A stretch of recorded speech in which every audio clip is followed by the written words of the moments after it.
In a world where the Douluo Continent has long been ruled by mechs, battle armors, and the spirit transmission tower, soul beasts have been reduced to mere resources in captivity.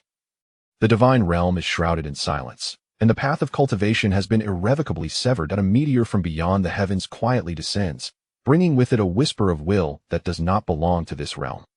He is not a wielder of martial spirits, does not ascend through soul rings, and possesses no innate soul power. Yet, he wields an invisible sword, commanding the essence of the world with his heart, shaping the blade with his will, forging a path through the mundane, and carving a road to greatness in the midst of despair. In an era dominated by the roaring of soul-guiding devices and rampant mechs, he stands alone, venturing into the remnants of the Star Dou Forest's forbidden zones, confronting the silver dragon lord who has slumbered for millennia. In a world where the spirit transmission tower confines soul beasts and humanity views them as mere fuel in the apocalypse, he boldly questions the heavens with his sword. What is righteous? What is wicked? While others rely on the accumulation of soul rings to enhance their power, he shatters myriad laws with the essence of his sword.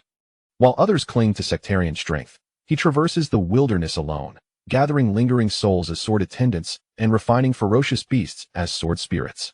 When the ultimate Dao dons a god-level battle armor and gazes down upon the world, he unsheathes his sword, shattering the iron sky. You cultivate the soul, I cultivate the path. While the soul may be seized, the path cannot be insulted. Chapter 1. As the meteor cuts across the sky, the Star Dou Forest, once the largest forest on the Douluo star and a prime gathering place for soul beasts, has drastically changed. A millennium ago, aside from a few formidable soul masters, most would not have dared to venture deep within. However, with the advent of battle armors and mechs, humanity's strength has far surpassed that of the soul beasts. As their power grew, humanity's gaze shifted towards the once feared gathering places of soul beasts. Initially, some still feared the ice spirit Dao, Huiyuhao, who ascended to divinity. Yet, as humanity felled trees and hunted soul beasts, they discovered that Huiyuhao had ceased all communication with the Douluo Continent after his ascension, leading many to disregard the notion of peaceful coexistence. As time passed, the remnants of the Star Dou Forest dwindled to almost nothing if one were to measure it against the previous classifications of outer zones, mixed zones, core zones, and the Great Danger Zones. Only fragments of the core zones and the last Great Danger Zone remain. The soul beasts did not remain passive in the face of humanity's rampant actions. As their living spaces shrank, the ferocious beasts residing in the Great Danger Zones of the Star Dou Forest repeatedly led soul beasts to attack humanity. Thousands of years ago, when human technology reached a new pinnacle, even under the leadership of these ferocious beasts, the soul beasts were ultimately defeated by contemporary human powerhouses. Recognizing their inadequacy, the ferocious beasts turned their attention to human settlements, attempting to coerce humanity into a compromise. Compared to Tidal Douluo, Super Douluo, and Ultimate Douluo, the majority of humanity consisted of ordinary individuals. To prevent a frenzy from the ferocious beasts, the higher-ups had no choice but to concede. Once the non-aggression pact was signed, the ferocious beasts in the Star Dou Forest breathed a sigh of relief. However, they were unaware that humanity's concessions were merely a delaying tactic. During the centuries of the ferocious beasts' recovery and slumber, the human elite, led by the spirit transmission tower, erected towering steel fortresses around the Star Dou Forest, transforming this remaining area into a prison for soul beasts. An almost transparent soul-guiding shield rose from the fortress, enveloping the Star Dou Forest. Even the dullest of the ferocious beasts realized they had fallen into a trap. Yet, by the time they came to this realization, it was too late. They despaired as they discovered that humanity had utterly surpassed them. All they could do was strive to protect the few remaining soul beasts from being hunted. On this day, beside a small lake at the heart of the Star Dou Forest, a man in a black robe, appearing to be around 40, stood gazing intently at the azure surface of the water, lost in thought. Not far from him stood several others, sharing similar expressions of despondency. Those gathered in the center of the Star Dou Forest were not ordinary beings.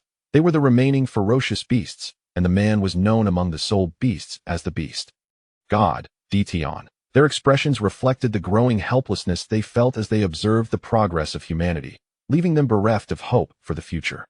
A millennium ago, they could never have imagined that the humans they once underestimated would evolve to such heights, nor could they have foreseen being driven to their current plight. As time slipped by, a woman in a green dress approached Dtion and softly called out, "Beast God." This green-clad figure was Bai Ji, an emerald swan adept in healing.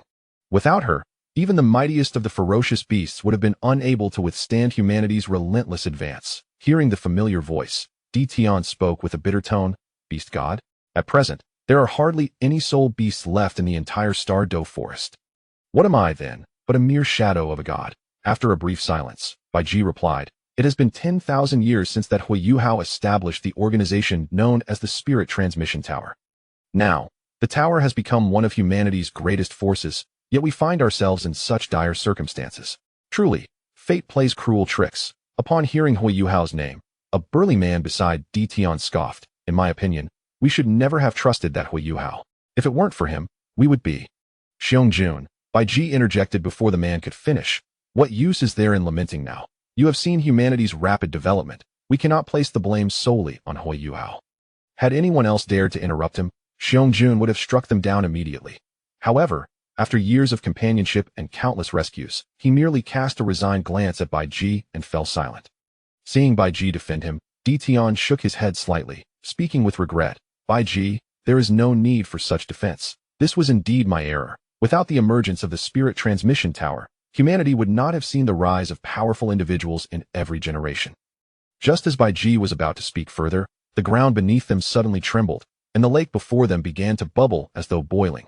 Witnessing this unusual occurrence, the group immediately suspected that humanity sought to eradicate them entirely. Instinctively, they readied themselves for combat. Just as the others prepared to strike, a figure from Tian's distant memories suddenly surfaced in his mind. Realizing this, a look of surprise crossed Tian's face, and he turned to the others, proclaiming, "Do not worry. They are not enemies." As a silver claw broke through the earth, the proud beast god Tian knelt on one knee, respectfully declaring, "We welcome our lord from seclusion." When the owner of the silver claw finally emerged from the earth, their true form was revealed to be a colossal dragon of pure silver. Seeing Tian's posture, even those who had never encountered this so-called lord understood the gravity of the situation, instinctively mirroring his actions. As silver light flashed, with the dragon's disappearance, a figure appeared before them, a woman clad in a flowing gown adorned with silver patterns, her silver hair and violet eyes, radiating an ethereal presence. With her arrival, the destruction she had wrought swiftly reverted to its original state. With a fleeting glance at the individuals kneeling before her, the woman spoke in a chilling tone. "I never anticipated that upon waking once more, the once magnificent Star Dou Forest would be reduced to such a mere remnant." Tian, pray tell, what transpired during these years? Upon hearing her inquiry, Tian began to recount the events that unfolded after the woman fell into slumber a millennium ago. That he narrated the establishment of the Spirit Tower, its subsequent betrayal of the Covenant, and ultimately, how the Star Dou Forest became ensnared in its current plight. As he progressed further into the tale, Tian's voice grew increasingly somber, until he lamented with a mix of grief and anger, "The advancement of humanity has been astonishingly swift. Their most advanced mechs, known as battle armors, have afforded them an unanticipated enhancement in strength. Those soul masters clad in the finest battle armors, even I find myself unable to contend with many of them." Listening to the myriad events that transpired over the millennia, the silver-haired woman furrowed her brow. She had initially assumed that the plight of the soul beasts was a result of divine intervention, but was taken aback to discover that it was merely humanity that had achieved such a formidable state. With a soft sigh, the silver-haired woman declared, "You may rise. For the time being, let the Star Dou Forest remain as it is. As for what should follow, I must contemplate deeply." Just as the others were rising to take their leave, the silver-haired woman uttered a soft gasp and gazed up at the sky. Noticing her reaction, Tian and the others paused to look upward as well. Regrettably, the sky appeared unchanged, devoid of any remarkable alterations. Yet, just as Tian and his companions believed that nothing would transpire, the heavens suddenly illuminated, causing the stars that once adorned the sky to vanish in an instant. Due to the unexpected brightness, as their eyes shifted in one direction, they were astonished to discover that the source of this illumination was a shooting star. Even more incredulous was the fact that this striking meteor traversed the sky without imparting any effect upon Douluo Star. The inexplicable scene faded from their understanding. Tian and his companions respectfully excused themselves from the contemplative silver-haired woman and departed. Unbeknownst to them, shortly after their exit, the silver-haired woman pondered for a moment before taking a step and vanishing from her spot. Such a conspicuous phenomenon as a shooting star was not solely observable within the Star Dou Forest. According to the trajectory it followed, anyone in the Sun-Moon Federation still awake was drawn to gaze at the sky, until the meteor completely disappeared into the distant horizon. However, while most ordinary folk perceived it merely as an extraordinary astronomical occurrence, the higher echelons of the great powers remained awake, troubled by the event. This was primarily due to their observation via satellites, revealing an even more perplexing spectacle. Through their scrutiny, they noted that the meteor did not vanish as ordinary onlookers perceived, fading due to distance, but rather, it abruptly disappeared after traveling a certain distance from Douluo Stard. If it had vanished due to energy depletion, it would have been one thing, but the meteor exhibited no sign of diminished brightness throughout its journey, indicating it was not a matter of energy exhaustion, and yet, it vanished without warning. That very night, the headmistress of an orphanage in Aoli City, after soothing the children to sleep, prepared to lock the doors and rest, hoping to alleviate the fatigue of the day. Having been occupied throughout the day, the headmistress habitually opened the doors slightly to glance outside. To her astonishment, she discovered a sleeping infant wrapped snugly in a small blanket lying on the ground just outside the door. Having encountered such occurrences before, the headmistress approached with a sense of resignation, picked up the child, and confirmed that the street was indeed deserted. Shaking her head, she sighed and returned to the orphanage. Chapter 2. A new lease on life. When Douluo awoke, he found himself gazing at a stranger, a venerable old man who was supporting himself against the edge of the bed, perhaps due to the lingering haze of slumber. Douluo was momentarily bewildered, struggling to comprehend the situation. Just as he reached to rub his eyes, a wave of shock washed over him. He realized that the hands before him were not his own, but rather a chubby little hand. After the initial astonishment, Douluo began to ponder the circumstances that had led him to this moment. He strained his memory for what felt like an eternity before uncovering the truth. Regardless of how implausible it seemed, he had to concede that he was indeed dead and had now been reborn as an infant. He glanced at the light fixture on the ceiling and then at the elderly man holding a bottle, preparing to feed him. A thought crossed Douluo's mind. He was uncertain of his new surroundings, but it appeared to be a place devoid of severe backwardness. As he ruminated, the gentle voice of the old man reached his ears. Once he confirmed he was not mistaken, Douluo contemplated while drinking from the bottle. He had not anticipated that rebirth would entail learning a new language. He wondered how difficult it would be to master. After Douluo finished his meal, the old man inspected the bedding and then rose to depart. Even after the old man turned off the room's light, Douluo still felt an air of unreality. Were it not for the vividness of his surroundings, he might have doubted whether he was merely dreaming. In the days that followed, Douluo gradually came to understand the nature of his environment. He resided in a modest orphanage, where, apart from himself, there were about 10 other children. As for the staff, aside from the elderly man, who was likely the director, there were 2 permanent staff members and a middle-aged man who assisted occasionally. As the days passed, Douluo, with his easygoing disposition, accepted his new identity. Under the director's guidance, he learned the local language and began to gather information about his surroundings. Eventually, he discerned the essence of the world he had entered. Though he had yet to step beyond the orphanage's doors, terms such as Martial Souls, mechs, and Shrek Academy led Douluo to conclude that he now inhabited the Douluo Star. This revelation starkly contrasted with his initial assumptions. While the presence of technology was evident, this realm was not merely a technological utopia. Indeed, the scientific principles here diverged significantly from those he had known in his previous life. However, what mattered most to Douluo was a singular question. As an outsider, did he possess a martial soul akin to the inhabitants of this world? If he lacked such a gift, what would become of him in the future? Yet these ponderings were fleeting. The tangible present held far greater significance for Douluo than the nebulous future. Eager to learn more about this world, Douluo eagerly pursued the staff member responsible for his education, seeking to master the written language of his new reality. The memory of Douluo surpassed that of his previous life to an extraordinary degree, complemented by the mature mindset of adulthood. And the relatively uncomplicated nature of the written language in this world allowed him to engage in solitary reading in no time, which left the staff responsible for his education in awe. However, due to the orphanage's focus on foundational education, the valuable information Douluo gleaned from the books was quite limited, consisting mainly of simple tales, such as the legendary defeat of the evil spirit Hall by the sea god, the saga of the ice spirit Douluo, and the exploits of the Shrek 7 monsters.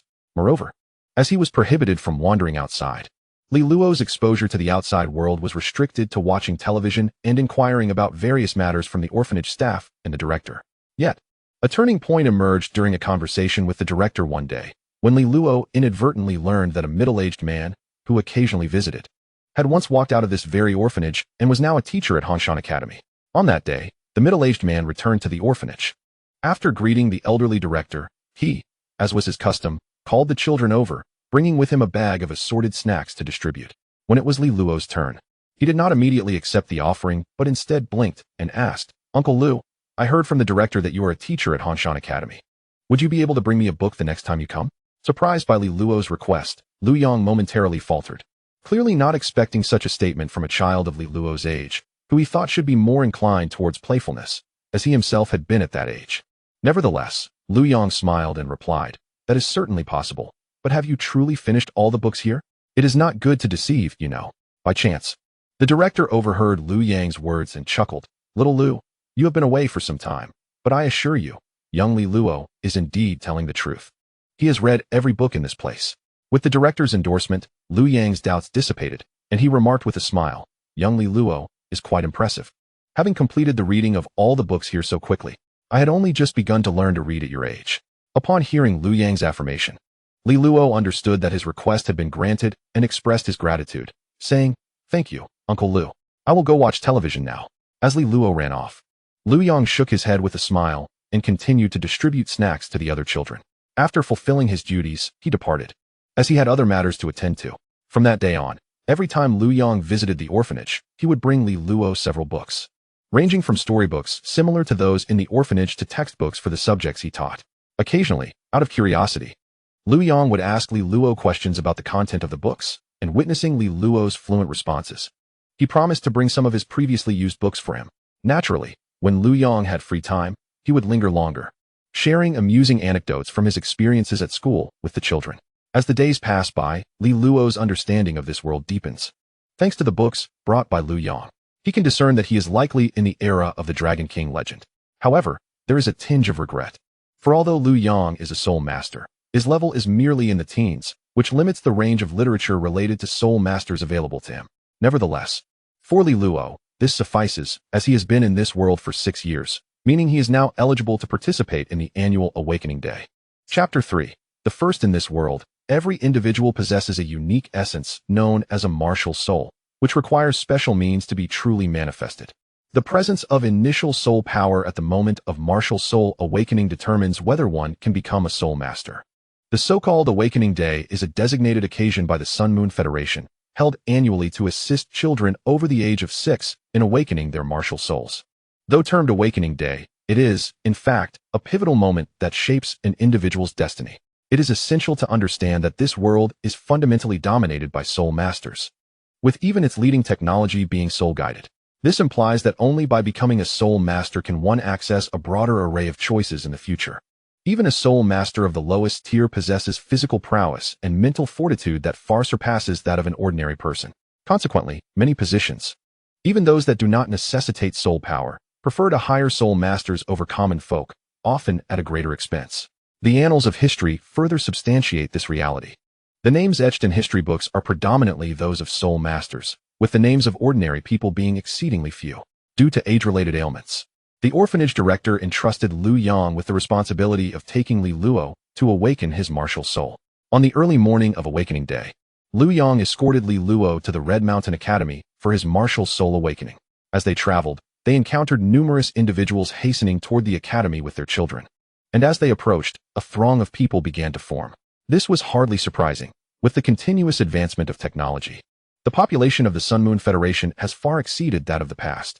According to Li Luo's gathered data, even in the coastal town of Aolai, over 20,000 newborns are registered each year, indicating that more than 20,000 children require martial soul awakening annually. While some parents opt to pay for individual martial soul awakenings at the Spirit Tower as soon as their children turn 6, the cost remains prohibitively high for ordinary families. Thus, only a minority are willing to invest a significant sum of federal currency for such an awakening. Following the crowd, they arrived at the entrance of Red Mountain Academy, where Lu Yang did not lead Li Luo directly to the awakening, but instead approached a temporary office nearby to collect a pre-registered list from the staff. Upon receiving the roster, Lu Yang led Li Luo to the front of the academy, where a multitude of parents and children congregated. After instructing Li Luo not to wander off, Lu Yang began to call forth those who had yet to undergo their martial soul awakening. Once all individuals on the list had assembled, Lu Yang guided Li Luo to the forefront of the line as they made their way into the depths of Hanshan Academy. Concurrently, parents were seen escorting their children out of the academy, These individuals had evidently completed the awakening ceremony. The expressions on their faces easily conveyed the outcomes of their experiences, with many exhibiting disappointment or dejection, and several children even emerged in tears, clearly having not achieved their desired results.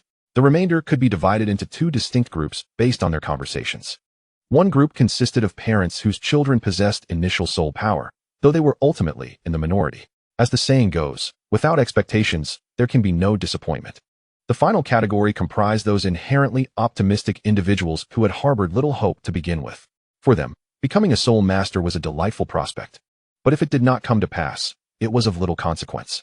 Perhaps influenced by the sobbing children, the once chattering kids trailing behind Lu Yang and Li Luo gradually fell into a serene silence. The parents, aware of the fundamental truth that greater expectations often lead to greater disappointments, refrained from offering false reassurances about their children awakening initial soul power. Instead, they engaged in conversations about where they would take their children to play or what they would eat, redirecting their focus. However, this diversion did not last long. As Hongshan Academy, despite being a junior academy qualified to train soul masters, had a notably low probability of producing them. Even when considering the ordinary academy region, Hongshan Academy was not particularly large, and soon they arrived at the instructional building designated for Martial Soul Awakening. Lu Yang halted and turned to signal the group to pause. Addressing them, "This is the place. Little ones, please come inside with me, while parents kindly wait here." Upon hearing Lu Yang's words, the parents squatted down, whispering final instructions to their children. A careful listener would discern admonitions urging them to behave and listen attentively. It is important to note that the individuals responsible for the children's martial soul awakening hailed from the spirit transmission tower, and becoming a spirit master was no small feat. They were not to be trifled with, and the parents wished to shield their children from any potential trouble. Lu Yang, well aware of this, chose not to disturb the cautious parents. Instead, he turned to Li Luo with a sense of nostalgia, remarking, "Time flies so swiftly. I cannot believe that little Li Luo is already 6 years old." Before Lu Yang could finish, Li Luo, anticipating his recounting of a past mishap when he had not yet grasped the language of the world, swiftly interrupted with a blush, "Uncle Lu, let us hurry. I can hardly wait to discover what my martial soul truly is." Upon witnessing Li Luo's demeanor, Lu Yang refrained from continuing the conversation, instead adopting a teasing tone as he remarked, "Little Li Luo has indeed grown up. He even knows how to be shy now." Given the circumstances, Lu Yang, well aware of Li Luo's understanding of his concern regarding the anxiety tied to the awakening of martial souls, quietly expressed his gratitude. With only a few words to convey, the children awaiting their martial soul awakening soon gathered around Lu Yang and Li Luo. When the last child, hesitatingly glancing back several times, approached, Lu Yang led the group into the teaching building. After inquiring at the front desk about available awakening rooms, they proceeded under Lu Yang's guidance to the door of an awakening room on the second floor. In contrast to the previous exuberance, even the most vivacious child now exhibited a demeanor of caution, evidently a testament to the effective admonitions from their parents. Coming to a halt, Lu Yang gently knocked on the door, which was opened shortly thereafter by a middle-aged woman clad in a robe, who appeared to be slightly younger than Lu Yang. Both Lu Yang and the woman from the transmission tower were seasoned in such encounters. Thus, there was little need for extensive dialogue. Accepting the list from Lu Yang, the woman kindly addressed the group of children, saying, "Allow me to introduce myself. I am a transmission master from the transmission tower.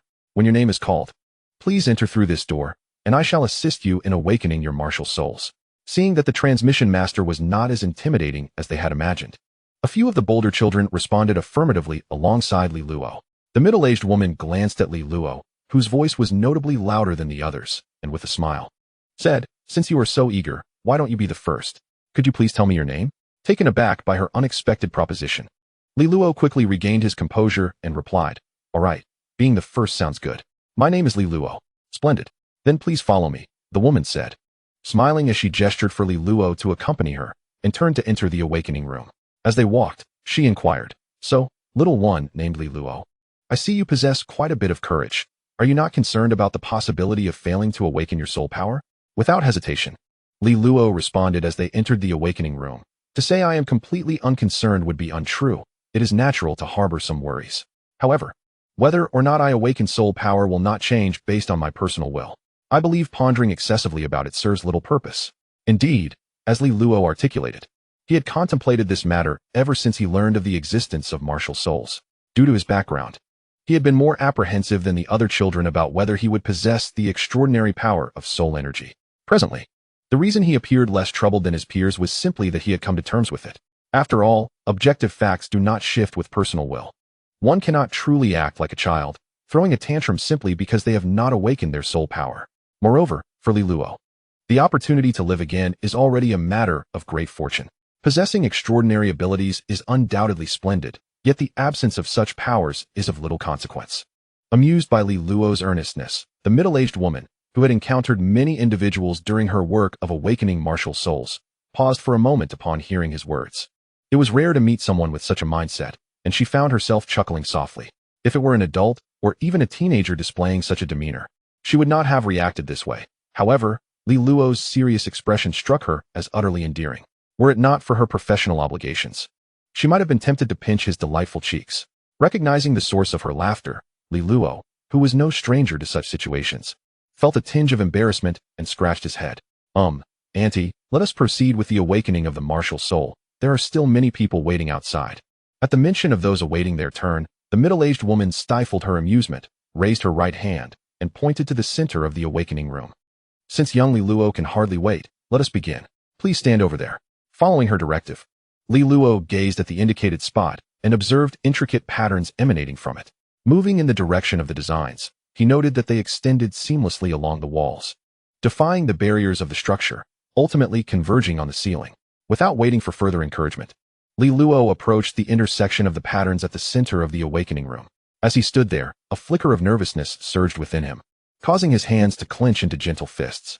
The middle-aged woman noticed his subtle movements and, with a smile, shook her head lightly. Young Douluo, are you ready? I shall commence now. Without granting him additional time to react, she gathered a sphere of luminous soul power in her palm, then raised her right hand to direct it toward the ceiling, where the patterns converged. As her actions unfolded, it was as if a switch had been triggered. The intricate designs that adorned the awakening room began to glow with remarkable speed, radiating from the focal point on the ceiling until they enveloped Douluo's feet. Before the middle-aged woman could lower her hand completely, Douluo felt an unfamiliar force surge upward into his body, accompanied by a tingling sensation akin to being struck by low-voltage electricity. However, this sensation was fleeting. It came swiftly and departed just as quickly. After a few breaths, Douluo suddenly felt an odd sensation, as if something were trying to emerge from within his body. Instinctively, he lifted his soft right hand. As his right hand fully ascended, an inexplicable radiance began to emanate from it. Yet, this phenomenon did not endure for long. After a mere 2 or 3 seconds, the strange light abruptly retracted when it reached a distance of over a meter. At that moment, Douluo felt an unexpected heaviness in his right hand, as though something had descended upon it. Consequently, he instinctively grasped the object that had landed in his palm. Simultaneously, both Douluo and the middle-aged woman turned their gazes toward his right hand, where they beheld a peculiar long sword that had materialized from what was once an empty hand. This sword was deemed strange primarily due to its distinctive appearance. It was entirely silver-white, slender, and glowed with a liquid-like luminescence. The blade seamlessly connected to the hilt, lacking the customary guard found on typical long swords.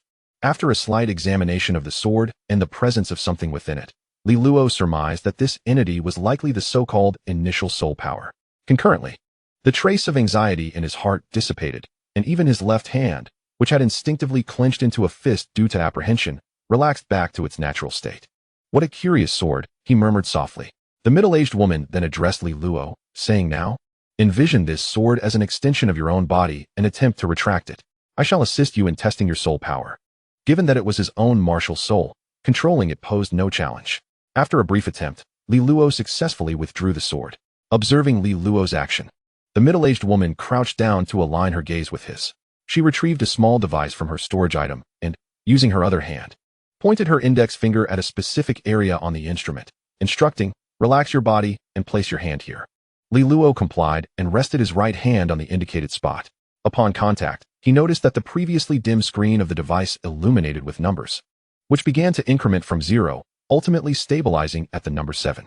Gazing at the display, the middle-aged woman momentarily appeared taken aback.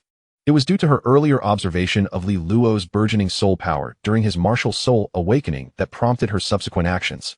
To her astonishment, Douluo's innate soul power turned out to be quite substantial.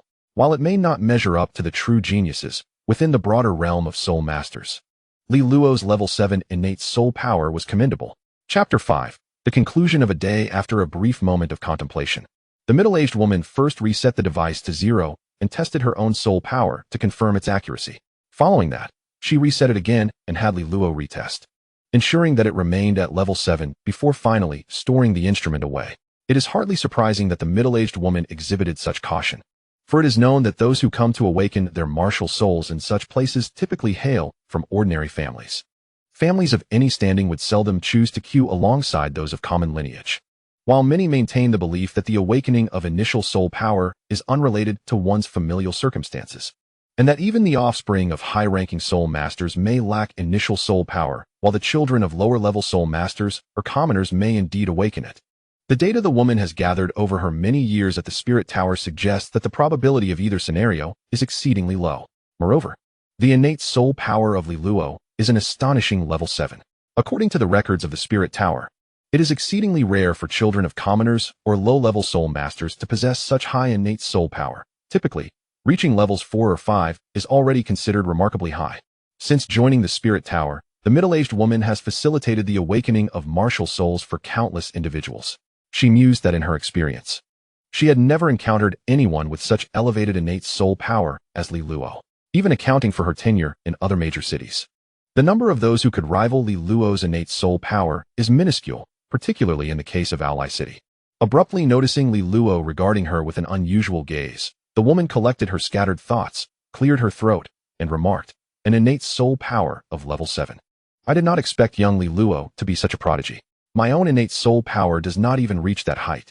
However, despite her astonishment, the middle-aged woman refrained from delving into further topics. After recording the type of martial soul and the level of innate soul power, she continued, very well. I must assist the other children in awakening their martial souls. Young Li Luo, please remember to call the next person in when you exit. Thank you, Auntie. Li Luo replied. Although he wished to converse further with the Spirit Master from the Spirit Tower, he recognized that the moment was not opportune. After expressing his gratitude, he made his way towards the exit of the awakening chamber. Upon opening the door, Li Luo was immediately met with the sight of Lu Yang pacing restlessly, accompanied by a group of anxious children who clearly felt that Li Luo had been inside for an unusually long time. Upon seeing Li Luo emerge with a smile, Lu Yang let out a sigh of relief and inquired, Little Li Luo, you look so happy. You must have awakened your innate soul power. I wonder what level it is. Instead of directly responding to Lu Yang's question, Li Luo waved the registration form in his hand and called out to the children. Zhang Xini, you may enter now. Once the girl named Zhang Xini took the registration form and stepped inside, Li Luo approached Lu Yang, looking up as he stated, the results are quite favorable. My martial soul is a sword, and my innate soul power is level 7. Upon hearing that Li Luo possessed an innate soul power of level 7, Lu Yang's reaction was far more animated than that of the Spirit Master who had previously assisted Li Luo.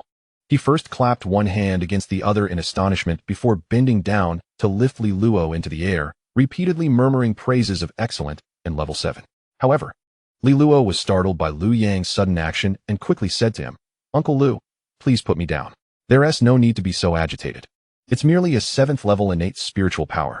Upon hearing Li Luo's words, Lu Yang realized that he had indeed been a bit overzealous and cautiously set Li Luo down on the ground, still wearing an expression of excitement as he spoke. A 7th level. Do you have any idea how few individuals in the entire Ally City possess such innate spiritual power?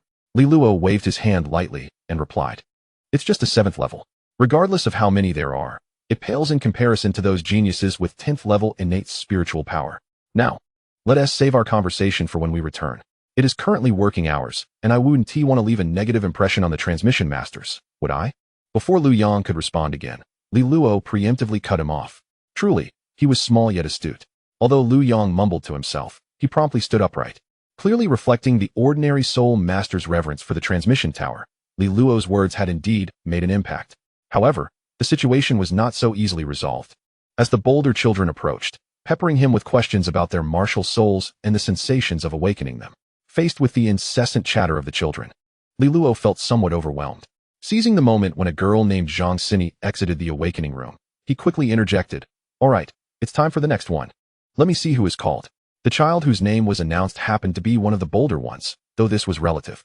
The little boy hesitated briefly, nervously making his way toward the awakening room.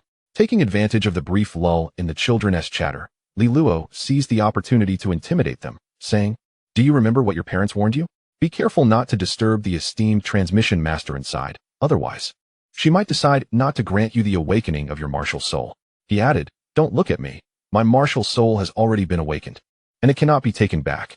Noticing the collective gaze upon him, Luo hastily added, "Clearly, my intimidation has had an effect on these children." Although they were not particularly willing, they quickly returned to the line after his words. Yet, children will always be children. Luo's admonition merely subdued the bolder ones for a moment, as their hushed discussions resumed, albeit at a significantly reduced volume. Time passed swiftly, and the awakening of this batch of children concluded rather promptly. As with previous years, the likelihood of becoming a soul master was exceedingly low. Evident from the expressions on the children's faces, apart from Luo, none possessed innate spiritual power. After escorting the children out of the teaching building, Lu Yang and Luo followed the crowd toward the academy's entrance. As time progressed, the throng became denser than before. Observing the crowded mass, Lu Yang pondered for a moment before saying, "I had initially planned for you to return on your own after the awakening, but there are simply too many people now. I will have a word with my colleagues. For the time being, you should wait at the registration desk." Luo naturally had no objections to this arrangement. Whether he returned home or remained here made little difference to him, especially since he still needed to complete enrollment procedures. If he chose to go back, it would only entail an extra trip. However, what left Luo feeling somewhat helpless was that upon arriving at the registration office with Lu Yang, the first thing Lu Yang did was disclose that Luo had awakened his soul power to his colleagues. Upon learning that Luo possessed a level 7 soul power, aside from those who were unable to leave, many of those who had little work to do gathered around to ask questions. Fortunately, as time passed, the number of people outside increased, prompting the enthusiastic staff to return to their respective duties. With little to occupy his time, Luo found a small stool to sit on, contemplating the families bustling outside while lost in thought. By noon, Lu Yang finally had time to assist Luo with the enrollment procedures, signifying that the next day Luo could attend the Soul Master class at Hanshan Academy. By the time Lu Yang completed all his tasks, evening had already fallen. He took Luo to the supermarket to purchase an abundance of ingredients, claiming it was to properly celebrate Luo's achievement. The other children at the orphanage were also thrilled to learn of Luo's soul power. However, beyond excitement, there was a prevailing sense of envy that Luo could become a soul master. After a modest celebration, a somewhat dazed Luo finally lay down in bed, marking the conclusion of a significant day for him. Chapter 6. Official enrollment. Early the next morning, before the dawn had fully broken, the director roused Luo from his slumber. After swiftly finishing breakfast, a slightly older child led a group of children towards Hanshan Academy. As the only child who had awakened soul power, Luo became the center of attention among the group, inundated with questions about his martial soul and soul power. Fortunately, the orphanage was not far from the academy, and since the ordinary classes and soul master classes were taught separately, Luo would ultimately part ways with them. Due to the differing levels of emphasis placed on soul masters and ordinary students, there were dedicated teachers at the academy entrance to receive the soul master students, who enjoyed significantly better treatment than their ordinary class counterparts. From a distance, Luo spotted the registration office, which had been adorned with a new sign reading Soul Master Class New Student Registration. This year's Soul Master class comprised only 16 students. As the number of children awakening soul power was exceedingly rare, particularly in a small city like Aulai, this cohort was considered relatively large. "Hey, what is your martial soul? What is your soul power level?" After confirming his personal information, Luo heard this question, one he had encountered numerous times over the past 2 days. Turning around, he saw that the question had come from a chubby boy, since it was not a secretive inquiry, and there was no need to conceal the truth. Luo replied while moving to the back of the line, "My martial soul is a sword, and my soul power level is 7. The chubby boy was momentarily taken aback, incredulously responding, "Level 7 innate soul power, really?" Due to the shock, the chubby boy's voice was considerably louder than before, drawing the attention of those around them. Luo nodded slightly and replied, "Of course it's true. There's no profit in deceiving you." After confirming, the chubby boy scratched his head and introduced himself, "My martial soul is a blade. Although my innate soul power is not as high as yours, it stands at level 5. If I manage to cultivate to title Douluo in the future, I shall be known as Blade God Douluo." Upon learning that his companion was of a higher rank, the chubby boy's confidence noticeably diminished, and his voice became considerably softer. Nevertheless, he continued to chatter until new students arrived, at which point he moved away from Luo. It was unclear whether this was due to his inherent personality or if Li Luo had unintentionally disheartened him. In the meantime, the chubby boy incessantly questioned all the newly arrived students. While Li Luo was lost in thought, he once again heard the chubby boy's voice, indicating the arrival of more newcomers. One of them boasted a proud voice, reminiscent of the founder of the Tang sect, declaring, "I possess the blue-silver grass." Li Luo's gaze instinctively turned towards the source of the voice. The speaker was a young boy with short black hair, slightly taller than the chubby boy beside him. As he spoke, he flipped his right hand, and a cascade of blue light surged from his palm, causing strands of blue-silver grass to sprout forth. Li Luo blinked in surprise. If his memory served him correctly, this must be Tang Wulin, and to his astonishment, they appeared to be of the same age. This assumption was hardly surprising, given the iconic nature of the blue-silver grass martial soul. From Tang San's mother, Ayin, to Tang San himself, and even extending to Tang San's son and grandson, it was evident that the entire family was associated with this martial soul. Simultaneously, Li Luo's mind began to wander. If this boy truly was Tang Wulin, it would imply that he harbored remnants of Tang San's legacy within him. He wondered if the boy would discern his true identity. As time passed, the students of this year's Soul Master class finally assembled. The teacher responsible for confirming their information spoke up, "Please quiet down." Children generally harbor an inexplicable fear of teachers, and the previously boisterous group immediately fell silent. Once everyone settled, the teacher continued, "Now follow me. I will guide you to your classroom. Remember not to lag behind." Under the teacher's guidance, the group of children arrived at the classroom designated for the Soul Master class. After arranging the seating, the teacher approached the podium and addressed the students. "Hello everyone. I am your homeroom teacher, Lin Shiming. If all goes as planned, I will be teaching you the fundamentals of being a Soul Master for the next 3 years." At this point, Lin Shiming surveyed the entire class before adding, "Now, let us begin with self-introductions. Please share your names, martial souls, innate soul power levels, and your dreams." With only a handful of students, the introductions proceeded swiftly. However, there are exceptions. When the students heard that Tang Wulin's martial soul was blue-silver grass, a wave of laughter erupted in the classroom. Even Lin Shiming was momentarily taken aback and failed to restore order. When it was Li Luo's turn, he stood and declared, "My name is Li Luo, and my martial soul is a longsword, with innate soul power at level 7. Before Li Luo could finish his introduction, another gasp filled the room. Clearly, compared to their own innate soul powers of 3, 4, or even 2, Li Luo's innate soul power was exceptionally high. Lin Shiming, having heard rumors of a child with considerable innate soul power this year, did not exhibit the same shock as before, merely nodding slightly to signal the students to quiet down. Once silence was restored, Li Luo found himself at a loss for words. As for dreams, he had no specific aspirations.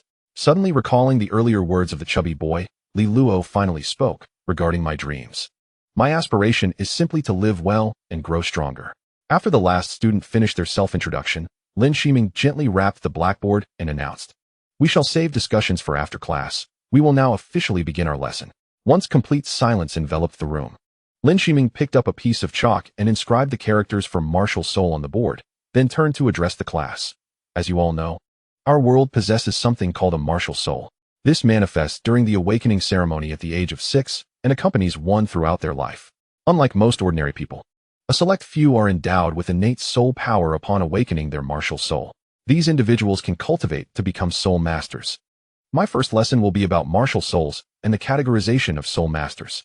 Given that the students were all 6-year-olds, the curriculum was primarily designed to provide them with a basic understanding of the soul master community. Thus, the subsequent content Lin Shiming presented was not particularly profound, merely distinguishing martial souls into weapon souls and beast souls, and categorizing soul masters into weapon soul masters and beast soul masters, among other classifications. Chapter 7, Meditation Instruction Ding. Ding ding. Due to the time consumed by seating arrangements and self-introductions, Lin Shiming had only briefly discussed the classification of martial souls and soul masters when the bell rang, signaling the end of class. With the sound of the bell, Lin Shiming concluded her discussion. After the bell ceased, she closed the lesson plan on her desk, holding it against her chest as she stated, "We will pause our discussion on martial souls and soul masters here. The next class will cover the common language, and textbooks will be delivered to you. I hope none of you will be late." With that, Lin Shiming turned and exited the classroom. Before Lin Shiming's figure had disappeared from sight, the once quiet classroom erupted into a clamor, with groups of students gathering in 2s and 3s to form small cliques.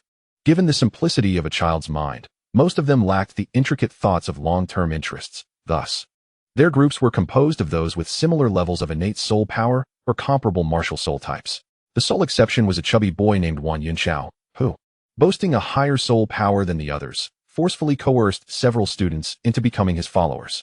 However, this does not imply that Wan Yunxiao possesses any foresight in organizing a future team. His actions stem merely from a playful inclination inherent to his character, akin to a child's innocent game of make-believe. Conversely, individuals like Li Luo, whose innate soul power far exceeds that of their peers, and Tang Wuling, whose martial soul is deemed a failure, find themselves ostracized and isolated by the group.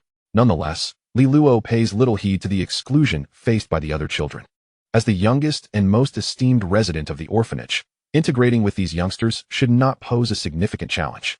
Yet, for Li Luo, who has already awakened his martial soul, such integration seems a trivial pursuit. In contrast, Tang Wuling, noticing the indifference of his classmates, sits discontentedly in his seat, clearly struggling to accept the isolation he faces on his very first day of school. The subsequent 3 classes consist of general language, science and exploration, and ethics and society. Thanks to Lu Yang, Li Luo is already familiar with these subjects, rendering them unworthy of his attention. Presently, Li Luo confronts 2 primary concerns: his tender age and his lack of financial resources. These issues are, in essence, intertwined, as his youth precludes him from earning an income. His apprehensions do not stem from fears of being unable to afford a soul spirit. Rather, Li Luo understands that students with exceptional martial souls and rapid cultivation speeds can apply through the academy to receive their first soul spirit from the spirit transmission tower free of charge. With an innate soul power of level 7, and based on the information Li Luo has gathered, qualifying for this privilege should not be overly burdensome as long as he remains diligent in his training. Li Luo's urgent desire to acquire federal coins primarily arises from his aspiration to gain a deeper understanding of the world around him. For him, the most effective means of achieving this knowledge is through a diverse array of books, which, of course, necessitate financial backing. Although he has considered alternative avenues, such as seeking assistance from Lu Yang or the orphanage, neither option is particularly affluent. To thoroughly explore the multifaceted nature of the world, the required literature would undoubtedly amount to a considerable sum. While standard histories and literary works may be manageable, books that delve into specific technical subjects tend to be rather costly. Lu Yang, though a teacher, has his own family obligations, while he may offer modest assistance. Exceeding certain limits becomes impractical.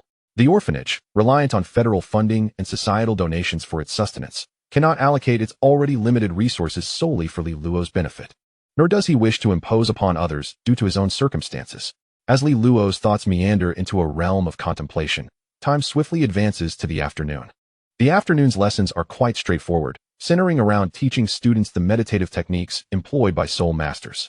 With the ringing of the class bell, the homeroom teacher, Lin Shiming, re-enters the soul master classroom. Directing the students to arrange the cushions stacked at the back of the classroom, Lin Shiming began. I believe everyone here aspires to become a true soul master, and the subject I am about to discuss is an essential skill for any soul master, meditation. As you all are aware, the first step towards becoming a genuine soul master is to enhance one's soul power to its maximum capacity, subsequently breaking through this limit by infusing one's martial spirit with soul rings. Since our bodies cannot generate soul power from thin air, the only means of elevating our soul power is to acquire energy from external sources. Now, who can tell me where we should seek this energy to enhance ourselves? At this juncture, Lin Shiming paused briefly before turning to Li Luo, saying, Li Luo, why don't you take a shot at answering this question? Upon hearing his name called unexpectedly, Li Luo felt a nostalgic rush, reminiscent of his student days. However, reflecting on it, he realized he was indeed still a student. After a moment of contemplation, Li Luo responded, by consuming an abundance of food rich in energy, or by directly drawing energy from the natural world. Lin Shiming nodded in satisfaction and replied with a smile, Li Luo is correct. In summary, if we wish to elevate our soul power, we must acquire energy from the outside world. Hearing Lin Zimin affirm Li Luo's answer, everyone present instinctively entertained the thought of returning home to persuade their families to purchase energy-rich food. After all, who wouldn't be tempted by the prospect of strengthening their abilities simply by eating? Lin Zimin, perceptive of the children's thoughts, promptly dispelled their fantasies, stating, however, ingredients abundant in energy do not come cheap and are not affordable for most families. Noticing the disappointment on many faces in response to her words, she continued, but fret not. This is merely one method of obtaining energy. In addition to consuming food, we can also draw energy from nature. This afternoon, we will be learning about meditation, which is the primary means for soul masters to harness energy from the external environment. And this is precisely why meditation is regarded as an indispensable skill for a soul master. If you aspire to be a true soul master, I implore you to pay close attention to what I am about to convey. Having emphasized the importance of meditation, even those children who had never heard of it recognized its significance for a soul master. They all perked up, eager to absorb every detail, fearful of missing out on learning this vital skill. Observing the serious expressions of the students seated on their cushions, Lin Zimin nodded in approval and stated, to commence meditation. The first step is to cultivate inner tranquility, setting aside any distracting thoughts. Focus intently on sensing the presence of your soul power and martial spirit within you. Once you have discerned their existence, the next step is to attempt communication with your soul power and martial spirit, thereby attracting the energy present in the natural world to merge with your soul power. If you can achieve this step, you will have truly mastered meditation, which also signifies that you are one step closer to becoming a genuine soul master. Chapter 8. Encountering difficulties after explaining the method of meditation. Lin Shiming allowed everyone a moment to absorb the information before she spoke. In essence, it is about deeply feeling your own being and attuning to nature. Should you have any uncertainties, do not hesitate to ask. Teacher, I have a question. Upon Lin Shiming's gesture permitting inquiries, a child raised his hand and asked, how can we ascertain whether our meditation has truly succeeded? Lin Zimin, evidently familiar with such queries, replied without hesitation. This question is rather straightforward. It is an unmistakable sensation. When you succeed, you will naturally feel it. If you sense nothing, it indicates that you have yet to succeed. With the first question posed, others quickly followed suit and another hand was raised. Teacher, I would like to know how long it takes to become a true soul master after mastering meditation. At the mention of becoming a soul master, all eyes were fervently on Lin Zimin. Clearly this was their utmost concern. Lin Zimin pondered for a moment before responding. It depends on the level of your diligence. If you wish to become a soul master swiftly, you must strive continuously after learning meditation. Otherwise, no matter how high your innate soul power, without dedicated practice, you cannot attain the status of a soul master. At this juncture, Lin Zimin's gaze lingered on Li Luo for a brief moment, clearly directing her latter statement towards him, the one with the highest innate soul power. After a slight pause, Lin Zimin continued, there is a saying, the clumsy bird takes flight earlier to enter the forest. As long as you exert more effort than others, surpassing those with greater innate soul power is not an unattainable feat. I have witnessed many individuals whose innate soul power was not particularly remarkable, yet their relentless effort allowed them to become true soul masters before those with higher innate soul power, though merely words of encouragement. For these children in a state of innocence, such sentiments were far more effective than simply providing them with definitive answers. As Lin Zimin spoke, numerous students cast their gazes towards Li Luo, the embodiment of the highest innate soul power, their fervent stares seemingly declaring that one day they would catch up. The chubby boy named Wan Yunxiao boldly proclaimed, Li Luo, just you wait, I will surely surpass you. Seeing the students' enthusiasm ignited, Lin Zimin nodded slightly and remarked, it appears that everyone is quite spirited. Now that you have your goals, do not falter midway. In the subsequent period, more students expressed their confusions, inquiring about simpler methods for meditation, how to perceive their martial souls and soul power, and the whereabouts of these entities within themselves. After patiently addressing these queries, and once no further questions arose, Lin Zimin announced, since there are no more inquiries, let us attempt meditation. After all, experience is the greatest teacher. It is only through personal practice that one can genuinely master the art of meditation. Inspired by the words of encouragement, a group of children sat cross-legged on their cushions, embarking on their inaugural meditation attempt as per Lin Zimin's instructions. Like the others, Li Luo assumed his position. Yet little did he anticipate that he would encounter difficulties right from the outset. Not being a typical child, Li Luo's mind was cluttered with remnants of past lives, and the chaotic thoughts hindered his ability to achieve the tranquility that Lin Zimin had described. When the bell rang to signal the end of class, Li Luo found himself still struggling at the very first step, unable to progress any further. The other students had made considerably better headway. Even the least proficient among them had sensed the presence of their soul power or martial spirit. Among them, the one making the fastest progress was Wan Yunxiao, who not only perceived his martial spirit and soul power, but had even begun to feel external energy entering his body. While their achievements were still in the early stages and not particularly stable, they were a stark contrast to Li Luo's complete lack of advancement. Li Luo, please step outside with me. Despite his lack of progress in meditation, Li Luo did not exhibit overt signs of anxiety like a typical child would. However, Lin Shiming's attention towards him was noticeably greater than that of his peers, and she had picked up on his subtle abnormality. After leading him a short distance away from the classroom, Lin Shiming gently inquired, "Li Luo, have you encountered any difficulties in your meditation? Would you like to share with me?" Taken aback by the question, Li Luo hesitated, clearly unaware that Lin Shiming had been observing his demeanor closely. Noticing his momentary pause, Lin Shiming spoke earnestly. "I can see that you are more mature than the other children, but you mustn't bottle everything up inside. If you have any concerns, you can always talk to me." Though it was not the first time he had heard such words, Li Luo felt a twinge of embarrassment at Lin Ximen's concern. His fair complexion tinged with a hint of crimson.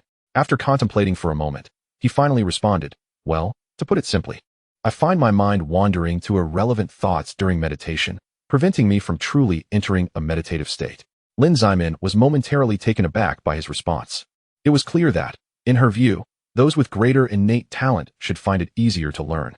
And Li Luo was indeed the most gifted among the new students that day.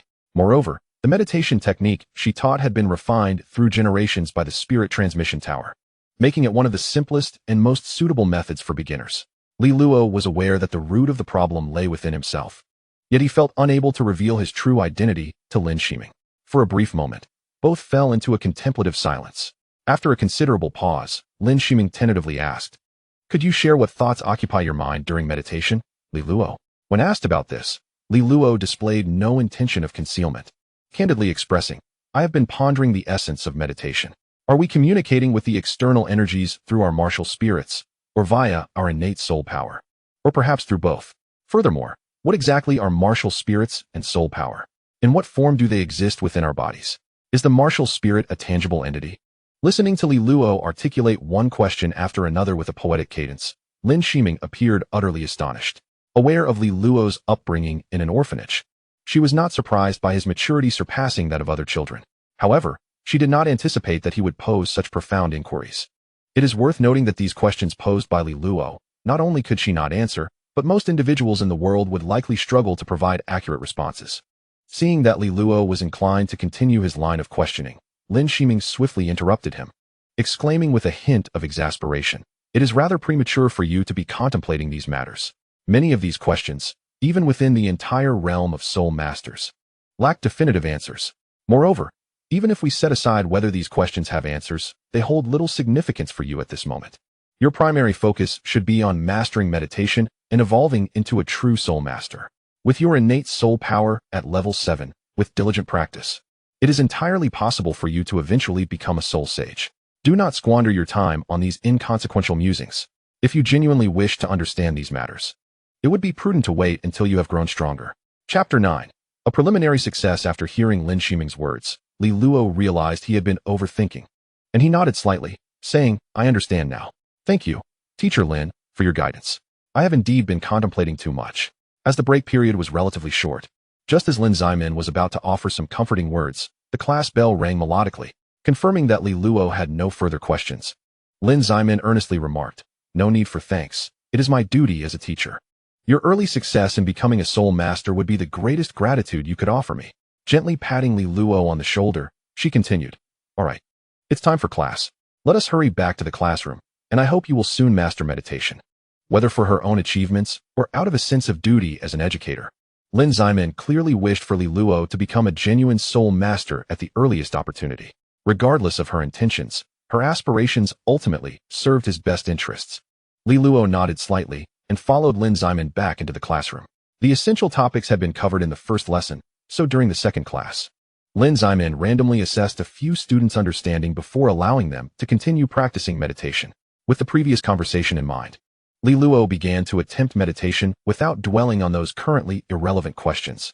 Although it cannot be said that he completely abandoned all thoughts, after a considerable period of time, he became aware of the existence of his martial soul and soul power.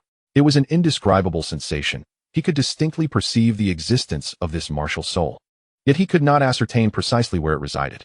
Upon recognizing his martial soul and soul power, Li Luo temporarily relinquished contemplation about them and instead endeavored to establish a connection between his spirit and these entities. Perhaps due to Li Luo's formidable mental strength, or perhaps owing to some innate talent, he almost instantaneously forged a bond between his spirit and the martial soul and soul power. There was little to articulate regarding the soul power. It was merely a force of energy residing within him. Li Luo could distinctly sense that, should he wish, this energy could be mobilized at his command. Conversely, after establishing the connection with his martial soul, he experienced a peculiar sensation. The martial soul felt akin to a medium. Through this medium, Li Luo discovered a presence around him that resembled soul power. However, unlike the unique soul power within him, this surrounding essence did not offer the same sense of control.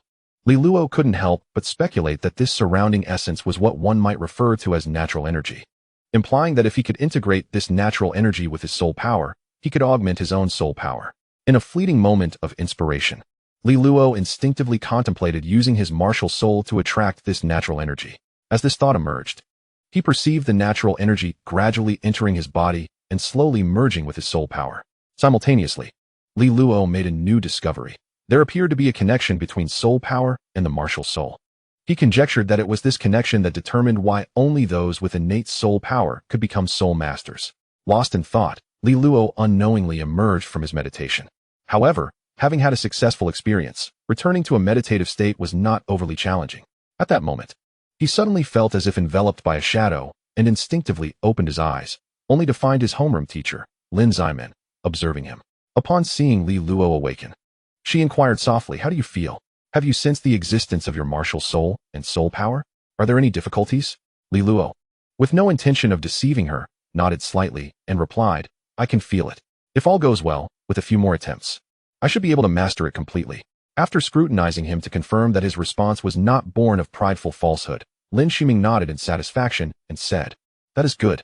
Focus on your practice and strive to master meditation soon. I will check on the others." Rising, she made her way towards Wang Yunxiao. But before she could reach him, an elderly man with silver hair entered the classroom. The elderly gentleman beckoned Lin Ziman to his side, engaging her in a brief conversation, the content of which remained a mystery. After their exchange, he exited the classroom.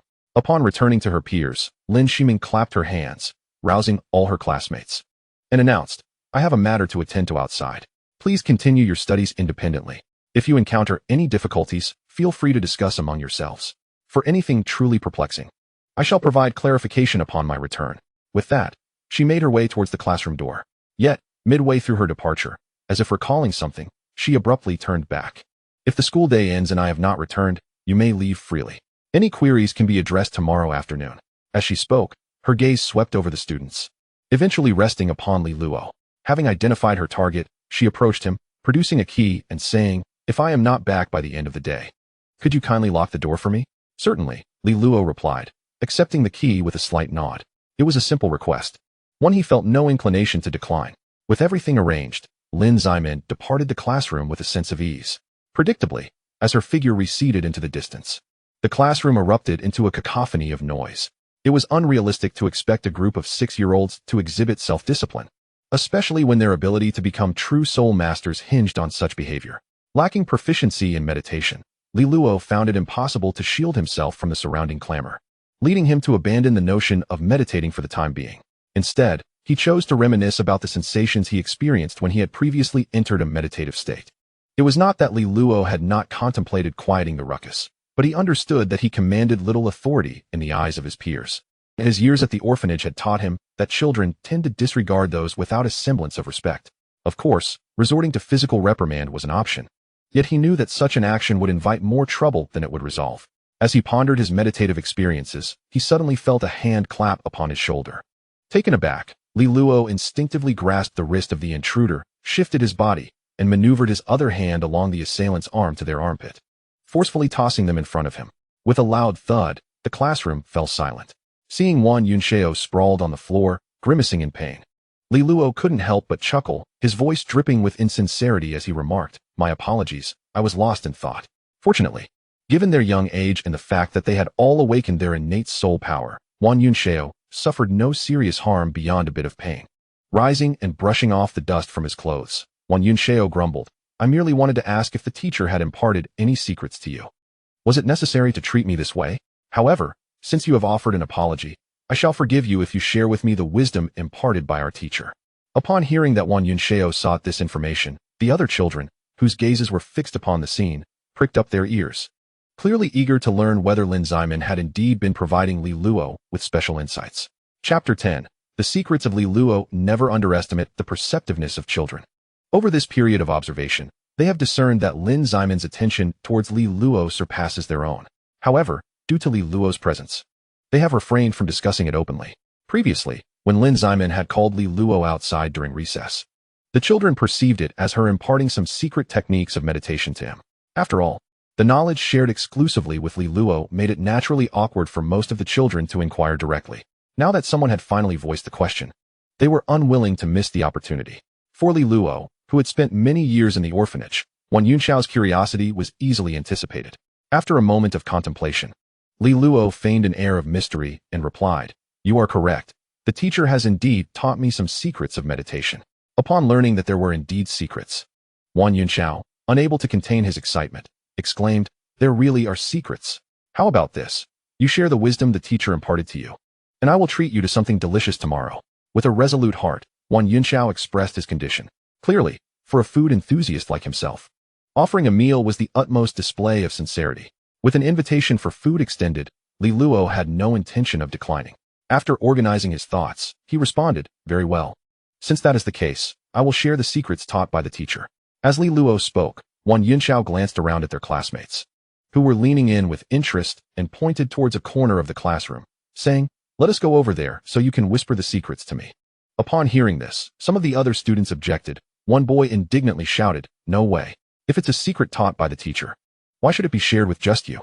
In response to the dissent, Wang Yunxiao huffed and confidently retorted, "Just because I am willing to treat Li Luo does not mean you have the right to know." Provoked by Wang Yunxiao's challenge, the boy bristled with indignation, replying without hesitation, "Fine, I will treat too. It's not like only you can afford it." Seeing someone take the initiative, the others gradually agreed. Among them was Tang Wulin, who, feeling lesser in terms of martial spirit, also wished to know the so-called secrets of Li Luo. As the last student concurred, Wang Yunxiao and Tang Wulin simultaneously entertained a thought. If only the teacher had imparted the secrets to them instead of Li Luo, they would have gained a treasure trove of snacks. Nevertheless, the pressing matter remained the acquisition of the meditation secrets. Wang Yunxiao eagerly urged, "Since everyone has agreed to treat Li Luo, please tell us the secrets the teacher taught you." While the sentiment was expressed, the reality was that there were no actual secrets to divulge. However, this posed no challenge for Li Luo. After organizing his thoughts, Li Luo spoke eloquently. "We all comprehend that what is termed meditation involves the communication of one's martial soul and soul power to absorb the energies of the natural world, thereby enhancing one's soul power. This process can be delineated into 4 distinct stages: perception, communication, perception, and absorption. The initial step is relatively straightforward. It entails recognizing the existence of one's martial soul and soul power. By merely relaxing one's mind, this awareness can be easily attained. To achieve such relaxation, one should strive to maintain a natural rhythm of breathing while envisioning their martial soul, consciously refraining from extraneous thoughts. The second step involves endeavoring to establish a rapport between one's spirit and their martial soul and soul power. Achieving this requires the subsequent steps, third and fourth. Li Luo was certainly not speaking whimsically. His insights were derived from his own successful experiences with meditation. Provided that these individuals can adhere to Li Luo's guidance, entering a genuine meditative state should not pose a challenge. Upon hearing Li Luo's discourse, the students, regardless of their progress in meditation, wore expressions of enlightenment, pondering that such a valuable secret was worth the trivial cost of some snacks. The reason for this reaction was not necessarily that Li Luo's elucidation was vastly superior to Lin Ximing's, but rather that their perspectives on the subject differed significantly. For Lin Ximing, who had already attained a considerable level of mastery in meditation, the practice resembled a skill long acquired. Entering a meditative state became a natural progression, contrasting sharply with the initial experiences of a novice like Li Luo. Additionally, Li Luo employed strong metaphors to articulate certain concepts, rendering his explanations far more accessible than the textbook interpretations provided by Lin Ximing. As the bell rang, the students attempting the meditation techniques simultaneously opened their eyes, and after a brief silence, they erupted into cheers as they rushed out of the classroom. After locking the door, Li Luo ambled leisurely towards the academy's main entrance. "Li Luo, wait for me." Just as Li Luo approached a corner, a voice called out from behind. He paused and turned to find Tang Wulin sprinting towards him from the direction of the restroom. As Tang Wulin drew nearer, Li Luo felt a sudden pang of anxiety. He could not fathom why Tang Wulin, with whom he had shared no substantial interaction, would suddenly call out to him. Could it be that Tang Xin's consciousness had detected something? For a fleeting moment, Li Luo contemplated fleeing the scene, but he quickly dismissed the thought. He understood that if Tang Xin's consciousness had indeed awakened and sensed his predicament, his attempt to escape would only draw further attention. Calmly awaiting Tang Wulin's approach, Li Luo inquired, "It is the end of the school day. Why isn't Tang Wulin hurrying home? Is there something you wish to discuss?" Tang Wulin, somewhat sheepish, scratched his head and replied, "It's about meditation. I didn't quite understand what you explained earlier. Could you clarify it for me?" Upon realizing that Tang Wulin's intention was merely to seek clarification, Li Luo felt a slight relief and responded, "Of course, let us walk and talk." Tang Wulin's inquiries were not particularly difficult to address, and in the exchange of questions and answers, the two arrived at the gates of the Red Mountain Academy. Acknowledging that Tang Wulin was not on the same path as himself, Li Luo remarked, "It is getting late. You should head home. If you have any further questions, we can discuss them later." "Yes, I have no more questions. Thank you for today," Tang Wulin replied with a cheerful nod. Casting a glance at Tang Wulin's departing figure, Li Luo pondered a question. According to the development of events in his previous life, Tang Wulin should soon encounter the Silver Dragon King.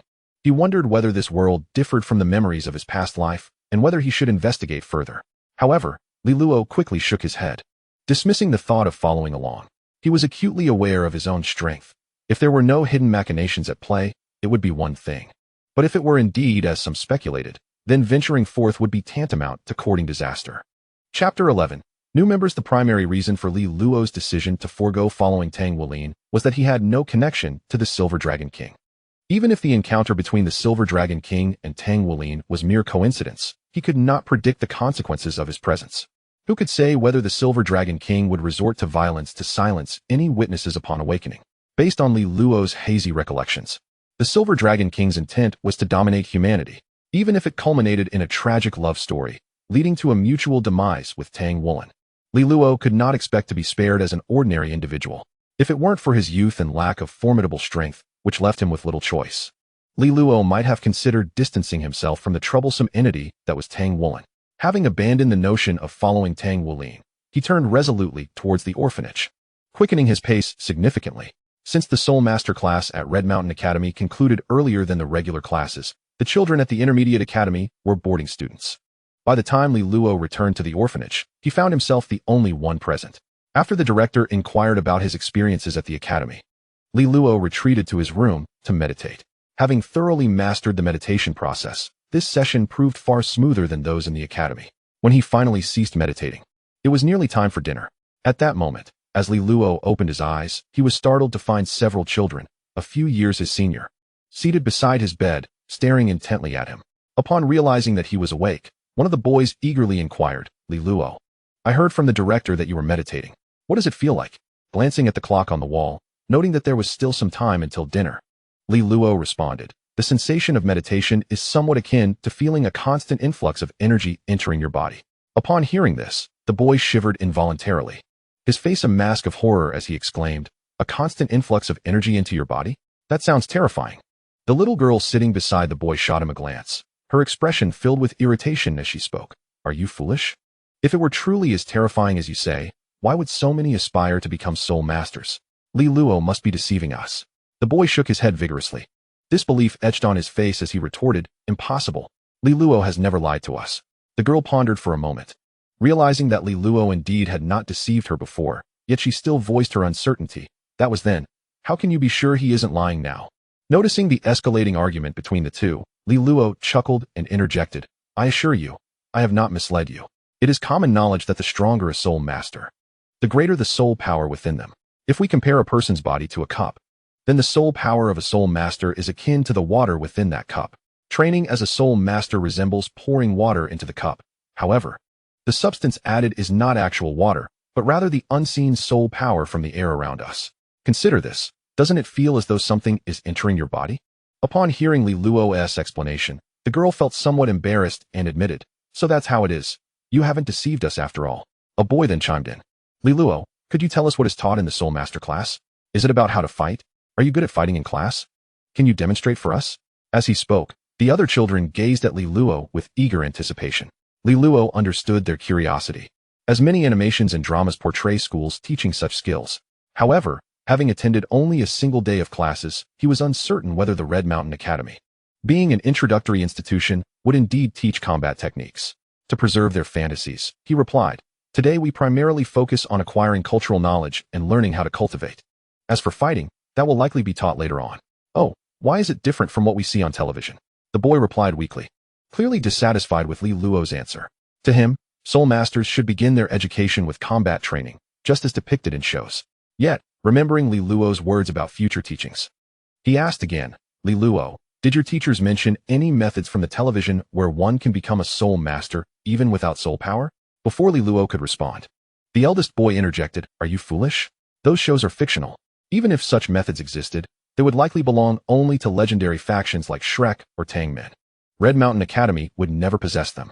Li Luo nodded in agreement. Indeed, even if such methods were real, they would only be accessible to those legendary forces, far beyond our reach. With Li Luo, whom they regarded as the most intelligent among them, affirming their thoughts, the children felt a tinge of disappointment. Nevertheless, being children, they soon cast aside these concerns and moved on. One child spoke up, suggesting they set aside other topics and urging Li Luo to continue the story he had not finished last time. This tale consisted of various fairy tales from Li Luo's memory, albeit infused with the unique martial spirits of their world due to their environment. Time gradually slipped away as Li Luo narrated and the other children listened intently, until the grandmother director called them for dinner, prompting the reluctant children to rise. As the group gathered around the dining table, two unexpected visitors arrived at the orphanage. One was unmistakably a federal law enforcement officer, as indicated by their attire. Accompanying the officer was a young girl, whose features Li Luo could barely discern in the dim light outside. She appeared to be of a similar age to himself, though he could not hear the conversation between the grandmother director and the officer through the window. Li Luo inferred from the officer's decision not to take the girl away that the orphanage would soon welcome a new member. As he observed the grandmother director leading the girl closer from the entrance, an odd thought crossed Li Luo's mind. Could this girl be the Silver Dragon King? The timing felt too coincidental, especially as he had recalled the moment when Tang Wulin first encountered the Silver Dragon King earlier that day. However, he quickly shook his head, dismissing this possibility as exceedingly slim. Yet, despite discarding his initial thought, Li Luo found himself increasingly distracted, his movements during the meal noticeably slower than before. The answer would soon be revealed, as the grandmother director was about to bring the girl inside. Chapter 12. Gu Yuna's footsteps approached. Li Luo instinctively turned his gaze toward the entrance, eager to confirm whether the girl matched his speculation. He saw the girl, holding the hand of the grandmother director, with long black hair and a white dress marked by noticeable traces of dirt. As he looked, she scanned the other children in the orphanage with her dark eyes. Seeing her appearance, Li Luo's anxious heart finally settled.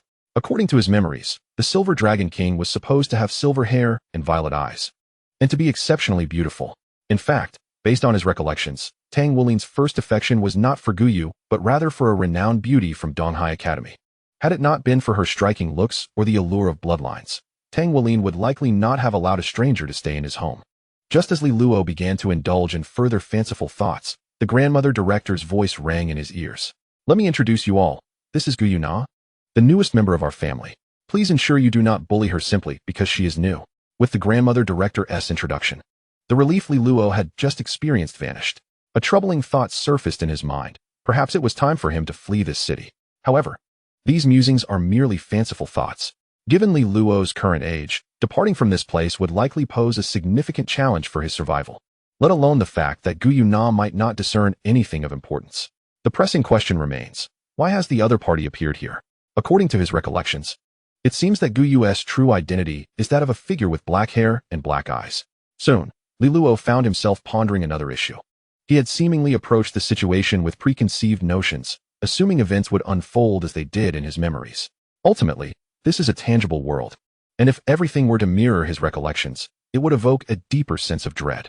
Perhaps the Gu Yuna before him is merely a namesake. Even if she is indeed the Silver Dragon King, her presence here might simply be a result of Tang Wulin choosing a path divergent from his memories, which should not greatly concern him. Moreover, it is crucial to note that even if Gu Yuna's appearance is indeed connected to him, it does not necessarily spell misfortune. After all, if she truly harbored ill intentions toward him, he lacks the capacity to resist. While Li Luo was lost in thought, he suddenly felt a tap on his shoulder, prompting him to turn around in confusion, only to meet Gu Yuna's bright gaze. With a look of curiosity, she blinked at him. Seeing that Li Luo had finally regained his focus, the elderly dean spoke. Young Li Luo, what were you pondering just now? I called your name several times without any response. Had you not been eating, I would have thought you had fallen asleep. Redirecting his gaze from Gu Yuna, Li Luo replied without hesitation. How could that be? I was simply engrossed in contemplating the lessons our teacher imparted today. You know, the teacher discussed the methods of cultivation. The dean, not surprised by Li Luo's explanation, spoke in a serious tone. In the future, focus on your meals while eating. Any matters can wait until after you have finished. Understood, Dean, Li Luo responded, then added, I just suddenly grasped something, which caused me to lose focus for a moment. It won't happen again. The dean gently shook her head, her voice tinged with a hint of exasperation. I know you too well. You say it won't happen again, yet when the moment arrives, you can never recall it. Let us not dwell on that. Just pay attention to yourself, she continued. Then turned to Gu Yuna, saying, This is Li Luo, the only student here who has awakened his soul power, and he has just enrolled in Hanshan Academy today. I heard from that officer that you have also awakened your soul power. When you go to the academy tomorrow, inquire with your Uncle Lu about the possibility of enrollment. You may very well become classmates in the future, so do ensure a good rapport. Upon hearing the dean's words, Li Luo couldn't help but feel a moment of surprise. It was not the revelation of Gu Yuna possessing soul power that astonished him. Rather, it would have been more unexpected if she lacked it, as this lends credence to his conjecture of her being a namesake. His astonishment primarily stemmed from the question of how Gu Yuna had communicated her identity to the law enforcement personnel. It was unlikely that she would suddenly claim to be an orphan, abducted to this place. However, it soon dawned on Li Luo that he was perhaps overthinking the situation. Regardless of whether Gu Yuna had indeed lost her memory, she appeared to be nothing more than a child. And it was evident that the law enforcement officials would not regard a child in the same manner as an adult. Even if there were no records of Gu Yuna in the database, those officials would likely contrive a suitable rationale based on her words, for after all, she was merely a child. Conversely, if Gu Yuna had not lost her memory, the matter would be even simpler. Whether orchestrating a performance with her fierce beasts or employing other methods, it would not pose a significant challenge. Noticing that Li Luo had once again drifted off, the elderly director waved her hand in front of him, expressing her exasperation. Why are you zoning out again? I truly wonder what your teacher has been discussing today. Realizing his unusual behavior, Li Luo quickly set aside his unproductive thoughts and replied, All right. I will seek out Uncle Lu tomorrow to see if I can still process my enrollment. He then turned to Gu Yuna and said, I apologize for losing focus just now. Your name is Gu Yuna, right? I am Li Luo. After a moment's contemplation, he added, according to the Federation's regulations, primary education is compulsory, and since the school year has only just commenced, there should be no issues. Upon hearing Li Luo's apology, Gu Yuna smiled and nodded, saying, It's quite all right. The director mentioned that we might be classmates in the future. All right, enough chatter or the food will be completely cold. Let us eat, she urged. Then turned to Li Luo. Little Li Luo, don't just stand there. Hurry and serve some food for your sister Na. At the mention of Sister Na, Li Luo couldn't help but grimace and turn his head away. In his eyes, if the person before him was truly the Silver Dragon King, not only would it be absurd to consider her a sister, but she would even surpass the status of an ancestor. On the other hand, Gu Yuna, upon hearing the director's words, was momentarily taken aback, but upon seeing Li Luo's expression, she couldn't help but break into a brilliant smile. Chapter 13. Speculations. The director keenly observed the expressions of both Li Luo and Gu Yuna. While she was uncertain about Gu Yuna's thoughts, she was quite familiar with Li Luo's demeanor. She had witnessed this behavior before.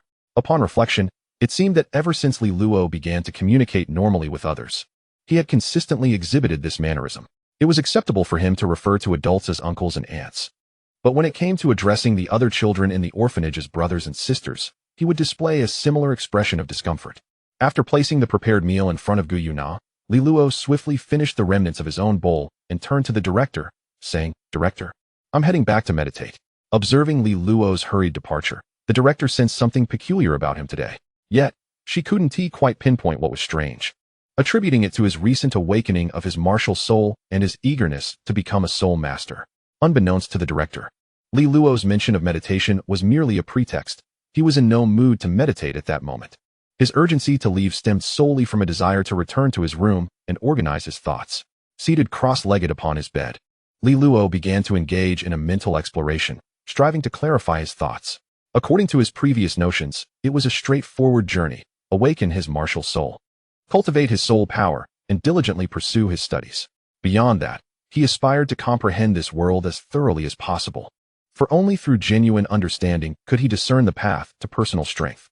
As for matters of the heart, he hoped to encounter a beloved partner with whom to share marriage and children. Should such a person remain elusive, it would not greatly trouble him. Higher aspirations, such as achieving divinity, were merely matters of fate for Li Luo. This simplicity stemmed from his self-awareness. He refrained from crafting impractical visions of the future. The notion of attaining divinity, for him, was far from realistic. Setting aside other considerations, the existence of legendary figures like the sea god Tang San and the ice empress Hui Yuhao, along with tangible institutions such as Shrek Academy and the Spirit Pagoda, compounded by his encounters with Tang Woolen and the latter's martial soul, Blue Silvergrass, suggested a strong correlation to the memories he held. Thus, it seemed evident that the current realm of deities had been swept away by the currents of time and space. With the divine realm now a mystery, it appeared highly improbable that Li Luo could achieve godhood through the inheritance of any deity. In the absence of divine legacy, the paths available for him to attain divinity were limited to self-creation of a divine position or achieving divinity through faith. It is worth noting that the viability of becoming a deity through faith on Douluo Star seemed almost impossible. As the term implies, achieving divinity through faith necessitated the gathering of belief from sentient beings. From the tales he had heard since childhood, it was clear that the most venerated figures among humanity were the sea god Tang San and Hui Yao, the founder of the Spirit Pagoda.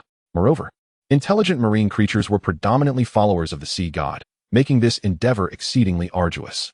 Adding to the complexity, the current rulers of the realm and the core of life were Tang Hao and Ayin, and Li Luo doubted they would permit such occurrences. Thus, the final option of self-creating a divine position also appeared obstructed, based on Yunming's demeanor. Whether due to the realm's inherent constraints or Tang Hao and Ayin's reluctance to allow entities that transcended their control, this route seemed equally unfeasible. Presently, all known avenues to divinity appeared to be blocked. Unless Li Luo could forge a unique path of his own, he could essentially dismiss the notion of achieving godhood. To carve out his own journey, a profound understanding of the world was imperative. From every perspective, Li Luo's earlier plans were reasonably sound. Yet, all of this was predicated on a methodical approach, and the unexpected arrival of Gu Yuna had completely caught him off guard. If her appearance here is solely to comprehend humanity or due to the sensing of the Golden Dragon King's aura, it would be one thing. However, what truly concerns Li Luo is the possibility that Gu Yuna's intentions revolve around him. After all, no one can ascertain whether he, as an individual from another realm, possesses any discernible peculiarities. Should this indeed be the case, Li Luo, with his current strength of not even being a first-ring soul master, is at a loss as to how to respond. For Li Luo personally, regardless of the other party's motives, it spells trouble. This is not to suggest that Li Luo harbors any deep-seated prejudice against the so-called races for someone from another world. Neither soul masters nor soul beasts can be considered akin to himself.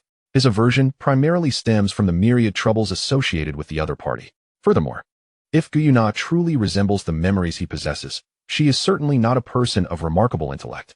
This notion is not a deliberate attempt by Li Luo to belittle Gu Yuna. Based on his recollections, Gu Yuna should have regained her powers upon her emergence. Even if she does not reach the level of a divine king, she must be perilously close. What does this imply? In this era where the divine realm has vanished, Gu Yuna represents an invincible force, whether it's the likes of Tang Hao and Ayin or the so-called demon plane and abyss plane. None could possibly contend with her. Yet, what choice does Gu Yuna make? She adopts the inexplicable pretext of wanting to understand humanity by transforming into a child and integrating into human society, simultaneously causing herself to lose her memory. This is utterly unfathomable to Li Luo. Surely, she cannot intend to further her own advancement through recultivation. If that were her aim, wouldn't it be more prudent to resolve any potential troubles before embarking on her journey of recultivation? All of this led Li Luo to recall a phrase: wisdom is the enemy of the god of wisdom. As the wisdom avatar of the dragon god, Gu Yuna's actions seem to affirm this statement. Another possibility is that Gu Yuna has been manipulated by Tang San. Or perhaps the fate of this world is skewed in favor of the Tang family, regardless of whether she has been deceived or if the world's destiny sways. To Li Luo, Gu Yuna represents an enormous conundrum. As time ticked away, Li Luo found himself devoid of a strategy even upon the return of his fellow orphans to the shared room. It seemed that the only path laid before him was one of acceptance. By the time midnight arrived, having devised no solution, Li Luo resigned himself to sleep. For the following day would require him to attend classes at the academy. He decided to leave the uncertainties of the future to his future self to ponder. Chapter 14. Scholarship. The next morning, After bidding farewell to the grandmotherly director, Li Luo set off to school alongside the children from the orphanage. To his surprise, those classmates who had previously shown him disdain seemed to have transformed overnight, eagerly rushing to greet him one by one. However, it quickly dawned on Li Luo why this sudden change had occurred. It was merely a result of their parents enlightening them about the existence of such a prodigy in their class after they returned home the previous day. Children may perceive a 7th-level innate soul power as merely a slight elevation, lacking any profound understanding. It is inconceivable for adults who have navigated the complexities of society to share such ignorance. To them, as long as no unforeseen circumstances arise, Li Luo is destined to become a highly esteemed soul master. The prospect of their children forming a friendship with him is undoubtedly a positive outcome. The morning classes continued with cultural studies. But just as noon approached and Li Luo prepared to seek out Lu Yang, he was unexpectedly halted by Lin Ximen, who requested his presence in her office. While en route, a sudden realization dawned upon Li Luo. He was ensnared in a cognitive misstep. Why venture to the ordinary district to find Lu Yang when it would be far more convenient to inquire with the head of his soul master class? Resolute in his decision, he promptly addressed Lin Ximen. "Teacher, may I ask if it is possible to enroll in our academy after having missed the previous registration?" Lin Ximen, slightly puzzled by his inquiry, responded, "If I recall correctly, you grew up in an orphanage, did you not? Why do you ask? Is there someone from your orphanage who missed the enrollment?" Li Luo initially shook his head before elaborating. "Yesterday, a newcomer arrived at our orphanage, roughly my age. The headmistress suggested that I inquire whether they could join our academy." Given her relatively short tenure at the academy, Lin Ximen was encountering this question for the first time. After a moment of contemplation, she replied, "I am not entirely certain about the specifics. I will consult the head of the ordinary district shortly." Noticing Li Luo's seemingly uncertain reaction, Lin Ximing hurried to reassure him, "You need not worry excessively. Compulsory education is mandated by the Federation, and the academy should not arbitrarily deny a newcomer admission." It was evident that Lin Ximen instinctively assumed that the newcomer was an ordinary person, failing to consider the possibility of them possessing soul power. This assumption was understandable, as individuals capable of becoming soul masters are exceedingly rare, and the orphanage where Li Luo resided was hardly a nexus of talent. The mere emergence of a prodigy like Li Luo was already a stroke of fortune. Recognizing her misconception, Li Luo shook his head and clarified, "Teacher, this newcomer is not an ordinary person. Like me, they possess innate soul power, which is why I directly inquired with you." Lin Ximing paused, momentarily taken aback by his revelation. However, she quickly regained her composure and responded, "If they possess soul power, the situation is even simpler. The academy will certainly not refuse admission to a child with soul power." Li Luo nodded slightly, choosing not to elaborate further. After all, he regarded this matter as a task entrusted to him by the headmistress, and the outcome was of little consequence to him. Thus, he did not share the level of excitement that Lin Ximen had anticipated. To Li Luo's surprise, Lin Xiangming interpreted his actions as a sign of concern. To alleviate any potential worries, she promptly added, "Rest assured, my visit to the office today is solely to meet with the vice president of the academy, who oversees the Soul Master District. I will inquire on your behalf shortly."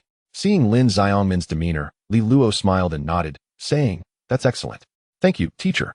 After a moment of contemplation, Lin Xiangmin's curiosity piqued, and she asked, "By the way, do you know what the new recruit's martial spirit is? What is their innate soul power level?" Although she held modest expectations, Lin Xiangming secretly hoped that the new student would be a prodigy like Li Luo. Even if they weren't as gifted, possessing a soul power level of 4 or 5 would still be advantageous for her own prospects of advancement. "I'm afraid I don't know," Li Luo replied, shaking his head. He felt a bit awkward regarding this inquiry. Given the connection to Gu Yuna, he was more inclined to avoid any probing questions rather than seek out information. Noticing Li Luo's lack of knowledge, Lin Xiangming refrained from pressing further, assuring him that she would secure the vice president's approval for the newcomer to attend Hongshan Academy. Before long, they arrived at Lin Xiangmin's office. Peering inside, Li Luo spotted an elderly gentleman with graying hair standing by the window. From his silhouette, it was evident he was the same man who had summoned Lin Xiangming the previous day. As Li Luo and Lin Xiangming approached, the man turned to face them, nodding slightly at Lin Xiangming before directing his gaze toward Li Luo. After a brief appraisal, the elder spoke in a gentle tone, "You must be Li Luo. Your teacher has spoken of you often. It is clear you possess remarkable talent. You are destined to become a formidable soul master, perhaps even a legendary armored master." Li Luo felt a twinge of disdain. Such flattery might serve to amuse children, but he found it hard to take seriously. After all, It had only been 2 days since he awakened his martial spirit. However, he kept his thoughts to himself, shaking his head slightly and feigning modesty as he replied. Thank you for your kind words, Vice President. May I ask what brings you to see me? Do not be anxious. My purpose is not malevolent. The Vice President reassured him. He paused momentarily before continuing. Your innate soul power level has reached the threshold for the Academy's scholarship program, and I am here to award you this scholarship. Upon hearing the term scholarship, Douluo was momentarily taken aback, clearly not anticipating such an opportunity at a primary academy. However, he quickly recollected himself, realizing that this world differed markedly from his previous one.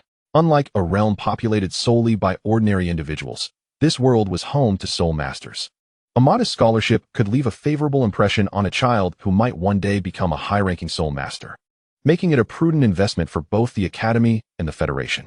However, recalling the establishment of that initial class at Donghai Academy, which seemingly required some form of contract, Douluo inquired with curiosity, if I were to receive this scholarship, what exactly would the Academy expect of me? Chapter 15. Home visit. The Vice Principal could hardly anticipate that Douluo would pose such a question, revealing a moment of astonishment on his face. In his perception, a child of Douluo's age would typically be elated to accept a scholarship without delving into the specifics. While Lin Zimin had mentioned that Douluo exhibited a maturity beyond his peers, it was still surprising for a 6-year-old to broach the subject of benefits, catching the Vice Principal somewhat off guard, even considering the child's background as an orphan. Nonetheless, the Vice Principal, accustomed to his position, swiftly regained his composure after a fleeting moment of surprise, adopting a gentle demeanor and carefully choosing his words. Douluo, regardless of your past experiences, I assure you that upon receiving the scholarship, you will not be required to undertake any obligations. You may not be aware, but this scholarship was established by the Lord of Aolai City to encourage young soul masters like yourselves. Furthermore, given your tender age, it is hardly appropriate for children of your stature to be burdened with responsibilities. If matters were to reach such an extent, it would imply an imminent downfall of the Federation. At this juncture, the Vice Principal seemed to recollect something, shifting his tone. If there is indeed anything expected of you, it would simply be to diligently cultivate your skills, strive to become stronger, and refrain from actions that could harm the Federation. Upon hearing the Vice Principal's words, Douluo realized that he had perhaps overthought the situation. After all, Hongshan Academy was merely a primary institution, and this scholarship was genuinely intended to motivate students to enhance their training. As for the benefits it could confer upon them, they were quite straightforward. Should Douluo aspire to become a high-ranking soul master in the future, he could bring significant advantages to both the city and Hongshan Academy. Setting aside distant concerns, the immediate goal was for Douluo to attain a relatively high rank by the time of his graduation, potentially attracting parents to enroll their children in the school. It was worth noting that, based on Douluo's observations, the families of his classmates were not particularly affluent.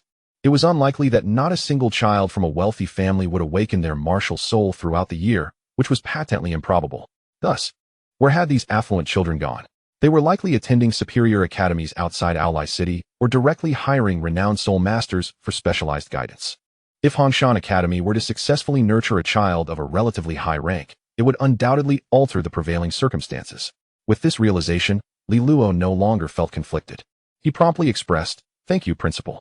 I will certainly endeavor to train diligently and strive to become a true soul master as soon as possible." The Vice President, who was aware of the impact of his words, nodded slightly and smiled as he spoke. Ambition is commendable. This matter is settled. Henceforth, the scholarship will be presented to the director of your orphanage by your teacher, Lin. Although Douluo yearned to suggest that they simply hand the money directly to him, he acknowledged his age and merely nodded in agreement, choosing not to voice his thoughts further. The Vice President had come primarily to discuss the scholarship, and upon concluding the matter, he prepared to depart. He remarked, "It is getting late. I must return now. Lin and Douluo, you should hurry and have your meal." As the Vice President prepared to leave, Douluo hastily inquired once more if the Red Mountain Academy was still accepting new students. "Of course, there is no issue. Bring her along tomorrow when you come to school, and let Teacher Lin assist her with the enrollment process," he replied. "It was truly unexpected that your orphanage could accommodate 2 children possessing spirit masters." Upon learning that Guyuna also possessed soul power, the Vice President readily agreed. Even though he was yet unaware of her martial spirit and innate soul power, time swiftly passed, and the afternoon classes consisted of explanations regarding various martial spirits and an assessment of the students' meditation progress, as well as addressing any difficulties they encountered during their meditative practices. While evaluating the meditation progress of his students, Lin Shiming encountered a surprising revelation. The student's advancements far surpassed her expectations. After inquiring with several students, she discovered that upon her departure the previous day, Li Luo had shared the secrets entrusted to him with his classmates. Casting a curious glance at Li Luo, Lin Shiming chose not to expose his actions of profiting from his peers' snacks under her name. Instead, she nodded approvingly at him. Given the student's satisfactory progress, even those who had yet to fully engage in meditation were only lacking in practice. Thus, the second class of the afternoon transformed into a session of free meditation practice. As the school bell rang, signaling the end of the day, it marked the passage of time. Unlike the previous day, Li Luo was not returning to the orphanage alone, but was accompanied by Lin Shiming, his homeroom teacher. Noticing the unfamiliar face accompanying Li Luo, the director of the orphanage, who had been conversing with Gu Yuna, promptly rose to greet them. Upon reaching them, the director introduced herself. "You must be the director of this orphanage. I am Lin Shiming, Li Luo's homeroom teacher. I have come primarily because," before Lin could finish her statement, the director shot Li Luo a glare, her expression slightly embarrassed as she interjected, "Hello, Teacher Lin. Is it true that Li Luo has caused trouble at the academy? Rest assured, I shall ensure he is properly disciplined." With that, the director glared at Li Luo once more and admonished, "What are you standing there for? Hurry and fetch a chair for your teacher." Upon witnessing the dean's grandmother in such a state, Li Luo could not help but feel a sense of helplessness. As he walked into the room, he murmured softly, "I am no longer a mere 3-year-old. How could I possibly cause trouble at the academy?" However, he did not blame the dean's grandmother for her misconceptions. Li Luo had witnessed numerous instances of teachers from the academy visiting his home, and invariably, the visits stemmed from conflicts involving the children of the academy, often due to the disdain shown towards those of orphan backgrounds. Realizing that the dean's grandmother had misconstrued her intentions, Lin Shiming hastily clarified, "You have misunderstood. Li Luo has performed exceptionally well at the academy and has not caused any trouble. I am here because he has been awarded a scholarship." The dean's grandmother was momentarily taken aback by the red envelope presented by Lin Shiming. She had prepared herself for a reprimand, but never anticipated that a home visit could unfold in such a manner. It was only upon hearing Li Luo's call that the dean's grandmother regained her composure. Feeling a bit embarrassed as she carefully accepted the envelope, "I apologize, Teacher Lin. It seems I have misjudged the situation. Please, do not stand. Let's sit down and converse." Chapter 16. Astonishment. Once Lin Ximen was seated, the dean's grandmother sighed and began to explain, "As you are aware, we operate an orphanage, housing children who are homeless.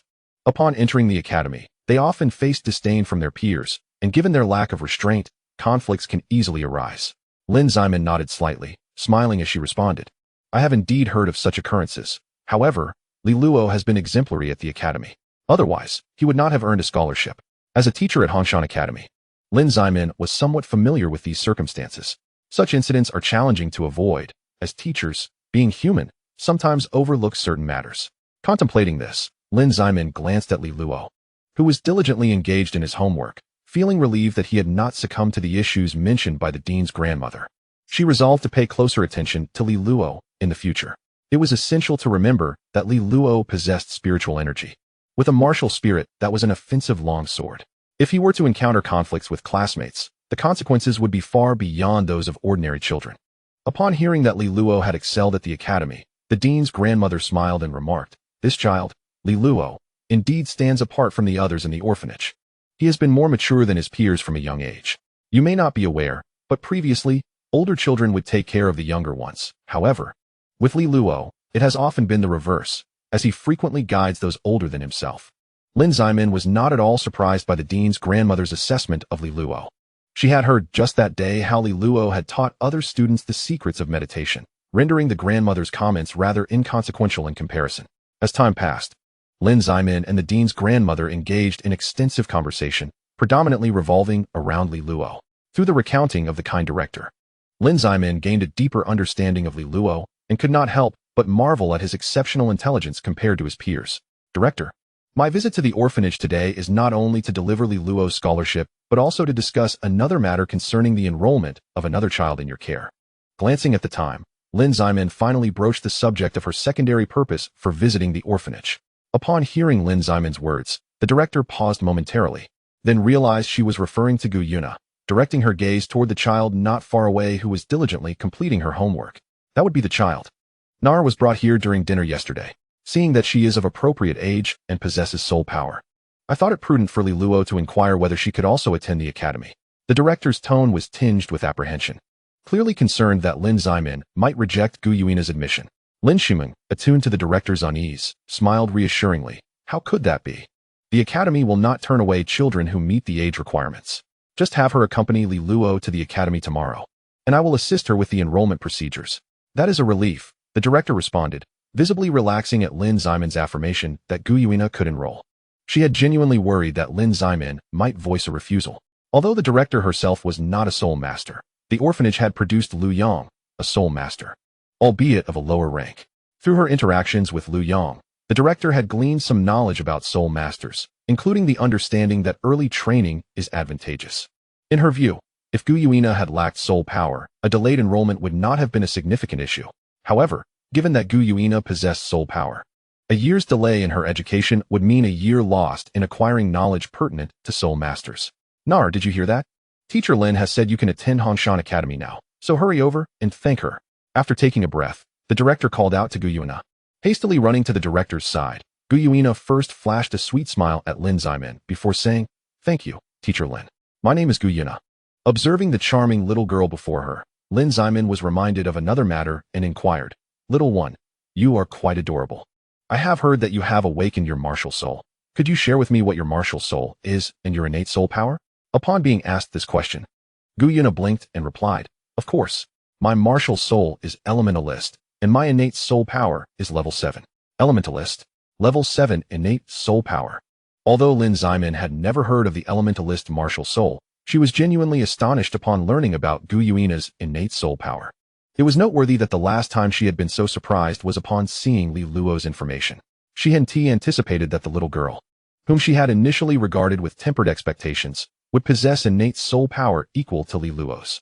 Had it not been for the fact that it was already after working hours, Lin Zimin would have been eager to take Gu Yuina back to the academy immediately to facilitate her enrollment. In contrast, Gu Yuina seemed oblivious to Lin Zimin's reaction, and with a tone of curiosity, inquired, "Is a 7th level innate soul power impressive? I heard from the dean that brother Li Luo also possesses 7th level innate soul power." Suppressing her astonishment, Lin Zimin beamed and replied, "Of course, it is quite remarkable. Among this cohort at Hongshan Academy, the most formidable individuals are you and Li Luo." Upon hearing Lin Zimin's words, Gu Yuina turned to Li Luo, her expression brimming with joy as she exclaimed, "Brother Li Luo, did you hear that? I am a genius just like you." Li Luo, who had been diligently working on his assignments, paused at Gu Yuina's declaration. Upon hearing the term elementalist, he could almost conclusively ascertain that this Gu Yuina was indeed the Silver Dragon King. However, he was uncertain of her current state. If she had lost her memory, that would be one thing, but regardless of her condition, Li Luo found it unsurprising. Conversely, if she had not suffered amnesia, he could not fathom why she behaved this way. Simultaneously, an idea crossed Li Luo's mind. If only he had a recording device, he could capture this moment and, once he grew stronger, show it to Gu Yuina later. He wondered what her reaction would be then. Yet, he quickly dismissed this perilous thought and smiled, saying, "Yes, yes. We are equally impressive geniuses, devoid of sincerity." With a huff, Gu Yuina disregarded Li Luo and turned her attention to Lin Zimin, inquiring about the courses at Hongshan Academy, displaying a keen longing for campus life. Chapter 17. Faith. Having satisfied Gu Yuina's curiosity, Lin Shimeng took her leave from the orphanage. Despite the dean's numerous attempts to persuade her to stay for dinner, she did not linger. After bidding farewell to Lin Zimin, the dean settled back into her aging recliner, supported by Li Luo and Gu Yuina.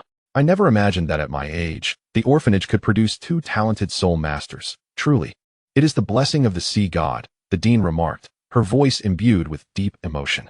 Upon hearing the mention of the sea god, Gu Yuina seemed triggered by the keyword and casually remarked, "The lofty sea god does not concern himself with the lives of the common folk. Otherwise, we would not exist as we do." Before Gu Yuina could finish her statement, the dean interjected with a serious tone, "Do not speak carelessly. If not for the sea god's defeat of the nefarious spirit hall, we would not have our current way of life." After addressing Gu Yuina, the dean muttered softly, "Nar is still a child. Her innocent words should not be held against her by the sea god." Seeing the dean in fervent prayer, Li Luo couldn't help but chuckle, finding their reactions entirely predictable. The dean's sentiments were understandable. The sea god Tang Sen represented her faith, and indeed, most residents of coastal cities on the continent were devout followers of the sea god. Since mastering the local language, Li Luo had often heard her speak of the sea goddess deeds. As for Gu Yuina, her existence as a manifestation of the dragon god was even simpler. She was born from the division of the dragon god by the god of Shura. At present, the sea god Tang simultaneously holds the divine position of the Shura god.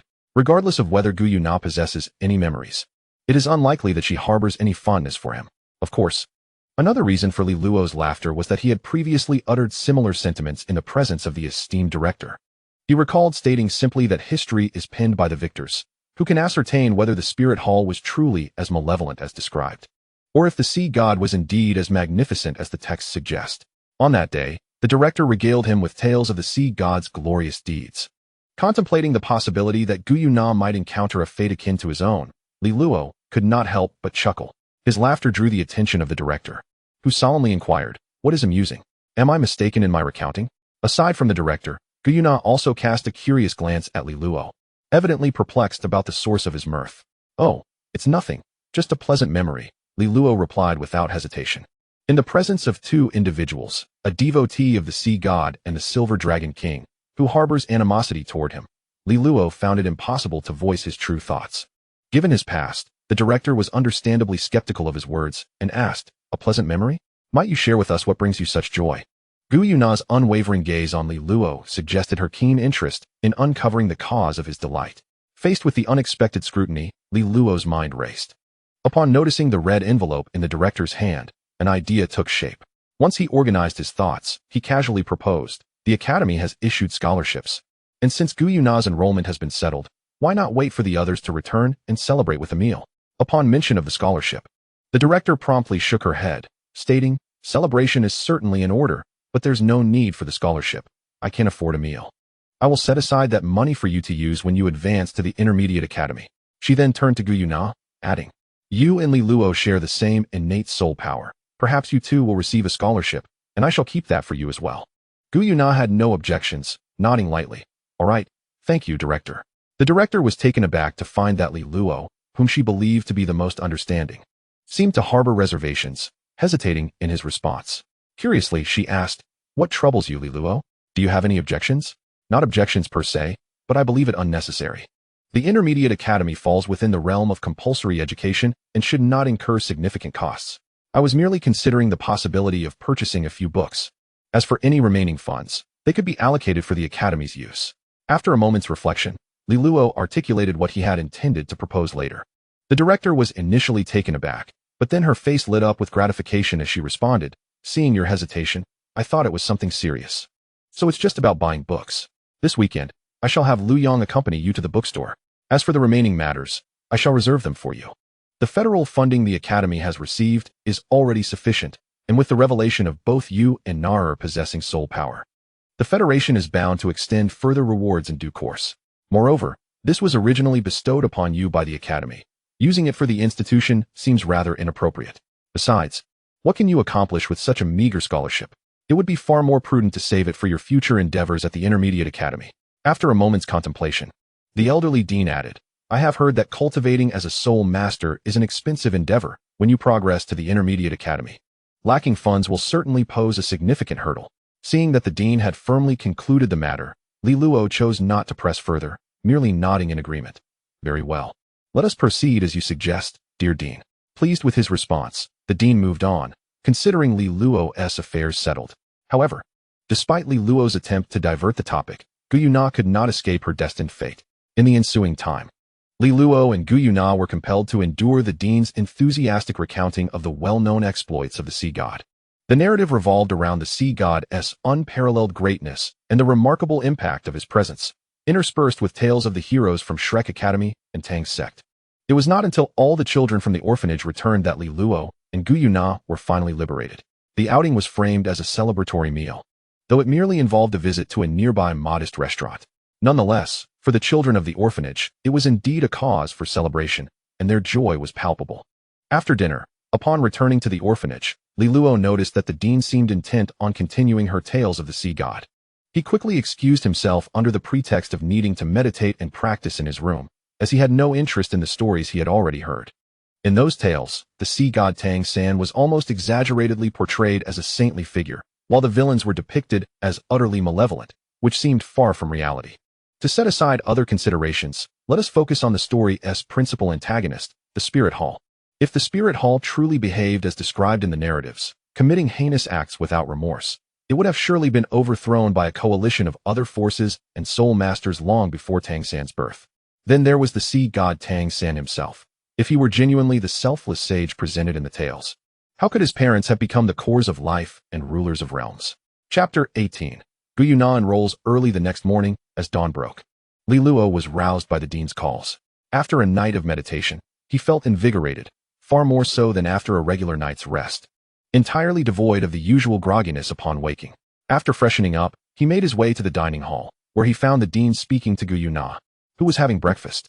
It was nothing more than the usual admonitions to heed the teachers at school, so Li Luo paid little heed and casually selected a seat.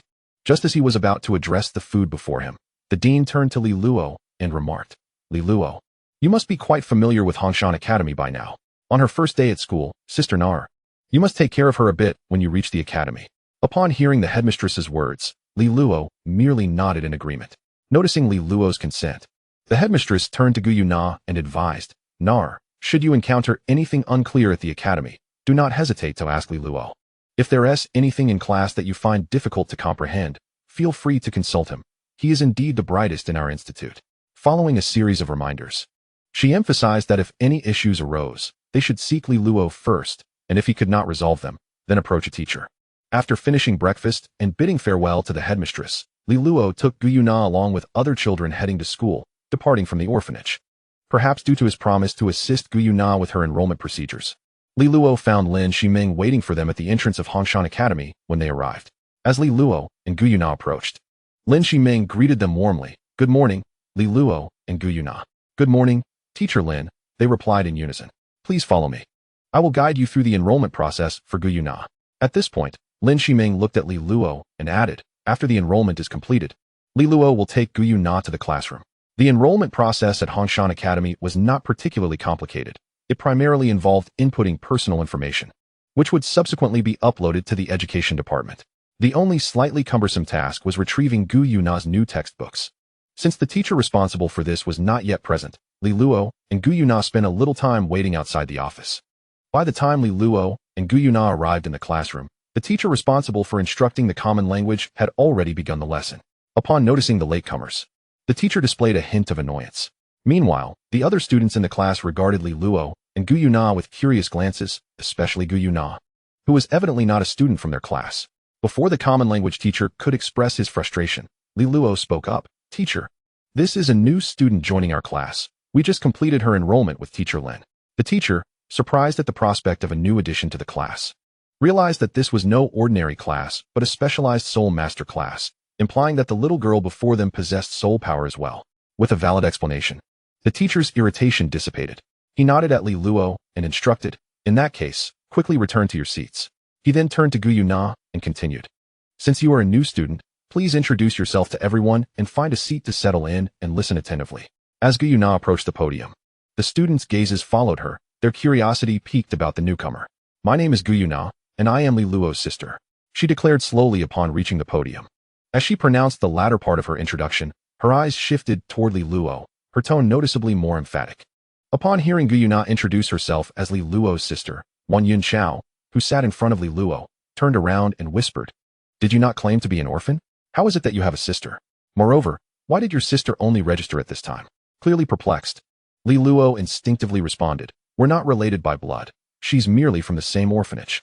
As for why she registered at this moment, he trailed off, suddenly realizing, and slapped his forehead, continuing, "Not a sister in the traditional sense. She only arrived at our orphanage yesterday, hence she missed the academy registration."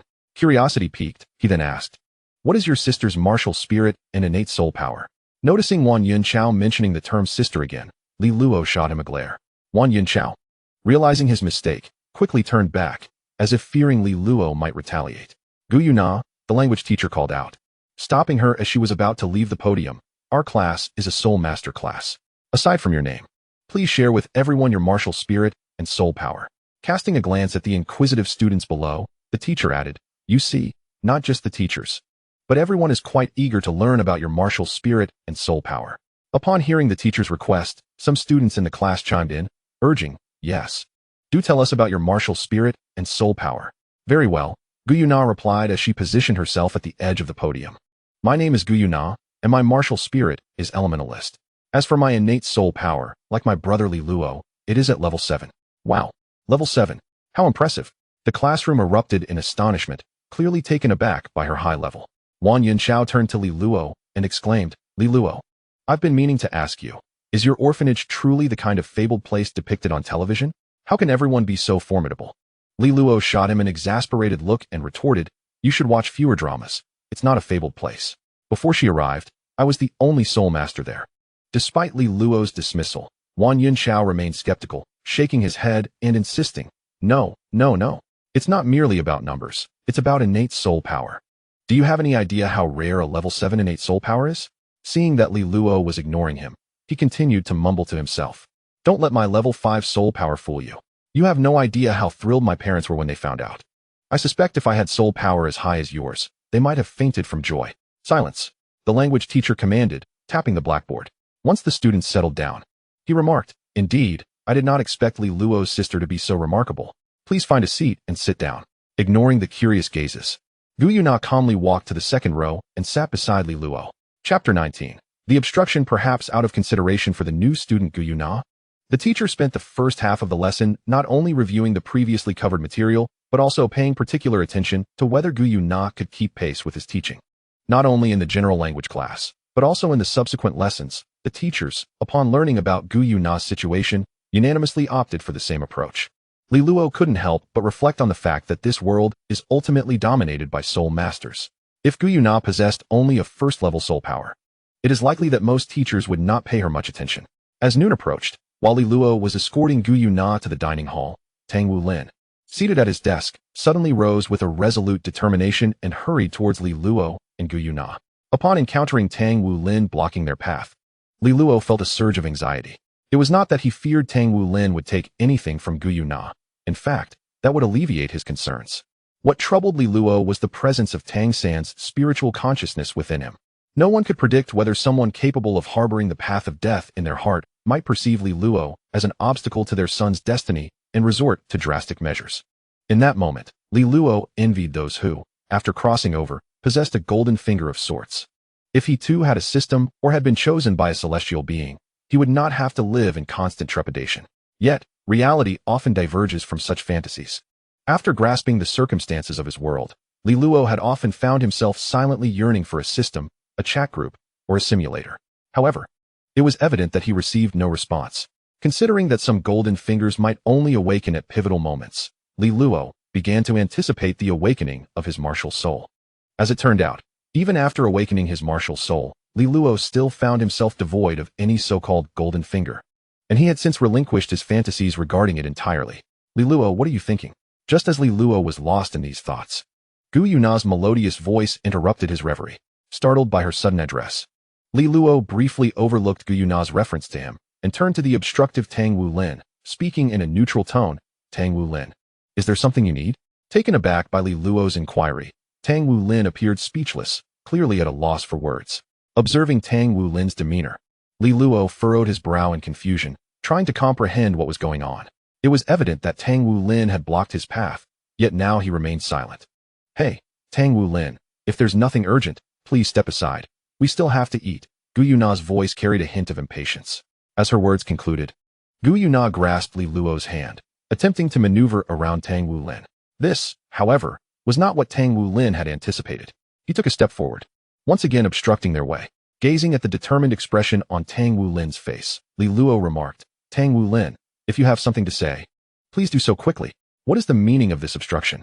Whether he had carefully chosen his words or had finally mustered the courage, Tang Wulin, with a slight flush on his face, hesitantly began, Gu Yuna, do you feel any sort of attraction from me? Upon hearing Tang Wulin's inquiry, Li Luo understood he was referring to the allure stemming from their shared bloodline of the Golden and Silver Dragon Kings. Simultaneously, it became increasingly evident to Li Luo that Gu Yuna was indeed the Silver Dragon King. Otherwise, how could Tang Wulin possibly exhibit such behavior? However, despite knowing the truth, Li Luo couldn't help but chuckle. The sight of a 6-year-old child making such remarks to another child who also appeared to be 6 was simply too amusing for him to resist. What could possibly be funny? Gu Yuna shot Li Luo an irritable glance, exclaiming to Tang Woolen with a hint of annoyance, "Have you watched too much television? You are not a character from a show. Why would you entertain such thoughts?" Upon hearing Gu Yuna's words, Li Luo found himself laughing even harder. If all went as expected, Tang Woolen truly was a protagonist. At least in this age, no one could be more deserving of that title than he. Oblivious to Li Luo's thoughts, Tang Woolen interpreted Li Luo's laughter as mockery, and combined with Gu Yuna's remarks, his face flushed even deeper, resembling a steamed shrimp. After a brief silence, Tang Woolen gathered his courage to say, "Classmate Gu Yuna, that's not what I meant. What I meant was, have we met somewhere before?" You give me a sense of déjà vu. Witnessing Tang Woolen's anxious stammering left Li Luo momentarily at a loss for words. However, to his surprise, Gu Yuna directly took his hand and led him away from Tang Woolen. As they brushed past one another, Gu Yuna calmly remarked, "It's merely your illusion. We're off to eat, and there's no time for idle chatter." Since Gu Yuna was pulling him forward, Li Luo lagged slightly behind her, and as they passed, he noticed the unmistakable expression of disappointment on Tang Woolen's face. Simultaneously, an odd sensation blossomed in Li Luo's heart, as if he should swap places with Tang Woolen. Yet, he quickly recalled a crucial detail in his memories.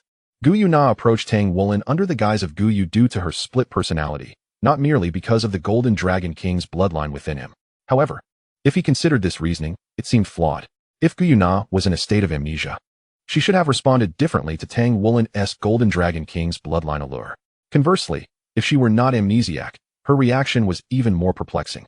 In Li Luo's perspective, if Gu Yuna possessed her full memory, upon sensing the Golden Dragon King's bloodline within Tang Woolen, it would be entirely reasonable for her to act directly against him. As for Tang San's divine consciousness residing within Tang Woolen, it was the remnant of a true God King, and it was not surprising that Gu Yuna could not perceive it. What was I pondering? I realized that ever since being interrupted by that fellow named Tang Woolen, I have been rather distracted. When Gu Yuna posed her question, Li Luo felt an urge to respond that his distraction was indeed due to her. However, until he could fully unravel the confusion within his heart, he clearly could not voice such thoughts. After a moment of contemplation, Li Luo finally spoke. "I wouldn't say I'm distracted, I just find Tang Woolen a bit peculiar. Although I haven't interacted much with him, there are other girls in our class. Why did he specifically approach you?" As he said this, Li Luo donned an expression of sudden realization and continued, "Could it be that you two have met before, only to forget over time?" To Li Luo's surprise, Gu Yuna merely shook her head slightly and remarked, "What of it? Whether it's true or not, overthinking won't fill our stomachs or make us stronger." Murmuring Gu Yuna's last statement, Li Luo couldn't help but reflect on how closely it mirrored his current predicament. Regardless of Gu Yuna's present condition or whether he had attracted Tang San's attention, it was beyond Li Luo's capacity to respond effectively. In a situation where he couldn't alter the status quo, any amount of futile pondering would yield no change, merely leading to unnecessary vexation. Rather than remain in such a state, it was far better to focus on what needed to be done. Suddenly, a long-standing confusion dissolved, and Li Luo felt as if a heavy burden had been lifted, granting him a newfound sense of ease. Casting a glance at Gu Yuna, who walked beside him, he found himself momentarily setting aside her identity as the Silver Dragon King and unconsciously expressing his gratitude. "Gu Yuna, thank you." To his astonishment, Gu Yuna halted, reached out her delicate hand to touch Li Luo's forehead, and murmured, "It's not even warm. How can this be? Could it be that you caught some nonsense from that Tang Woolen?" Seeing Gu Yuna's demeanor, Li Luo retorted, "You're the one who's been infected by Tang Woolen. I said thank you because your words helped me realize something." However, Gu Yuna's next action left Li Luo further speechless. She scrutinized his face intently, as if trying to discern whether he was jesting. After several seconds, seemingly unable to determine anything, Gu Yuna suddenly declared, "Though I don't quite understand what you're saying. Since you wish to thank me, why not call me Sister Nar and let me hear it?" Hearing Gu Yuna insist on the matter of titles once more, Li Luo found himself perplexed by her fixation.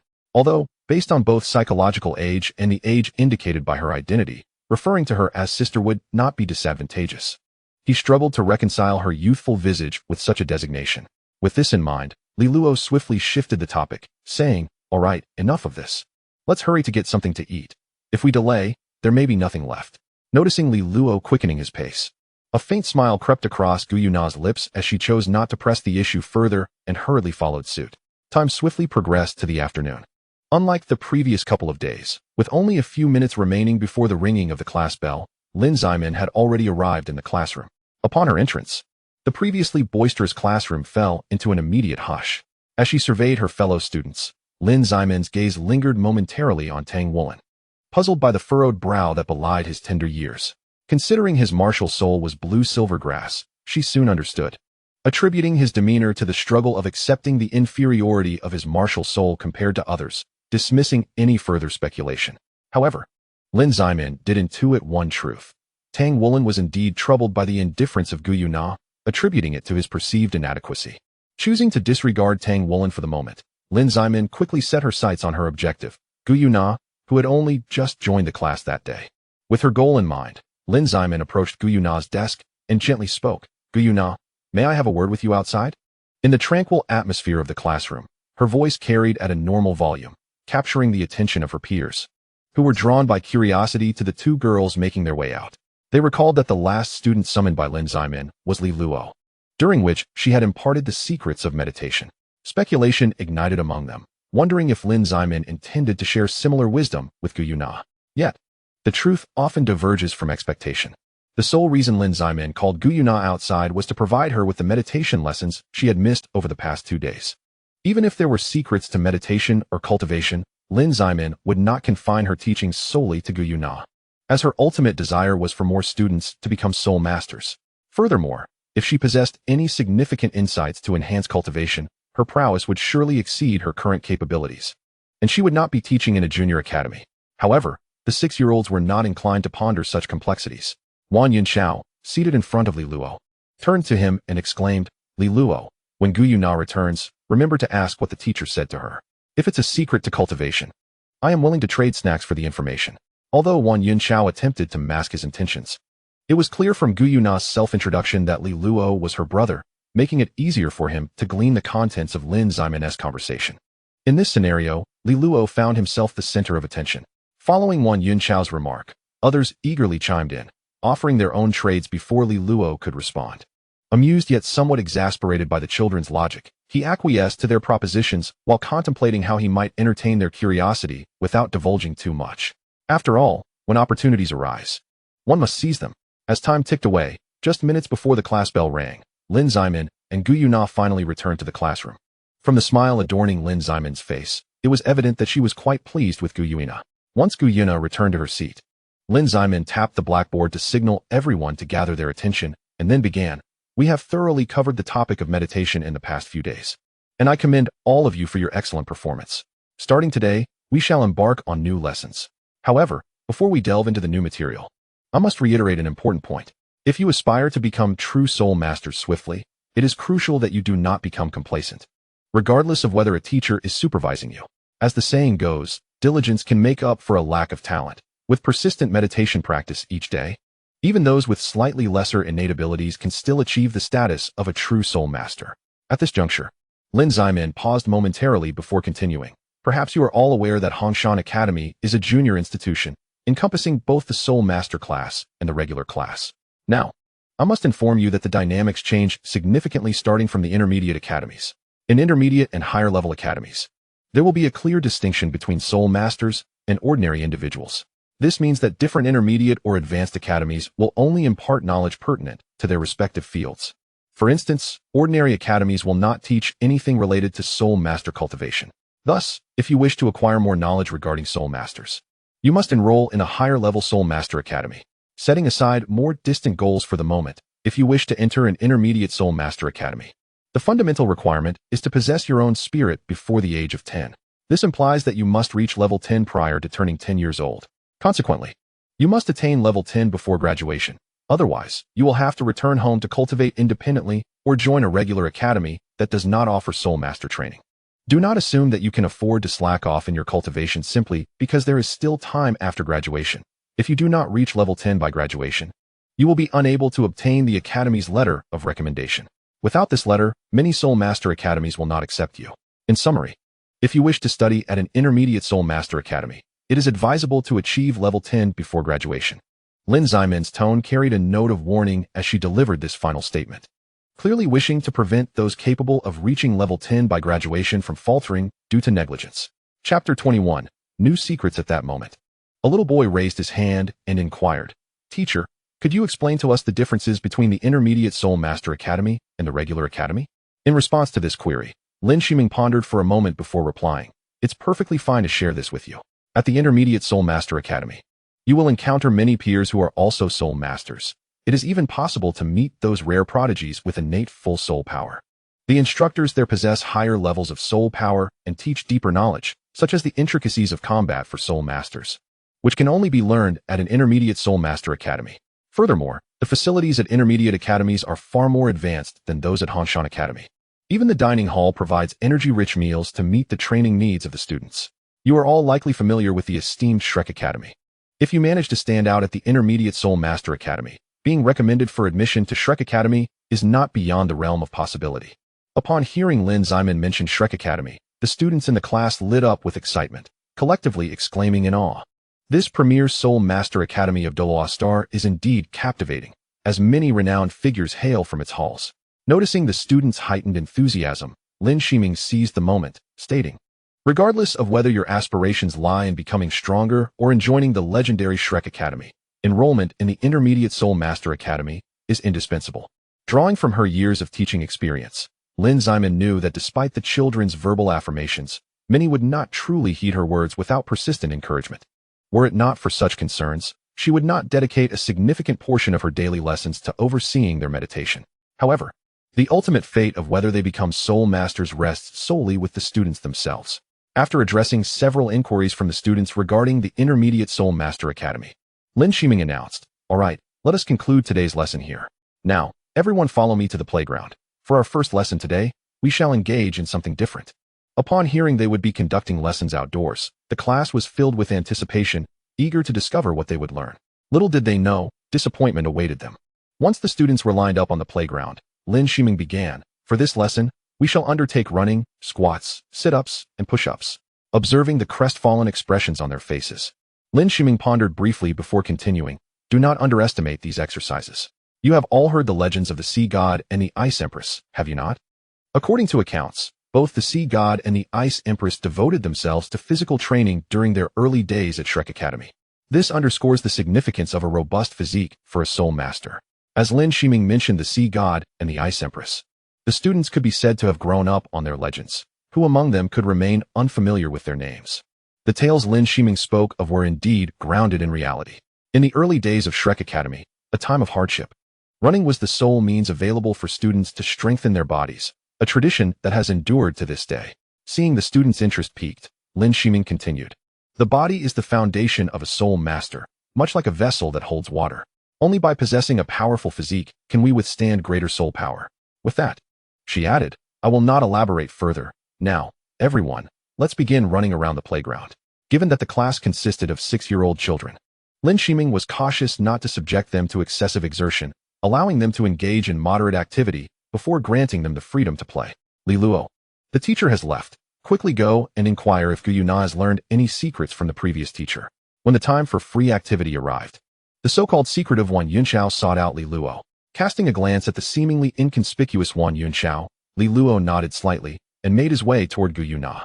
Upon noticing Li Luo approaching, Gu Yuna, who had been surrounded by a few younger girls, exchanged a few words with them before they departed. As Li Luo drew near, Gu Yuna curiously inquired, "Li Luo, what brings you here?" After a brief hesitation, Li Luo replied, "A small matter. Could you tell me what Teacher Lin called you out for earlier? You know I just enrolled today and missed the previous 2 days of classes. Teacher Lin called me out to catch me up on the meditation training content from those days." Unsurprisingly, Lin Ximen's intention in summoning Gu Yuna for a private conversation was primarily to impart knowledge regarding meditation and had no ulterior motives. Glancing at the other students observing their interaction, Li Luo pondered for a moment to avoid arousing suspicion of deceit due to the brevity of his exchange with Gu Yuna. He then asked, "Could you elaborate on what Teacher Lin discussed? I seem to have forgotten some details." Upon hearing this, Gu Yuna fixed her gaze on Li Luo, asking in an unusual tone, "I can share, but you must call me Sister Nar." After a moment of silence, Li Luo quietly conceded, "All right, Sister Nar." Seeing Li Luo's reluctance, Gu Yuna burst into laughter, and after a while, she said, "Since you've called me sister, I have no issue sharing with you." As Gu Yuna began to relay what Lin Shiming had taught her, Li Luo was momentarily taken aback. Although her account was not exceedingly detailed, he could discern that the information aligned with the secrets he had previously shared with others, evidently appropriated by Lin Shiming. Once she concluded her recount, she paused briefly and, with a hint of regret in her voice, added, "By the way, Teacher Lin mentioned that this was a secret summarized by one of our classmates. I wonder who that classmate is. It would be great to consult them." With the conversation reaching this point, Li Luo realized that Gu Yuna was being deliberately coy. It was likely that Lin Shiming had mentioned his name directly rather than referring to a classmate. Simultaneously, Li Luo understood why her tone had seemed peculiar when he inquired about the details. He had inadvertently dug his own grave. Casting another glance at the smiling Gu Yuna, Li Luo's expression darkened further. He muttered an excuse to leave and turned to walk away. Just as he was about to depart, Gu Yuna called out to him in an odd tone, "Li Luo, are you curious about what I discussed with Teacher Lin?" Recalling Gu Yuna's earlier chat with the younger girls, Li Luo hesitated for a moment, suspecting that Gu Yuna might have caught wind of his intention to exchange secrets for something. Her next words confirmed his suspicion was indeed correct. Ancient Yuna paused momentarily before continuing. "Surely you wouldn't want others to discover that there is no secret at all, would you?" Upon hearing her words, Li Luo spoke deliberately. "What are your terms? Please, go ahead." After a brief contemplation, Ancient Yuna replied, "You shall share half of the snacks you obtained with me. Otherwise," she glanced towards Lin Shiming, leading Li Luo to believe she would threaten to inform the teacher. However, to his surprise, she swiftly changed her tone. "Otherwise, when we return, I shall inform the headmistress that you have been bullying me in the academy." With the stakes set so high, Li Luo could only helplessly nod, conceding. "Fine, half it is, but you must summon the other students." Uncertain whether it was the allure of the snacks or the prospect of witnessing Li Luo's embarrassment, Ancient Yuna surprisingly agreed, despite usually disregarding the other children in the academy. Though confused about why it was Ancient Yuna making the call, the eager students, hungry for the revelation of secrets, soon gathered around. Once all the students settled on the grass, Li Luo addressed them. "I wonder if any of you have heard of mimetic cultivation. That is the topic I wish to discuss today." Clearly, the term mimetic cultivation was unfamiliar to these 6-year-olds, and their curiosity overshadowed their understanding of what Li Luo intended to teach, rather than what Lin Shiming had entrusted to Ancient Yuna. Surveying his classmates, Li Luo noted their inquisitive expressions, realizing they were oblivious to the concept of mimetic cultivation. With this confirmed, he released a gentle sigh of relief. Had they been aware of the theoretical aspects of mimetic cultivation, he would have had to ponder what else he could impart. However, an unexpected factor emerged: Tang Wulin. Li Luo distinctly sensed that Tang Wulin's gaze was not directed at him, but rather fixated on Ancient Yuna beside him. Seizing the opportunity, Li Luo organized his thoughts and began. Mimetic cultivation refers to the practice whereby soul masters cultivate their martial spirits in environments that are most conducive to them. While this may not drastically accelerate a soul master's cultivation speed, it undoubtedly proves beneficial. For instance, a soul master with a plant-type martial spirit would cultivate more effectively in an environment teeming with corresponding flora, while a beast martial spirit would benefit from training alongside its respective creatures. Given that the majority of his classmates possessed plant or beast martial spirits, Li Luo chose these examples to illustrate his point. However, Wan Yun Chao, whose martial spirit was a weapon-type sword, clearly fell outside these categories. Noticing Li Luo's examples lacked a reference to swords, he eagerly interjected, "Li Luo, as you know, my martial spirit is a sword. Could you enlighten us on where I should cultivate?" Li Luo understood Wan Yun Chao's nature. His eagerness stemmed from a fear of being surpassed by his classmates. Nevertheless, Li Luo remained unperturbed by the interruption. After a moment of contemplation, Li Luo began to elucidate. "This is precisely what I intend to discuss further. The essence of weapon spirits is quite similar. If one can cultivate in an environment abundant with corresponding artifacts, a certain enhancement may be attained. Naturally, it would be even more advantageous for soul masters possessing weapon spirits to practice in locations dedicated to forging their respective weapons, as the benefits reaped would be the most substantial. However, as you are aware, in our current era, it is wiser to opt for the former choice. With the existence of battle armor and mechs, Wan Yun, being cognizant of the elevated status of contemporary blacksmiths compared to the ancient iron workers, understands that the workshops for forging are beyond his reach. As for those factories producing ordinary items, they are primarily situated in the outskirts. Regardless of whether they would permit him entry, it is improbable that he would venture to such locations for an uncertain improvement in his cultivation speed. Even if he were willing, his parents work in Aoli City and would undoubtedly disapprove of his excursions to such remote areas. The mere thought of undertaking such a daily inconvenience never crossed his mind. After addressing Wan Yun's inquiries, Li Luo briefly touched upon how to select suitable cultivation environments for corresponding attribute weapon spirits. However, since only Gu Yuna possessed elemental attributes, he merely skimmed over this topic.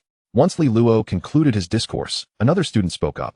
My weapon spirit is a wolf. Wouldn't it be perilous to cultivate alongside wolves? I might end up in a wolf's belly before becoming a soul master. Apart from this student, several others with plant-type weapon spirits posed similar queries. Their concerns did not stem from the dangers of the plants themselves, but rather from the scarcity of such flora within the city. Upon hearing their inquiries, Li Luo responded, the so-called simulated environment is not absolute. Just as weapon spirits can cultivate in locations where their corresponding artifacts are forged, plant-type and beast-type weapon spirits may also thrive in environments conducive to the growth of their respective biological counterparts.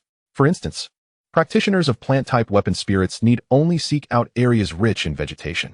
Many parks in Aoli City are replete with various plants. Similarly, for beast-type weapon spirits, those fond of aquatic environments should consider locations in proximity to lakes. Most others can choose areas abundant with trees, as most beasts prefer to inhabit forests. Given the simplicity of Li Luo's explanations, even the 6-year-old children grasped the concepts swiftly. Consequently, their subsequent questions were quite straightforward, primarily revolving around inquiries about their own weapon spirits and the suitability of various locations for cultivation, as well as potential gains. Just when Li Luo presumed they had exhausted their questions, one student inquired, Li Luo, why do we experience enhancements when cultivating in corresponding environments? To this, Li Luo pondered for a moment before responding. This matter may be rather intricate, and I am not entirely certain. My understanding is that environments conducive to the survival of corresponding plants or beasts likely possess an abundance of energy that they can more easily absorb. Although soul masters are indeed human and not true plants or beasts, the martial souls we possess likely embody certain characteristics akin to their corresponding flora or fauna, thus enabling us to enhance our cultivation speed through this means. It is evident that when Li Luo broached the subject of theory, particularly concerning energy and attributes, the 6-year-olds found it rather challenging to comprehend, their faces reflecting utter bewilderment. However, Li Luo did not expect them to grasp it fully. He succinctly concluded, ultimately, it suffices for you to know where to cultivate for improved speed.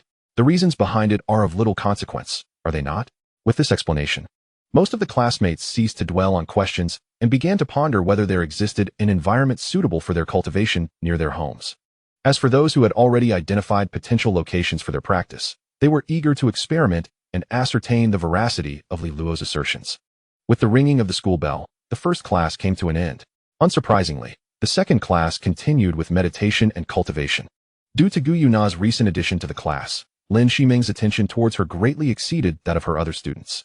From any perspective, it was clear that Lin Shiming was overthinking, as Gu Yuna entered the meditative state far more swiftly than she had anticipated, even outpacing those who had been studying for 2 days prior. As the school bell rang, students gradually awakened from their meditation.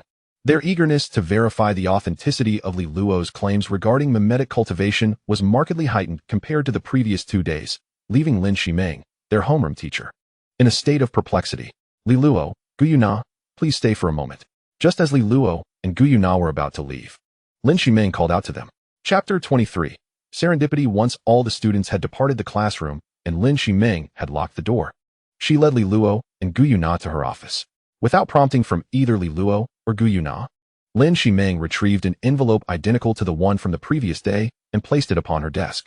Sliding the envelope towards Li Luo and Gu Yuna, she stated, Gu Yuna, this is your scholarship from the academy. Please take it back to your dean. I visited the orphanage just yesterday and will not make another trip.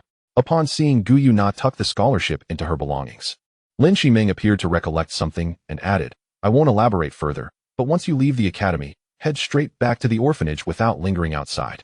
I have heard reports that the law enforcement agency recently discovered a child trafficking ring in Aoli City. Li Luo and Gu Yuna expressed their gratitude to Lin Shiming as they moved towards the office door.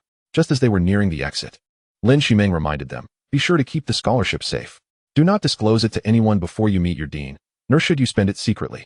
It was abundantly clear to Lin Shiming that, regardless of how mature Li Luo and Gu Yuna appeared, they were still merely 6-year-old children, devoid of the discernment typically associated with adulthood. The nature of children is straightforward. They often act impulsively on a whim. Lin Shiming's greatest concern was that Li Luo and Gu Yuna would flaunt their scholarship, potentially causing unnecessary trouble. In response to Lin Shiming's admonitions, both Li Luo and Gu Yuna refrained from objections, merely assuring her that they would not disclose the scholarship to anyone before presenting it to the dean. Upon exiting Lin Shiming's office, Li Luo had no intention of lingering at the academy and headed directly towards the entrance of Hongshan Academy. To their surprise, as they approached the gates, they encountered Tang Wulin, who, according to the timeline, should have already departed. Accompanying him was a woman, whose intimate demeanor with Tang Wulin revealed their close relationship. She was, in fact, Tang Wulin's adoptive mother, Lang Yu. As they drew nearer, Tang Wulin noticed Li Luo and Gu Yuna, and he raised his head to address Lang Yu, saying, "Mother, that is Li Luo, whom I mentioned to you.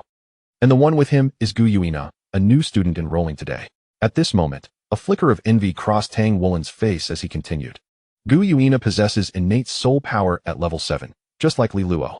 This reminded Tang Wulin of the unique sensation Gu Yuna had evoked within him, prompting him to fall into contemplation. Lang Yu, upon hearing Tang Wulin's introduction, displayed signs of astonishment, clearly taken aback by Gu Yuina's impressive innate soul power. However, she soon noticed Tang Wulin's reaction and gently remarked, "Little Wulin, are you feeling envious? If you focus on studying forging, even if your innate soul power doesn't match theirs, you will surely be more favored by soul masters." To Lang Yu's surprise, Tang Wulin quickly shook his head and replied, "Mother, I understand. I was merely reminded of other matters." As Li Luo and Gu Yuina approached, Lang Yu set aside her thoughts and turned to the two children, saying, "You must be Li Luo and Gu Yuna. My little Wulin has mentioned you both quite a bit." Seeing Gu Yuna remain silent, Li Luo politely nodded and responded, "Yes. That's us. Is there something you need, Aunt?" Lang Yu gently shook her head and said, "Nothing in particular. You and Wulin are classmates, so please get along well in the academy." Noticing Gu Yuina tugging at his sleeve, Li Luo quickly added, "Of course, Aunt. If you have no other matters, we should be on our way. Otherwise, the dean might start to worry." Lang Yu nodded slightly, saying, "Indeed, time is of the essence. Hurry back. And do come over to my house to play when you have the chance." "Certainly, we will. Goodbye, Aunt." As they exchanged farewells, Li Luo and Gu Yuina passed by Lang Yu and Tang Wulin, with one pair heading towards the entrance of Hongshan Academy and the other towards the administrative building. Once a sufficient distance had been established, Lang Yu inquired, "Little Wulin, weren't those two your classmates? Why did you not speak a word to them upon encountering them? Is there some conflict brewing?" Upon hearing Lang Yu's words, Tang Wulin's face instantly flushed crimson, leaving him at a loss for words. Observing her son's reaction, Lang Yu understood that her suspicions were confirmed, yet she was also puzzled. The recent interaction between Li Luo and Gu Yuna did not seem to indicate any discord with Tang Wulin. After a moment of contemplation, Lang Yu halted in front of Tang Wulin, crouching down to align her gaze with his. Once she had done this, she spoke in a serious tone, "I perceive that your classmates are quite polite. Is it perhaps due to your actions that a misunderstanding arose? If so, please invite them over to our home next time and offer a proper apology." Realizing Lang Yu's distress, Tang Wulin hastily recounted the events of the day, including the inexplicable feelings he experienced around Gu Yuna and his subsequent inquiries. After listening to his narrative, Lang Yu deemed the situation not overly grave. Letting out a slight sigh of relief, with a heartfelt tone, she advised, "You have only just met. It is no wonder they might feel upset when you approach them with such questions. Even if you truly wish to know if she shares your sentiments, it would be prudent to wait until you are better acquainted. Therefore, ensure you apologize to her when you return to school tomorrow." Lang Yu's concern was understandable, for both Li Luo and Gu Yuna possessed innate soul power at level 7, indicating their potential for great achievements in the future. Despite Tang Wulin's extraordinary capabilities, he could not possibly match their prowess. Moreover, children tend to harbor grudges, and if a rift were to form, one could not foresee how they might retaliate against Tang Wulin in the future. Upon hearing Lang Yu's advice, Tang Wulin nodded earnestly and replied, "All right, mother. I shall apologize to Gu Yuna tomorrow." At this juncture, he hesitated, contemplating before voicing his thoughts. "Mother, the feeling I described is indeed real. If we have never met before, do you have any idea why Gu Yuna evokes such sentiments in me?" Chapter 24. The Sun and Moon bookstore suddenly confronted with her son's inquiry. Lang Yu found herself at a loss for an answer. If the question pertained to potions, she might have been able to respond, but the realm of soul masters was not her forte, and Tang Wulin's question seemed rather uncommon even within that context. After a moment of contemplation, Lang Yu sheepishly admitted, "Regarding this matter, I am not particularly well informed. How about this? After we meet your homeroom teacher, we can consult Uncle Mang Tian?" Upon learning that his mother was equally uncertain, Tang Wulin felt a pang of disappointment. However, when he heard that they could inquire with Mang Tian, his spirits lifted, and he eagerly exclaimed, "Then let us hurry to see Teacher Lin, and afterwards ask Uncle Mang Tian." Meanwhile, Li Luo and Gu Yuna returned to the orphanage without a hitch. Observing the red envelope Gu Yuna handed him, the matron of the orphanage beamed with satisfaction. Gazing at the beaming face of the matron, Gu Yuna echoed Li Luo's request, hoping to withdraw a portion of her scholarship in advance to purchase some books. Naturally, the matron supported the child's enthusiasm for reading and promptly agreed, stating that she, along with Li Luo, could accompany Lu Yang to the bookstore over the weekend. Life in the orphanage was predominantly monotonous, with the only semblance of entertainment being television, which served as a vital conduit for Li Luo to understand the outside world. After perusing the day's news and recounting a cherished story to the persistent children, Li Luo retreated to his room to practice his cultivation. Although the opportunities of this world seemingly held little connection to him, Li Luo, an ordinary person in his previous life, had always yearned for extraordinary powers. Lacking innate soul power would have been one matter, but now, possessing such potential, he longed to glimpse the vistas that lay at greater heights. Even if divinity seemed an elusive dream. 2 days later, the weekend arrived, and Lu Yang, who had promised to take Li Luo and Gu Yuna to the bookstore, arrived early at the orphanage. After breakfast, they confirmed the bookstore they would visit, and under Lu Yang's guidance, the trio stepped out through the orphanage's gates. Eager to make the most of their time, Li Luo desired to visit the largest bookstore in Ala City, the Sun and Moon Bookstore, which was directly affiliated with the Sun-Moon Federation. With branches scattered across nearly every city within the Federation, Ala City had its own establishment. According to Lu Yang, the Sun and Moon Bookstore was situated in the heart of Ala City, quite a distance from the orphanage, requiring over 20 minutes by bus even. As they made their way to the bus stop, Lu Yang learned about Gu Yuna's innate soul power through casual conversation, exclaiming in surprise, "I've heard from other teachers that a genius has recently joined the soul master class at the academy, and I didn't expect it to be you." Gu Yuna smiled and shook her head, replying, "In a small city like Ala, I might be considered a genius, but on the scale of the entire Sun-Moon Federation, I am likely just ordinary." Lu Yang, taken aback by her introspection, remarked, "I didn't realize you pondered so deeply at such a young age. Yet, you are correct. The Sun-Moon Federation is vast, and the number of geniuses is unfathomable. Consider those who gain admission to Shrek Academy. Each one is a genius among geniuses. Even those who unfortunately fail are still regarded as exceptional by most." It was no wonder Lu Yang spoke so passionately about Shrek Academy, with a legacy spanning 2 millennia. It had undoubtedly woven countless legends into the fabric of the continent, producing innumerable formidable individuals. With a shrill screech, the bus they had been waiting for finally arrived, interrupting Lu Yang's enthusiastic discourse about Shrek Academy. Despite it being the weekend, the bus was not crowded, as they were nearing the vehicle's terminus. Upon boarding the bus, Li Luo casually selected a seat by the window, while Gu Yuna gracefully took the seat adjacent to him, and Lu Yang settled in across the aisle. As he gazed out at the bus station receding into the distance, Li Luo couldn't help but feel a pang of nostalgia. It had been quite some time since he had ventured from the orphanage, and this trip to the Sun and Moon Bookstore marked the farthest he had traveled. Nevertheless, he was aware that such limitations would soon come to an end. Once he enrolled in the Intermediate Soul Master Academy, he would gradually begin to engage with the outside world and gain a deeper understanding of this realm. The 20 minutes passed in the blink of an eye, and as Li Luo spotted the building adorned with the Sun and Moon Bookstore sign through the bus window, he recognized that they had reached their destination. Disembarking at the appropriate stop, Li Luo and Gu Yuna followed Lu Yang across the street and entered the bookstore. The Sun and Moon Bookstore bore no distinction from the bookstores Li Luo remembered. Rows of various bookshelves were lined with an assortment of genres, including literature, science, social sciences, education, and children's books. As he meandered past shelves bearing diverse titles, Li Luo halted before the social sciences section and casually pulled out a copy of a comprehensive history of Douluo Continent to peruse. Although he understood that history is often penned by the victors, Li Luo was less concerned with the veracity of historical accounts and more interested in gleaning the developmental trends of this world through the pages. Not seeking to delve deeply into historical texts, he quickly returned the book to its place upon confirming it was relevant to his needs. After browsing a few other historical volumes, Li Luo departed the social sciences section and approached the science shelves. Knowing precisely what he sought, Li Luo bypassed the unrelated topics and extracted a copy of Introduction to Battle Armor and Mecha. After a thorough examination, he discerned that both battle armor and mecha fundamentally represent a progression of soul-guiding devices.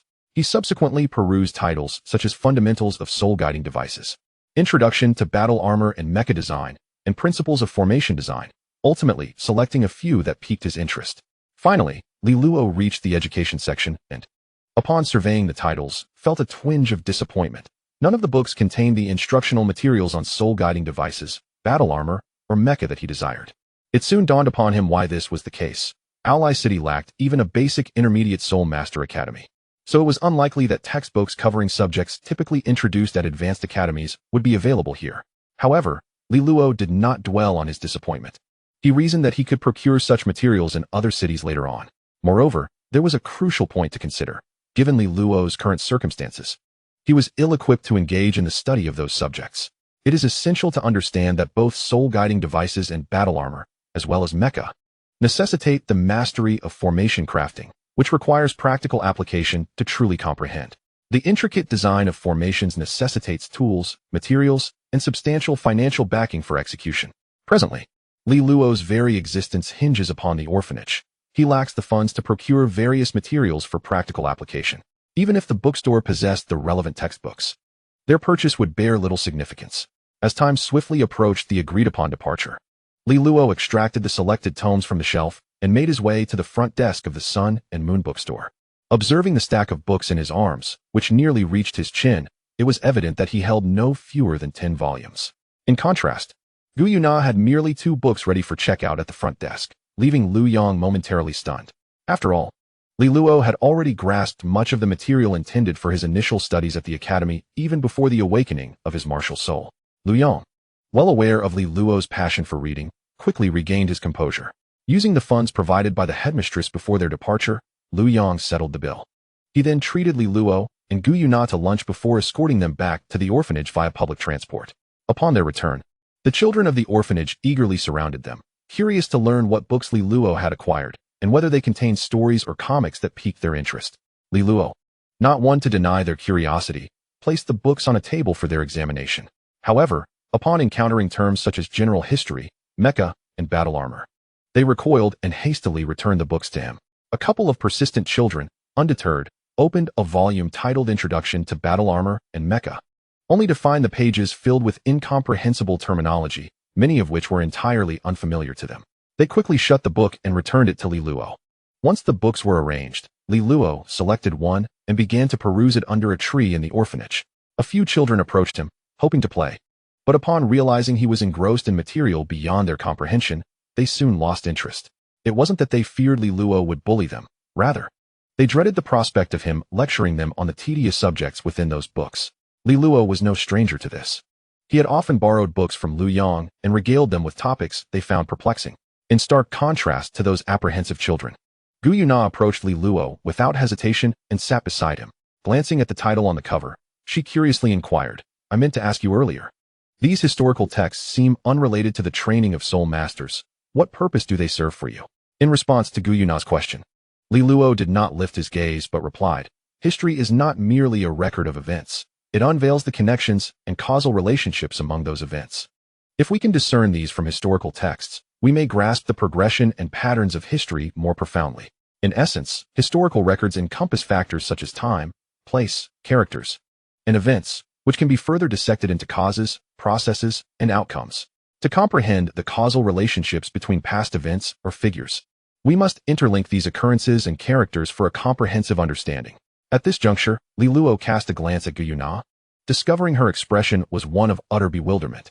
He could not help but ponder the true manifestation of the dragon god's wisdom. Surely, even in the face of amnesia, one should not become foolish. Luo speculated that the so-called wisdom of the dragon god could not solely pertain to the realm of cultivation. After all, from the fragments of memory he possessed, there were no substantial descriptions beyond the dragon god's formidable personal strength. After a moment of silence, Luo resumed speaking. For instance, 20,000 years ago, before the collision between the Sun-Moon Continent and the Douluo Continent, the latter was home to 2 great empires, the Star Dou Empire and the Heaven Dou Empire. The Heaven Dou Empire fragmented into the Heaven Soul Empire and the Douling Empire around 10,000 years ago. According to historical texts, this division was a result of internal strife. However, in my view, the schism of the Heaven Dou Empire was inevitable, with deeper underlying causes rooted in the very foundation of the empire at its inception. Upon hearing this, Gu Yuna expressed her surprise. How could that be? If that were the case, how did no one discover this issue over the millennia? Luo closed the book in his hands and replied, "It is impossible to assert that no one noticed. The crux of the matter lies in the fact that even if they did, they were either unable to resolve it or lacked the resolve to confront it. The fundamental issue of the Heaven Dou Empire was its composition. Unlike the monopolistic Star Dou Empire, the Heaven Dou Empire comprised four major kingdoms and countless principalities. As the saying goes, nobility knows no kinship. How much more so for these kingdoms and principalities, each with their own titles? They submitted to the Heaven Dou Empire due to its formidable strength and the backing of various sections. However, unforeseen circumstances can arise. When a certain principality or kingdom perceives that it possesses the strength to challenge the royal family of the Heaven Dou Empire, do you think they would willingly remain subservient? He continued, even the highly centralized Star Dou Empire once fell into the hands of the Xingguan sect. What more can be said of the more fragmented power of the Heaven Dou Empire? Upon hearing Li Luo's insights, Gu Yunan nodded in acknowledgement. However, she soon recalled something and inquired, if what you say is true, then it seems the current federation is quite similar to the former Heaven Dou Empire. Does this imply that one day the federation too will face division? Li Luo, without a moment's hesitation, shook his head in response to Gu Yunan's inquiry. He had contemplated this question, but the complexity of the present federation far exceeds that of the historical Heaven Dou Empire.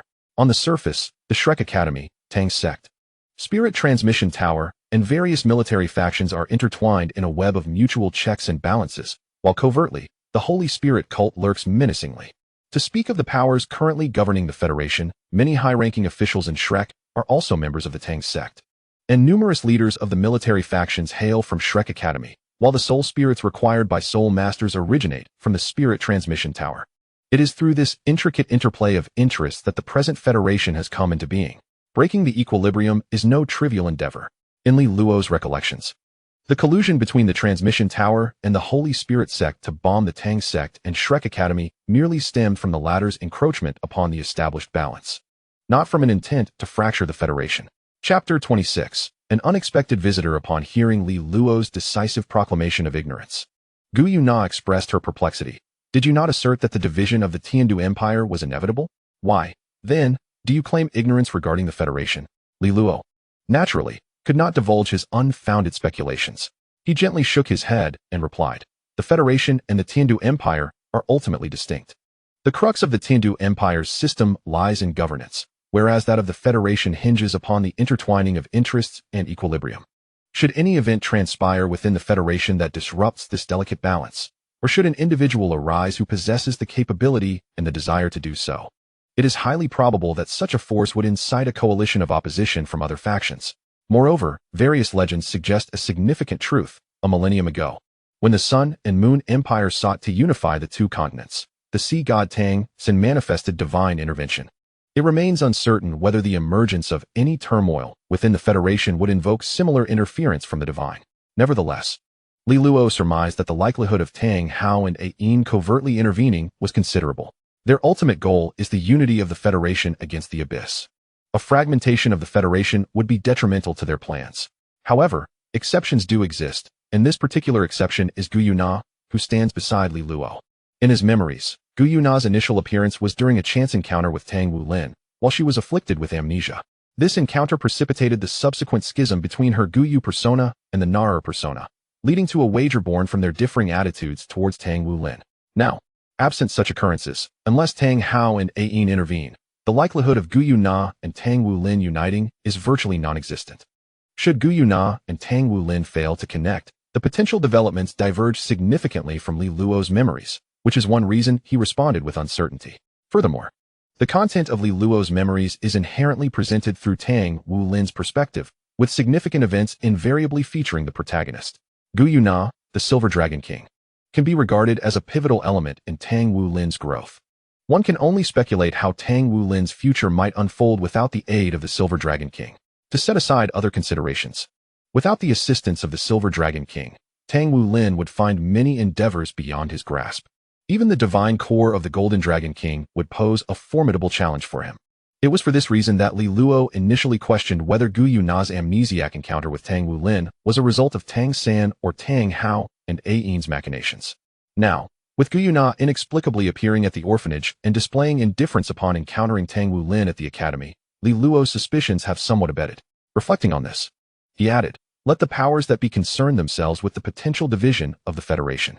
For someone as inconspicuous as I, Harboring excessive aspirations is futile.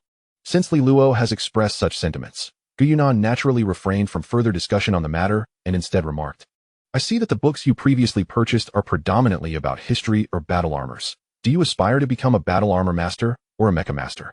In response to Gu Yunnan's inquiry, Li Luo merely shook his head slightly and replied, let us take one step at a time. The future can be addressed when it arrives.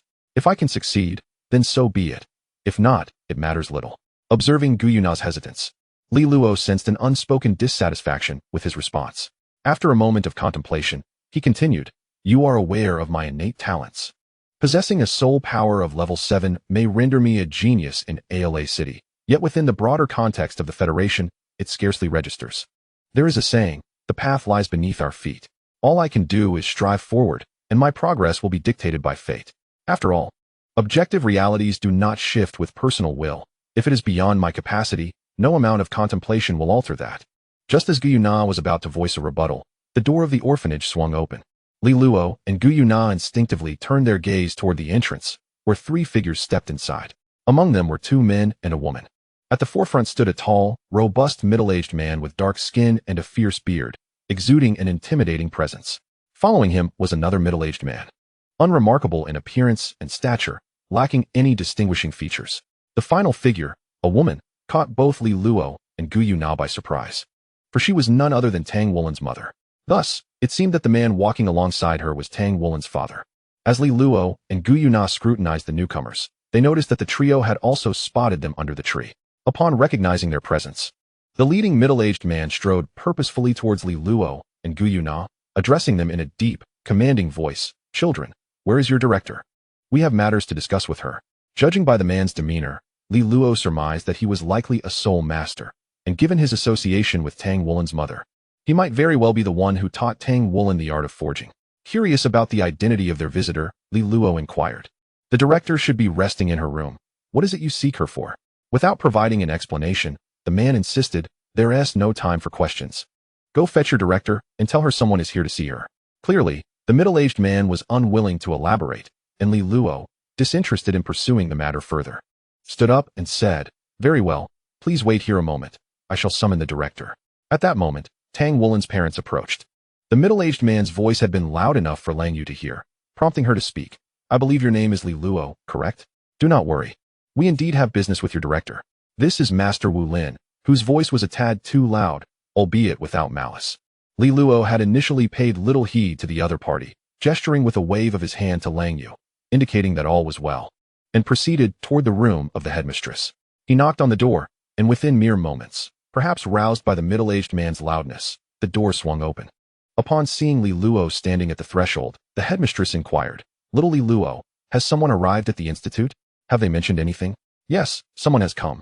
Li Luo confirmed with a nod, though he was unaware of the specifics, only stating they wished to speak with her. Noticing Li Luo's lack of elaboration, the headmistress gently shook her head and replied, very well, I shall see what the matter is. Chapter 27. Purpose and choices. When Li Luo and the headmistress returned to the front courtyard, the middle-aged man who had first sought the headmistress was engaged in conversation with Tang Wulin's father, while Tang Wulin's mother sat in the spot previously occupied by Li Luo, conversing with Gu Yunnan. As Li Luo and the headmistress approached, the 3 individuals instinctively moved toward them. Glancing at Li Luo beside the headmistress, Tang Wulin's mother, Lang Yu, spoke, you must be the headmistress. This matter is rather intricate. Perhaps we should discuss it inside. Given their suggestion, the headmistress naturally did not refuse, nodding in agreement as she led the 3 into the designated reception room. The middle-aged man, who had expressed the desire to seek the headmistress, evidently did not wish to divulge their purpose, and since Li Luo was not particularly invested in their intentions, he opted not to follow them inside, returning to his previous spot to read. At that moment, Gu Yunnan remarked, Li Luo, if I am not mistaken, they have come to the orphanage with the intention of taking me home. Do you think I should accompany them?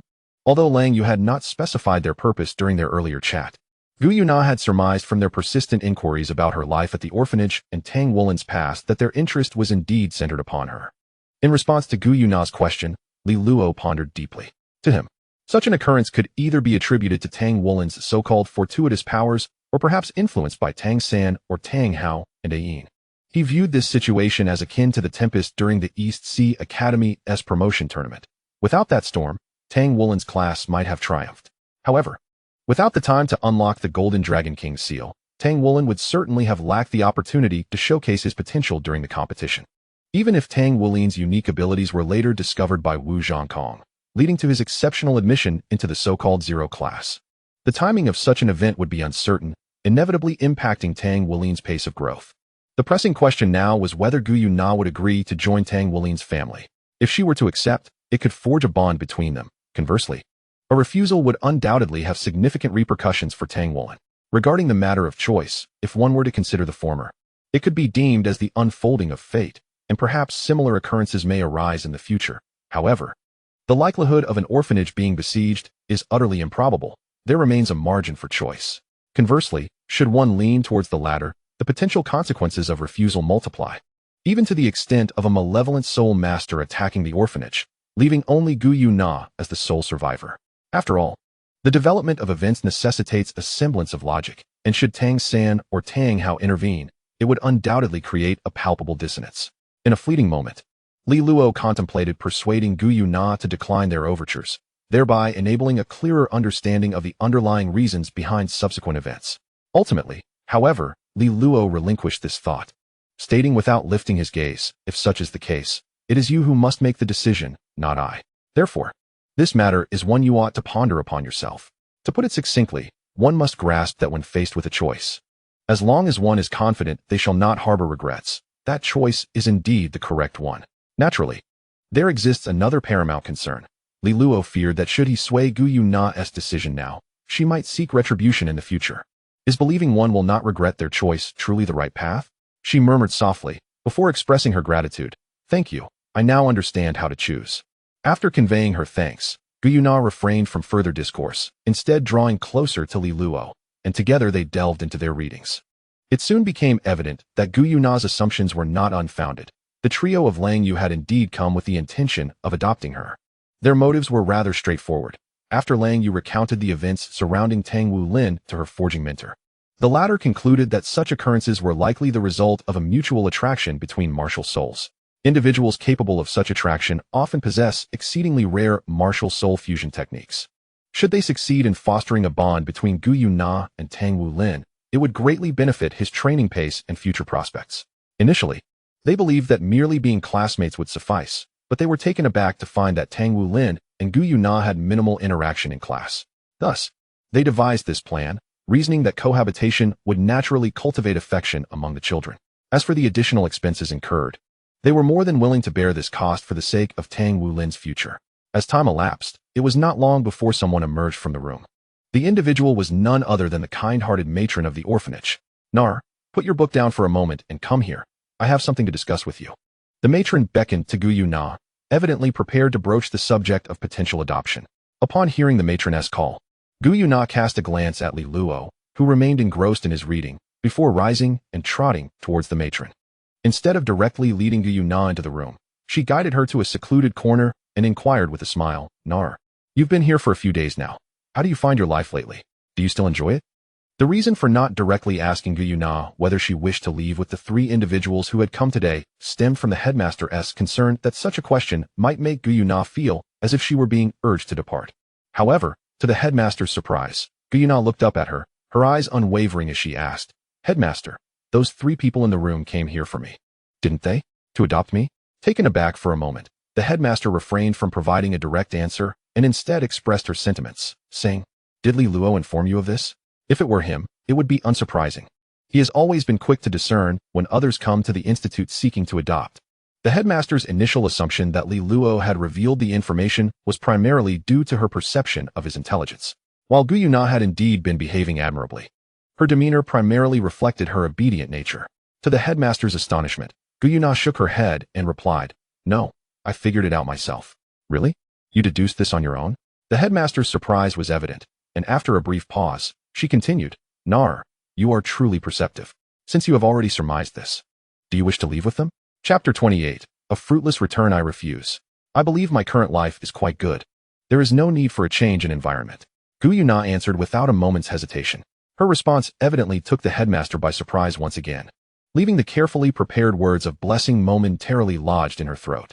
Could you explain why you wish to decline? Is it because you learned from Wu Lin that our family is not particularly affluent?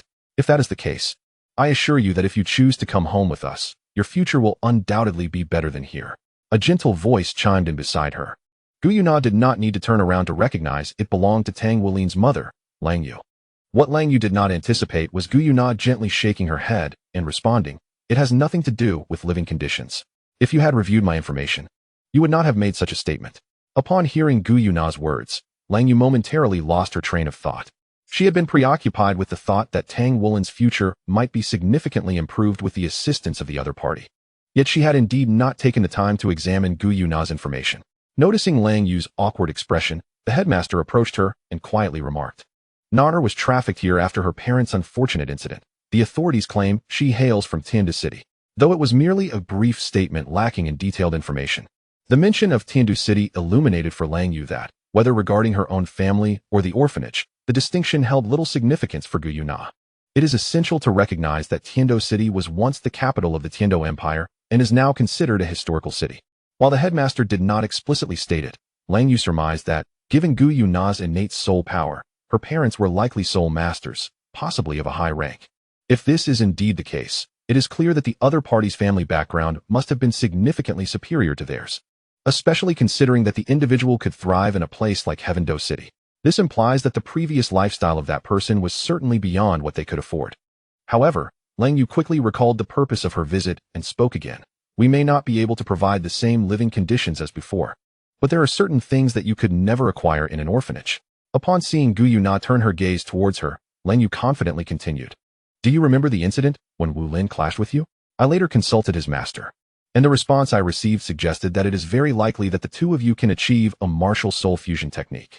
At this point, Lang Yu noticed Gu Yuna's lack of response and furrowed her brow. It soon occurred to her that the other party might not yet understand the implications of this information. After organizing her thoughts, Lang Yu elaborated, "Perhaps you are unaware of what this entails. The martial soul fusion technique refers to the ability of two soul masters with exceptionally compatible martial souls to merge their powers, resulting in a skill that far surpasses the capabilities of soul techniques of the same level. Have you ever heard of the legend of the spirit ice Douluo? He and his wife are known to possess a martial soul fusion technique, which is said to wield the power to devastate the world. Furthermore, soul masters capable of forming a martial soul fusion technique share a distinctive trait. Their cultivation speed is significantly enhanced when they train together. If this conjecture holds true, it would be an extraordinary boon for both you and our Wu Lin." After Lang Yu's explanation, Gu Yuna remained silent, prompting the elderly director to interject. "Is that true? If so, does that mean they could become true soul masters sooner?" Without hesitation, Lang Yu nodded affirmatively, "Indeed. But it is not just about becoming soul masters. Should any unforeseen circumstances arise in the future, the two of them would be able to unleash powers far beyond those of soul masters at the same level." To Lang Yu and the director's astonishment, the previously silent Gu Yuna suddenly spoke up. "So, the reason you wish to adopt me is primarily for your son, isn't it?" Lang Yu was momentarily taken aback by Gu Yuna's words, struggling to comprehend her perspective. While it was true that her motivations aligned with that notion, it was also a matter beneficial to both parties' futures. Why, then, did Gu Yuna focus solely on her intent? "In truth, regardless of your motives, I cannot return with you. I am quite satisfied with my current life. As for the supposed improvement in cultivation speed, I am not particularly concerned." Gu Yuna clearly had no intention of allowing the conversation to continue. After expressing her thoughts, she walked directly towards the spot where Li Luo was. It seemed that, for her, it was far more worthwhile to read than to listen to empty promises. Observing Gu Yuna's departing figure, the elderly director spoke with a hint of embarrassment. "Ms. Lang Yu, as you can see, if Nar is unwilling, there is little I can do. Perhaps it would be best to let this matter rest. If circumstances allowed." The director would naturally hope for Gu Yuna to find a better living environment. However, the other party currently shows reluctance to depart, and she finds it inappropriate to forcibly send them away. Lang Yu understands that such matters cannot be coerced, especially considering that the individual in question possesses talents that surpass even those of her own son. If this person were to channel their resentment toward her son, it would be counterproductive. Yet, contemplating the potential benefits this individual could bring to her son's future, Lang Yu resolved to make one final effort. She spoke. "Let us conclude for today, but I hope the director can persuade Nar a bit more. If she is willing to come to our home, we will do our utmost to provide her with all that we can offer." Given the gravity of Lang Yu's words, the director could only nod in agreement, assuring her, "Rest assured, I will have a thorough conversation with Na Er. After all, she is still a child, It is only natural for her to struggle with such decisions. Perhaps, in time, she will come to understand. Hearing this, Lang Yu nodded slightly and replied, then let it be so. If one day comes to a realization, please send someone to notify me at this address. With that, Lang Yu retrieved a notepad and pen from her bag, wrote down her address, tore out the page, and handed it to the director. With a confirmed response in hand, Lang Yu called upon Tang Wulin's father and master to leave the orphanage. Before departing, she made a point to greet Li Luo and Gu Yuna, encouraging them to foster a good relationship with Tang Wulin in the academy. As they exited the orphanage, Li Luo looked up at Gu Yuna and half-jokingly inquired, "Why did you refuse? Was it because of their less fortunate circumstances?" Chapter 29. Overthinking. Although Li Luo had only observed Gu Yuna's demeanor towards Tang Wulin, he had already speculated that she might decline their offer. He was also curious about what might transpire should she choose to refuse. However, given that Tang Wulin was the fated child of Douluo Continent, bearing the divine core of the Golden Dragon King, Li Luo was keen to understand Gu Yuna's reasons for her refusal. To his surprise, Gu Yuna, with an indifferent expression, replied, "Didn't you say that when given the opportunity to choose, one should avoid future regrets? I believe that if I were to agree, I would surely regret it later." As Li Luo processed her unexpected response, Gu Yuna suddenly shifted her tone, smiling gently at him and softly asking, "What is this? Li Luo, do you wish for me to leave so soon? If that is the case." Although he was puzzled by the stark contrast between the Gu Yuna before him and the one from his memories, Li Luo had come to understand through their recent interactions that he must not voice such sentiments when she appeared this way. Without a moment's hesitation, he shook his head decisively and said, "How could that be? It would be wonderful for you to stay. If you were to leave, everyone would surely miss you." Seeing Li Luo's reaction, Gu Yuna nodded in satisfaction and remarked, "What I mean to say is, even if you truly wished for me to go, I would not leave." Li Luo could not help but mutter under his breath, having anticipated this outcome. Ignoring what Li Luo was mumbling about, Gu Yuna spoke up, "Don't you want to know why they wish to take me away? What else could it be but that Tang Wulin?" Li Luo casually replied, "How do you know this? Were you eavesdropping on our conversation?" Gu Yuna was genuinely surprised that Li Luo could deduce it was due to Tang Wulin.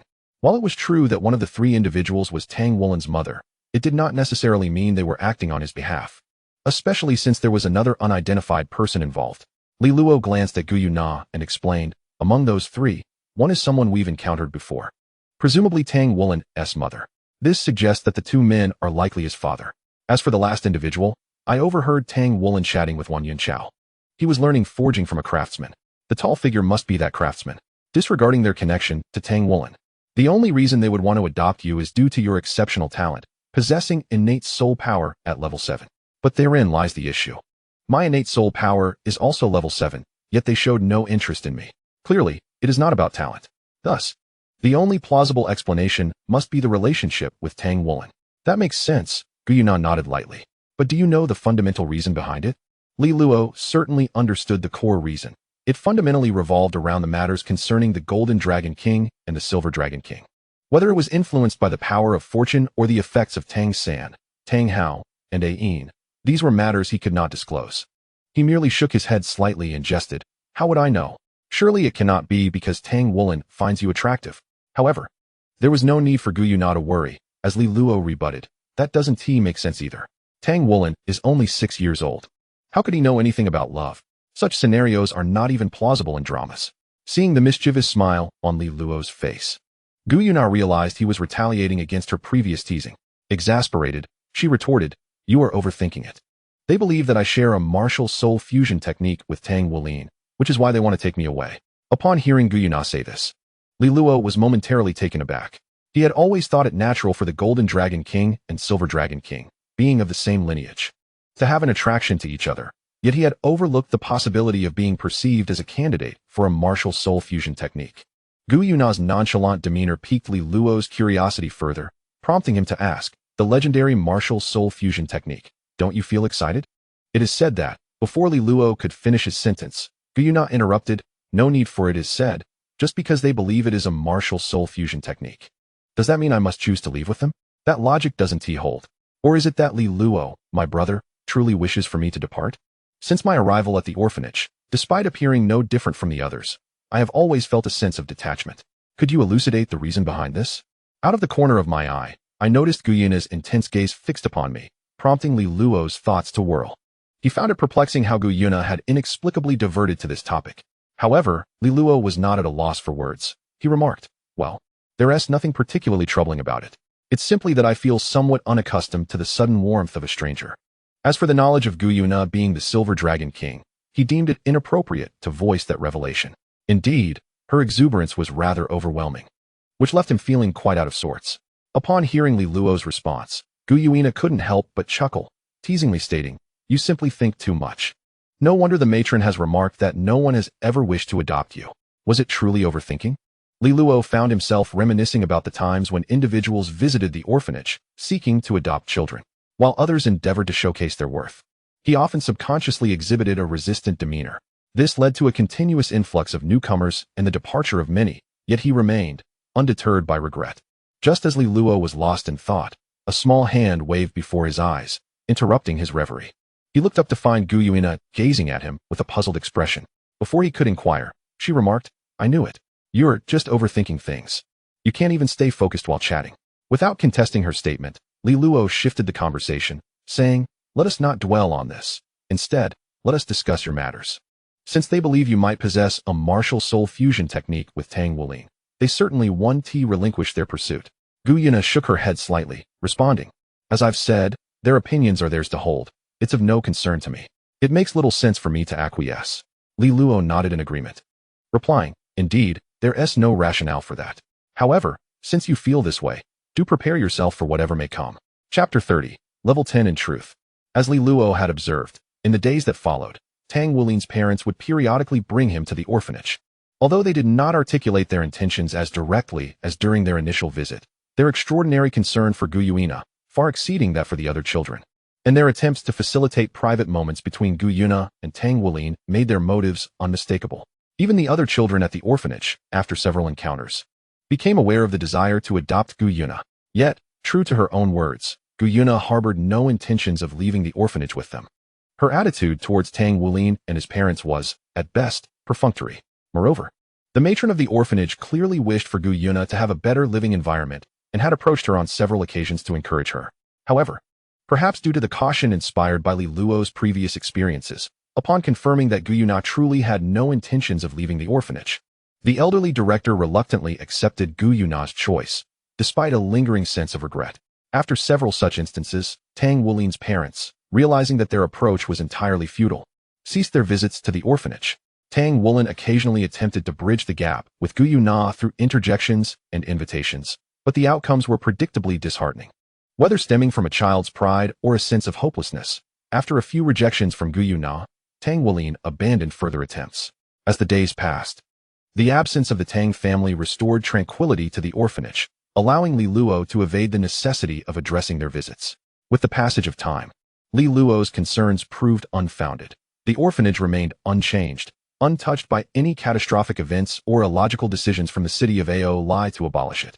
With life returning to a serene rhythm, Luo's daily routine consisted of attending school, studying, meditating, and practicing, oscillating between the orphanage and Hanshan Academy.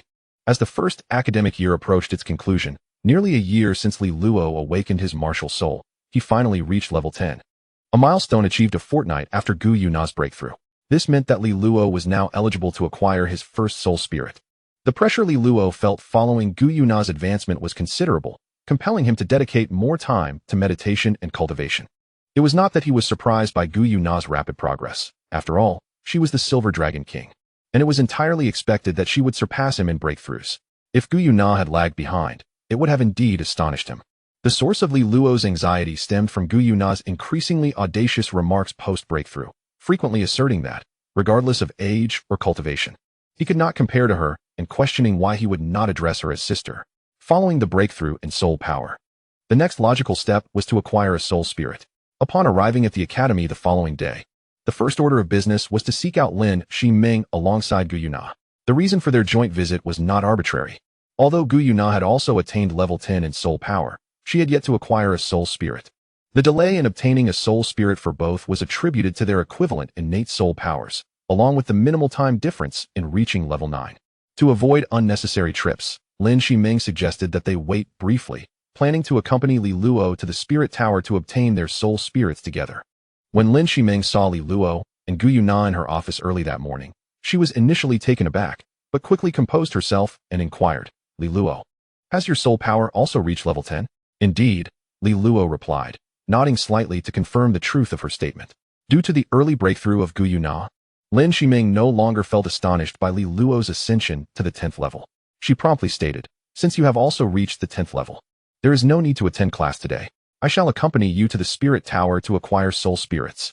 The rationale behind Lin Shiming's decision stemmed from the fact that both Li Luo and Gu Yuna had made significant progress in their academic studies, far surpassing the current curriculum offered by the academy. Had it been any other classmates, she would have insisted on postponing until the weekend. Having made her decision, Lin Shiming first informed the teacher responsible for their cultural studies about her plans with Li Luo and Gu Yuna, and then led them away from Hanshan Academy. The branch of the Spirit Tower in Aolai City is situated in the heart of the city, quite a distance from the academy, and it took the trio over 20 minutes to reach their destination via public transport. Upon disembarking, Lin Shiming pointed to a nearby edifice, declaring, "That is the Aolai City branch of the Spirit Tower, where we will obtain our soul spirits." The building Lin Shiming referred to was not far from the Sun and Moon bookstore they had previously visited, a place Li Luo and Gu Yuna were somewhat familiar with, though they had not paid it much heed at the time. Upon realizing that this structure was indeed the Spirit Tower branch, Li Luo gazed upon it, noting that although it stood only 3 stories tall, its height surpassed that of many taller buildings. Aolai City, being merely a small town, housed the smallest branch of the Spirit Tower among all its counterparts. Medium-sized cities featured branches that soared to 7 stories, while large cities boasted branches with 13 stories. The legendary headquarters of the Spirit Tower, located in Shrek City, is an astounding 81 stories high, renowned as the most magnificent structure on the Douluo Continent. As Lin Shiming led Li Luo and Gu Yuna toward the Spirit Tower branch, she enlightened them about the formidable organization that is the Spirit Tower. However, the information she shared was largely common knowledge, revolving around the founder, the ice spirit Douluo Yuhao, and the contributions of the Spirit Tower to the continent. After navigating a junction and making a turn, the 3 finally arrived at the entrance of the Spirit Tower branch.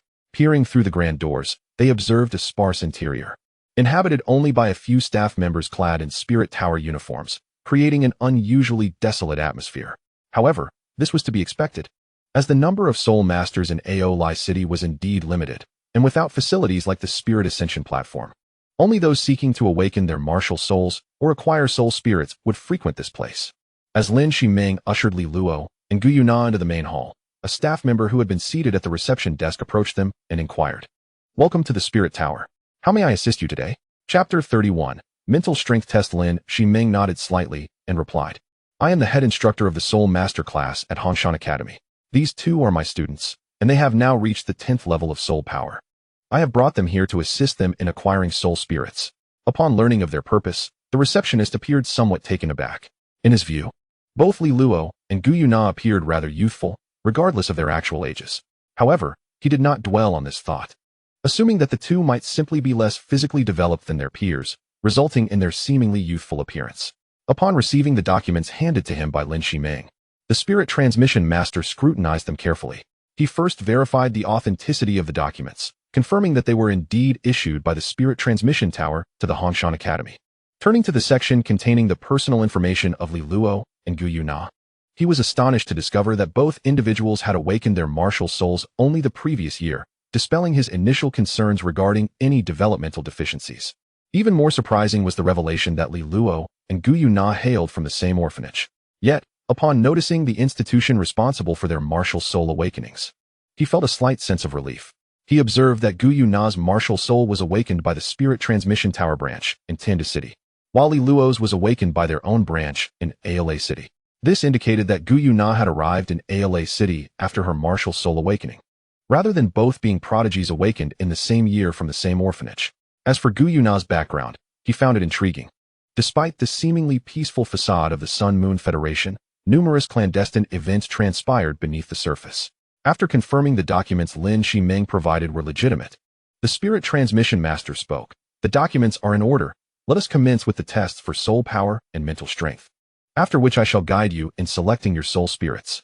While ordinary individuals do not undergo soul power tests to acquire soul spirits, Li Luo and Gu Yuna, being exceptional talents eligible for soul spirits provided by the Spirit Transmission Tower, were required to complete this assessment. Under the guidance of the Spirit Transmission Master, they entered a room filled with various instruments. They began with the soul power test, a rather straightforward procedure. Li Luo and Gu Yuna placed their hands on one of the machines in turn, and upon confirming both had reached level 10, the spirit transmission master nodded approvingly. Subsequently, he led them to a metallic chair and explained, "This device is for testing mental strength. When you sit on it for the assessment, you may experience slight dizziness. This is normal, so do not be alarmed." After imparting this information, the spirit transmission master inquired, "Which of you would like to go first?" Noticing that Gu Yuna seemed reluctant to initiate the test, Li Luo stepped forward towards the metallic chair and remarked, "I shall go first." Observing that Li Luo, though eager, exhibited some stiffness, the spirit transmission master smiled and encouraged him, "Relax, the test will conclude swiftly."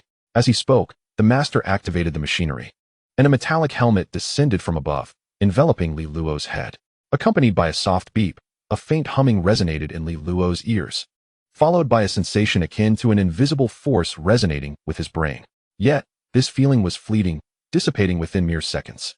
As the sensation began to dissipate, Li Luo noticed that the helmet atop his head was returning to its original position, leading him to speculate that the mental strength assessment had come to an end. However, the prolonged silence from the spirit communicator was decidedly unusual. Without further ado, Li Luo leaped down from the metallic chair, eager to ascertain what had transpired. To his astonishment, the spirit communicator had not departed. Rather, he stood transfixed before the data display screen, seemingly lost in thought. After a considerable pause, the spirit communicator finally spoke. "Your mental strength measures 107 points, the highest among your peers.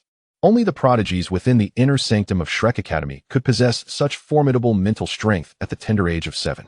As he meticulously recorded Li Luo's mental strength data, he addressed Gu Yuna, "My dear, it is your turn now. Remember my earlier words. It is merely a test of mental strength, so do not be anxious." Following the same procedure as before, Gu Yuna took her seat in the metallic chair, and the helmet descended before ascending once more. The spirit communicator, much like before, appeared momentarily dazed. If it had been anyone else undergoing the test, Li Luo might have been taken aback. However, given that it was Gu Yuna, it was entirely plausible that she could disrupt the mental strength testing apparatus, contingent upon her desire to do so. In reality, Gu Yuna did not exhibit such behavior. The spirit communicator's stupor stemmed primarily from the fact that Gu Yuna's mental strength surpassed that of Li Luo, registering an impressive 116 points. Had the device not recently undergone maintenance, the communicator might have doubted its functionality, pondering how two children could possess such extraordinary mental strength, especially since his own mental strength as a three-ringed soul master barely exceeded 100.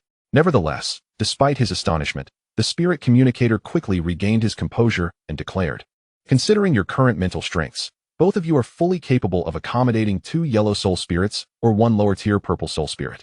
However, do not let this inflate your egos. While mental strength is undoubtedly crucial for soul masters, its significance primarily manifests in advanced soul masters.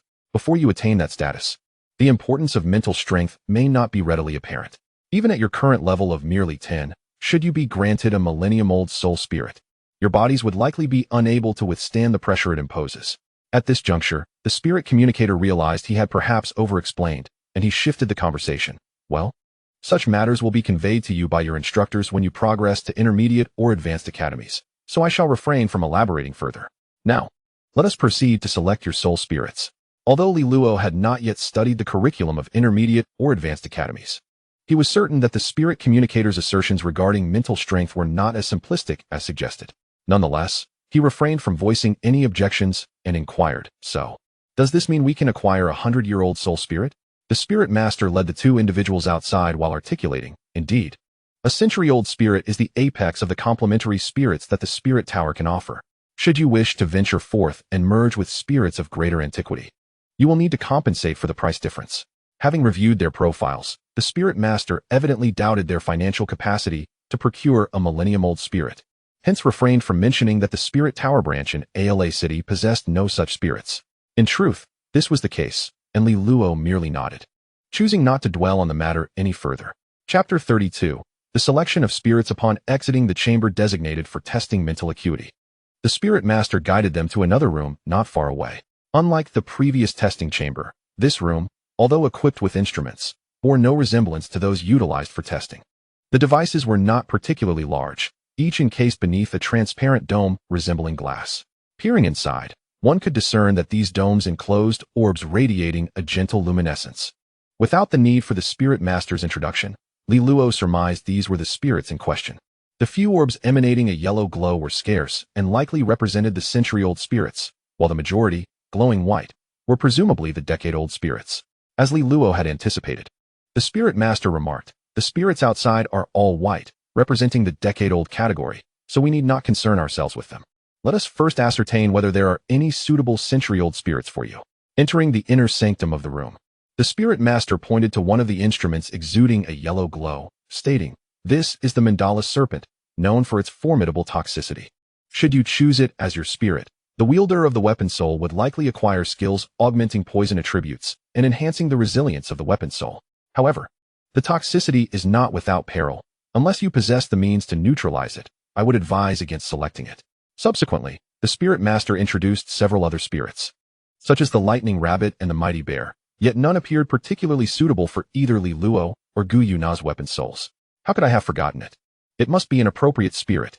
Suddenly recalling something, the spirit master guided Li Luo and Gu Yuna past two more instruments containing spirits to one situated deeper within the room.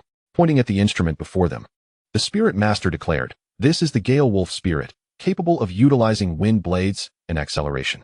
Should you select it, the wielder of the weapon soul would likely gain skills related to wind blades or speed enhancement, making it quite compatible with young Li Luo's weapon soul." Noticing Li Luo's lack of significant reaction, the spirit master added, "Do not underestimate the Gale Wolf. It is a spirit beast capable of wielding elemental control. With proper cultivation, it could indeed assist you in battle in the future." What the spirit master did not realize was that Li Luo's muted response was not due to a lack of appreciation for the spirit, but rather stemmed from contemplation regarding any potential conflict with his weapon soul. The origin of this thought was, while Li Luo was meditating, he did not perceive any distinctive elemental inclination within his martial soul and was uncertain about the outcomes of enhancing the wind element.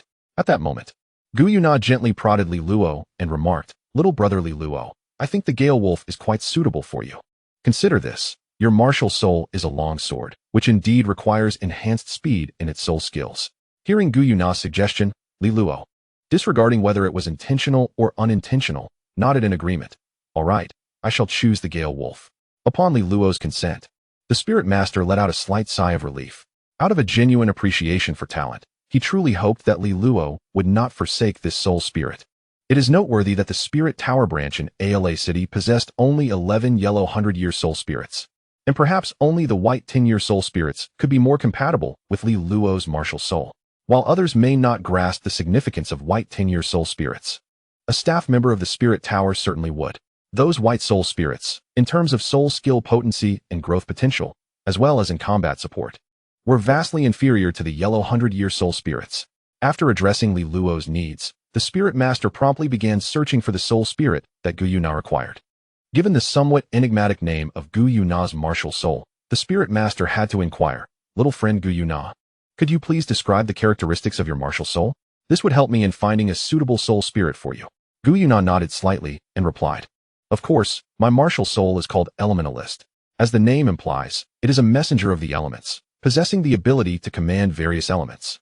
Having inquired about Gu Yuna's martial soul characteristics, the spirit master immediately led her to a device, pointing at it and saying, "This soul spirit is the seven-colored deer, which also possesses the ability to command various elements. It should be the most fitting choice for you." With the spirit master making such a statement, Gu Yuna had no reason to refuse and nodded gently. "I too feel that this soul spirit is very suitable for me, so I shall choose it as my soul spirit." Finally, having confirmed the soul spirits needed for both Li Luo and Gu Yuna, the spirit master could not help but feel a sense of relief. Since arriving in Ally City, he had never encountered such a troublesome situation. Extracting the two soul spirits from the device, the spirit master spoke in a gentle tone, "Since you have made your selections, let us proceed to register them. After which you both can fuse with your soul spirits and become true soul masters." Similar to the previous recording of their mental energy data, the spirit master documented various data regarding the two soul spirits in the relevant section of their information. He then led them out of the room where the soul spirits were stored. Upon seeing Li Luo and Gu Yuna emerge with the spirit master, Lin Shiming promptly approached them and inquired, "Mr. Spirit Master, how did the matter of the soul spirits turn out? I hope these two children did not cause you any trouble?" The spirit master waved his hand slightly and replied, No. The mental energy testing and soul spirit selection went very smoothly. Once they fuse with their soul spirits, they will become true soul masters. It must be said that this year, Hongshan Academy has truly produced two prodigies. Naturally, Lin Zimin was elated to see her students being praised and cheerfully remarked, "Thank you, Master Chuanling. If there are no other matters, we shall take our leave." The spirit master gestured towards the soul orbs held by Li Luo and Gu Yuana, saying, "Once the souls are extracted, they can only exist for 24 hours, so be sure not to miss this window. As for how to fuse the souls, you may consult your teacher. She will provide you with detailed instructions, and as long as you follow her guidance, you should encounter no issues. I shall say no more. Simply heed your teacher's words." Confirming that there were no further matters, Lin Zimin accepted the documents handed to her and stated, "Since there is nothing else, we shall take our leave. Thank you once again, Master Chuanling, for today." Chapter 33. Legends. After Li Luo and Gu Yuina expressed their gratitude to the spirit master, Lin Zimin led them out of the Chuanling Tower branch in Ala City. On the bus back to Hongshan Academy, Lin Zimin, filled with curiosity, asked, "I didn't inquire while we were inside. May I ask what type of souls you both acquired? After all, they would eventually need to utilize them." And there was no need for secrecy. Li Luo and Gu Yuina proceeded to share the details of the souls they had obtained with Lin Zimin. Upon learning of their souls, Lin Shiming nodded slightly and remarked, "As I suspected, the Chuanling Tower provided you with yellow 100-year souls." Hearing this, Gu Yuina, intrigued, questioned, "Since this is a promise made by the Chuanling Tower, isn't it the same for everyone?" Li Luo initially shared a similar thought with Gu Yuina, but soon realized the distinction and replied, "The Chuanling Tower promises to provide the first soul free of charge to talented soul masters. However, the quality of the soul varies depending on the level of talent, does it not?" Lin Zimin nodded appreciatively and explained, "Li Luo is correct. Aside from those who inherently possess full soul power, only those who reach level 10 within the first 2 years at a junior soul master academy are eligible for the free soul promised by the Chuanling Tower. It is rare for a soul master to achieve level 10 within the first 2 years at a junior academy, and those recorded at Hongshan Academy have all received white 10-year souls. I conducted a rough tally earlier, and those who obtained souls from the Chuanling Tower generally reached level 10 in their second year, leading me to speculate that only those who achieve level 10 in their first year can acquire the free 100-year souls." Nodding slightly, Gu Yuina then inquired, "Teacher, considering that Hongshan Academy has been established for such a long time, has there truly never been a soul master to reach level 10 in their first year? Isn't that rather unusual?" In response to Gu Yuina's question, Lin Shiming pondered for a moment before stating, "The ability to awaken soul power is a rarity. Typically, only 1 in 1,000 possesses such potential. Ala City is merely a small locale, and the probability of producing prodigies is inherently low. Moreover, the educational conditions at Hongshan Academy are rather lacking. Children endowed with a higher innate soul power are often sent by their parents to larger cities for their studies, resulting in the current situation. As for individuals like you two, you are ultimately a rarity." At this point, Lin Zimin paused briefly before continuing. "Let us set aside this topic and discuss your soul spirits instead. First, regarding Li Luo, your choice of soul spirit is indeed commendable. Many soul masters specializing in light weaponry tend to make similar selections. As for Gu Yuna's soul spirit, while the 7-colored deer possesses the ability to control multiple elements, it does not excel in any particular one, often manifesting as auxiliary abilities. In my recollection, only auxiliary-type martial souls would opt for such a spirit, as they generally gain the capacity for comprehensive attribute enhancement or resistance. As for the type of soul skills you will acquire in the future, I cannot be entirely certain. Moreover, a person's experiences are ultimately finite. Akin to your choice of the 7-colored deer, achieving excellence across multiple elements is no simple feat." Gu Yuna was well aware of Lin Shiming's implications, yet she refrained from immediately countering, instead turning to Li Luo and asking, "Li Luo, what are your thoughts?" Li Luo, uncertain even about his own choices, naturally leaned towards supporting Gu Yuna, who was already proficient in various elements. After gathering his thoughts, he responded, "Teacher, you are correct in stating that a person's experiences are limited. However, Gu Yuna's martial soul inherently favors multi-elemental control. Given our lack of understanding regarding the repercussions of disrupting that balance, wouldn't it be prudent to make our choices based on the characteristics of the martial soul?" Upon hearing Li Luo's words, Lin Zimin broke into a cold sweat. The martial soul is fundamentally significant to a person, and any mishap could lead to grave consequences. History is replete with similar instances, where the outcomes ranged from severe injuries to catastrophic demise. After a considerable pause, Lin Shiming finally exhaled and said, "I apologize. I was mistaken in this regard. I owe you both an apology." Sensing the atmosphere growing somewhat tense, Gu Yuna interjected, I am perfectly fine. So let us not dwell on this. Teacher, please share your insights on the fusion of soul spirits. Having learned from her earlier misjudgment, Lin Zimin carefully organized her thoughts before beginning. When discussing the fusion of soul spirits, we must mention the founder of the Spirit Transmission Tower, the Ice Spirit Douluo. Huiyuhao. Legend has it that, through a fortunate encounter, one of the three great kings of the extreme north, the Snow Woman, became the soul spirit of the Ice Spirit Douluo during an assault on Shrek Academy by the Star Dou Forest. This incident was discovered by the beast god residing within the forest. To comprehend the existence of soul spirits, the beast god captured the then weak Ice Spirit Douluo within the Star Dou Forest. Fortunately, through the clever reasoning and persuasion of the Ice Spirit Douluo, the beast god agreed to collaborate with him and the Shrek Academy of that time to study soul spirits for the sake of the future of soul beasts. After a series of meticulous studies, they discovered that the so-called soul rings are actually formed from the souls of soul beasts and a portion of their soul power. Since what we soul masters obtain is merely a fragment, the soul skills we acquire remain uncertain. This led to the contemplation of whether obtaining the complete soul of a soul beast would allow one to selectively acquire the desired soul rings. Could one perhaps obtain multiple soul rings from the same soul beast?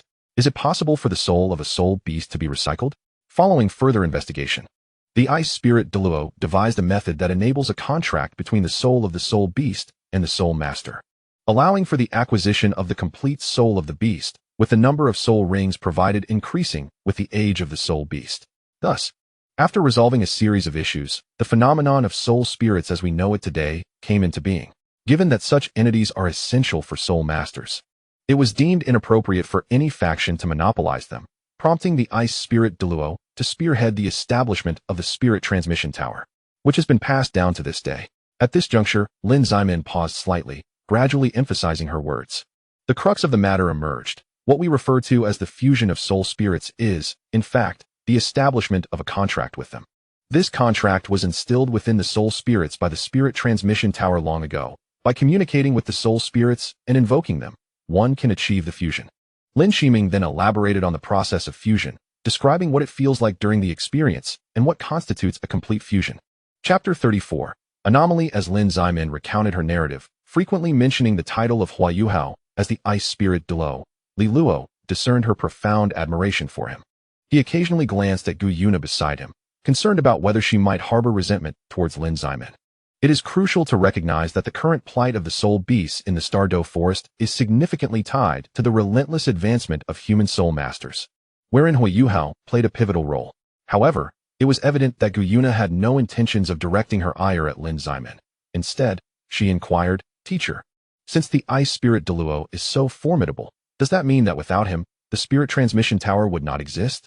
Would soul beasts be on the brink of extinction? Would we not have to heed the whims of the Spirit Transmission Tower when acquiring soul rings? Upon hearing Gu Yuna's remarks, Lin Zimin furrowed her brow slightly and responded earnestly, Gu Yuna, you must not think in such a manner. Without the emergence of the Ice Spirit Douluo, humanity would not have attained such strength. If we were not sufficiently powerful, the losses incurred from a single beast tide would be incalculable. As for relying on the Spirit Transmission Tower to obtain soul rings, I do not perceive this as a negative aspect. Without the tower's existence, each acquisition of a soul ring would be perilously fraught with danger, as we would have to battle against those ferocious soul beasts. Moreover, the Spirit Transmission Tower is not devoid of compassion. For talented soul masters like yourselves, have you not been granted free soul spirits recently? This is undoubtedly far safer than engaging in combat with ferocious soul beasts, is it not? Lin Zimin's response evidently did not satisfy Gu Yuna, who then turned her gaze to Li Luo and inquired, Li Luo, what is your perspective? Me? Li Luo pointed to himself, clearly perplexed as to why the question had fallen upon him. Gu Yuna gently nodded, pressing further, yes, you have a penchant for those historical texts, do you not? What is your take on this matter? With the conversation at this juncture, Li Luo realized he could no longer remain silent. After a moment of contemplation, he replied, in my view, history is merely a record of events that have transpired. Unless we possess the ability to traverse time and alter the past, such inquiries hold no significance. Upon hearing Li Luo's assertion, Gu Yuna retorted, Li Luo, dear brother, please refrain from evading the question. I clearly stated, what if? What would happen without the Ice Spirit Douluo? Noticing Gu Yuna's insistence for a more thoughtful response, Li Luo shook his head slightly and replied, Regardless of whether such a hypothetical exists, even if it were true, how can you be certain that in the absence of the ice spirit Douluo, there would not arise a fire spirit Douluo, a water spirit Douluo, or even an earth spirit Douluo? Though the fire spirit Douluo, water spirit Douluo, and earth spirit Douluo were merely examples, Luo's perspective was indeed rooted in such a belief. In his eyes, given the existence of fate in this world, the likelihood of such occurrences remains quite substantial. If one were to consider it this way, it does not seem entirely unreasonable. Perhaps having grasped the essence of Luo's words, Gu Yuina muttered something under her breath before relinquishing her argument with Lin Zimin. Seeing Gu Yuina no longer troubled by the matter, Lin Shiming felt a surge of relief and proceeded to convey vital points regarding the fusion of spirit souls to both Luo and Gu Yuina. By the time they returned to Hanshan Academy, lunchtime was fast approaching. Lin Shiming first shared a meal with the two before assessing their understanding of spirit-soul fusion. Initially, Lin Zimin had envisioned taking Luo and Gu Yuina back to the orphanage for the fusion, but she soon reconsidered. Acknowledging the advanced age of the orphanage's director and the potential risks involved in performing such a procedure there. Thus, Lin Zimin resolved it would be best for them to remain at the academy, allowing her to oversee them and shield them from outside disturbances. Leading Luo and Gu Yuina to an empty classroom, Lin Shiming stated, "I have shared all that is necessary, and you too may proceed with the fusion of your spirit souls here. I shall remain outside to guard you, and should any difficulties arise, do not hesitate to summon me." Once Lin Shiming exited the classroom and closed the door, Luo and Gu Yuina each found a cushion, settling down cross-legged to commence their spirit-soul fusion. Following the methods Lin Shiming had described, Luo extended his right hand into the spirit-soul orb, attempting to establish contact with the spirit within. To his surprise, before he could take any action, the small wolf within the orb eagerly approached him. Given the spirit's eagerness, Luo decided to forego further contemplation and began to summon his martial soul. Accompanied by a shimmering glow, a silver longsword materialized in Luo's hand. Uncertain whether it was instinct or a covenant established by the spirit tower, the silver longsword had scarcely materialized when the soul spirit surged toward it. As the soul spirit made contact with the sword, the ethereal glow emanating from the blade flickered to life, harmonizing beautifully with the azure light enveloping the spirit.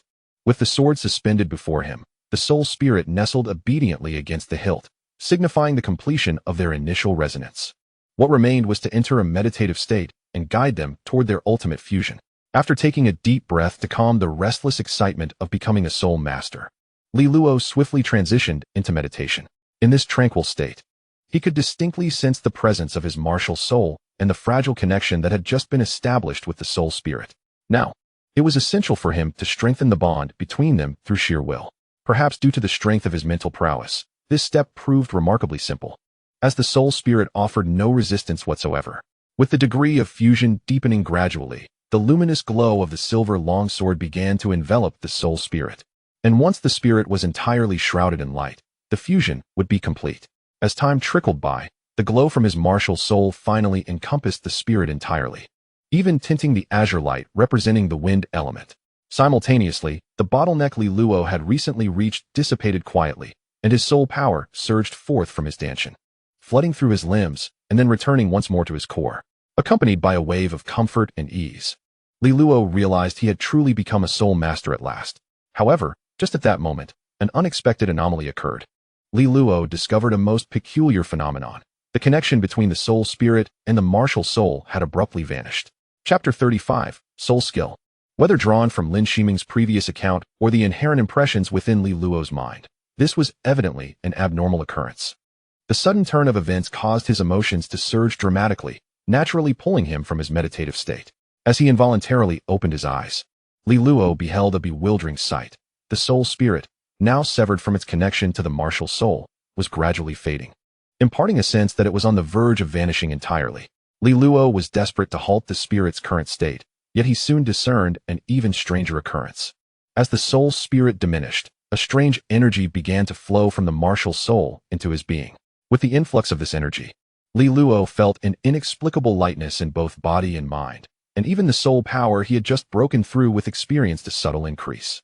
In the midst of this experiential transformation, the soul spirit, which seemed poised to dissolve into the air, transformed into a flurry of azure light that surged into the longsword. In the wake of these events, the once holy silver longsword now bore a faint trace of azure at its hilt. Moreover, as the soul spirit dissipated, Li Luo distinctly sensed that no further energy was entering his body. As events have unfolded to this point, even Li Luo, despite his naivete, comprehends that the soul has been devoured by the martial spirit and subsequently transformed into various forms of pure energy. Recollecting all that has transpired, a singular phrase surfaces in his mind, golden finger. However, this thought is swiftly supplanted by another, evil soul master. According to Li Luo's recollections and the historical information he has absorbed, an evil soul master is defined as one who extracts the life force, cultivation, and even the souls of other beings to enhance their own power.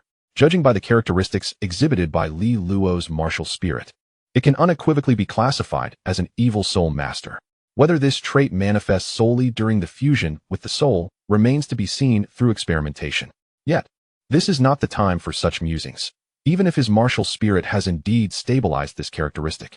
As long as Li Luo refrains from acting as an evil soul master and remains discreet, he should avoid detection. Currently, a more pressing issue confronts Li Luo. The soul, which was initially capable of providing him with 2 soul rings, has now yielded only one before being consumed by the martial spirit. This suggests that Li Luo may require a new soul for each breakthrough, setting aside whether his mental fortitude can keep pace. The cost associated with acquiring a soul is no trivial matter. It is worth noting that a mere ordinary century-old soul commands a price of 1 million federal coins, while a 1,000-year soul reportedly exceeds 10 million. As for the so-called 10,000-year souls, Li Luo has never even heard of their price. Should he need a new soul for every breakthrough, the expenditure in federal coins would be astronomical, leaving Li Luo at a loss for methods to amass such wealth. Moreover, without delving into distant concerns, simply considering the scenario when Li Luo reaches level 20, he will require a new soul to advance. Assuming he opts for an ordinary century-old soul, he will soon need 1 million federal coins, and he cannot fathom how to gather such a sum in a short span of time. While Li Luo frets over the future, Gu Yuna has completed her fusion with the soul. Rising from her cushion, she approaches Li Luo, confirming he is not in meditation, and squats down, waving her delicate hand before his vacant gaze. What are you thinking? Is there an issue with the soul fusion? Should we consult Teacher Lin? Startled by Gu Yuna's interruption, Li Luo snaps back to attention, noticing her worried expression fixed upon him. Shaking his head slightly, he reassures her, it's fine. The fusion is complete. I don't know how long it has been. Let us hurry outside. Indeed, Li Luo is facing a dilemma. Yet this is a matter he cannot disclose to Lin Shiming. It is crucial to remember that evil soul masters are universally reviled in this world, and he cannot predict how she might react should she perceive him as one. All right then, let us hasten our exit. Teacher Lin may already be anxiously awaiting us. Seeing that Li Luo was unwilling to elaborate further, Gu Yuna refrained from pressing him and instead rose to head towards the classroom door. Gathering his scattered thoughts, Li Luo chose not to remain seated in self-pity. He stood up and followed Gu Yuna out of the empty classroom. Having waited by the classroom door, Lin Shiming was the first to notice the arrival of both Gu Yuna and Li Luo. Swiftly approaching them, her expression tense, she inquired, how did it go? Was the soul-spirit fusion successful? There were no unforeseen issues, I hope? Upon receiving a simultaneous nod from Li Luo and Gu Yuna, Lin Shiming let out a gentle sigh of relief and said, it's good to hear there were no problems. Now, tell me what soul skills you both acquired. As the topic of soul skills arose, Li Luo quickly connected with his martial soul, eager to discover what abilities he had gained. After a moment of sensing, he found himself momentarily dazed. While Li Luo was attuning to his soul skill, Gu Yuna spoke up, the skill of my first soul ring, upon activation, enhances my control over elements, allowing me to manipulate them with greater ease. I have named it Elemental Tide. That indeed sounds like a fitting soul skill for you. It appears the soul spirit was a wise choice. Lin Shiming nodded slightly before turning her attention to Li Luo. And you, Li Luo? What is the nature of your first soul ring skill? Is it an amplification type or an offensive type? Organizing his thoughts in response to Lin Shiming's question, Li Luo spoke with a hint of uncertainty. How should I describe my first soul ring skill? I suppose it could be categorized as an amplification type soul skill? Lin Shiming paused, seemingly perplexed. If it's an amplification type, then it's just that. Why do you say could be? I recall discussing this in class. Can you not differentiate? Li Luo certainly remembered the material covered in class, but he found it challenging to categorize this particular soul skill. After a moment of contemplation, he clarified. After obtaining my first soul ring, my martial soul now possesses the wind element, and upon activating the skill, it enhances this wind element that has been appended. Upon hearing this, Lin Shiming replied with mild irritation. Isn't that precisely an amplification type soul skill? Why then the uncertainty regarding its classification? Understanding that Lin Shimeng was chastising him for not paying closer attention in class, Li Luo responded with a hint of exasperation. Teacher, I haven't finished speaking yet. My skill can be released not only for myself, but also for others, so it could also be considered an auxiliary-type soul skill, perhaps? To substantiate his claim, Li Luo summoned his martial soul and demonstrated his first soul skill for both Lin Shimeng and Gu Yuna. As the yellow soul ring beneath his feet flickered twice, two faint azure glows emerged from the silver longsword, gracefully landing upon Lin Shimeng and Gu Yuna. Chapter 36. Limitations. As the azure glow enveloped her, Lin Shimeng attentively sensed the changes within her body. She noted a slight increase in her physical ease. But aside from that, she discerned no further sensations. After confirming that her perception was not mistaken, Lin Shimeng expressed her confusion, saying, "While my body does feel somewhat lighter, this assistance is hardly distinguishable from having none at all. Are you certain that your soul skill can truly be classified as a supportive one?" Observing Lin Ximen's uncertainty, Li Luo promptly activated his first soul skill. As the skill took effect, he distinctly sensed a significant enhancement in the wind element of his martial soul. Even his own perception of the wind element was somewhat amplified. After verifying that he had used it correctly, Li Luo shook his head slightly and remarked with a puzzled expression, "It seems to work just fine on me. Surely, it cannot be that the effects are diminished when applied to others? Yet, it should not merely result in a slight ease in my physical state." Just as Lin Shimeng was about to respond, Gu Yuna interjected, "After Li Luo released his soul skill on me, I indeed felt an enhancement when I used the wind element. The reason the teacher does not experience this effect is likely because she does not possess mastery over the wind element." Upon hearing Gu Yuina's explanation, Lin Ximen nodded slightly and replied, "If that is the case, it makes sense. My martial soul has no relation to the wind.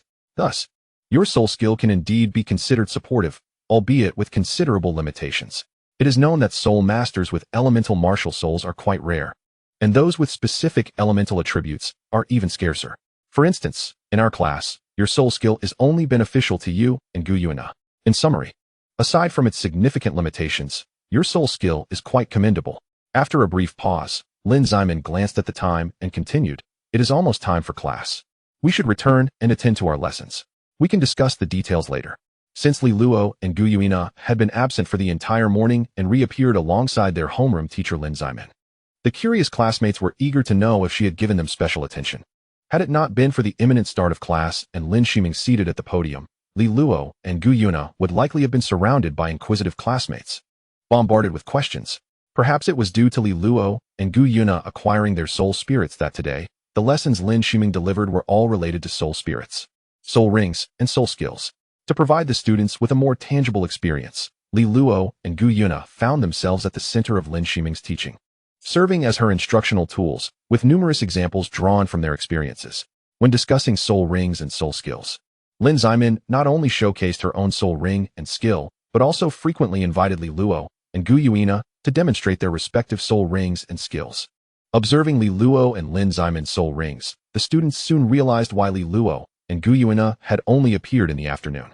Aside from this, there was astonishment regarding the training pace of Li Luo and Gu Yuna. Remarkably, even before the conclusion of their first academic year, the two had already become genuine soul masters. Particularly, Wan Yunqiao, who possessed innate soul power at level 5, believed he was only 2 levels beneath Li Luo and Gu Yuna. He thought that with relentless effort, he would eventually surpass them. He could not fathom why. In less than a year, the gap between them had only widened. Then there was Tang Wulin, who gazed enviously at the soul rings of Li Luo and Gu Yuna. He pondered whether his soul power level might have been higher had Gu Yuna agreed to be taken in by his family at that time.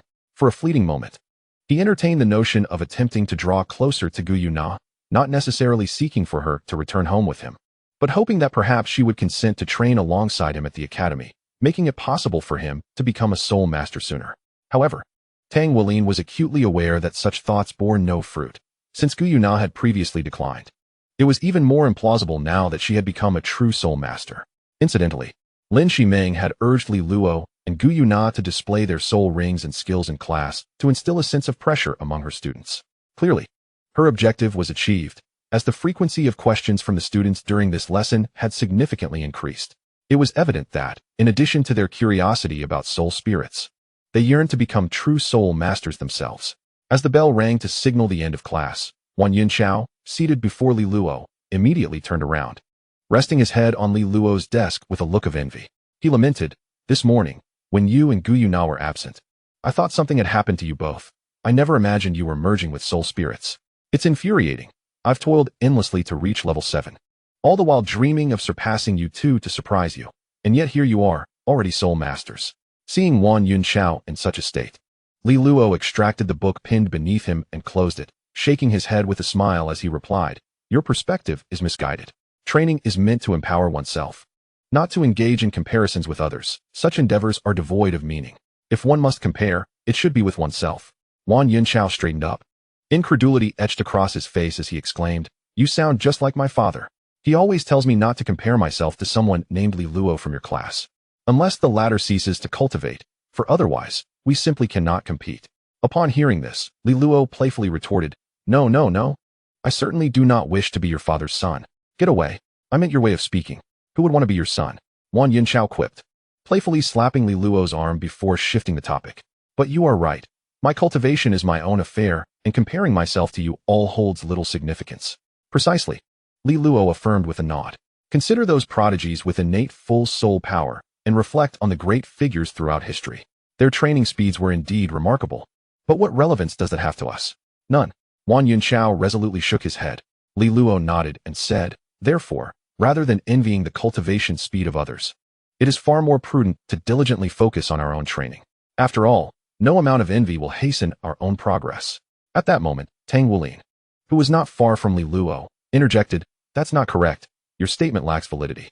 If we refrain from comparing ourselves to others, how can we ascertain whether our cultivation speed is considered normal?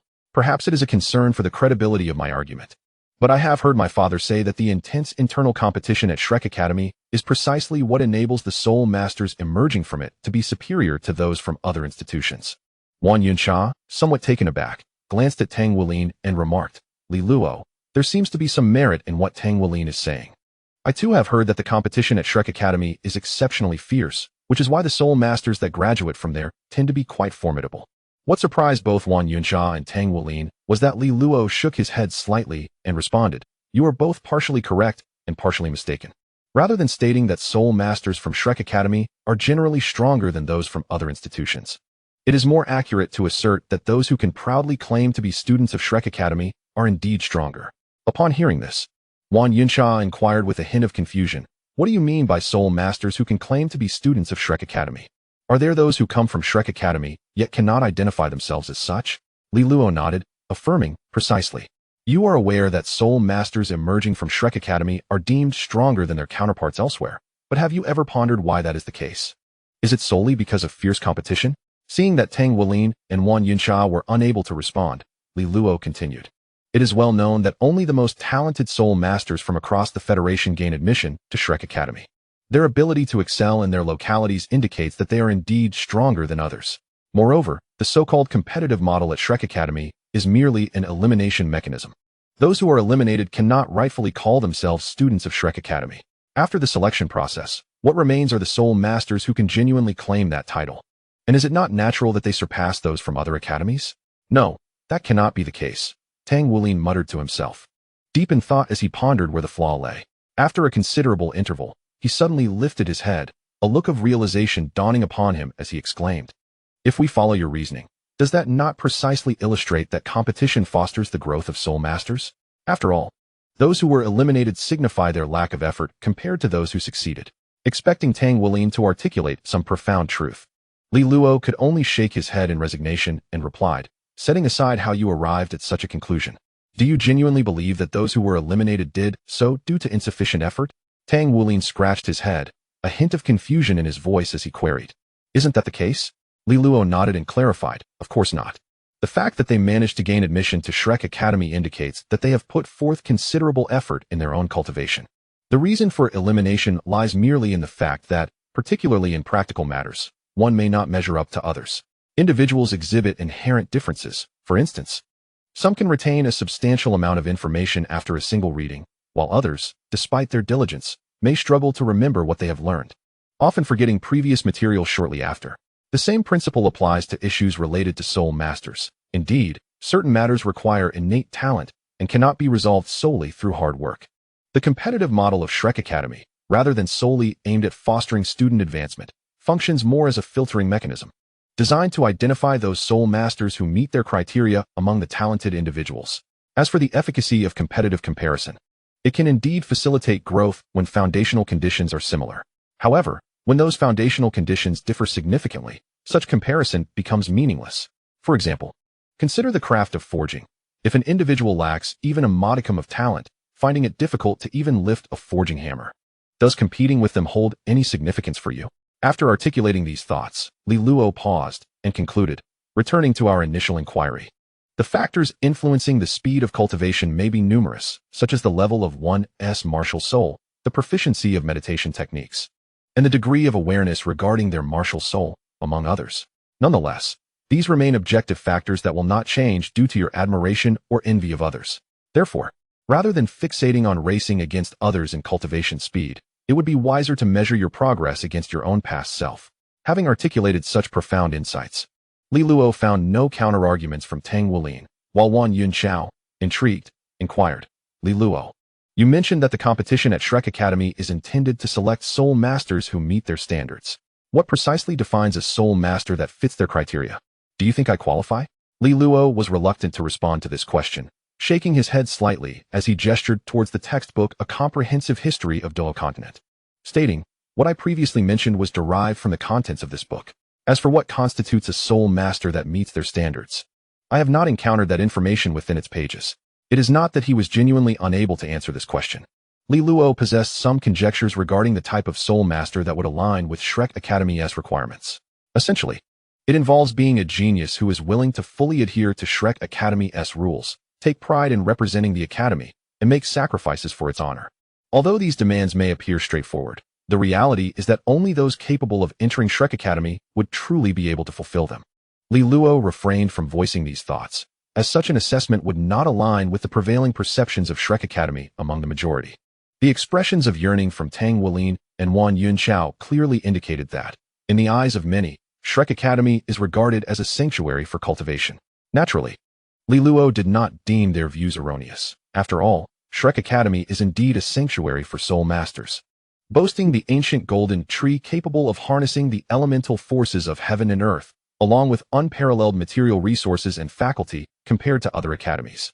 As Luo remained silent, Tang Wulin cast a look of envy towards him and remarked, those who gain admission to Shrek Academy are truly the creme de la creme. In our class, it seems that only Gu Yuna and Luo possess such an opportunity. With your innate soul power being merely at level 5, it would be wise to relinquish such thoughts.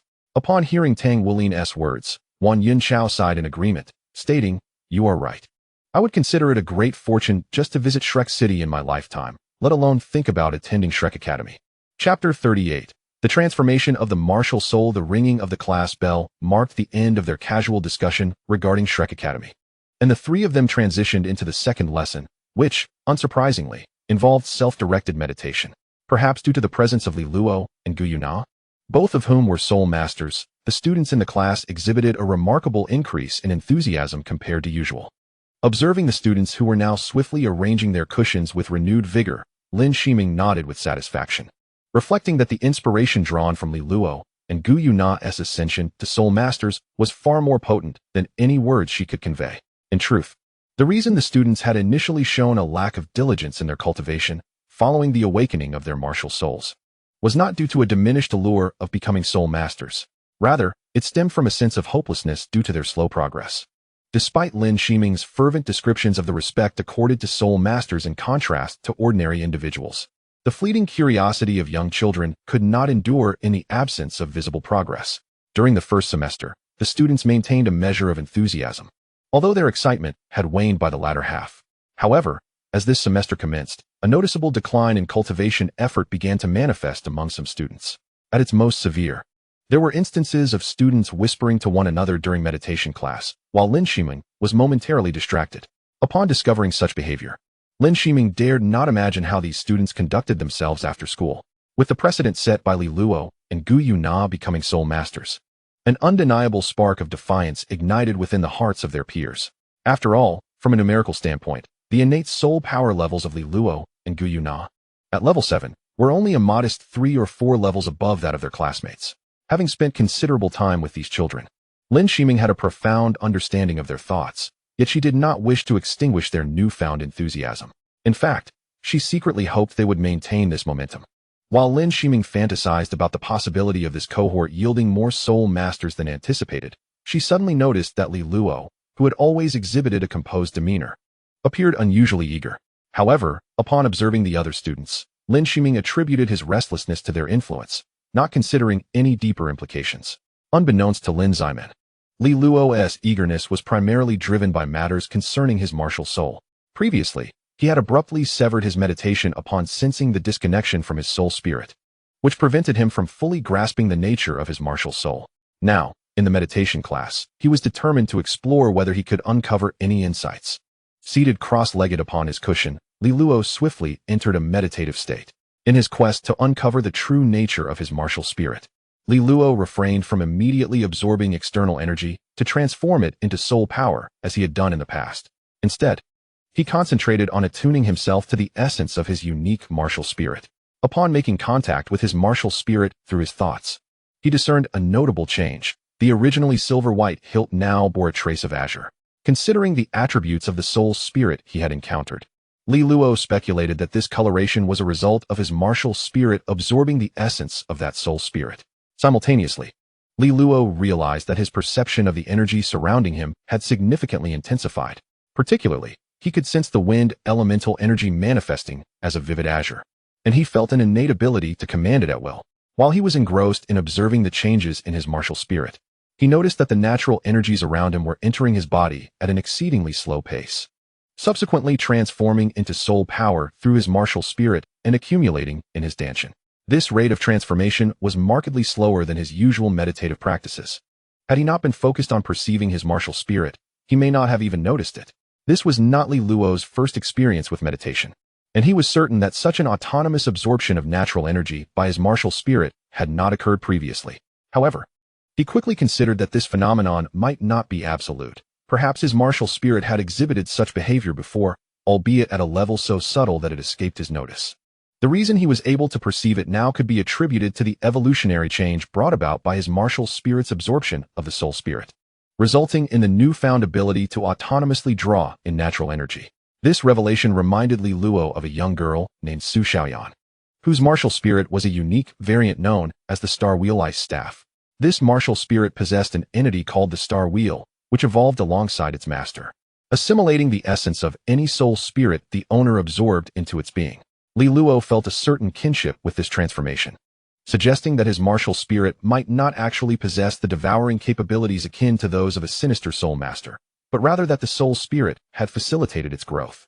Nevertheless, this remained merely a conjecture, as his memories did not definitively indicate whether Su Xiaoyan's integration of the soul spirit directly converted it into soul power or other forms of energy to enhance her abilities.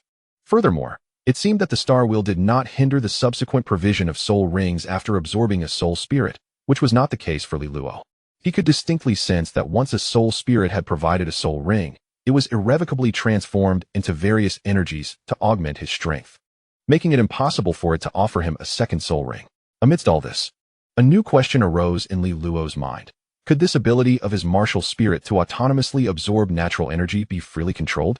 In Li Luo's memory, it seems that only Hua Yuhao experienced a transformation due to the Xiantian skill, granting him similar abilities.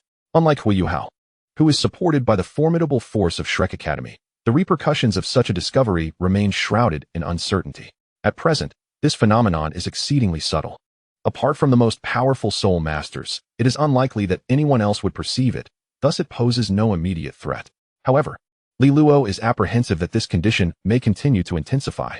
The allure of autonomously enhancing soul power is indeed captivating. Yet should it attract the attention of those with ulterior motives, it could become dangerously enticing. Li Luo harbors no desire to be captured and used as a test subject. As he resolved to act upon his thoughts, Li Luo's continuous experimentation revealed that while this ability is indeed passive, it remains within his control. Although he cannot completely cease it, he can certainly manage to do so without drawing attention. With this realization, he finally felt a sense of relief. The only remaining question is whether this devouring ability is exclusively applicable during the fusion of soul spirits, or if it resembles that of an evil soul master, capable of consuming other beings. Should it be the latter, Li Luo must contemplate whether he can maintain control over this ability. Otherwise, if discovered during combat, he might be mistaken for an evil soul master. However, these matters will require further testing. Chapter 39. Speaking frankly, having confirmed the changes in his martial soul, Luo officially embarked on his meditation and cultivation. As natural energy flowed into his body, transforming into soul power and merging with his own, he was pleasantly surprised to discover that his cultivation speed had accelerated somewhat compared to before. Although this increase may seem negligible, it is indeed a notable improvement. This suggests that his martial soul has undergone a form of evolutionary change. A thought crossed Luo's mind, since he experienced such transformations after absorbing the first soul spirit. Would subsequent absorptions yield similar effects? If this were the case, it would imply that with each breakthrough, his cultivation speed could further enhance. This realization sparked a glimmer of hope for Luo regarding his future. As the familiar school bell rang, Luo emerged from his meditative state. Once Lin Zimin announced the end of classes, he swiftly tidied up his cushion and returned it to its place, departing the classroom amidst the puzzled gazes of his peers.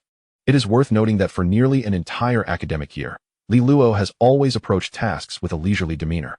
Though he may not always be the last to leave, this sudden urgency was indeed a first. Gu Yuna, naturally, noticed the anomaly and promptly pursued him, curiously inquiring, "Luo, why are you in such a hurry to leave today? Has something happened?" Hearing her question, Luo slightly shook his head, contemplated for a moment, then nodded with a smile, saying, "Today, since we are not fusing with soul spirits, I thought I would surprise Grandma Dean." Pulling Luo to the side of the path, Gu Yuna, with a serious expression, said, "Luo, please look at me and tell me exactly what has happened." Observing Gu Yuna's demeanor, Luo, who had spent countless moments in her company, realized she was genuinely earnest. With a hint of exasperation, he ventured to speak. "It's truly nothing, merely. I just wanted to share this good news with Grandma Director sooner." Before Luo could finish his sentence, Gu Yuna seamlessly continued his thought. Noticing Luo's momentary astonishment at her interruption, she persisted, "Luo, do you realize that your laughter is conspicuously insincere whenever you tell a lie? To be frank, did something go awry during your soul integration?" As Luo's words were abruptly cut short, he recognized his blunder. His expression shifted dramatically. Finally uncovering the underlying truth, Gu Yuna, with a triumphant air, remarked, "How would I know?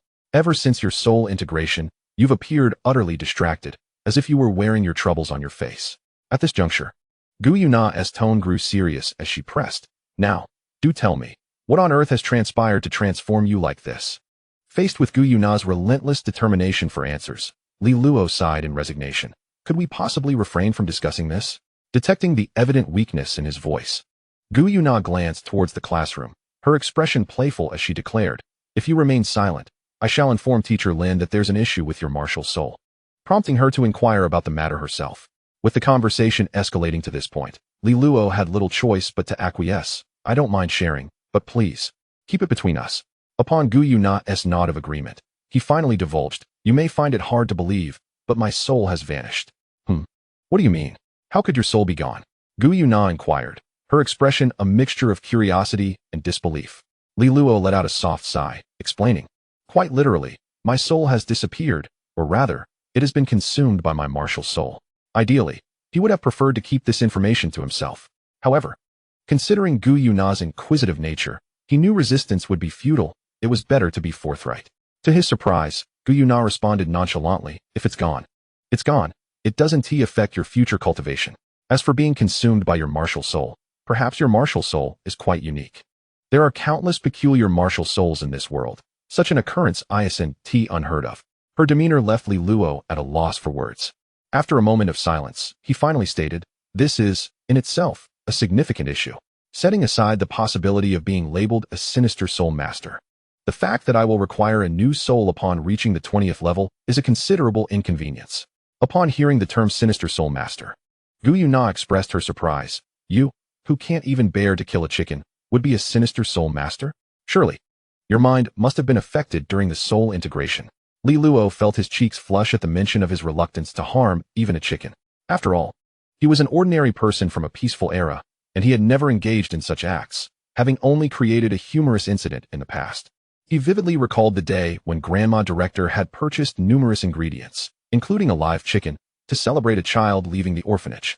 A mischievous child released a chicken, and the elderly matron, unable to catch it herself, sought the assistance of Luo, who possessed spiritual power. For Li Luo, capturing a mere chicken was hardly a challenge. However, the predicament arose after the chicken was caught. While Li Luo was controlling the chicken for the matron, his nerves got the better of him, causing him to inadvertently lose his grip, resulting in blood splattering onto both of them. Shaking his head vigorously to dispel the embarrassing memory, Li Luo spoke with a faltering voice. I have already stated that the incident was an accident. Let us not dwell on it.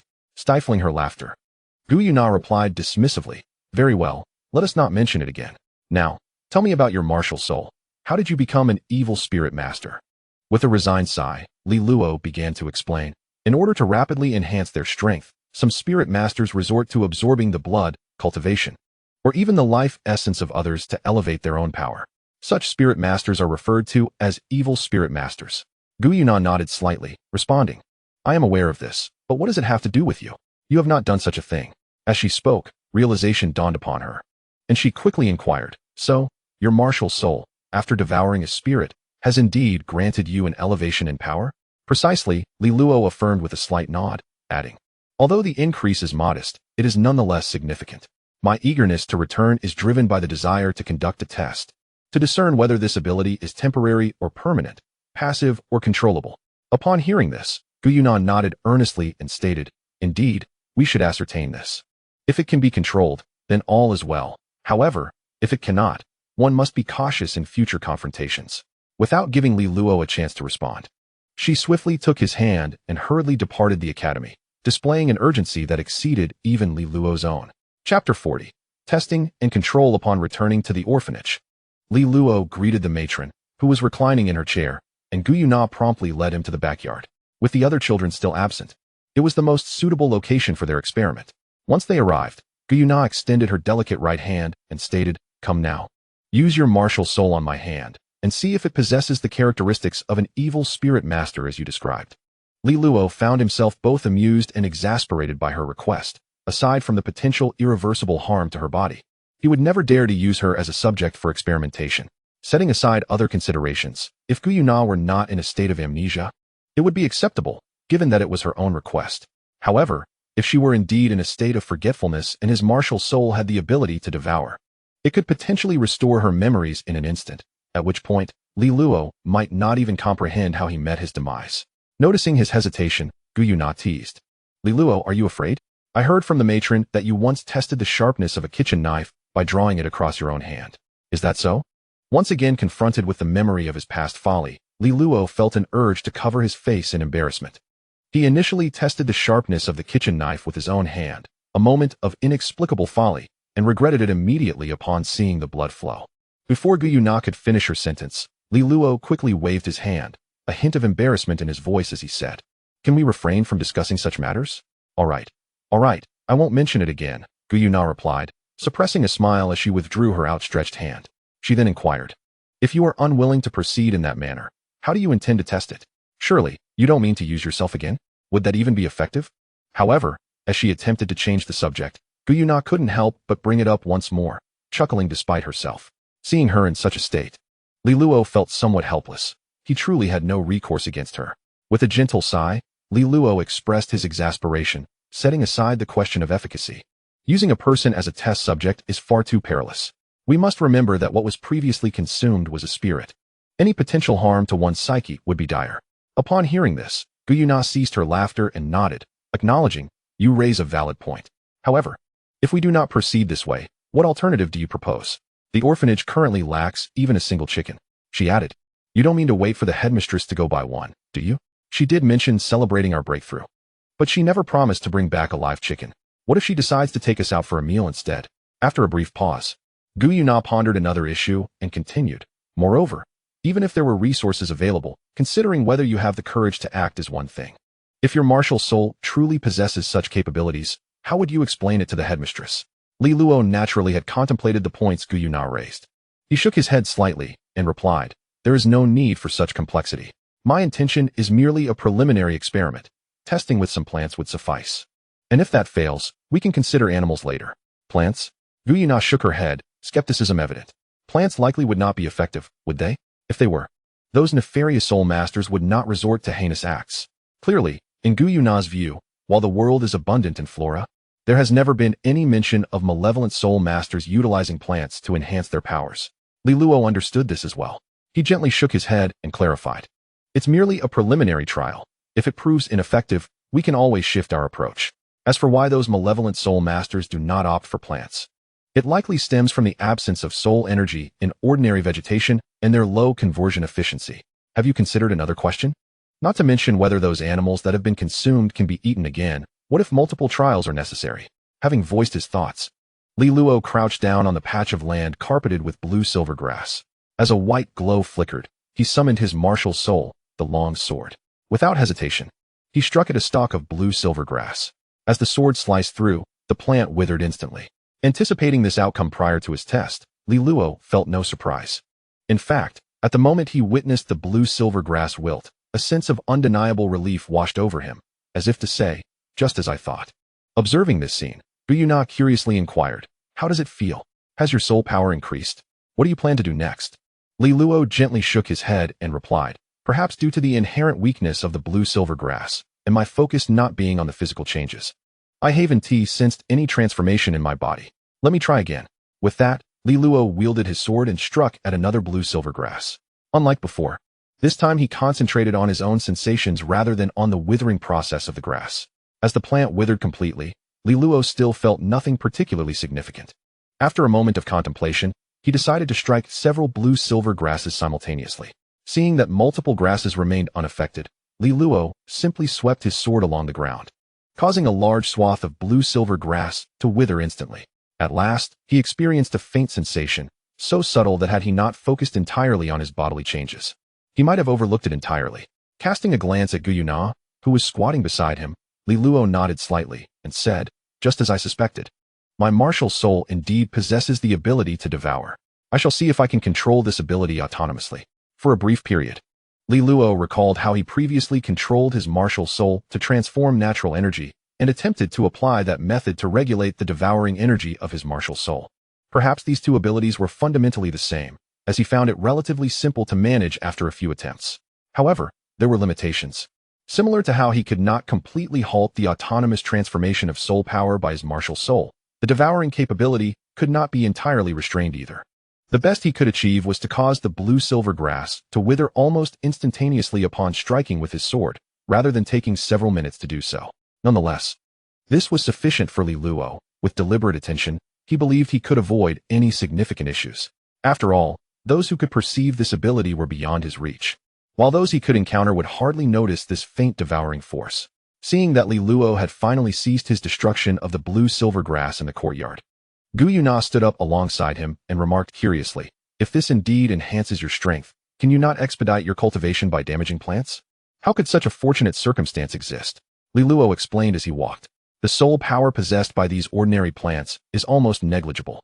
Enhancing strength through this method would likely be slower than conventional cultivation. Douluo nodded slightly, smiling as she replied, that makes sense.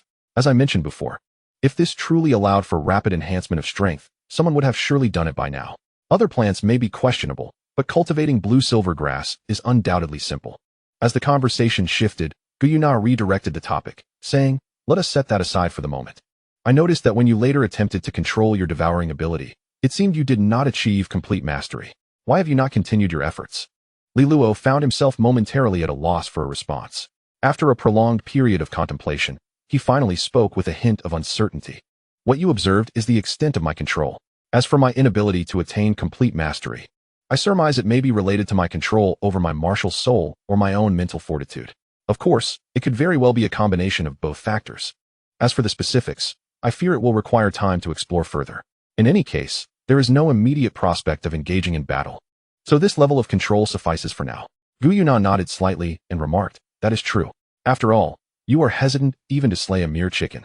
Achieving this level of control is quite sufficient. Before Li Luo could finish his thought, she, with a playful smile, continued. Could we please refrain from discussing this matter any further? Never mind, do as you wish. I shall attend to my homework now. Li Luo shook his head in resignation and made his way to his room. During this period, the coursework was rather simple, and before the other children returned from school, he managed to complete his assignments. As all the children returned to the orphanage, the headmistress joyfully announced a celebratory outing for Li Luo and Douluo, marking their ascension as soul masters. Upon hearing the headmistress's decision, the children erupted in cheers and eagerly gathered around Li Luo and Gu Yuna, bombarding them with various questions about what it felt like to become a soul master. While Li Luo navigated through the children's myriad of peculiar inquiries, he glanced at Gu Yuna, who was also surrounded. He noticed her winking at him, as if to say, "See? I told you we would be going out to eat." Perhaps out of curiosity regarding the soul masters, the children continued their relentless questioning until the headmistress intervened, allowing Li Luo and Gu Yuna a moment of respite. However, this reprieve merely meant they were no longer encircled. The odd questions persisted unabated, continuing until they returned to the orphanage after dinner. It was not that the children's curiosity had waned upon their return. Rather, it was due to the late hour and the necessity to complete the homework assigned by their teacher. Observing the relieved expressions on Li Luo and Gu Yuna's faces, the headmistress smiled and said, "So, have you experienced the popularity that soul masters enjoy among ordinary people?" Li Luo shook his head slightly, responding with a hint of exasperation. Rather than popularity, it is more a sense of curiosity stemming from their inability to comprehend such powers. The headmistress nodded in agreement, adding, "Your perspective is valid. But isn't that to be expected? Do you recall your own experience before your martial soul awakened? Each time Lu Yang visited, you would rush to ask him questions related to soul masters. Were you not much like them back then?" Curiosity was clearly piqued in Gu Yuna by the elderly dean. With her eyes sparkling, she inquired, "Was Li Luo like this in the past? Do you know what questions he used to ask?" Upon hearing Gu Yuna's question, Li Luo's expression darkened. After spending considerable time together, he was certain that Gu Yuna had no good intentions. Thus, he repeatedly blinked at the elderly dean, hoping she would refrain from revealing his embarrassing past. Whether intentional or not, the elderly dean continued, "What else could it be? It was all about martial souls, soul rings, and soul skills. You wouldn't believe it." Before his martial soul had awakened, he was clamoring for Lu Yang to teach him how to cultivate.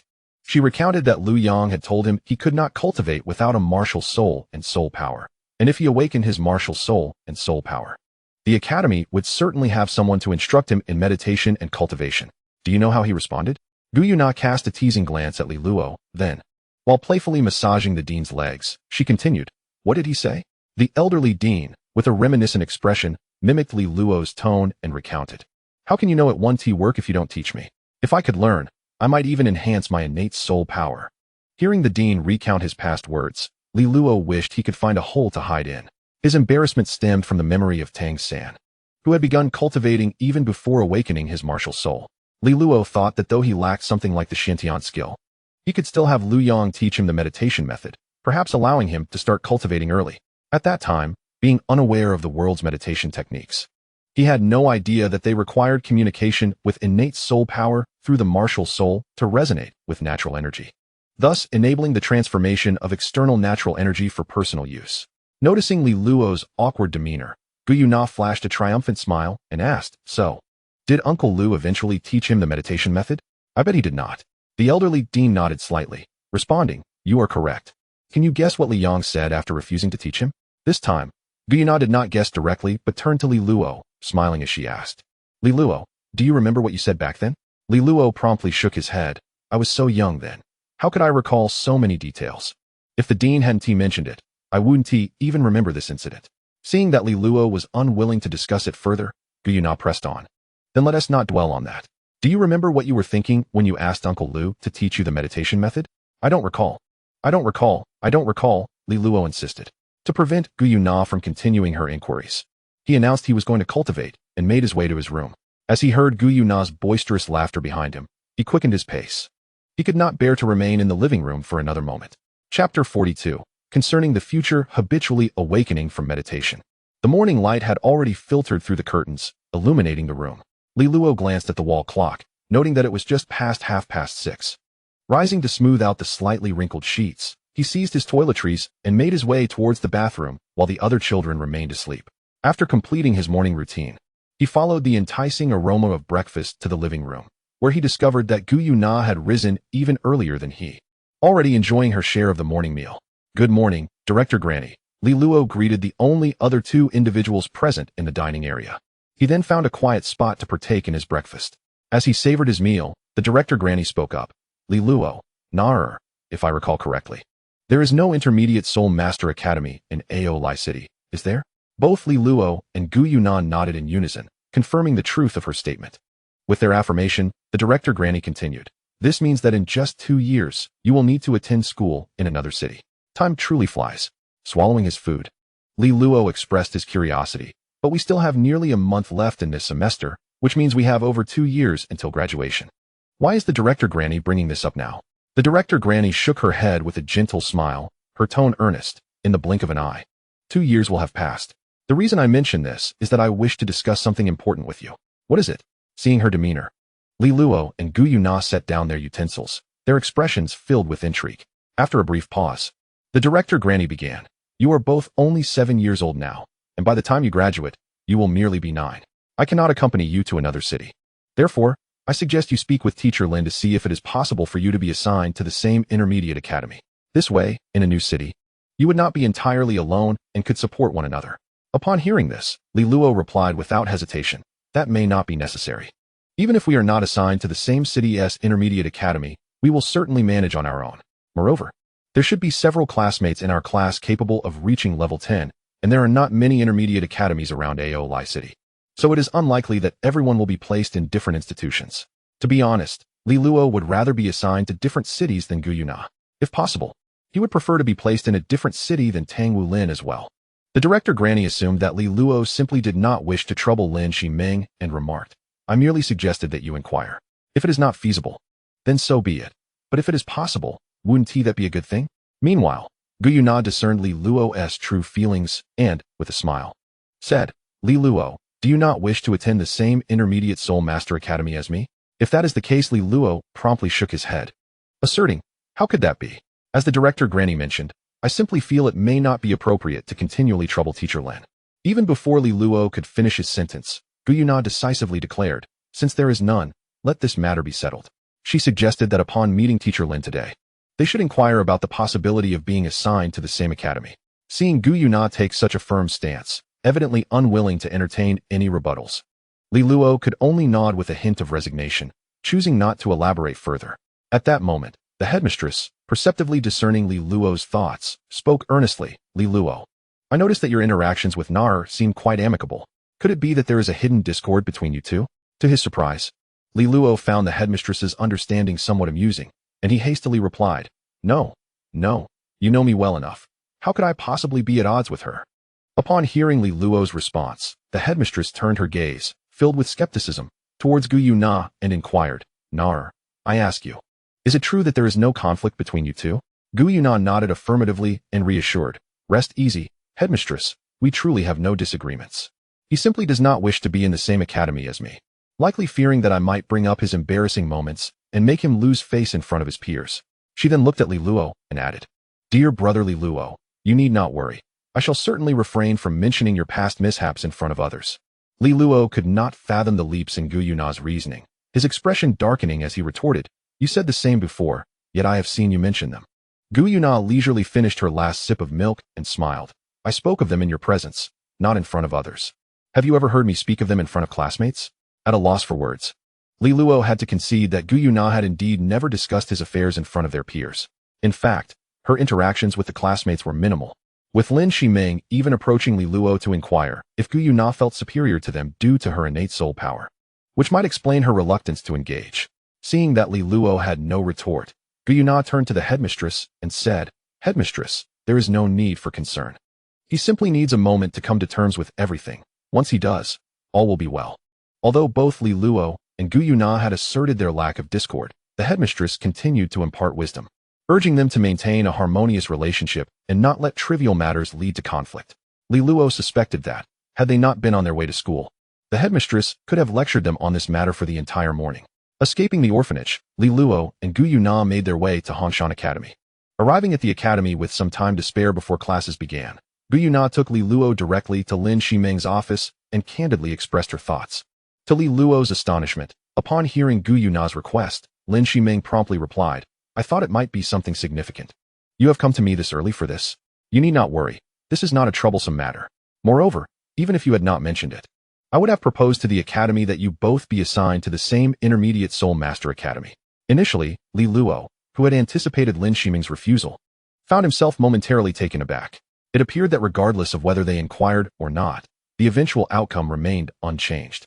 Observing Li Luo's daze, Lin Shiming began to elucidate. At your age, you may not fully grasp the significance of having a trustworthy partner as a soul master. With your exceptional talents and having grown up together, as long as you remain united, it is almost inevitable that you will become reliable companions in the future. I believe that even if I do not mention it, the Academy will ensure that you are not separated into different institutions. As she continued, Lin Shiming provided an example. You have all heard of the Shrek 7 monsters, I presume?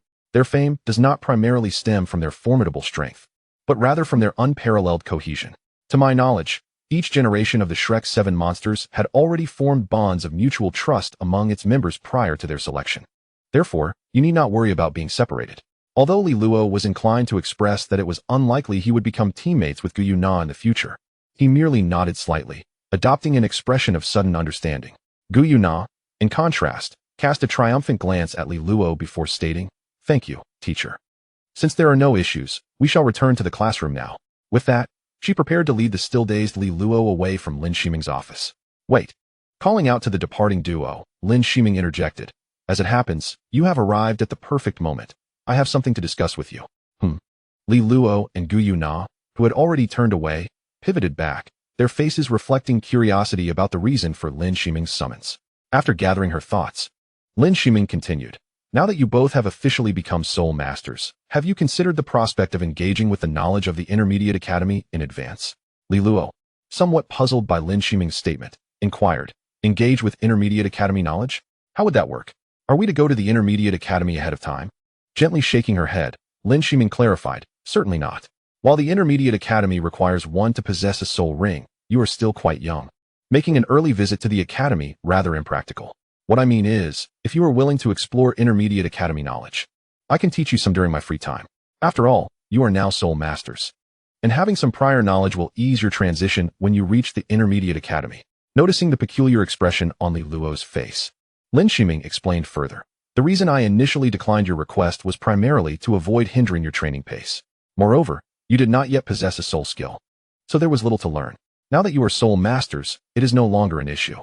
With the conversation having reached this point, Li Luo found no grounds for objection and promptly nodded in agreement.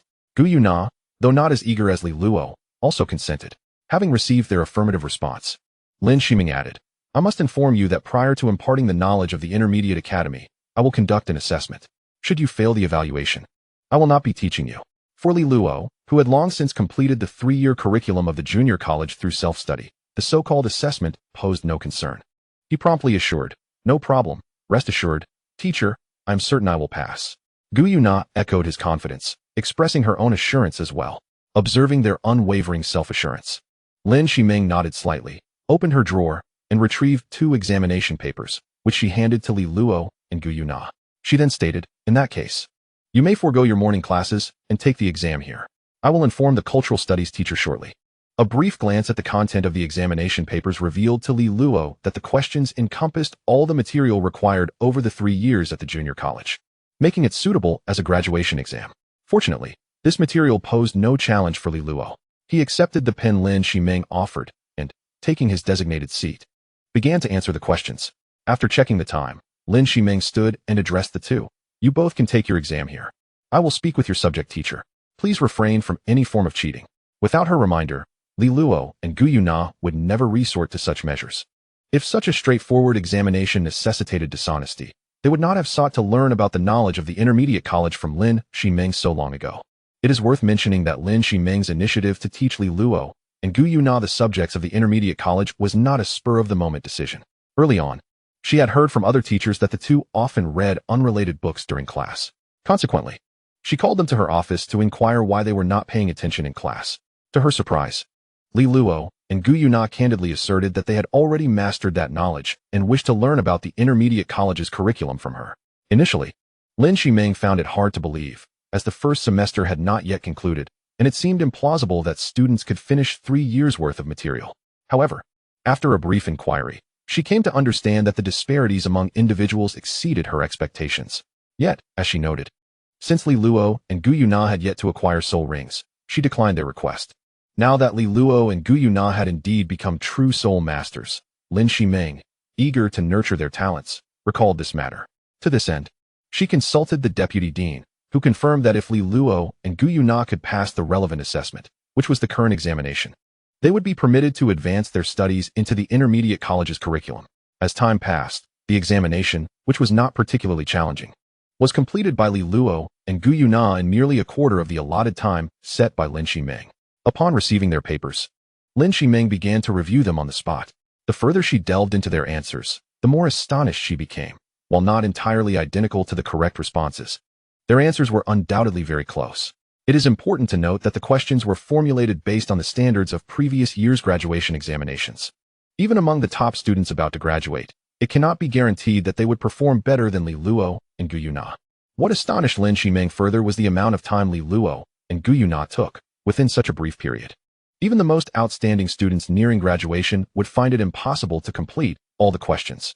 This indicated that Li Luo and Gu Yuna had an understanding of the material that far surpassed the standards of graduates from the elementary academy. After reviewing their papers, Lin Shimeng took a moment before stating, "No problem. Starting tomorrow, you both may forego cultural classes. I will utilize this time to teach you some knowledge relevant to the intermediate academy." At this point, Lin Shimeng paused briefly before continuing. "Even though you will not be attending classes, do not completely neglect the cultural subjects. I will still conduct periodic assessments." Chapter 44. Commencing instruction time swiftly passed until the next day, when Li Luo and Gu Yuna arrived at the academy and proceeded directly to Lin Shimeng's office. Unlike before, there had been some alterations in the office's arrangement.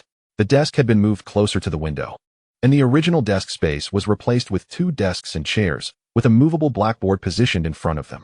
It was evident to Li Luo and Gu Yuna that these modifications were made by Lin Shimeng to facilitate their education in intermediate academy knowledge. Given that there were only the 2 of them, there was no strict class schedule.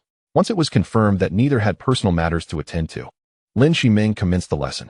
Observing Li Luo and Gu Yuna seated at their desks, Lin Shimeng began, "Before we formally start, you must understand one fundamental concept: the distinctions between different tiers of Soul Master Academies. While our Elementary Soul Master Academy focuses on imparting foundational knowledge, the Intermediate Academy is designed to teach you how to apply this knowledge. To elaborate, the Intermediate Soul Master Academy aims to educate you on recognizing the characteristics of your martial soul, enhancing its capabilities, and helping you establish a general direction for your future." As she spoke, Lin Shimeng paused to gauge Li Luo and Gu Yuna's comprehension. Noticing no signs of confusion, she nodded slightly and continued. "For instance, Li Luo, your martial soul is a long sword, which generally has 2 developmental paths: the powerful attack-type Soul Master and the agile attack-type Soul Master. If you opt for the former, you should focus on soul spirits that enhance your offensive capabilities, such as those that amplify strength. Conversely, if you choose the latter, you will need to select soul spirits that increase your speed." The essence of what the Intermediate Soul Master Academy teaches is to help you understand and develop your martial soul in a targeted manner, enabling you to gain a clearer perception of the type of soul master you are suited to become. As the discussion turned to the future and the potential paths one might take as a soul master, Li Luo found himself pondering which direction he should pursue. When considering solely the effects of the first soul skill, it is evident that the agility-based system is the most advantageous choice. However, taking into account the characteristics exhibited by the martial soul, since it has acquired the wind element after devouring the spirit of the Gale Wolf, one might ponder whether, upon consuming more spirits with different attributes, it could assimilate additional elemental traits. Should this indeed be feasible, mastering multiple elemental properties could prove to be a commendable option. Yet, for Li Luo, this notion remains somewhat distant, as he is not entirely certain whether the additional wind element is genuinely a result of consuming the Gale Wolf spirit. If the wind element manifested by the martial soul was originally possessed, but merely hidden for some reason, awakening only after devouring the Gale Wolf spirit, then contemplating further at this juncture would be futile. While Li Luo pondered the nature of his martial soul, Lin Shimeng briefly elaborated on Gu Yuna's directional choices, which essentially revolved around focusing on single elements or multiple elements. After discussing the potential developmental paths available to them, Lin Ximen continued, "As for which direction to ultimately focus on, it will significantly impact your future achievements. You may take your time to learn and reflect as you advance. Making a decision after accumulating sufficient knowledge is certainly not too late." Upon concluding this, Lin Ximen formally began to expound upon the roles of martial souls and soul skills. Over the course of approximately 1 class period, she meticulously detailed the relationships among martial souls, soul power, and soul skills, as well as how to enhance the mastery of these elements. In her summary, Lin Shimeng stated, "In essence, to attain perfect control over your martial soul, soul power, and soul skills, what we require is diligent practice, as mastery comes with familiarity. With that, she declared the end of the lesson, suggesting they take a moment to rest and reflect on the content covered, promising to guide them through practical exercises in the next class. Though it was designated as a break, being in Lin Ximen's office, and with her presence, Li Luo and Gu Yuina could not enjoy the same freedom as they would during a regular break. After exchanging a knowing glance, they rose in unison and exited the room. Since the timing was not strictly adhered to, and given that Li Luo and Gu Yuina had arrived early, when they left the office, the other students were still engaged in their first class. As they wandered through the spacious campus, Gu Yuina curiously inquired, Li Luo, have you considered which direction you wish to pursue in the future? Agility-based or strength-based? Li Luo gently shook his head and replied, let us not dwell on future matters just yet. You know what my martial soul is like. Who can predict how it will ultimately evolve? Perhaps it might even turn out to be support-based. At the mention of the support system, Gu Yuina couldn't help but chuckle, saying, that too is a splendid choice. Imagine, you could gather various elemental support abilities and serve as your sister's dedicated aide. Hearing this, Li Luo felt a flicker of excitement. Gu Yuina's prowess is beyond question. If she could regain her full strength, she would undoubtedly surpass the likes of Tang, Hao, and Ayin. With her protection, there is no need to worry about safety concerns. As for the so-called divine realm, it is uncertain when they will return. If he cannot transcend the limitations of lifespan, Li Luo does not believe he will live to see that time, rendering any worry unnecessary. However, Li Luo is aware that Gu Yuina is merely jesting. Furthermore, even if she were serious, Li Luo is uncertain about her current state. Should she be in a state of amnesia? No one can predict how she would act upon regaining her memories. Noticing Li Luo lost in thought, Gu Yuina waved her hand in front of him and inquired, hey, what are you thinking about? Isn't it a good thing that someone is willing to protect you? Stopping her from continuing to wave her hand before his eyes, Li Luo smiled and replied, it is indeed good, but some things must be attempted to be understood. After all, my martial soul is not incapable of offense. Isn't it just the pride of a boy acting up, feeling embarrassed to be protected by a girl? I know exactly what you're thinking. Gu Yuina remarked with a hint of disdain. Li Luo chuckled, choosing not to explain, and instead shifted to another topic. In truth, if he had no soul power, he would have chosen to give up. Now that he possesses soul power, he naturally wishes to make an effort to try. The pride of a boy matters little, as it cannot sustain him. Chapter 45, Basic Sword Techniques, Ding Ding Ding. As the school bell rang, the previous sounds of study ceased instantly, replaced by a cacophony of noise. After lingering for a while, Li Luo and Gu Yuina felt it was time to head to Lin Ximeng's office. Just as they passed the teaching building, a familiar figure appeared directly in their path. Tang Wulin, who had just finished using the restroom and was returning to class. Gu Yuina clearly had no desire to engage, grabbing Li Luo's hand in an attempt to bypass him. To their surprise, Tang Wulin seemed oblivious to Gu Yuina's actions and blocked their way just a few steps away. Tang Wulin, is there something you need? Gu Yuina, unwilling to acknowledge him, left it to Li Luo to respond. What puzzled Li Luo was the immense allure of the Golden and Silver Dragon King bloodlines. Despite Gu Yuina's clear lack of interest in Tang Wulin, he persistently sought to approach her. Ignoring Gu Yuina's cold demeanor, Tang Wulin casually remarked, I heard the teacher mention in class that you two won't be attending cultural lessons with us anymore. May I ask why? There was no reason to conceal the truth, so Li Luo explained, there's nothing particularly special about it. Our homeroom teacher has decided we no longer need to study those subjects, hence the decision to teach us some intermediate academy knowledge. Tang Wulin paused, surprised. Having frequently received praise from teachers, he had considered himself quite proficient in cultural subjects. Even if he fell short of achieving perfect scores like Li Luo and Gu Yuina, he believed he was still relatively competent. He understood well enough what no longer needing to study those subjects entailed. He never anticipated that the disparity between himself and Li Luo, as well as Gu Yuina, extended beyond their martial souls and innate soul power, encompassing also their academic pursuits. Observing Tang Wulin's momentary bewilderment, coupled with an expression of envy, Li Luo chose not to elaborate further, instead maneuvering around him to follow Gu Yuina towards Lin Ximeng's office. As Gu Yuina and Li Luo departed, Tang Wulin regained his composure, silently resolving to diligently study the academic subjects, aiming to complete the foundational curriculum of the academy promptly, and subsequently applying to advance his studies in the intermediate academy. Just as Li Luo and Gu Yuina had done, he was determined not to allow the gap between them to widen further. Given the necessity for practical exercises, Lin Ximeng deemed her office unsuitable and led Li Luo and Gu Yuina to a small grove behind Hanshan Academy. Once they found a relatively open area, Lin Ximeng addressed them. I have covered most of what is necessary. Your next task is to engage in extensive practice, mastering the power of your martial souls through the continual release of soul techniques. One crucial point to remember is to be mindful of the circulation of your soul power each time you unleash a soul technique. An attempt to modulate the amount of soul power to influence the strength of the technique. Casting a glance at the surrounding trees, Lin Shiming added specifically for Guyuna. Guyuna, I recall that you can manipulate fire elements.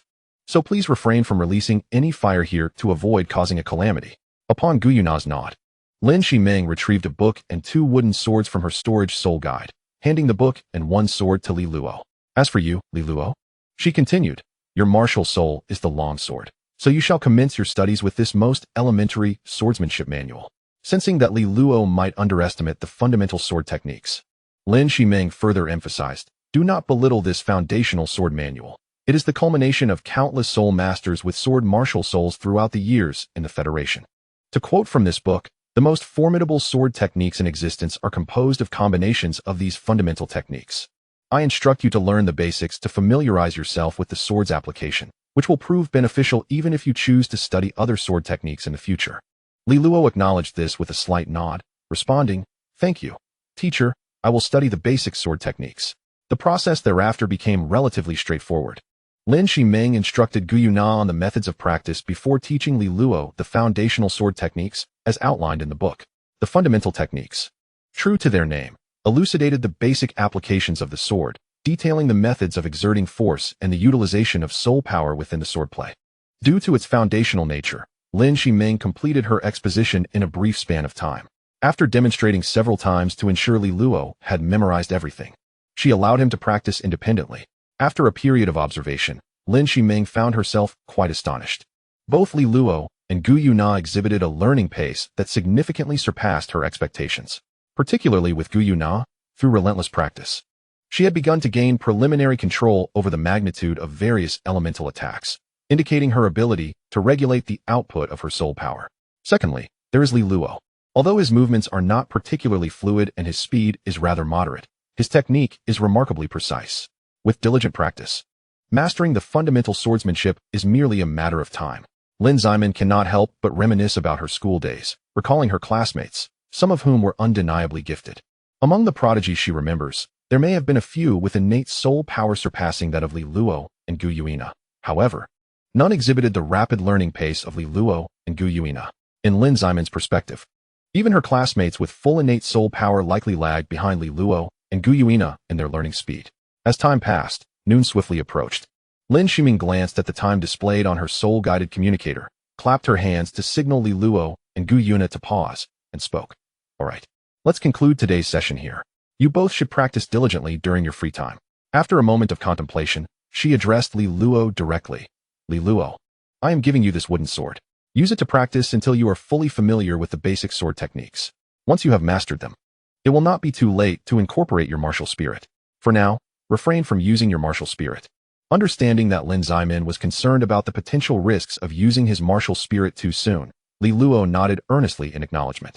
Seeing his agreement, Lin Ximen reflected briefly and concluded that there was nothing further to discuss. Thus she said, it is getting late, and you too must be hungry. Hurry along to have your meal. After nearly a morning of practice, Li Luo was indeed feeling famished. Once he parted ways with Lin Shiming, he eagerly headed towards the dining hall with Guyuna.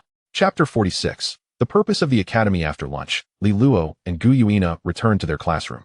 The reason for not continuing their practice was primarily due to their soul power being significantly depleted, making the afternoon meditation class an opportune time for replenishment. Perhaps because Tang Wulin had not disclosed their whereabouts to others, or perhaps due to disbelief in his words, the moment Li Luo stepped back into the classroom, Wan Yunko inquired about their activities. Upon learning that they had been studying advanced academy knowledge with Lin Ximen, Wan Yunko's face lit up with hope as he asked, Li Luo, do you think if I were to request to study alongside you and Lin teacher, she would agree? Without a moment's hesitation, Li Luo replied, setting aside the fact that you have not mastered all the cultural courses. Lin teacher would never consent while you have yet to obtain a soul spirit. Li Luo's harsh reality check extinguished Wan Yuncho's hopeful expression, replacing it with disappointment. He sighed heavily, then spoke with a tone of resignation. The soul spirit is manageable. With diligent effort, I might well break through to level 10 by next year. However, The cultural courses are not only tedious, but also do not enhance a soul master's strength. Why does the academy insist on making us study such seemingly useless subjects? In response to Wang Yunxiao's complaints, Li Luo chuckled and shook his head, offering an explanation. There remains some utility in it. Take mathematics, for instance. If you aspire to become a mecha engineer or a battle armor master in the future, you must inevitably engage in the creation of mechs and battle armors. The process of designing, manufacturing, and repairing these intricate creations requires a substantial knowledge of mathematics. Do you not think that mastering mathematics is beneficial for enhancing the prowess of a soul master? There are countless similar examples. For instance, the universal language serves to teach you how to communicate with others. Surely, you would not wish to sound like an illiterate upon opening your mouth, would you? Observing Wang Yunxiao's look of astonishment, Li Luo concluded. The reason you perceive these subjects as futile is simply that you have yet to encounter a situation where they prove useful. When the moment arises and you realize your lack of knowledge, you will undoubtedly lament why you did not take your studies seriously from the outset. As for the enhancement of logical reasoning, the cultivation of sound perspectives, and the development of independent thought, Wang Yunxiao would likely struggle to comprehend these concepts. So Li Luo refrained from elaborating, only mentioning ideas he believed Wang Yunxiao could grasp. After a prolonged moment of bewilderment, Wang Yunxiao incredulously remarked, "So, the things we learn hold such significance. To become a mecha engineer, I shall certainly commit myself to my studies henceforth." For the majority of soul masters in this era, becoming a mecha engineer or battle armor master is a lifelong aspiration, and Wang Yunxiao is no exception. Just when Li Luo thought that Wang Yunxiao was about to embark on a path of diligence, he noticed Wang Yunxiao flipping open his textbook once more. After a brief hesitation, Wang Yunxiao inquired, "Li Luo, how is it that you can so swiftly grasp the material required by the Junior Soul Master Academy? Is there some secret to your success? Would you be willing to share it with me?" Li Luo longed to explain that he possessed no secret. His rapid comprehension stemmed from having begun his studies prior to enrollment, coupled with an excellent memory that allowed him to swiftly and accurately retain the content of the books. Seeing the hopeful expression on Wang Yunxiao's face, Li Luo pondered for a moment and replied, "The secret lies in diligent study. If one attempt fails, try again. If 2 attempts falter, then try 10 times. Eventually, you shall master it." Wang Yunxiao was tempted to point out that he had not witnessed Li Luo engage in earnest study since the beginning of the term, likely spending more time on unrelated texts than on the prescribed materials. Yet upon reflection, he felt that Li Luo had no reason to deceive him.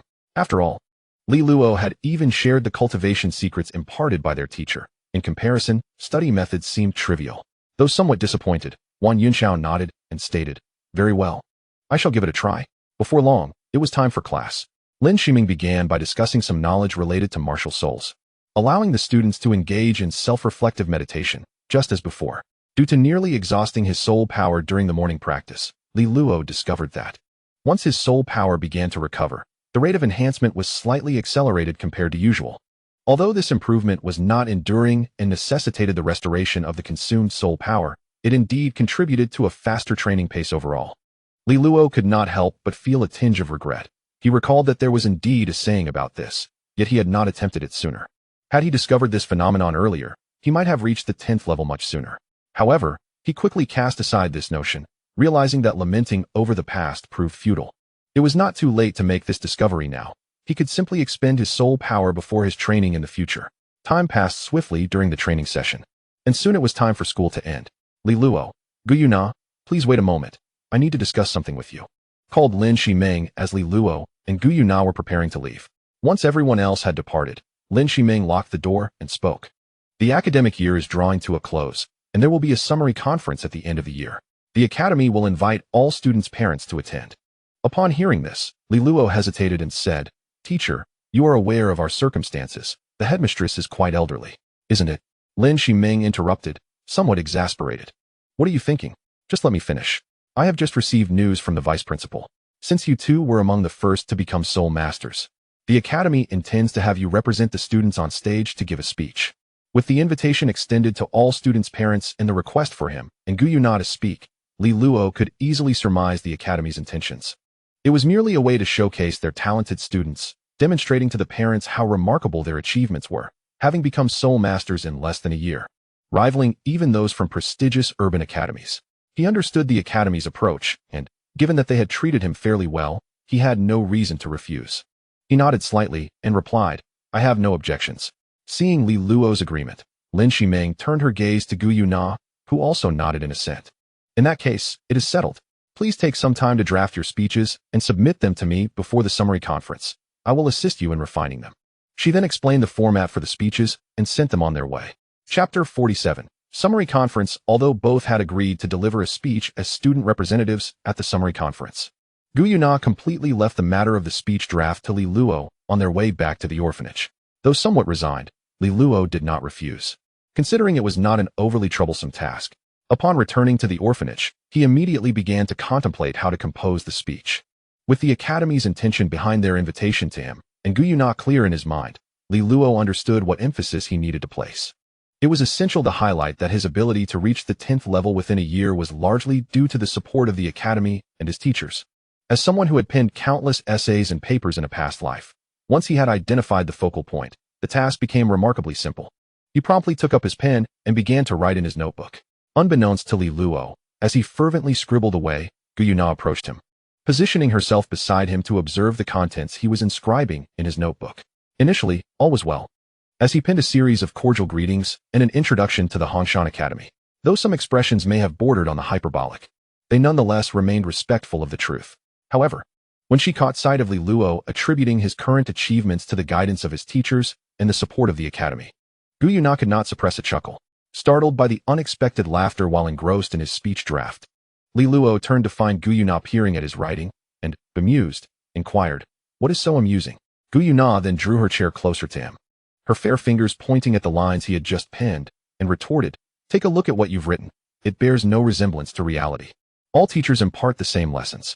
Your swift ascent to the 10th level is not solely attributable to their guidance, but rather to your innate talent and diligent training. What connection does it have to the teachers? And look here, you are expressing gratitude to the school and its leadership for their constant support. How many times have you even met the Academy's leaders? While it is true we see our teachers daily, do you honestly believe they would pay special attention to us if it weren't for our exceptional gifts?" Seeing Gu Yuna continue unabated, Li Luo hastily interjected, Hold on. I refuse to believe you are unaware of the Academy's intentions in having us speak. Even if I refrained from writing this way, Teacher Lin would inevitably revise it to reflect the same sentiments." Upon hearing this, Gu Yuna responded with an unusual tone, "I am indeed aware of the Academy's intentions. But we are from Hongshan Academy, not from Shrek Academy, as one might mistakenly assume." Li Luo shook his head slightly and replied, "It's merely a perfunctory social nicety. I have barely scratched the surface. Have you seen the speeches of those high-ranking officials in the Federation? Now, that is truly exaggerated." At this juncture, Li Luo could not help but laugh, recalling how, upon first viewing the Federation's news, he had been led to believe that he had arrived after all matters had settled. Noting Li Luo's sudden amusement, Gu Yuna poked him with her finger, curious. She asked, "What is so funny?" Li Luo explained, "It's nothing, just a sudden recollection of my initial impressions of the Federation's news. You may not know this, but when I first listened to the lengthy discourses of those high-ranking officials, I was under the impression that world peace had already been achieved." Reflecting on the lofty rhetoric often espoused by those officials, Gu Yuna too succumbed to laughter. As Li Luo had surmised, when Lin Shimeng reviewed his speech draft, she made only minimal adjustments, focusing on a few imprecise descriptors. With the announcement of the final examination results, the year-end summary meeting and the third-year graduation ceremony soon followed. At this time of year, it was customary for the most accomplished student representative from the third year to take the stage. However, the sudden appearance of the evidently younger Li Luo and Gu Yuna drew the attention of the parents in attendance. When they learned that Li Luo and Gu Yuna were merely first-year students in the Soul Master class, yet had already acquired their own soul spirits, thereby becoming true soul masters, the parents seated below were left in astonishment. For those reluctant to believe, the confirmation of Li Luo and Gu Yuna's achievements from the parents of other first-year students prompted exclamations of disbelief. Observing the reactions of the parents, both the dean and vice dean on stage nodded in agreement, clearly satisfied with the current situation. In the eyes of the Academy's leadership, as the news spread, parents who may have been hesitant to enroll their children at Hongshan Academy would reconsider their decisions upon hearing this information. After delivering their speech, albeit without much emotional flair, Li Luo and Gu Yuna returned to their designated seats. The inquiries from their classmates' parents soon followed, eager to seize the opportunity to learn more about the two prodigies in their class. As questions about innate soul power and rapid cultivation flowed in, Li Luo felt overwhelmed. Had it not been for Lin Shimeng stepping up to restore order, he suspected the questions would have persisted until the conclusion of the conference. As time passed, the dean of Hanshan Academy concluded the year's summary and shared his visions for the future, marking the end of the conference. With the host announcing the conclusion, Lin Shiming led her students and their parents back to the classroom, where a subsequent parent meeting awaited. This meeting proved less convoluted, primarily serving to inform parents about their children's performance over the year. With only a handful of students in the Soul Master class, and excluding Li Luo and Gu Yuna's guardians, Lin Shiming quickly summarized each student's progress. Once she had recounted the students' performances over the past year, she noted the time and continued, I trust that all of you, as parents, are aware of the enrollment criteria for mid-level academies. If you desire a brighter future for your children, I urge you not to be overly lenient during the summer break. After all, only through persistent cultivation can one truly aspire to become a soul master. At this juncture, Lin Shiming turned her gaze towards Li Luo and Gu Yuna, adding, the two of you are no exceptions. Becoming a soul master is merely the first step in your journey. If you aspire to be formidable, do not relent in your training. That is all I have to convey. I hope everyone enjoys a pleasant holiday. With her final words, Lin Shiming signified the conclusion of Li Luo's first academic year at Hanshan Academy, ushering in a 2-month summer break.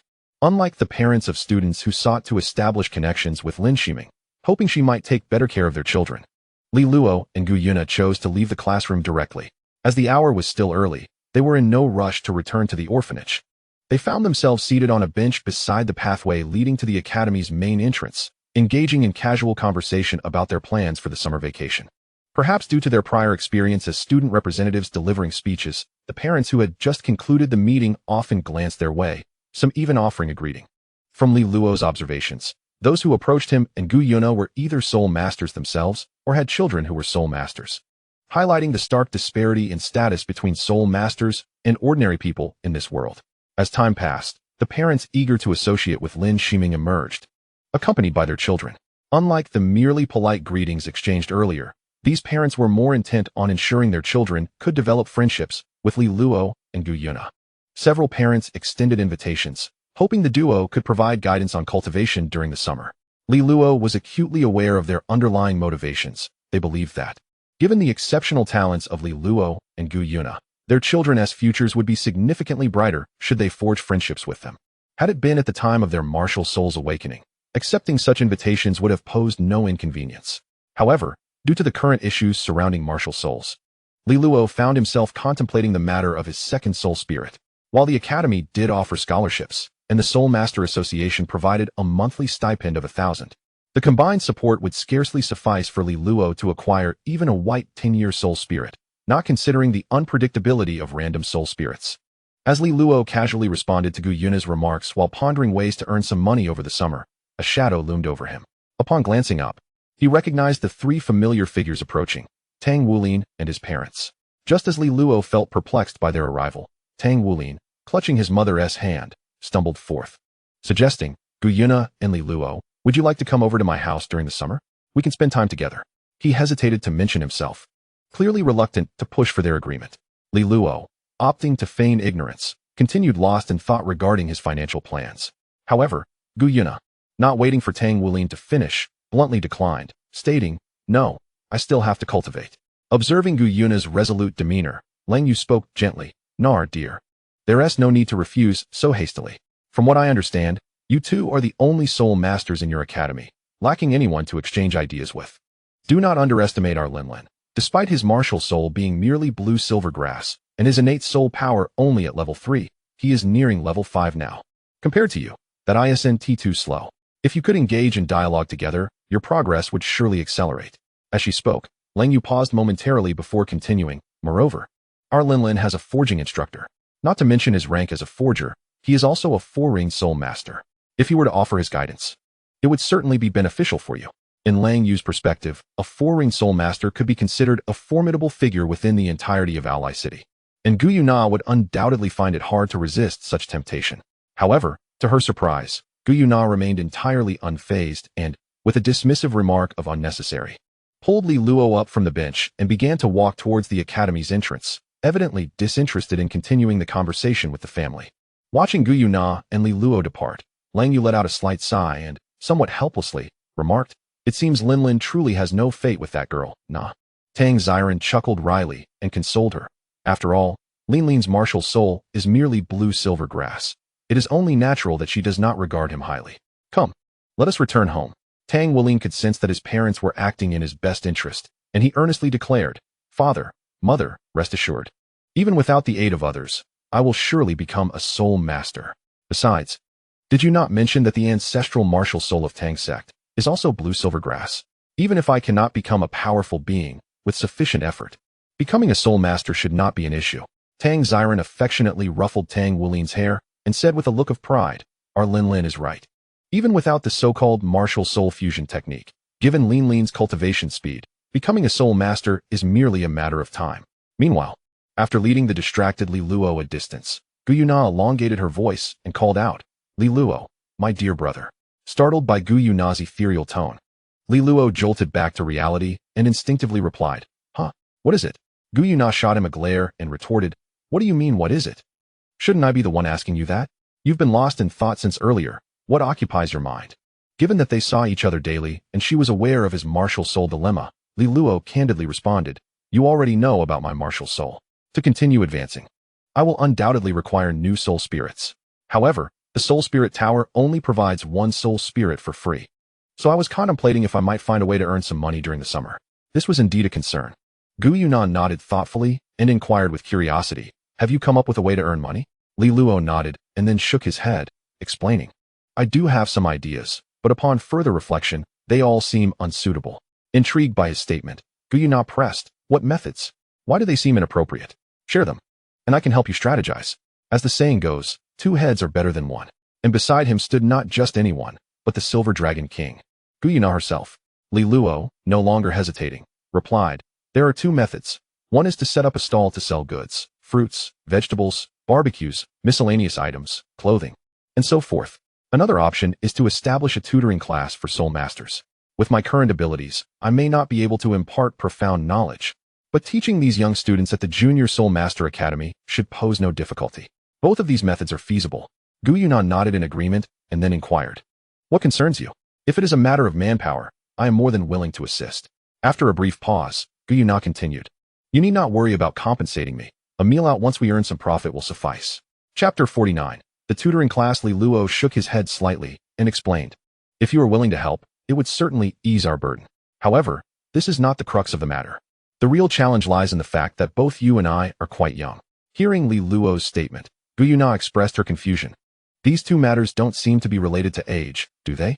Setting up a stall aside, regarding the tutoring class, with our current level of recognition, it should be quite straightforward, shouldn't it?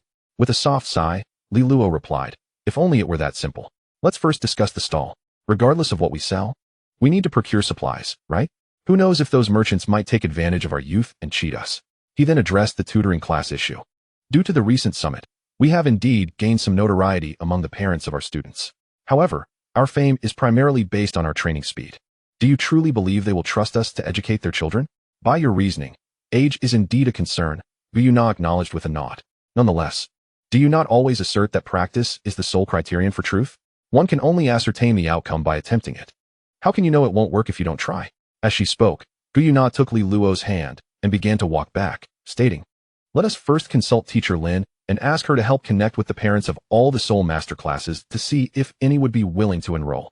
Upon hearing Gu Yuna's suggestion, Li Luo's eyes brightened. This indeed presents a viable approach. With Teacher Lin as a guarantor, I am confident that there will be willing participants.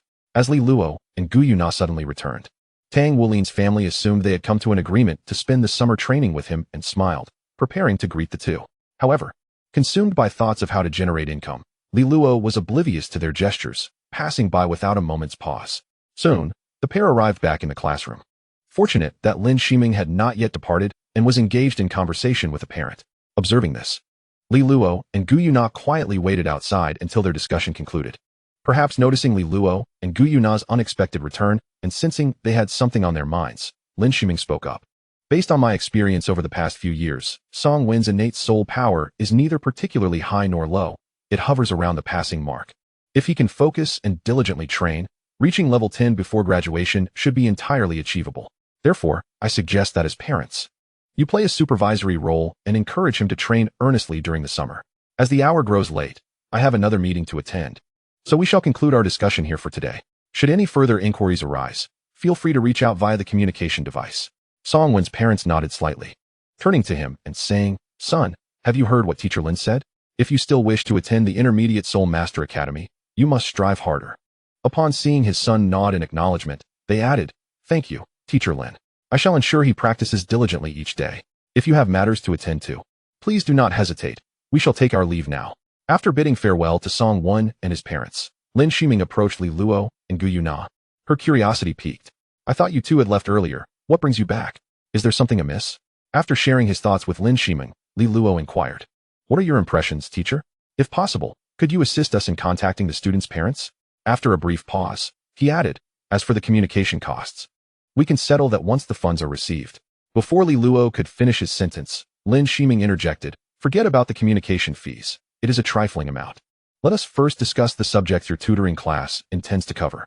With her words, Li Luo understood that this matter was likely to proceed smoothly. He responded, "Since our focus is on soul masters, our curriculum will primarily center on soul master training, supplemented by cultural courses." Lin Shiming did not doubt Li Luo and Gu Yuna's capability to deliver the content effectively. She nodded slightly and remarked, "I can assist with this endeavor. However, can you assure me that this is not a mere whim, but a genuine intention to proceed?" After contemplating for a moment, she continued, "Additionally, I have a few minor questions. How do you plan to charge for the classes? Have you arranged for a venue?" It is worth noting that Lin Shiming's lack of opposition stemmed from the potential benefits this initiative could bring her. Beyond her basic salary, she would receive a bonus for each student who graduated as a formal soul master. Gathering students together, as Li Luo and Gu Yuna intended, would surely foster a more motivated environment than solitary practice at home, especially since children often relish competition. This would significantly enhance the likelihood of those who might only reach level 10 before graduation achieving that goal, thus contributing positively to her performance metrics. Had she not been aware of Li Luo and Gu Yuna's humble backgrounds, she might have taken the initiative to establish this tutoring class herself upon learning of Li Luo's aspirations. After a moment of serious contemplation, Li Luo stated, "As for the venue, we have additional rooms at the orphanage. A discussion with the director should suffice. If the orphanage proves unsuitable, we can certainly rent a nearby space. Regarding the fee structure, we are not particularly versed in this area. Perhaps you could propose a reasonable price?" Seeing that Li Luo had already considered the venue issue, Lin Shiming recognized his earnestness and nodded in agreement. "My personal suggestion would be to rent a separate space outside," she advised. "Let us not dwell on the fact that the orphanage is a federal entity, which may inadvertently stir unnecessary complications. Consider instead the potential discord that might arise should the students attending the tutoring classes find themselves at odds with the children from the orphanage. This could indeed become quite a troublesome affair." Upon hearing Lin Shiming's words, Li Luo too recognized the underlying issues. The crux of the matter lies in the distinction between the students attending the tutoring sessions, who are undoubtedly soul masters, and the children from the orphanage, who are ordinary individuals. Much like the disdain many in the class hold towards Tang Welin's blue-silver grass martial soul, it is likely that soul masters may look down upon those who are not. Furthermore, given that the orphanage is populated solely by orphans, friction is even more likely to occur. With this in mind, Li Luo nodded slightly and remarked, "You are absolutely correct, teacher. If not handled properly, it could indeed lead to complications. As you suggested, let us find a place to rent outside. I recall there is an abandoned warehouse not far from the orphanage. Renting it should not be too costly." Lin Shiming, feeling reassured, nodded in agreement and said, "There is no rush regarding the rental. I shall first consult with the students' parents to gauge the number of interested participants. You are aware that our class only consists of a little over 10 students. And should the number of willing participants be too low, we might find ourselves with little to no income after deducting the rental costs." At that moment, Gu Yuna interjected, "Speaking of numbers, could the teacher perhaps inquire about the second graders? If we could include them, it would certainly increase our numbers." After a brief pause, Gu Yuna added, "You are well aware of Li Luo's and my capabilities. We could easily teach them the third grade curriculum in advance." Lin Shiming was momentarily taken aback, clearly not anticipating Gu Yuna's suggestion to include the second graders. However, considering her usual performance, it was not entirely surprising. She responded, "I did not expect you to have such foresight at such a young age. Very well, I shall inquire on your behalf." Chapter 50. Analyzing human nature. Though she did not offer any guarantees, Lin Shiming felt confident that there would be no significant issues. After all, both Li Luo and Gu Yuna had reached level 10 in less than a year. Surely, some parents would wish to enroll their children for the sake of that slim hope. The final matter to address was the fee structure. According to Li Luo's perspective, the higher the fee, the better, particularly since a 100-year-old soul spirit commands a price of 1 million. Ideally, it would be splendid if they could amass this amount during the 2-year break. It is worth noting that the innate soul power of students at Hongshan Academy is generally not very high. In Li Luo's class, for instance, aside from him and Gu Yuna, Wan Yunxiao's innate soul power of level 5 is the highest. This implies that some parents may have little to no hope for their children to become soul masters, and thus would be unlikely to invest in tutoring classes. Meanwhile, those parents who might consider enrolling their children generally fall into a few categories. Either they wish to foster a closer relationship between their child and Li Luo and Gu Yuna, or they approach the idea with a sense of tentative curiosity. In essence, if one excludes those parents who possess unwavering confidence in their children and disdain the idea of befriending Li Luo and Gu Yuna, as well as those who harbor no hope whatsoever, it becomes evident that Li Luo would struggle to gather sufficient funds for the required soul spirit without establishing a premium price. However, if the price is excessively high and unrealistic, it may deter potential applicants, especially considering that Aolai City is not a large metropolis. After a moment of contemplation, Li Luo first inquired about his classmate's family circumstances. Once he had a rough understanding, he spoke. "Teacher, what do you think of a monthly fee of 10,000 federal coins?" Upon hearing the proposed price, Lin Shiming was taken aback, remaining speechless for a considerable time before responding. "Li Luo, even if you are preparing for the intermediate academy, surely such a sum is unnecessary? Furthermore, 10,000 a month is rather steep for most families. The number of applicants may be far less than you anticipate." Li Luo shook his head slightly and explained, "Teacher, I assure you, this price is not arbitrary. Those who are reluctant to enroll will likely not be swayed by a lower fee. Conversely, those willing to enroll are unlikely to be deterred by such a minor expense. Moreover, the purpose of the tutoring program is to enhance the chances of their children becoming soul masters before graduation. If the price is set too low, parents who initially intended to enroll may perceive it as a sign of inferior quality and opt out. Furthermore, if children who have a reasonable chance of becoming soul masters can achieve that status sooner, they will be eligible to receive subsidies from the Soul Master Association earlier. For those whose prospects are dim, graduating as a soul master would save them the expenses associated with securing connections for entry into the Intermediate Soul Master Academy." Naturally, Li Luo refrained from disclosing to Lin Shiming that his martial soul's peculiarities necessitated acquiring a second spirit at level 20, deftly sidestepping her initial inquiry. Nevertheless, Lin Shiming was more astonished by Li Luo's psychological analysis of the student's parents than troubled by his omission. She even began to suspect that, had Li Luo not awakened his soul power, he would still achieve significant success in the future. Despite Li Luo's well-reasoned analysis, Lin Shiming still expressed some doubt. "Are you certain this will work?" Observing her lingering skepticism, Li Luo pondered for a moment before responding. "Teacher, how about this? You first reach out to the parents. If it doesn't work, I can adjust the price." After a brief reflection, he added, "By the way, when you contact the parents, you may allow them to enroll for just 1 month. If their children's soul power does not surpass their usual levels during this period, we can offer a refund." With Li Luo's assurance, Lin Shiming decided not to dwell on her doubts any longer. "Then it is settled. You may return for now. And once I have contacted the parents, I will inform your dean via soul guide communication." With the matter finally resolved, Li Luo let out a sigh of relief, expressed his gratitude to Lin Shiming, and departed the Red Mountain Academy alongside Gu Yuna. As for Lin Shiming, having committed to assist Li Luo and Gu Yuna, she would remain steadfast in her promise. After the meeting, she began to individually reach out to the parents of the students via soul guide communication. Having successfully arranged a discussion regarding pricing with Li Luo and Gu Yuna, Lin Xiangming was astonished to discover that the number of students willing to enroll in the summer tutoring program far exceeded her expectations. It was needless to mention her own class.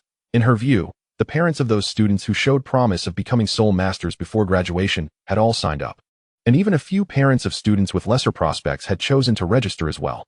As for the second-year students, aside from 3 who were close to becoming soul masters but declined, the number of enrollments was surprisingly similar to that of her own class. The only unexpected aspect for her was the reaction of Tang Wulin's parents. To Lin Xiaoming, Tang Wulin appeared to be the type whose martial soul was not particularly impressive. Yet his training speed was commendable. If he exerted sufficient effort, he still had a chance to become a soul master before graduation.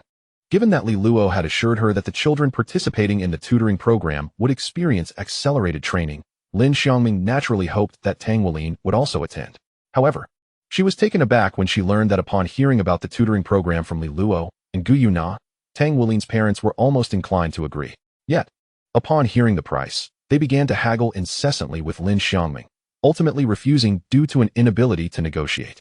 Lin Xiangming found it perplexing that, as Tang Wulin's parents, they did not prioritize their child's future as other parents typically would. If it were Li Luo in their position, she would not have been surprised, for in her recollection, Tang Wulin's infrequently mentioned parents were inherently contradictory. The most glaring example was when, after Tang Wulin became a soul master and knowing he might draw a defective soul spirit, Tang Xiren still opted for a random selection. He seemed to worry about exposing his identity, yet when Tang Wulin ended up with a defective soul spirit, he felt compelled to acquire funds to obtain a better one, ultimately regretting that he was unable to prevent Tang Wulin from fusing with the inferior soul spirit. What was most baffling was that when Tang Wulin was still quite young, Tang Xiren chose to join his wife in the research at the transmission tower to procure financial resources to compensate for Tang Wulin's needs. From a consequentialist perspective, their actions did indeed foster Tang Wulin's growth, and they eventually ascended to become divine officials in the divine realm. However, from the viewpoint of a child's parents, their choices seemed exceedingly contradictory. Chapter 51. A resounding success after receiving the anticipated response from Lin Xiangming. Li Luo and Gu Yuna immediately sought the assistance of the headmistress to contact the owner of the abandoned warehouse. Due to their identities as orphans and the fact that the warehouse had remained unoccupied for an extended period, the rental price was considerably lower than Li Luo's initial expectations. The only complication was that, having been abandoned for so long, the warehouse required Lin Xiangming and Gu Yuna to undertake the cleaning themselves. Nevertheless, as both were soul masters, they completed the task within a morning. Next came the acquisition of furniture, which proved to be relatively uncomplicated. With Lu Yang's help, they spent the afternoon scavenging the second-hand market for sufficient tables and chairs. After a day filled with busyness, as Li Luo surveyed the meticulously arranged venue, he turned to Gu Yuna and expressed his gratitude. "Thank you. Without your assistance, managing everything alone would have been quite a challenge." After calculating the remaining funds from the purchase of tables and chairs, Li Luo added, "It's getting late. Allow me to treat you to a meal." Gu Yuna responded with a smile, "That sounds delightful. However, if you truly wish to show your appreciation, why not call me Sister Nara from now on?" Ignoring her suggestion, Li Luo replied, "Let us go check the courtyard and see if Uncle Lu has left. If not, we should invite him to join us." Familiar with Li Luo's demeanor, Gu Yuna was accustomed to his disregard for her remarks and cheerfully followed him. Before long, the next day arrived, coinciding with the scheduled meeting with the parents. As it was not a holiday, and considering that most parents had work commitments, the agreed time aligned with their usual school drop-off schedule, and the location was set at Red Mountain Academy. Observing Li Luo and Gu Yuna depart the orphanage as if heading to school, the director, aware of their intentions, couldn't help but sigh. If only all the children in the orphanage exhibited the same initiative as these two, she mused, how much easier her responsibilities would be. Yet she understood that such a notion was rather unrealistic. Children like Li Luo and Gu Yuna were a rarity, perhaps due to the early dawn of summer. By the time Li Luo and Gu Yuna arrived at Red Mountain Academy, many parents were already waiting at the entrance with their children. "Li Luo, Gu Yuna, you finally made it," an excited voice called out as they approached the crowd, and without needing to look, Li Luo recognized it as Wang Yunqiao. He was not surprised by Wang Yunqiao's enrollment, even without considering his decent family background. The level of care his parents showed for him guaranteed that they would eagerly sign him up for any opportunity that might enhance his prospects. As they neared the gathering, Li Luo greeted Wang Yunqiao before taking stock of the other parents. He discerned that most bore expressions of uncertainty, clearly drawn here primarily due to Lin Shimeng's endorsement. The children accompanying them, especially those in the same class as Li Luo and Gu Yuna, exhibited looks of trust, though a few displayed varying emotions, likely stemming from the disruption of their holiday by Li Luo and Gu Yuna's initiatives. The second-grade children largely mirrored the sentiments of their peers. Addressing the parents who might soon become his clients, Li Luo began, "Hello, uncles and aunts. We are Li Luo and Gu Yuna. I trust that Teacher Lin has already provided you with the necessary details, so I shall refrain from reiterating them." He continued, "I believe the primary concern on everyone's mind is our capabilities. Therefore, I invite you to pose questions to us, allowing you to gauge whether we possess the aptitude to guide your children." Upon hearing Li Luo's invitation, the parents, eager to ascertain the duo's qualifications, began to voice their inquiries in a lively chorus. Upon discerning that the situation was amiss, Li Luo promptly interjected, stating, to avoid wasting everyone's time, "I kindly ask the esteemed uncles and aunts to pose their questions in turn, with each individual entitled to one inquiry." Casting a glance at the somewhat astonished parents, Li Luo directed his attention towards Wan Yunchao's father, articulating, "In that case, let us begin with Uncle Wan." "Me?" Wan Yunchao's father appeared momentarily taken aback, and after a few seconds, he awkwardly replied, "I am aware of both of you. Yunchao often speaks highly of your capabilities at home. I came here with the intention of having Yunchao learn from you, but as for a question, perhaps I shall forego that." Wan Yunchao nodded in agreement, adding, "I believe you explain some matters far better than our teacher, so there should be no issue with your instruction." Given their sentiments, Li Luo did not press further. Instead, looking to the others, he inquired, "All right then, who would like to go next? Uncles and aunts, please." As Li Luo concluded his statement, a parent of a second-grade student posed their question, which had been previously asked by their son. The parent, uncertain of how to respond, chose to seek clarification directly. To their surprise, Li Luo not only provided an answer but did so in a manner that was both enlightening and easily comprehensible. Subsequently, more parents posed their inquiries, some echoing their own uncertainties while others were spontaneous. Fortunately, Li Luo and Gu Yuna did not disappoint, responding fluidly to each question with answers that were straightforward and accessible.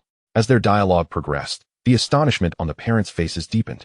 Were it not for prior discussions before Li Luo and Gu Yuna's arrival, they might have doubted the authenticity of the questioners, suspecting them to be planted agents. After addressing yet another question, Li Luo instinctively remarked, "All right, who shall be next?"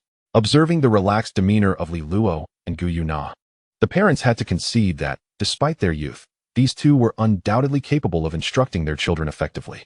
"No need. I believe we have no further questions. Indeed, I feel satisfied as well. I have faith in the abilities of our young instructors." As the parents expressed their lack of inquiries, Li Luo felt a slight sense of relief, responding, "In that case, we are grateful for your trust, and we shall endeavor to educate them to the best of our ability." The subsequent proceedings were rather straightforward. After settling the payment and confirming the location of the tutorial classes, the parents entrusted their children into the care of Li Luo and Gu Yuna. Despite any reluctance they may have felt internally, the children had no choice but to accompany Li Luo and Gu Yuna to the place of learning. Having accepted the parents' remuneration, Li Luo was determined to fulfill his responsibilities diligently. Thus he began to guide these students with utmost dedication. The instruction was quite elementary, comprising not only the essential academic subjects but also incorporating suitable exercises to expend their physical and spiritual energy, alongside supervising their meditative practices. At the outset, there were indeed some reluctant students. However, when they discovered that their soul power was progressing at a significantly faster pace than during their usual training, they were compelled to accept this reality. Similarly, the parents of these students shared their sentiments upon hearing from their children about the tangible improvement in their training speed. They promptly delivered the tuition for the second month without waiting for reminders from Li Luo and Gu Yuna. Some parents even expressed their intention to enroll their children in future tutoring sessions should they be organized. Naturally, Li Luo welcomed this enthusiasm. However, there were a few parents who regarded Li Luo's methods as overly simplistic and chose not to pay for the second month, believing their children could manage without the tutoring. Yet, it did not take long for them to regret this decision. Without the supervision of Li Luo and Gu Yuna, coupled with their own lack of time and their children's insufficient self-discipline, the results were far from what they had achieved in the tutoring sessions. Reluctantly, they found themselves sending their children back. 2 months passed swiftly, and those who attended the tutoring sessions generally experienced a 1-level increase in their soul power. Although the academic content had yet to manifest significantly due to the school year not having commenced, this outcome was satisfactory to the parents, who expressed their gratitude to Li Luo and Gu Yuna. With the success of the first session, subsequent ones proceeded even more smoothly. As vacations approached, parents would often have their children inquire whether Li Luo would be holding another tutoring session. Chapter 52. Time flows like water. The success of the first session naturally led to an increase in enrollment during subsequent holidays. In the summer break of the second year, several parents even sent their already graduated children. Their intentions were simple. They hoped their children could make the most of the summer to enhance their skills, thus securing better opportunities at the Intermediate Soul Master Academy. As time flowed like water, 2 years passed in the blink of an eye. Through the diligent efforts during these holiday periods, Li Luo finally accumulated enough funds to purchase a second soul spirit. Furthermore, he had a surplus that would adequately cover his and Gu Yuna's living expenses for an extended period even after entering the Intermediate Soul Master Academy. In addition to this financial achievement, Li Luo did not neglect his own training. Not only had he mastered the foundational sword techniques to an exceptional level, but his cultivation also approached the threshold of level 18. If all went well, He was certain to break through to level 18 before entering the Intermediate Soul Master Academy. Under Gu Yuna's guidance, Luo made significant strides in controlling the wind element, which he was now able to employ in combat. The final day arrived swiftly. Standing on the podium, Lin Shiming wore a smile that reflected her joy. This was understandable, as her class consisted of only 17 students. Yet 12 had successfully acquired soul spirits and become soul masters, a feat she had never dared to imagine upon taking over the class. Listening to her classmates discussing which city they might be assigned to, Luo couldn't help but reflect on the momentous occasion, wondering where he and Gu Yuna would ultimately be allocated. If Luo were to follow his own inclinations, he would regard any allocation that does not involve Donghai Academy as inconsequential. After all, barring unforeseen circumstances, Tang Wulin would undoubtedly be assigned to Donghai Academy. While it is true that there exists a similarly sword-wielding martial soul, the reality is that the consciousness of Tang San within Tang Wulin seems to have awakened there as well. Although Luo firmly believes he harbors no ill intentions towards Tang Wulin, one cannot predict how Tang San's consciousness might perceive things, which is why he is reluctant to present himself before it. Moreover, Luo is pondering another matter. Why has Gu Yunan not yet awakened? According to his recollections, even if she has lost her memories, she should have regained them by now. Just as Luo is lost in his thoughts, Lin Ziman interrupts his reverie. Absently acknowledging her, Luo strides to the podium and receives a letter from Lin Ziman. With this letter, he can now pursue his studies at the designated Intermediate Academy. Upon returning to his seat, Luo casts his gaze upon the name of the academy inscribed on the envelope. Upon seeing the words Donghai Academy, he cannot help but murmur to himself, how curious it is that his thoughts have manifested. It truly is Donghai Academy. At that moment, Wang Yunxiao, who had turned to inquire about Luo's assignment, overhears his comment and, intrigued, asks, Donghai Academy, isn't that quite good? Why do you seem somewhat dissatisfied? Luo, of course, cannot elaborate further, so he simply smiles and shakes his head, replying, no, not at all. I just feel a bit regretful that I wasn't assigned to Tianhai Academy. Upon hearing this, Wang Yunxiao responds, Tianhai Academy? That is undoubtedly the finest academy in the eastern part of the Federation. Given your talent, it is indeed a pity. However, since our ALA city ultimately falls under the jurisdiction of Donghai City, being allocated to Donghai Academy seems entirely appropriate. With Wang Yunxiao's words, Luo suddenly recalls this fact. As the second largest city in the Tianhai Alliance, it would indeed be problematic for Donghai Academy not to allocate students from Donghai City. Yet, if one considers this, it raises questions about how Tang Wulin, who only became a soul master near the end of the term, could have been assigned there. However, upon further reflection, it appears rather logical. If Tang Wulin, the child of destiny, were to receive the same treatment as others, that would render his fortune futile. While Luo contemplates these reasons, Wang Yunxiao, having finished reading Tang Wulin's letter, turns back to him, saying, Tang Wulin is actually in the same academy as you. Why wasn't I assigned to Donghai Academy? In response to Wang Yunxiao's statement, Luo smiles and says, perhaps the academy believes that despite his innate soul power being low due to his blue-silver grass martial soul, his ability to become a soul master merits an assignment to a better academy. You make a valid point. Wang Yunxiao, unaware that Luo's words are merely casual, nods earnestly. Indeed, it must be just as you say. I truly envy him. As the final letter was distributed, Lin Ziman clapped her hands to signal for silence. And with a smile, she began, I shall not say much more. I hope everyone can study diligently at the Intermediate Academy and strive to become formidable soul masters as soon as possible. With her words, the 3 years of life at the primary academy came to a definitive close. Just as Luo was preparing to leave, Wang Yunxiao called out to him, saying, after this holiday, we will be heading to the Intermediate Academy. Who knows when that will be? Should we gather before then? Luo had no objections to Wang Yunxiao's suggestion and nodded slightly, replying, I have no issues with that. Have you asked the others in our class? In response, Wang Yunxiao confidently stated, rest assured, I will speak to the others. I believe they will not refuse. Just as Wang Yunxiao had predicted. As they were on the verge of parting, all the classmates, except for those few who had not received letters and thus did not attend, agreed to his invitation. Even their homeroom teacher, Lin Ziman, readily consented. The gathering, described as a casual outing, turned out to be a simple meal not far from Hanshan Academy, where they reminisced about the events of the past 3 years and contemplated their respective futures before returning to their homes. Upon returning to the orphanage, Grandma Director promptly summoned Luo and Gu Yuna, inquiring, Luo, Nar, to which academy have you two been assigned? EC Academy, they replied. EC Academy? Grandma Director sighed, remarking that it was reputed to be a commendable institution, albeit rather distant from Ally City, making travel rather inconvenient. Gu Yuna cheerfully reassured her, Grandma Director, with technology so advanced now, taking the soul-guided train takes only a few hours. It's not inconvenient at all. Li Luo nodded in agreement, adding, what Gu Yuna said is correct. Besides, didn't we purchase soul-guided communicators? If you miss us, Grandma Director, you can always call. Grandma Director shook her head, responding, you too. I am well aware of the soul-guided train's efficiency. While it is indeed fast, it is also quite expensive. Although you now possess some wealth, you must spend wisely. I have heard that training as a soul master is quite costly. And with the high cost of living in East Sea City, do not find yourselves without funds when it comes time to acquire soul spirits. Li Luo and Gu Yuna understood that Grandma Director's concerns were for their well-being, and they nodded in agreement to her every word. Chapter 53. Arrival at East Sea City. Time swiftly passed, and the day to report to East Sea Academy arrived. Given Grandma Director's advanced age, Li Luo and Gu Yuna discouraged her from accompanying them to the bus station in Ala City. After bidding her farewell, they boarded the bus. Upon their arrival at the Ala City soul-guided train station, they found themselves somewhat unprepared, as the station was exceedingly crowded due to the back-to-school season. Fortunately, Li Luo and Gu Yuna were unencumbered by luggage, and as both were soul masters, boarding the train was not particularly challenging. As the train glided along its tracks, the scenery outside gradually retreated, marking the official commencement of Li Luo and Gu Yuna's journey to East Sea City.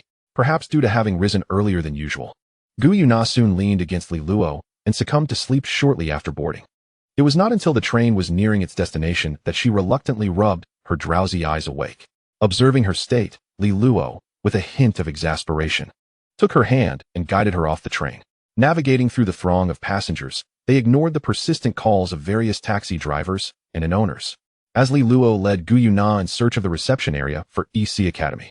Fortunately, the reception was not far. Shortly after exiting the platform, Li Luo spotted a modest booth adorned with the Academy's sign. With their destination in sight, Li Luo proceeded toward it. Just as they approached the booth, a girl of about 17 or 18 stepped forward, greeting them enthusiastically. Hello, young brother. Are you two here to report to East Sea Academy? Upon receiving a nod from Li Luo, she continued, greetings. I am Lu Yusin, a first-year student at the Advanced Academy, responsible for welcoming the new students. I'm your senior. Pointing curiously at Gu Yuna, who was still leaning heavily on Li Luo, she inquired, is this junior feeling carsick? Would you like a bottle of water? No. She simply didn't sleep well, Li Luo replied, gently shaking Gu Yuna. Wake up, we've arrived. If you continue like this, I shall leave you behind. Have we arrived? Gu Yuna murmured, still somewhat dazed, shifting her weight away from Li Luo. Simultaneously, she noticed the girl observing her with a peculiar gaze. Upon regaining her senses, Gu Yuna shot a glare at Li Luo before retorting, honestly, you could have woken me up sooner. We're already here. Li Luo, feigning innocence, responded, how can you blame me? I called you as the train approached the station. If I hadn't pulled you off, you would have likely missed your stop. Watching the playful banter between Li Luo and Gu Yuna, Lu Yuxin burst into laughter. A hint of shyness in her demeanor as she asked, you two share a close bond. Are you siblings, or perhaps just friends? Siblings, Gu Yuna blurted out. Li Luo cast a glance at Gu Yuna before addressing Lu Yuxin. No. Senior, please disregard her words. We are not siblings, merely. Before he could finish, Lu Yuxin interjected, clearly amused. All right, I understand. Let us set that aside. Since you are here to report, please present your letters of acceptance from the Junior Academy and fill out this form. Though uncertain of what she truly understood, Li Luo chose not to inquire further. He retrieved their letters from his backpack and handed them to her. After confirming that everything was in order, Lu Yuxin led them into the reception area and handed each of them a form. Upon receiving the papers, Li Luo glanced over them. They required basic information such as name, age, martial spirit, soul power, and graduating academy. As Li Luo and Gu Yuna began to fill out their forms, Lu Yuxin felt a surge of curiosity regarding the talents of this pair of siblings. She leaned slightly to glance at their forms. Upon seeing the name Gu Yuna, Lu Yuxin murmured softly, so they truly are not siblings. However, they might be cousins or something of that sort. Continuing to peruse the details.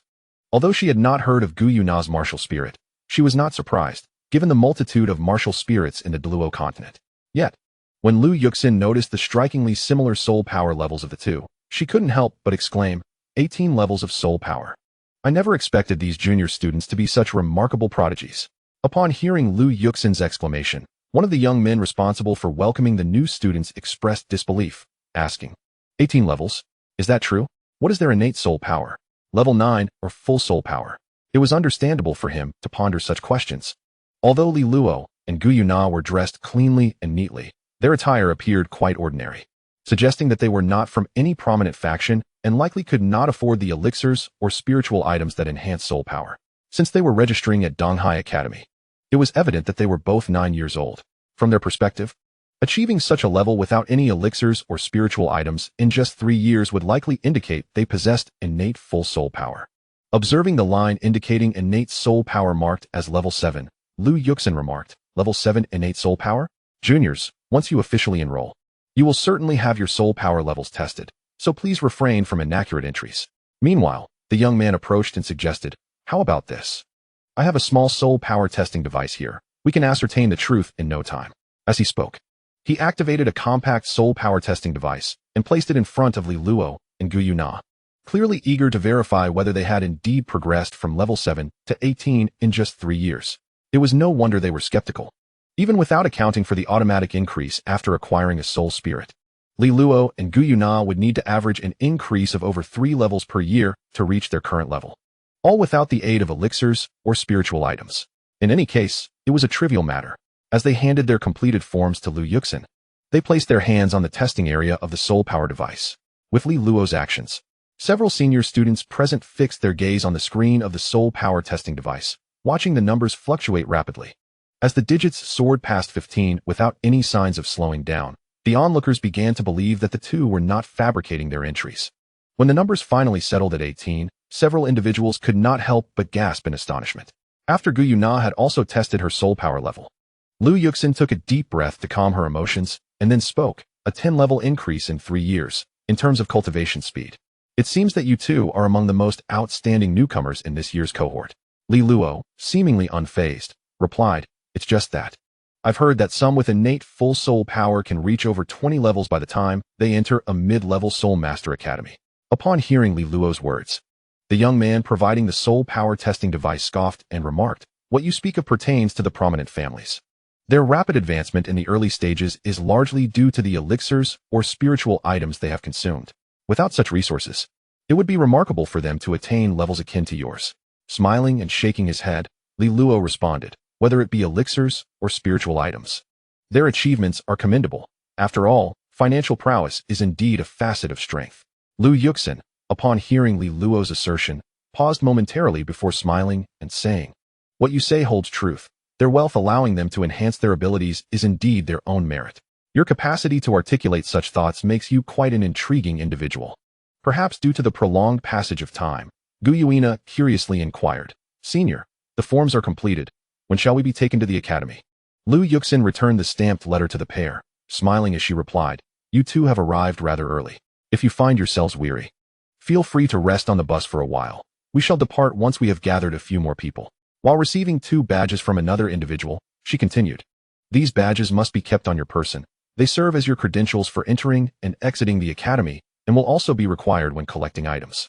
After graciously accepting the badges from Lu Yuxin, Li Luo and Gu Yuna made their way toward the nearby bus. Chapter 54. Entering the academy as time passed. More parents arrived with their children, boarding the bus.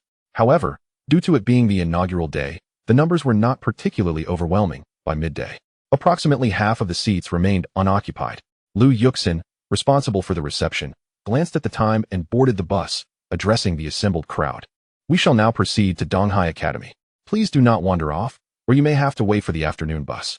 After verifying the attendance against the list, Lu Yuxin exchanged a few words with the bus driver, who then started the vehicle, heading toward the soul-guided train station. The Donghai Academy was not far from the station. Within a mere 20 minutes, the academy's architecture became visible through the bus windows. The bus traveled alongside the outer wall of Donghai Academy for a short distance before finally stopping near the main entrance.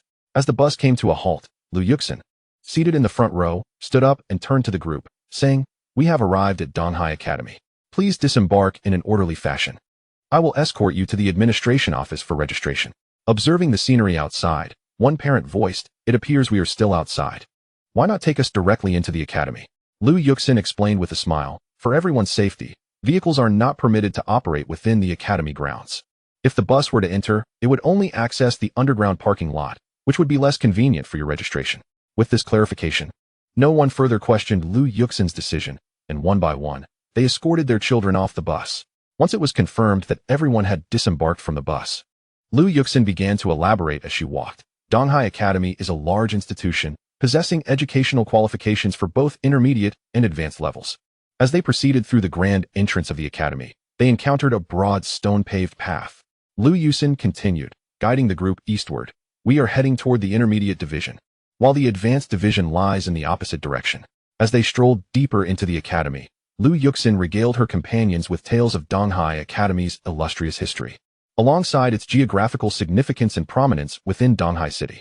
Upon reaching the end of the path, they turned a corner to behold a towering 12-story teaching building. Passing through the central corridor of the building, the left side housed the academy's dining hall, while their destination, the administrative office, was located on the right. Liu Yuxin greeted the teacher responsible for registration in the administration office and addressed the group. This is the administrative office. You may register here using the letter from the junior college and a previous identification card, and thus become a member of Donghai Academy. After conveying this information, Liu Yuxin departed, evidently to return to the Soul Guidance train station to continue welcoming new students arriving from various locales. The enrollment process was not particularly complex.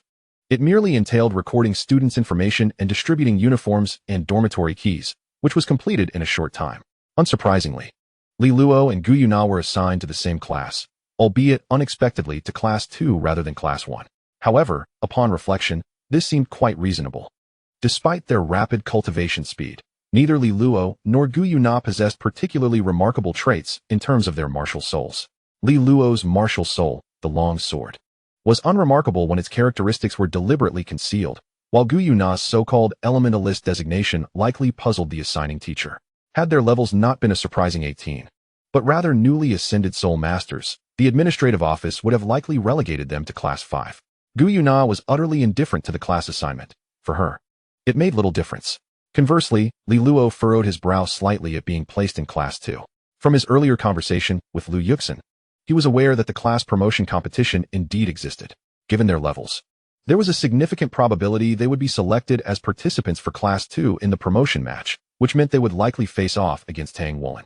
With Gu Yuna absent from Class 5, it was certain they would confront Tang Wulin and Xie. Li Luo was not concerned about their ability to compete.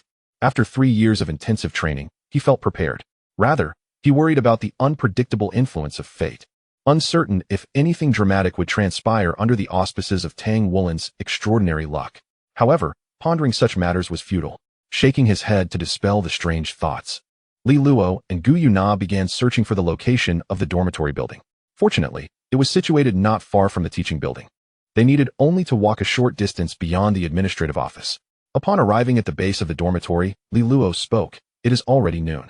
Let us first locate our dormitory, then enjoy a meal before procuring some daily necessities. Gu Yuna had no objections, responding affirmatively as she made her way towards the girls' dormitory, clutching her school uniform.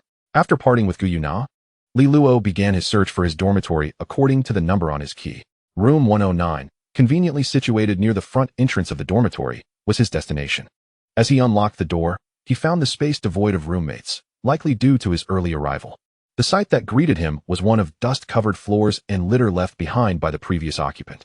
Not surprised by the disarray, Li Luo promptly shut the door and summoned the power within him, transforming his soul force into wind elements, deftly sweeping the dust and debris into the corner trash bin. Once he had tidied up the dormitory, he carelessly tossed his school uniform and backpack onto the bed to his right and turned to exit the room. Seeing Gu Yuna waiting at the entrance, Li Luo speculated that perhaps her roommates had arrived, thus explaining the state of her dormitory, and he thought little of it. The remainder of the day unfolded simply. The two first dined at the cafeteria, followed by a trip outside the campus to purchase some essential items. Lacking a storage soul guide, they first acquired all the necessities for Gu Yuna, after which Li Luo kindly assisted in delivering them to her dormitory. Upon entering Gu Yuna's unkempt room, Li Luo's expression darkened, and he remarked with irritation, "How is it you arrived before me, and yet your dormitory remains untouched? I thought perhaps your roommates had already come." Gu Yuna, leisurely seated in a chair with a cheerful smile, replied, "Isn't this an opportunity for you to hone your elemental control? You should be grateful to me." As he manipulated the wind elements to clean the room, Li Luo retorted, "I truly thank you for this splendid opportunity." "No need for thanks," Gu Yuna nodded earnestly. "If you truly care about me, You might as well help me make the bed. Your beauty is undeniable, but do not think too highly of yourself. Making the bed is your responsibility. Li Luo paused momentarily and added, "Oh, and do help me with the shopping first." Thus, they busied themselves once more. By the time Li Luo had arranged the bed, evening had arrived. He and Gu Yuna shared a dinner, followed by practicing basic sword techniques on the deserted playground before retreating to their dormitories for rest. The next day arrived swiftly. Just as Li Luo finished washing up and prepared to leave, the dormitory door swung open from the outside. 5 individuals entered, 1 man, 1 woman, and 3 children, the latter clearly a rare set of triplets. Li Luo immediately recalled the triplets from the class promotion competition, whom he had faced and lost to from class 5. It was indeed them. Observing the evident signs of a cleaned room, along with the basin Li Luo had just placed under the bed, the newcomers were surprised to find someone had arrived even earlier than them. The reporting period at Donghai Academy spans 3 days, and this marks only the second morning. Thus, it can be inferred that Li Luo completed his reporting on the very first day. The mother of one of the children, placing her belongings on the ground, inquired, "Little friend, you must be a freshman this year as well. May I ask your name?" Li Luo nodded and replied, "Hello, Annie, my name is Li Luo, and I am indeed a member of this year's freshman class." Upon confirming that Li Luo was also a new student, she gestured toward her children and said, "These are my children, Gu Tianri, Gu Tianyu, and Gu Tianming. You will be roommates from now on, so be sure to get along and avoid conflicts." One of the children responded affirmatively, assuring her, "Rest assured, we will get along well." He extended his right hand toward Li Luo and introduced himself. "Li Luo, I am Gu Tianri, their elder brother. We are all in class 3. May I ask which class you have been assigned to?" Li Luo reciprocated the handshake and said, "Greetings, I am in class 2. Class 2? Gu Tianri exclaimed in surprise, his curiosity piqued. "Your martial soul must be quite formidable, then. By the way, our martial souls are all skyward battle eagles, the kind that can fly. Would you care to share what yours is?" Li Luo chuckled and shook his head, replying, "You must be stronger than I am. My martial soul is merely an ordinary long sword, nothing exceptional." Upon hearing this, Gu Tianyu, seated to Gu Tianri's right, shook his head in disbelief, exclaiming, "Impossible. I have heard that class assignments are based on martial souls.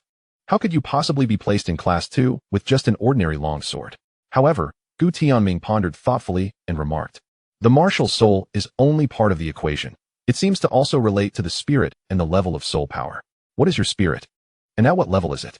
"Perhaps that is indeed the case," Li Luo admitted candidly. "My spirit is a 100-year-old one, with soul power at level 18.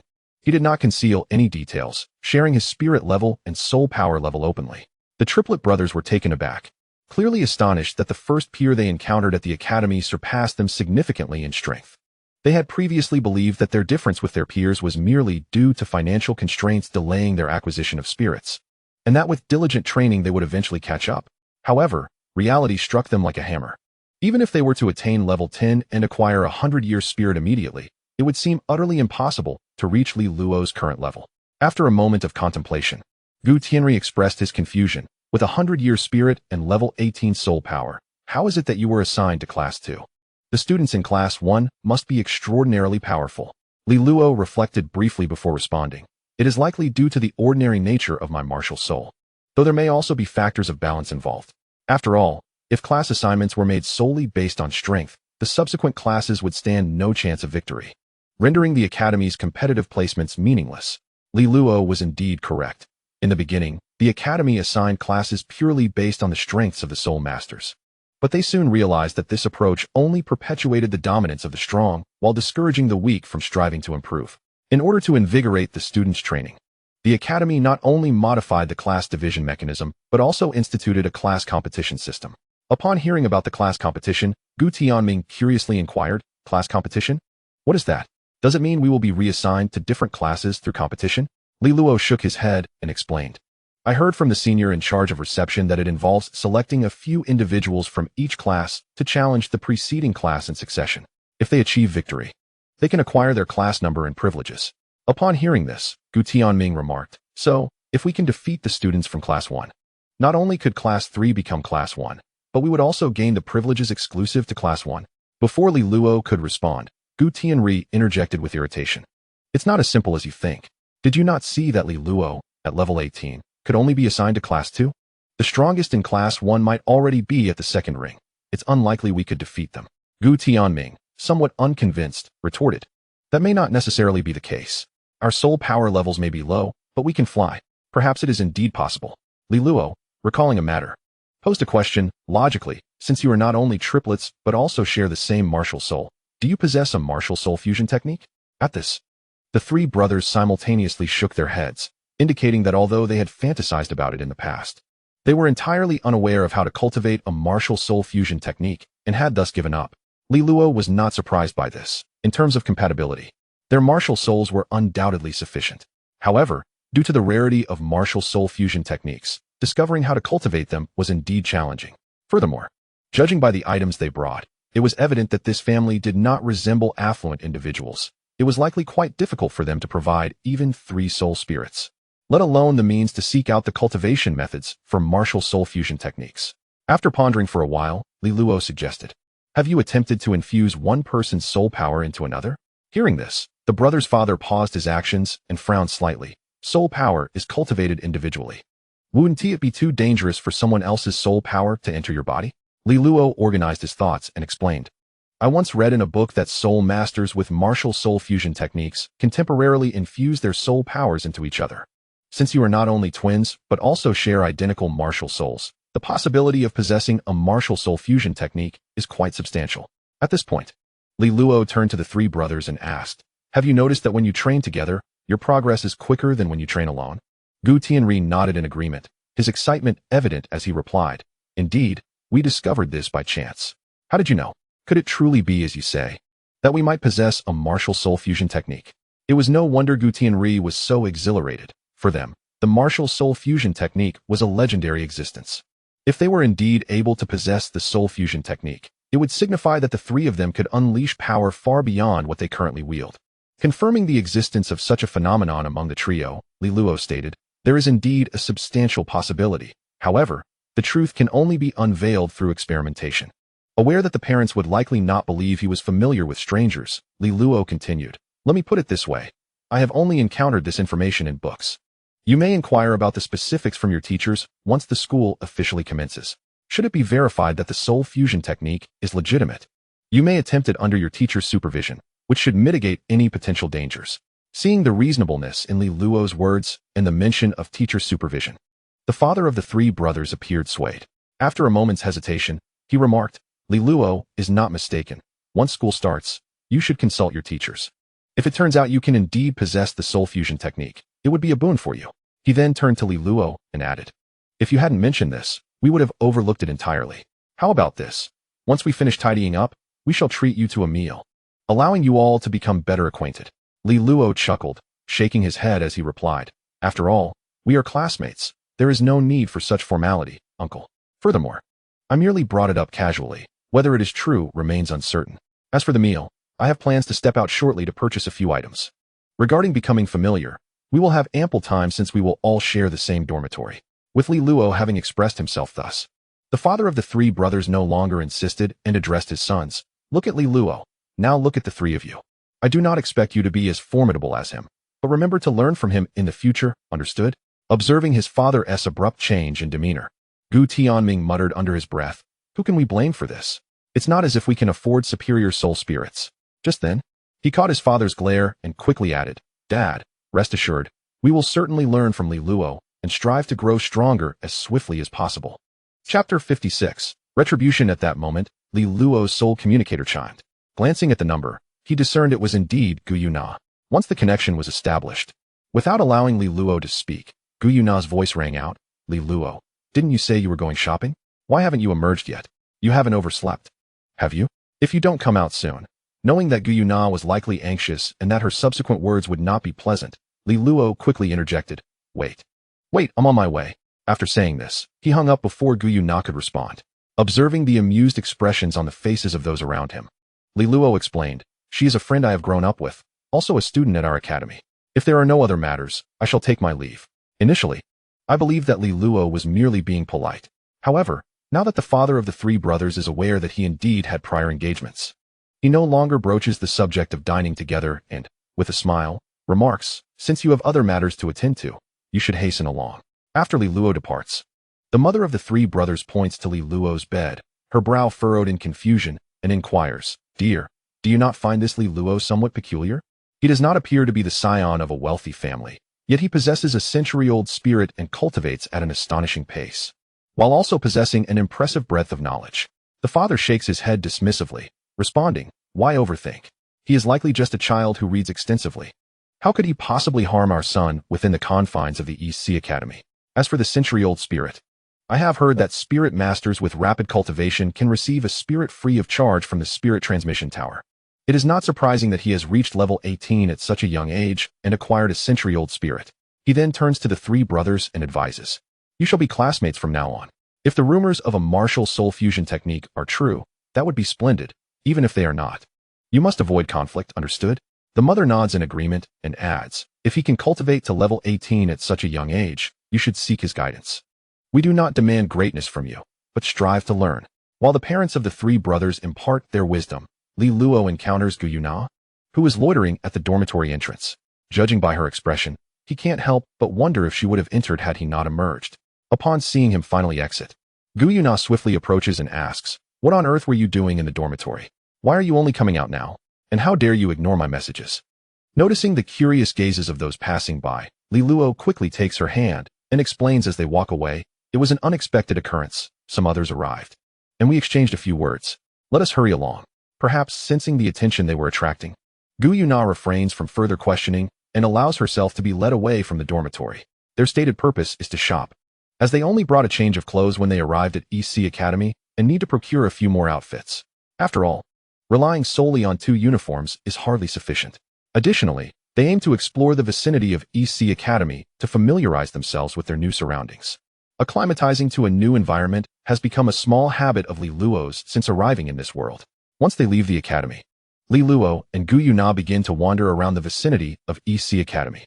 Although the combined population of both the intermediate and advanced divisions is relatively small, possibly even fewer than some well-regarded ordinary academies in a single grade, the presence of genuine spirit masters ensures that the surrounding commercial facilities are quite comprehensive.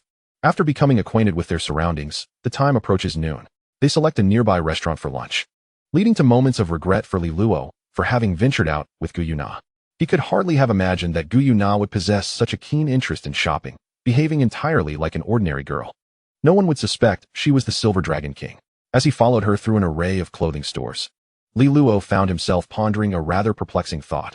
Was Gu Yuna genuinely seeking to understand the human world? Or was she merely indulging in the pleasures of life among humans? If she were simply shopping for herself, it would be one thing. Yet, as a soul master, Li Luo felt that even carrying her shopping bags would not be overly taxing. What left him utterly speechless was her insistence on helping him choose clothes, claiming that his taste was lacking and that his selections were rather outdated. This predicament proved to be quite a challenge for Li Luo, a pragmatist at heart. The entire afternoon was spent either watching Gu Yuna try on outfits or being urged by her to do the same. He could not fathom why. Despite the similarities between certain garments, Gu Yuna could discern such vast differences in their appeal. Were it not for the relentless passage of time necessitating their return to the academy, he suspected she could have continued this shopping spree indefinitely. Initially, he had hoped to explore a bookstore or the academy's library after their shopping, but ultimately, they accomplished nothing beyond wandering through the shops. Physically, as a soul master, he felt perfectly fine, yet psychologically, he found the experience wearisome. He would have preferred engaging in a brawl instead. Observing the fatigued Li Luo beside her, Gu Yuna, with an air of unfulfilled enthusiasm, remarked, "Is it really such a burden to try on a few outfits?" Li Luo barely glanced at her and retorted brusquely, "A few outfits? If I'm not mistaken, it's nearly 100, isn't it? Is it truly necessary to make such a fuss over a mere handful of purchases?" With a smile, Gu Yuna cast a sidelong glance at him and earnestly replied, "I'm doing this for your own good. I can't even begin to address your sense of fashion." Looking at the smile upon her face, Li Luo had every reason to suspect that her claim of helping him was merely a facade, while her true intention was to exact revenge. It was worth noting that Gu Yuna had a history in this regard. He recalled how, at the beginning of his training in wind element control, he sought her guidance. Upon learning of his intent, she had eagerly engaged him in combat, insisting that personal experience was essential for a deeper understanding, and that practical experience was the finest teacher. Initially, he had not paid much heed to her words, even considering them somewhat reasonable. However, in subsequent conversations, he came to realize that Gu Yuna had merely wished to retaliate for a minor incident that had displeased her days prior. After 3 years of camaraderie, Li Luo had developed a general understanding of Gu Yuna's character. Whenever she acted in such a manner, it was usually indicative of some grievance he had caused her. This particular incident likely stemmed from recent events, either because he had failed to awaken her in advance at the East Sea City's Soul Guidance train station, or because he had made her wait for a while today. Chapter 57. A mysterious number indeed, just as Li Luo had anticipated. As he prepared to enter the dormitory building carrying the clothes that Gu Yuna had helped him choose, Gu Yuna cheerfully remarked, "I'll let you off this time. Tomorrow, I'll accompany you to the library, so do remember to rise early." Li Luo nodded, responding with a weary tone, "Understood, I will certainly wake up early tomorrow. If there is nothing else, I shall take my leave." Noticing Gu Yuna wave her hand, he acknowledged her gesture and turned to enter the dormitory. Li Luo had to admit that Gu Yuna invariably made her intentions crystal clear, yet never elicited feelings of aversion within him. As he opened the door to the dormitory, the gaze of the triplet brothers met him. They were lounging idly on their respective beds. After exchanging casual greetings, Li Luo neatly arranged the clothes he had purchased that day before heading off to freshen up. Once he had completed his ablutions and settled on his bed, Gu Tianri, one of the triplets, hesitantly spoke up, "Li Luo, could you elaborate on the matter of martial soul fusion techniques?" With no pressing engagements, Li Luo recounted the information he had shared earlier that day, albeit with greater detail since there was no rush. When he mentioned that those who possessed martial soul fusion techniques could enhance their training speed by practicing together, a thought struck him. Given that mutual infusion of soul power might lead to rejection, this should pose no issue. Li Luo initiated the conversation. "Previously, you mentioned that training together is slightly more effective than training separately, but there shouldn't be any direct contact involved, right?" Upon receiving confirmation, Li Luo organized his thoughts and continued, "In that case, while mutual infusion of soul power may lead to rejection, you could try holding hands while training. That should considerably expedite your progress compared to training without contact. Furthermore, if you continue training this way, it will gradually enhance the synchronization rate of your soul power, which will aid in the development of your martial soul fusion techniques." Clearly perplexed by Li Luo's explanation, Gu Tianri inquired, "Synchronization rate? What does that mean? How does it assist in developing martial soul fusion techniques?" After a moment of contemplation, Li Luo responded, "You can understand it this way. Each individual's soul power possesses a corresponding frequency. For those with martial soul fusion techniques, this frequency tends to align or complement one another, creating a state akin to resonance.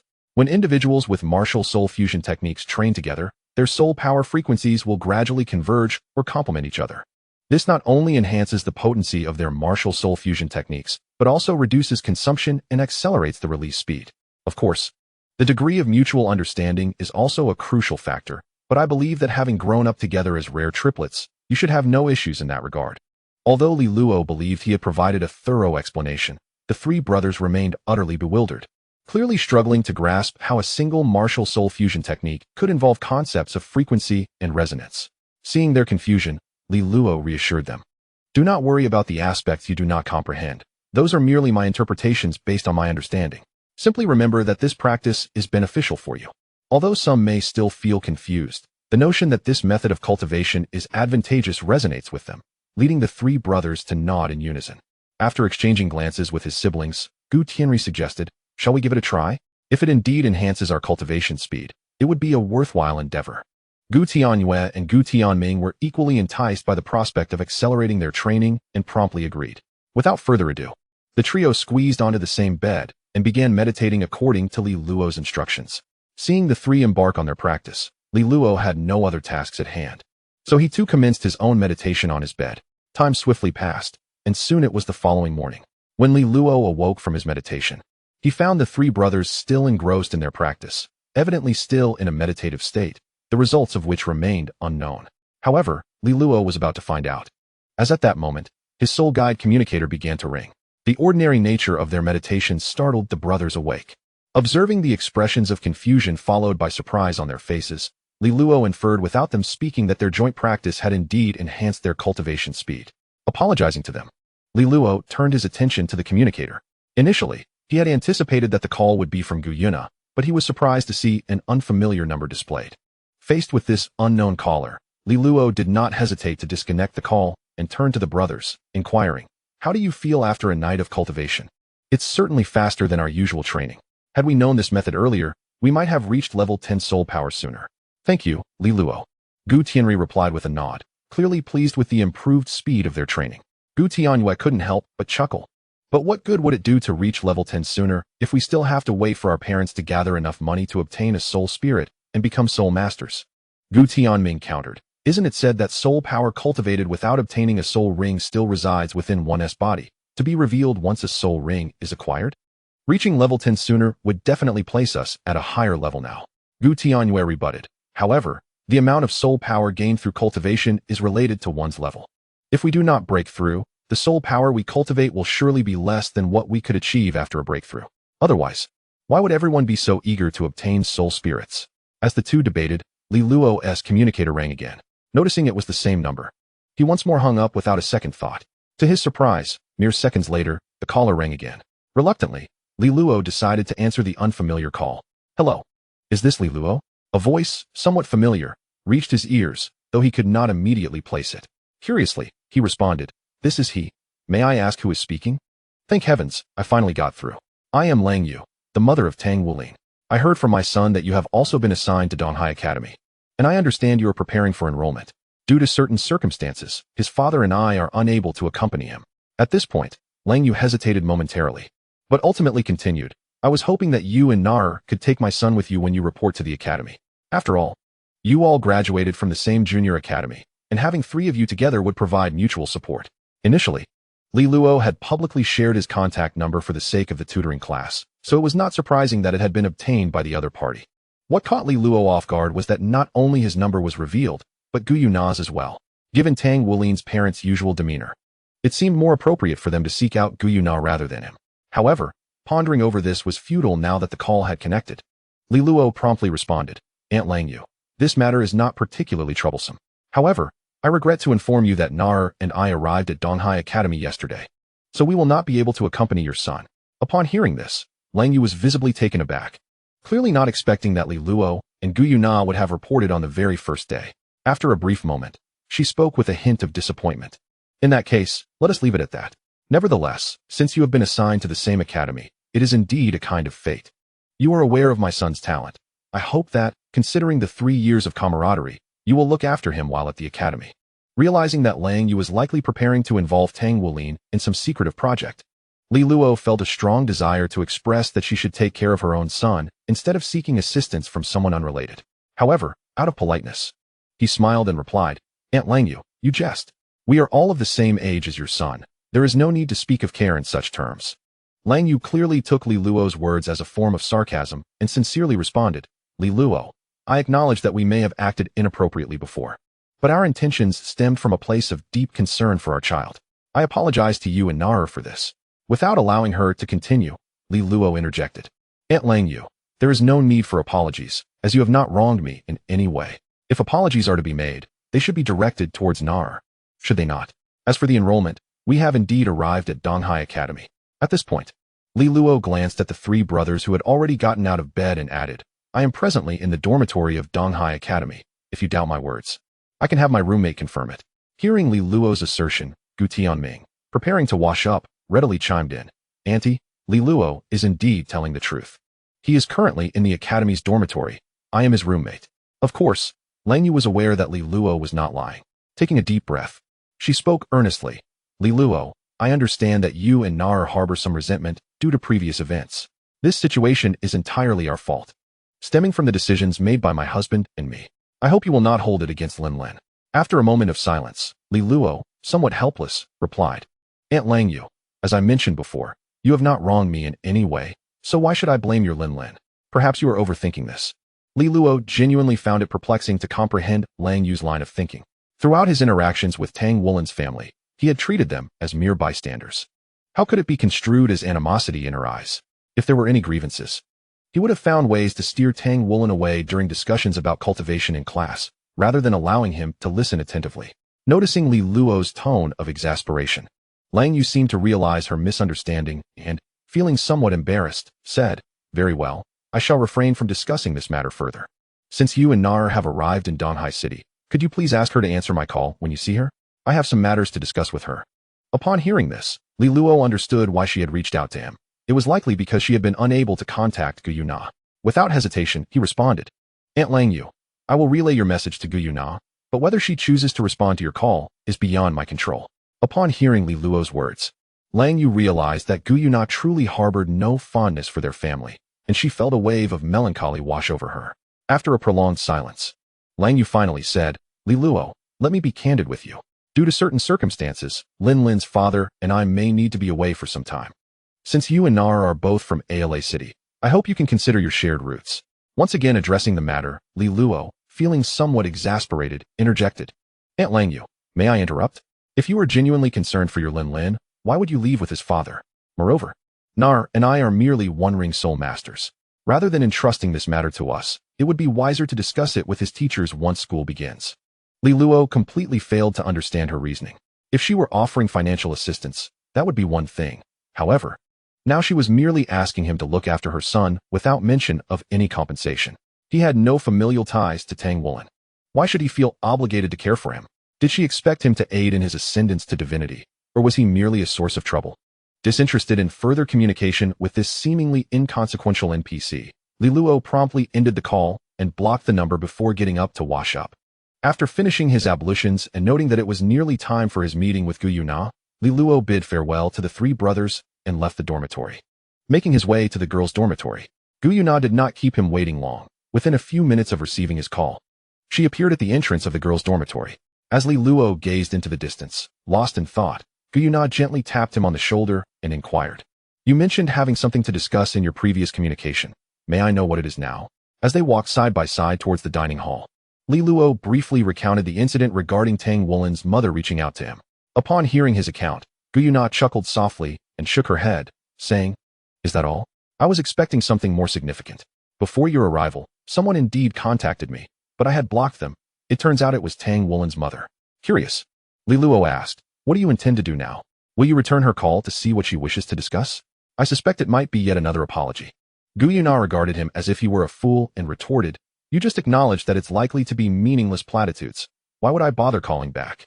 As for Tang Wulin, let him manage his own affairs. It's of no concern to me. Resigned, she added, Well, I shan't dwell on it. It's merely an inconsequential matter. Let us hasten to our meal. Li Luo nodded in agreement.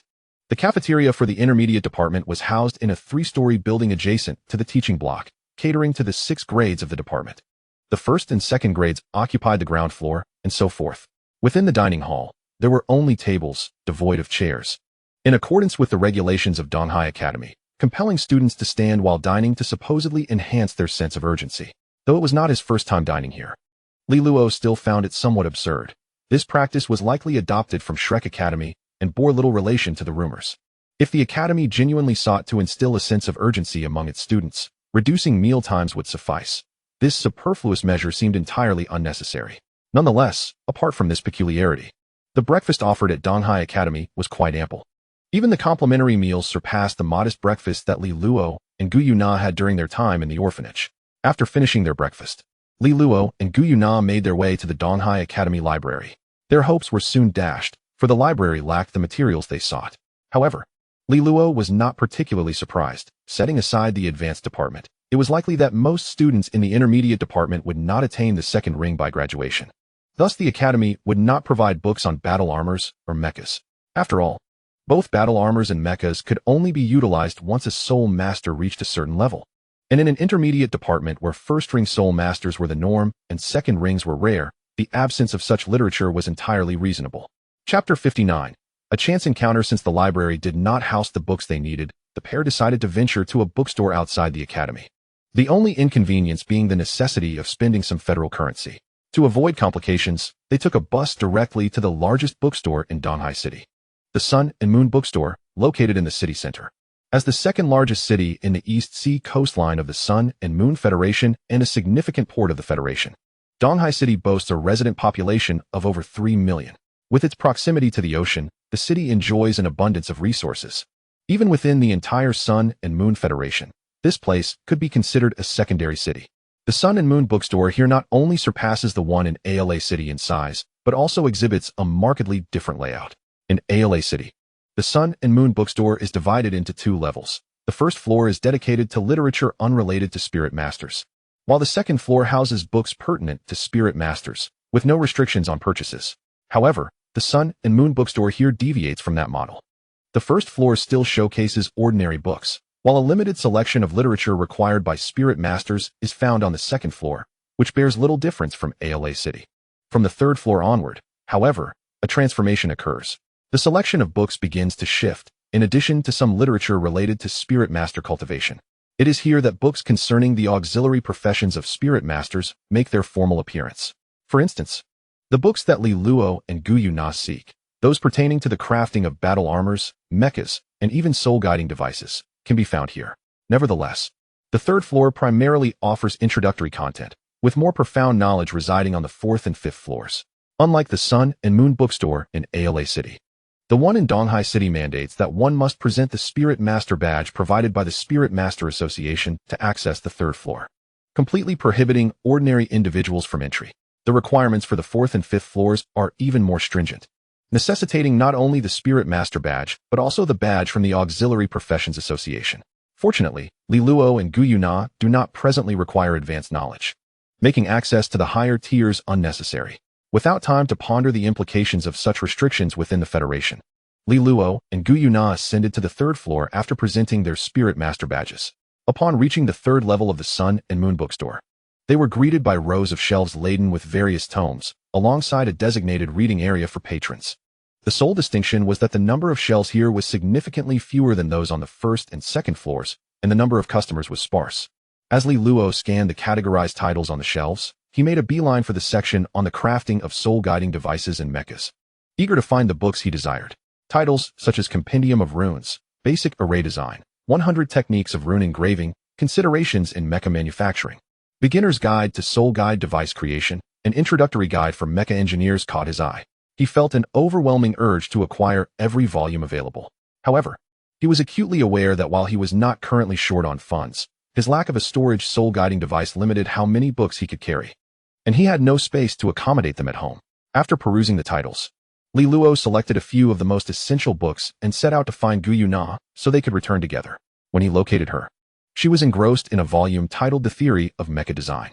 "Are you aspiring to be a mecha designer?" Li Luo inquired, gesturing towards the book she had just closed upon his arrival. "I do entertain that thought," Gu Yuna replied with a slight nod, curiosity evident in her voice. "But with your interests spanning both soul-guiding devices and mechas, isn't that a bit too eclectic?" Li Luo smiled and shook his head, saying, "Whether it be mechas or battle armor, at their core, they are all soul-guided devices, thus there is no inherent conflict between them. Now, let us not dwell on that. Have you made your selection? If so, prepare to depart." Since Li Luo had spoken thus, Gu Yuna refrained from further comments, retrieving several chosen books from the shelf and stating, "I have made my selection. It is these few." The two proceeded to the front desk of the bookstore to settle their bill. After leaving the Sun and Moon bookstore, they first enjoyed lunch at a nearby restaurant before taking a bus back to Donghai Academy. As it was the final day for reports, the influx of new students and returning upperclassmen created a bustling atmosphere around the campus, with noticeably more vehicles parked at the entrance than in the previous 2 days. However, this commotion had little bearing on Li Luo and Gu Yuna. Once they entered the academy, they made their way along the bluestone path towards the dormitory.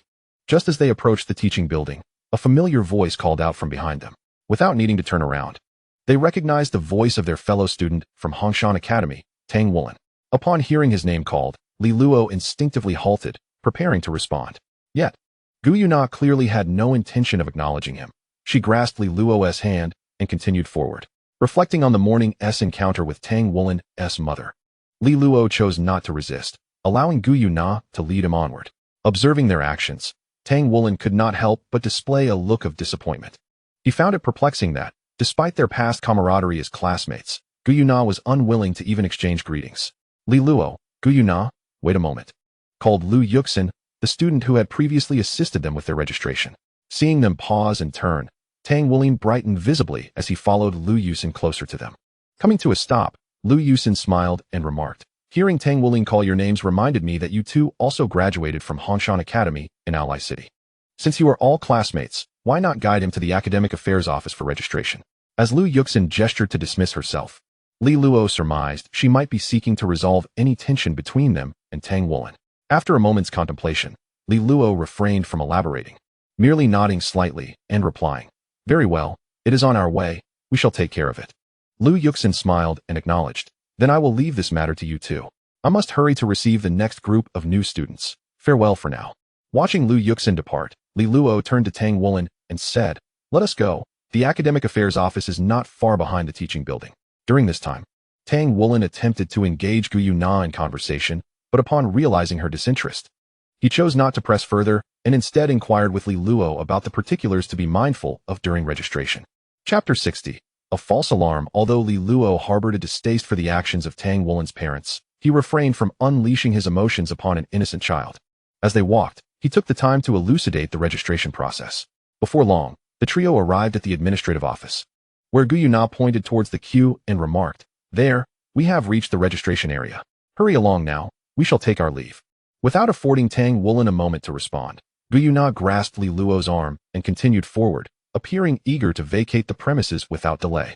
Casting a glance back at Tang Wulin, who had already begun to queue, Li Luo curiously inquired, "Why does it seem as though you harbor a certain aversion towards this Tang Wulin?" Li Luo's observation was not unfounded.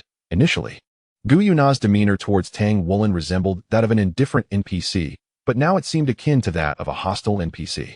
With no willingness to engage in further conversation, with a playful shake of her head, Gu Yuna replied, "Perhaps it is a case of hating the house as well as the crow. My mother wishes for me to cultivate a better relationship with him, and I am determined to resist her wishes. Let us see what she can do about it. Yet, you are the one who appears rather peculiar," she continued. "I have noticed that your attitude towards everyone else remains consistent, yet it differs significantly when it comes to Tang Wulin. Could it be that you have a fondness for him?" Upon hearing Gu Yuna suggest that he might like Tang Wulin, Li Luo's expression darkened. It was inconceivable for him to harbor any affection for such a troublesome amalgamation of issues.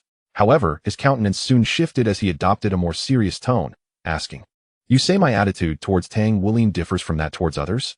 Can you elucidate how?" Li Luo genuinely cared about the matter of his demeanor. If it were anyone else, it might not matter, but given that this person was Tang Wulin, he found himself anxious about whether some unseen influence had affected him. If such an influence existed, what could it possibly be? Was it fate? Tang San's consciousness? Or perhaps the influence of Tang San's parents? Noticing Li Luo's seriousness, Gu Yuna ceased her teasing, contemplating the question for a moment before responding. "If I were to pinpoint a difference, I would struggle to articulate it succinctly. Let me ponder it further." Seeing Gu Yuna lost in thought, Li Luo chose to remain silent, delving into his memories of the past 3 years to determine whether his attitude towards Tang Wulin indeed diverged from that towards others, as Gu Yuna suggested. Yet, after rifling through his recollections, he found no clear reasoning. No matter how he assessed it, he could not discern any external influence in recent years. As both were absorbed in their thoughts, their pace noticeably slowed, allowing Tang Wulin, who had completed his registration, to catch up. As a 9-year-old child, he naturally felt a sense of disorientation and fear upon leaving his home city. Yet, with the presence of familiar figures like Li Luo and Gu Yuna, even though he sensed Gu Yuna's disdain, he still sought their company. To Tang Wulin's surprise, however, the very Li Luo who had initially been willing to guide him to the administrative office simply pointed toward a building and said, "That is the dormitory. Go find your room." Observing Li Luo's lackadaisical demeanor as he spoke, Tang Wulin quickened his pace towards the dormitory building indicated by Li Luo, remaining silent. Ignoring Tang Wulin as he passed by, Li Luo turned to Gu Yuna beside him, eager to discern if she had formulated a way to articulate her thoughts. Alienation? It seemed both accurate and inaccurate. How to describe it? After musing softly for a moment, Gu Yuna suddenly had a moment of clarity and remarked, "I understand now. It's a sense of inexplicable alienation. How to express this? With others, while you may not embrace them directly, there is no overt rejection. However, regarding Tang Wulin, although your demeanor appears consistent with that towards others, I can distinctly sense that you are deliberately maintaining a distance." Upon hearing Gu Yuna's observation, Li Luo quietly exhaled in relief, realizing it was merely a false alarm. If that were the case, Gu Yuna was indeed correct. He was consciously keeping his distance from Tang Wulin. While cultivating a relationship with Tang Wulin might yield certain advantages in the future, it also entailed greater risks. Although Tang Wulin was sheltered by fortune and the divine consciousness of Tang San, Li Luo, as an outsider, lacked such protections. A single misstep could lead to irrevocable ruin. Furthermore, as an outsider, the capacity of Tang San's consciousness and his parents, those sovereigns of that realm, to accept him remained uncertain. Moreover, Li Luo harbored no intrinsic admiration or recognition for the so-called Shrek Academy or Tang sect, unlike the local populace. Unless extraordinary circumstances arose, he could never truly integrate into these organizations. As the saying goes, differing paths do not conspire together. Knowing the futility of entanglement, Why would Li Luo seek to complicate his relationship with him? Additionally, Gu Yuna's attitude towards Tang Wulin starkly contrasted with his memories. If he were to approach further, the outcome was unpredictable. Just as Li Luo was quietly relieved, Gu Yuna inquired, "Could you elucidate why? If memory serves, this Tang Wulin has not provoked you, has he?" Taken aback by the sudden question, Li Luo pondered for a moment before responding. "If I must articulate it, it would be a matter of incompatible temperaments." Li Luo was not dismissing Gu Yuna. Indeed, incompatible temperaments were a valid consideration. From both his memories and observations, Tang Wulin was a person with a strong desire for control, which Li Luo was disinclined to submit to. As for attempting to alter Tang Wulin's character while he was still young, Li Luo had never entertained such notions, for within him resided Tang Sin's consciousness. Even if the latter permitted it, Li Luo feared he might be outmaneuvered. Perhaps satisfied with Li Luo's response, Gu Yuna merely smiled and nodded, refraining from further commentary as they continued walking together in silence. After parting ways at the dormitory, Li Luo returned to his own quarters. Discovering that his 3 roommates were either dining or familiarizing themselves with the campus, leaving the room empty. However, Li Luo paid little mind to it. Placing the books he had purchased in the corner of his bedside and pulling one out to read within the confines of his dormitory. He had barely turned a few pages when a sudden sound of shattering glass and an inexplicable scream pierced the air, momentarily startling him. Yet, he quickly realized that this was likely the initial encounter involving Tang Wulin and his roommates. Chapter 61. Casual conversations in the dormitory. Had this occurred before Li Luo arrived at Donghai Academy, he might have found such occurrences difficult to comprehend. Yet, upon entering Donghai Academy, he discovered that such incidents were not uncommon, even during the majority of his time spent outside. He had heard of similar events transpiring in several dormitories. This particular incident was merely louder, resulting in shattered window panes. And the involvement of the familiar Tang Wulin made little difference otherwise. As for whether he should investigate the commotion, Li Luo had no inclination to do so. As he had expressed to Tang Wulin's mother, lacking any personal connection, he preferred to remain in his dormitory and immerse himself in his studies. With the sound of the dormitory doors swinging open, the trio of brothers from his dormitory entered.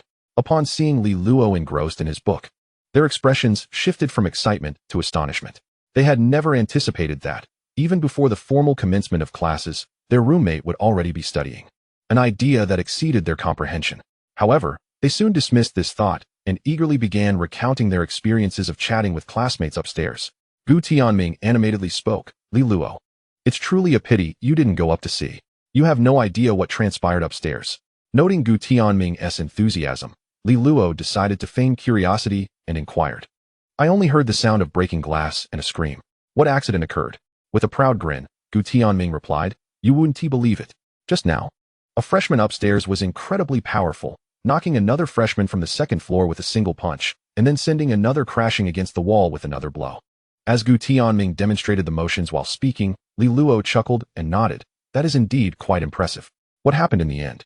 At this point, Gu Tianming's expression turned regretful as he said, "In the end, all the students from that dormitory were taken away by the disciplinary director. I wonder what kind of resolution will be made." Meanwhile, Gu Tianyue interjected, "What resolution could there be? This isn't the first time such incidents have occurred in recent days. It will likely just result in a reprimand." Gu Tianming countered, "It's not the same at all. Previously, it was merely minor skirmishes without any significant consequences. This time, someone was actually knocked from the 2nd floor. They might very well face expulsion." Seeing that neither could persuade the other, they turned their gaze toward Li Luo. Eager to hear his perspective on the matter, Li Luo spoke without a moment's hesitation. If it were an ordinary person, it would indeed be quite serious. But for soul masters, it is hardly of consequence. A reprimand and compensation for the damaged items should suffice. Upon hearing Li Luo's words, Gu Tianyue wore a smug expression as he replied, "See, even Li Luo agrees with my perspective. They certainly won't be expelled." Li Luo chuckled and shook his head, saying, "Instead of wasting time debating this, you should devote yourselves to diligent training. Perhaps when the promotion tournament arrives, you can help your class achieve remarkable results." At the mention of the promotion tournament, the 3 brothers fell momentarily silent, and Li Luo assumed he had inadvertently struck a nerve. After a brief pause to gather his thoughts, he clarified, "I didn't mean to imply that your cultivation is lacking. What I meant was," before he could finish, Gu Tianri interjected, "We're not in this situation because of you, but rather because we've gathered some information about a few new students." Information about new students? Li Luo quickly grasped the implication and inquired, "Could it be that there are exceptionally talented newcomers who might overshadow us?" Gu Tianri, Without reservation. Replied in a somewhat somber tone, while chatting with the new students upstairs. We learned that there are already individuals among them who have reached the level of a two-ring soul master, and it seems there is more than one. This cohort of newcomers appears to be more formidable than those of previous years. It is likely that no class can surpass our class 1. Observing the dejected expressions of the three, Douluo chuckled softly and stated, "The promotion tournament is still 2 months away. Who knows what may transpire by then? As for you three, if you truly manage to cultivate a martial soul fusion technique, you may very well surpass them despite the odds." Upon hearing Douluo mention the martial soul fusion technique again, the three brothers simultaneously conceived the notion that once the semester officially commenced, they must seek out their teacher for guidance on the matter. However, Tianri soon recalled that Douluo was a member of Class 2, and they might very well find themselves as opponents in the promotion tournament. After a moment's hesitation, Tianri asked, "Douluo, given your assistance to us, are you not concerned that we might defeat your class in the tournament?" To their surprise, Douluo smiled and shook his head, responding, "Setting aside whether you can win. Even if you do, what impact would it have on me?" Tianri, incredulous, looked at Douluo and exclaimed, "Did you not say that the promotion tournament would influence the academy's perception of a class? How can it have no effect?" Douluo chuckled again, choosing not to elaborate further. Truth be told, he harbored no strong attachment to this so-called promotion tournament. To put it bluntly, in Douluo's view, the meager rewards offered by the EC Academy were merely trifles to amuse children. Whether he won or lost held little significance for him. Seeing that Douluo was unwilling to discuss the matter further, the trio refrained from pressing him. However, they soon recalled that the semester had not yet officially begun, and study materials had likely not been distributed. Thus, they inquired about the book Douluo was reading. Douluo raised his arm, playfully shaking the book's cover in front of the three individuals. "I have a book on mecha manufacturing. If you're interested, I can lend it to you once I've finished reading it." The trio, being soul masters who also aspired to become mecha engineers, felt a surge of excitement upon hearing it was related to mecha. They gathered behind Douluo, eager to glimpse the contents of the book. However, as they beheld the inexplicable symbols and a plethora of terms they could not fully comprehend, they instinctively gulped and subtly stepped back. This was truly beyond their grasp. Noticing their small actions, Douluo was not particularly surprised and remarked, "There's no need to be so anxious. You will have to learn this material eventually. The more you learn now, the easier it will be later." To his surprise, Tianri retorted, "We're not like you. We can't even manage to read this kind of book. Let's wait until the appropriate time to learn." Meanwhile, the trio formed a new impression of Douluo. He was someone who enjoyed reading. Chapter 62. The opening ceremony time swiftly passed, and soon it was the next day, the official first day of school. Much like other academies, the first day at Donghai Academy was marked by what was known as the opening ceremony. After finishing breakfast, Douluo and Yuna made their way to the academy's square, following the directions broadcasted by the institution. Arriving later than most, they found the square already bustling with groups of students engaged in animated conversations. Douluo, over here. Following the sound, he saw his triplet dormitory brothers waving enthusiastically at him. Douluo and Yuna made their way toward them. As the crowd in the square grew larger, a middle-aged man resembling a teacher took to the microphone to establish order. He directed students from various grades to stand in designated positions, forming orderly formations. The intermediate section was divided into 6 formations, each consisting of around 100 students. In contrast, the advanced section had significantly fewer participants, totaling only 3 formations, which seemed to comprise less than 200 individuals collectively. Once all the students were positioned as instructed, the man retrieved a walkie-talkie and communicated a few words to someone across the way. Shortly thereafter, a group of individuals accompanied by an elderly gentleman, appearing to be in his 60s, entered the square. The people following the elder took their positions in front of the respective grade formations, likely representing the responsible instructors for those grades, while the elder ascended the platform directly. Once the elder had settled on the platform, the orderly teacher addressed the students. "Hello, everyone. Today marks our annual opening ceremony at Donghai Academy. Now, let us welcome Dean Yu to deliver a speech." As applause resonated from the crowd, the teacher respectfully handed the microphone to the elder, then gracefully stepped back. Receiving the microphone, the elder began, "Hello, students. The past year has become a chapter of history. With the passage of time, a group of students from the intermediate and advanced divisions have completed their studies and departed from us, while others from the intermediate division have joined the advanced division of our academy." At this juncture, the elder turned his gaze toward the assembly of new students and began, "Of course, we also welcome a number of new students to Donghai Academy. On behalf of all the faculty and students, I extend a warm welcome to you. Following this, he delivered a discourse reflecting on the past and looking toward the future, speaking for nearly 10 minutes before concluding his remarks. He expressed a desire for everyone to consider Donghai Academy as their second home, hoping that when the time comes for them to leave, they will carry with them cherished memories. After finishing his speech, the elder passed the microphone to the Director of Education, Long Hongxiu, and left the ceremonial venue without a backward glance. Upon receiving the microphone, Long Hongxiu addressed the audience. You have all heard the words of President Yu. I hope that in the days to come, you will strive diligently, leaving no room for regret. He then requested that the first-year students from both the intermediate and advanced divisions remain, while the others could depart with their teachers. Listening to Long Hongxiu's words, the first-year students from the intermediate and advanced divisions felt a wave of anxiety wash over them, especially those who had just ascended to the advanced division. They understood that what lay ahead was the class placement process. Although they had been assigned to classes during registration, this was not the final determination. The ultimate class allocation would be confirmed by the Director of Education. While most results would likely remain consistent with the initial assignments, every year brought unforeseen circumstances, with some students being transferred to lower-ranked classes. Such occurrences may not be frequent, yet no one desires to find themselves in such a predicament. Once the students from other grades had exited with their teachers, Long Hongxiu spoke again. I believe most of you are already aware of what lies ahead, class placements. You should know that at Donghai Academy, a lower class number generally signifies a higher level of excellence. However, I must inform you that this is not an absolute rule. In the past, lower-ranked classes have successfully caught up to those ahead of them, a phenomenon that occurs almost every year. Therefore, I encourage those placed in lower classes not to feel disheartened, for this is merely a temporary situation. With diligent effort, it is entirely possible to surpass those in higher classes. After imparting these encouraging words, Long Hongxiu turned to the new students and announced, this year, we have a total of 110 new students, who will be divided into 5 classes. When I call your name, please step forward and join Class 1. As he gazed out, he saw the faces of those assigned to Class 1 lit up with relief, grateful that their initial placements had remained unchanged. Certainly, there are occasionally 1 or 2 individuals whose faces radiate confidence, seemingly oblivious to the possibility of a shift in their initial allocations. Standing on the stage, Long Hongxiu naturally observed the expressions of these students and, after reciting the last name, spoke with unrelenting candor, as you have just heard. If you wish to avoid being surpassed by your peers, it would be prudent to refrain from harboring any feelings of arrogance. He then turned to one of the teachers and declared, Yiying Luo, you shall henceforth serve as the homeroom teacher for Class 1. I hope under your guidance, the class can maintain its ranking. Following the allocation of Class 1, the focus shifted to Class 2. Unsurprisingly, Li Luo and Gu Yuna's initial placements remained unchanged as they were once again assigned to Class 2.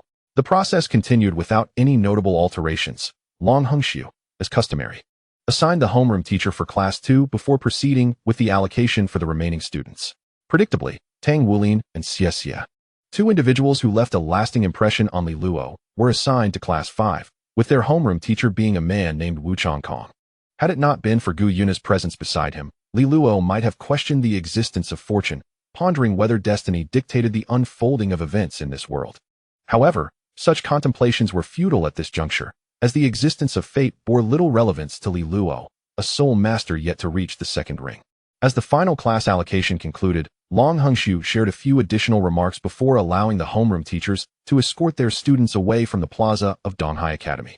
Chapter 63. Cui Shuyan, the homeroom teacher for Class 2, was a woman of graceful stature, adorned in a soft blue gown. Her face perpetually alight with a warm smile that exuded a sense of approachability. Once the students of Class 1 departed under Yi Ingluo's guidance, the homeroom teacher of Class 2 stepped forward from the ranks of educators and gently said, please follow me. Once they exited the academy plaza, the group made their way to the teaching building. Under the guidance of their homeroom teacher, they halted before the entrance of a classroom on the first floor. The woman retrieved a form from her storage soul guide, which bore some annotations, and announced, when I call your name, please enter and find your seat. And remember not to jostle. Gu Yuna, Li Luo. The names Gu Yuna and Li Luo appeared first, evidently indicating that the order of names was determined by soul power levels. Upon entering the classroom, Li Luo chose a seat at the back near the window, a strategic decision to facilitate reading the books he had acquired during lessons.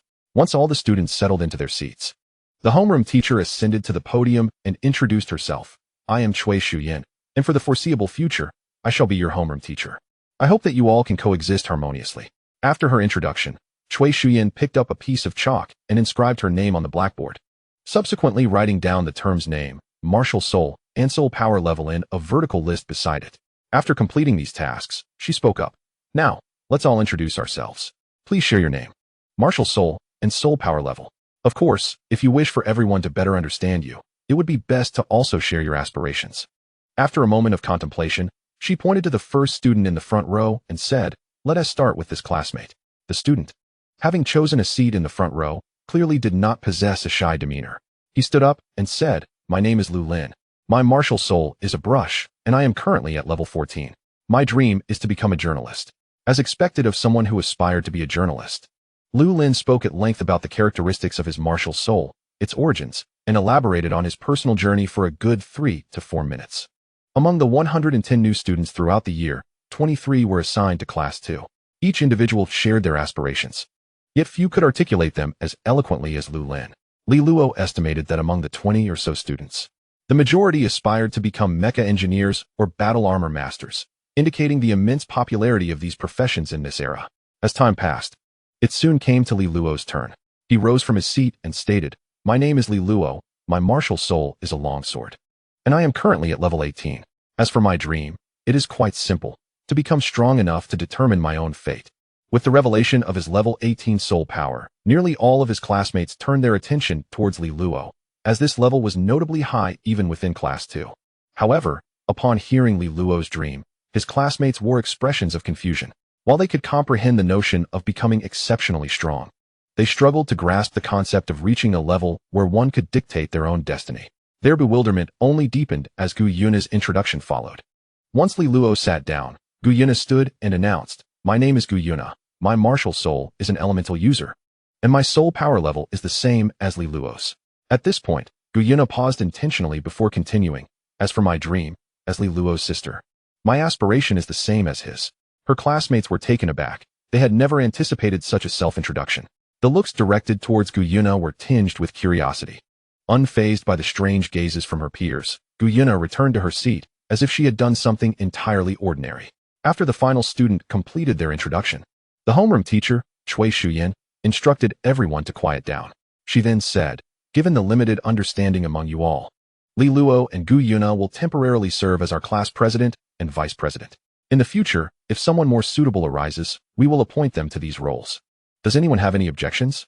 Seeing no dissenting voices, Cui Shuyan continued, "Since there are no objections, this decision is settled.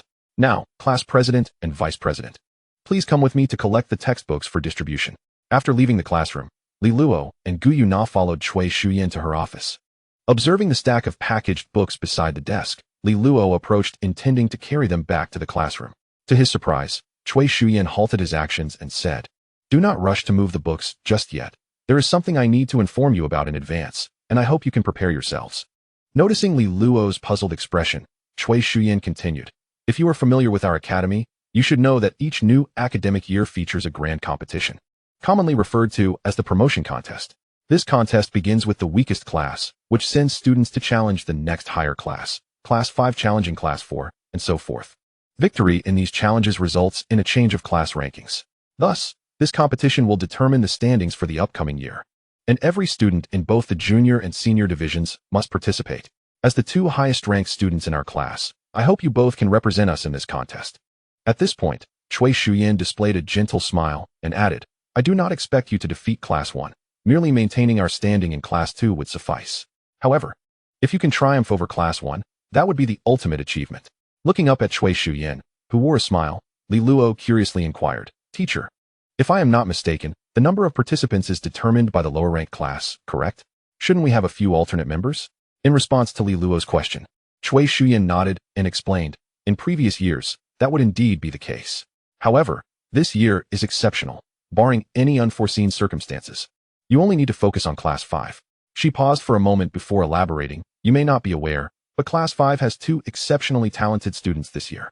One of them, named Xie Xie, is at the same level as you, both being at level 18. If all goes as expected, he will certainly be among the competitors. The other, if I am not mistaken, is named Tang Wuling. Despite his martial soul being merely blue silvergrass, he possesses strength that far surpasses his peers. As long as the head teacher of Class 5 is not foolish, they will undoubtedly send these two into battle. Based on my understanding of the students in classes 3 and 4, they will certainly be unable to withstand them. So having just you two will be sufficient for our class. Chapter 64. I bet Li Luo was genuinely surprised by Cui Shuyan's insightful analysis. If this matter had been left to Wu Changkong, he would have likely issued a task without any explanation whatsoever. However, upon reflection, it seemed quite reasonable. After all, not all teachers share Wu Changkong's indifference towards other classes, solely trusting in their own teaching methods. A normal teacher, concerned about their class's ranking, would naturally pay attention to the students in other classes. Glimpsing at Gu Yuna beside him and noting her lack of dissent, Li Luo nodded and said, "Since the teacher has expressed her views, we shall take charge of the promotion contest." Upon receiving Li Luo's agreement, Cui Shuyan spoke once more. "Now that you have consented, I shall conduct specialized training for you during the intervening period before the class promotion competition. Be prepared." Li Luo had no objections to this. Setting aside other matters, it was evident that Cui Shuyan, as the new head of the Intermediate Academy, possessed greater prowess than the previous instructor, Lin Shiming. Thus, receiving her guidance was indeed a fortunate opportunity. Once the arrangements for the class promotion competition were confirmed, Cui Shuyan refrained from further elaboration, leading Li Luo and Gu Yuna to transport the sealed books to the classroom and subsequently distribute them among the students of Class 2. After ensuring that all students received their textbooks, Cui Shuyan announced, "Let us conclude the first day here. The formal lessons will commence tomorrow. I trust everyone will arrive punctually." Having said this, Cui Shuyan turned to Li Luo and Gu Yuna, stating, "Class monitor and vice monitor, please stay behind. I have matters to discuss with you." The matters at hand chiefly pertain to scheduling the specialized training sessions. To prevent any disruption to the regular curriculum, Cui Shuyan designated the training to take place in the evening. Meanwhile, seated at his desk organizing documents, Long Hongshu noticed the office door had been opened without a knock, prompting him to furrow his brow and glance towards the entrance, curious about the impolite intruder. Upon recognizing the newcomer as Wu Changkong, Long Hongshu's expression soured slightly. He was perplexed as to why this troublemaker, who had previously shown indifference to his reassignment to Class 5, would now appear unexpectedly. Without preamble, Wu Changkong addressed Long Hongshu directly. "Director Long, I have heard from my students that there are two individuals in Class 2, named Li Luo and Gu Yuna. I would like you to transfer them to my class. I believe that only I can nurture such exceptional talents." It was clear that the student Wu Changkong referred to was Tang Wulin. Ironically, upon learning that Xie possessed an innate soul power level of 18, Tang Wulin had immediately thought of Li Luo and Gu Yuna, and upon witnessing Xie's smugness, he mentioned his two classmates. Initially, Wu Changkong had not paid much heed. He had encountered many soul masters who reached level 18 at a young age. However, upon learning that Li Luo and Gu Yuna only possessed innate soul power levels of 7, one wielding a sword martial soul and the other capable of manipulating various elements, he had no choice but to acknowledge their genius. After verifying with Tang Wulin that he was truthful and subsequently reviewing the records of Li Luo and Gu Yuna, Wu Changkong conceived the idea of becoming their mentor. Long Hongshu, well aware of Li Luo and Gu Yuna, had been the one to assign them to Class 2. His reasoning for placing them there was, in part, due to their martial souls showing no apparent advantages, akin to his decision to place Xie in Class 5, hoping they would serve to stimulate their classmates. Glancing at the silent Wu Changkong, Long Hongshu shook his head slightly and replied, "Teacher Wu, setting aside the fact that you wish to claim the two highest-ranked students in Class 2, we must consider whether their homeroom teacher would agree to this. Moreover, have I not already transferred Xie, a dual martial soul, to your 5th class? If I were to assign these two students to you as well, do you not think it would be unjust?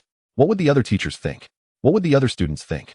Upon hearing Long Hongshu's words, Wu Changkong realized that his request was somewhat excessive. After a moment of contemplation, he spoke. "In that case, transfer Xie, the dual martial soul, to the 2nd class and assign Li Luo and Gu Yuna to me." Seeing Wu Changkong's insistence, Long Hongshu shook his head. He could make an exception by transferring Xie to the 5th class under the pretext of Xie causing trouble.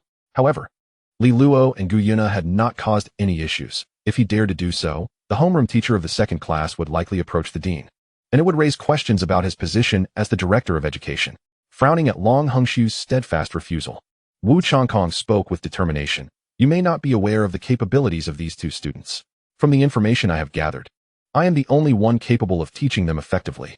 Although he could not agree to Wu Changkong's request, Long Hongshu inquired, "Oh, from what you say, these two students must be extraordinary talents. What is your perspective?" If Li Luo shared the same martial soul as Wu Changkong, both wielding swords, Long Hongxiu could comprehend that. However, regarding Gu Yuna, without further understanding, he struggled to grasp the rationale. Wu Changkong noticed Long Hongxiu's lack of inclination to agree, so he proposed, Director Long, how about this? In 2 weeks, we will have the promotion competition. If our class can defeat the second class, you will transfer Li Luo and Gu Yuna to me. At that point, we will essentially become the second class, and I believe no one will question your decision. Rather, they will view you as a director who prioritizes the welfare of his students. Intrigued by Wu Changkong's proposition, Long Hongxiu responded, Teacher Wu, are you certain? I acknowledge that with Xie on your side, as long as you manage the numbers wisely, classes 3 and 4 do not stand a chance against you. However, the 2 students from the second class are both at level 18. If we were to lose, would that not be detrimental? As the director of education, Long Hongxiu was well aware of the situation in the 5th class. Aside from Xie, who possessed a dual martial soul at level 18, the others were merely at levels 11 or 12. The minimum requirement for the promotion competition was 2 individuals. Even if Xie could leverage his level advantage to defeat classes 3 and 4, could he truly triumph over the second class? It should be noted that both Li Luo and Gu Yuna not only possessed level 18, but also had century-old soul spirits. While Xie's dual martial soul was indeed exceptional, it was rather unique. Aside from an additional soul ring, it did not confer any significant advantages. Wu Changkong, fully aware of Long Hongxiu's thought process, asserted, I am certain. If we ultimately win, you will transfer Li Luo and Gu Yuna to me. If we lose, I will never bring this matter up again. Although Long Hongxiu was uncertain about Wu Changkong's confidence, having reached this agreement, he nodded decisively and stated, Very well. Let it be as you say. I hope Teacher Wu will honor his word. I extend this sentiment to Director Long, hoping he will indeed keep his promise when the time comes. With a dismissive remark, Wu Changkong turned on his heel and exited Long Hongxiu's office. Observing Wu Changkong's departing figure, Long Hongxiu retrieved his soul communicator to inform Cui Shuyan, hoping she would exercise caution and prepare herself mentally. Although the chances of Class 5 defeating Class 2 were minimal, an unexpected turn of events due to Class 2's complacency would be unfortunate. A scenario Long Hongxiu wished to avoid. Furthermore, he harbored a personal interest. Should Classes 3 and 4 lose, it could be attributed to motivating the other students. However, if Class 2 were to also fall to Class 5, it would reflect poorly on him as the head of the department for mismanaging the class divisions. Chapter 65. The challenge from Xie when Cui Shuyan received Long Hongxiu's message. She was engaged in discussions with Li Luo and Gu Yuna regarding the special training arrangements, and she decided to share the news with them.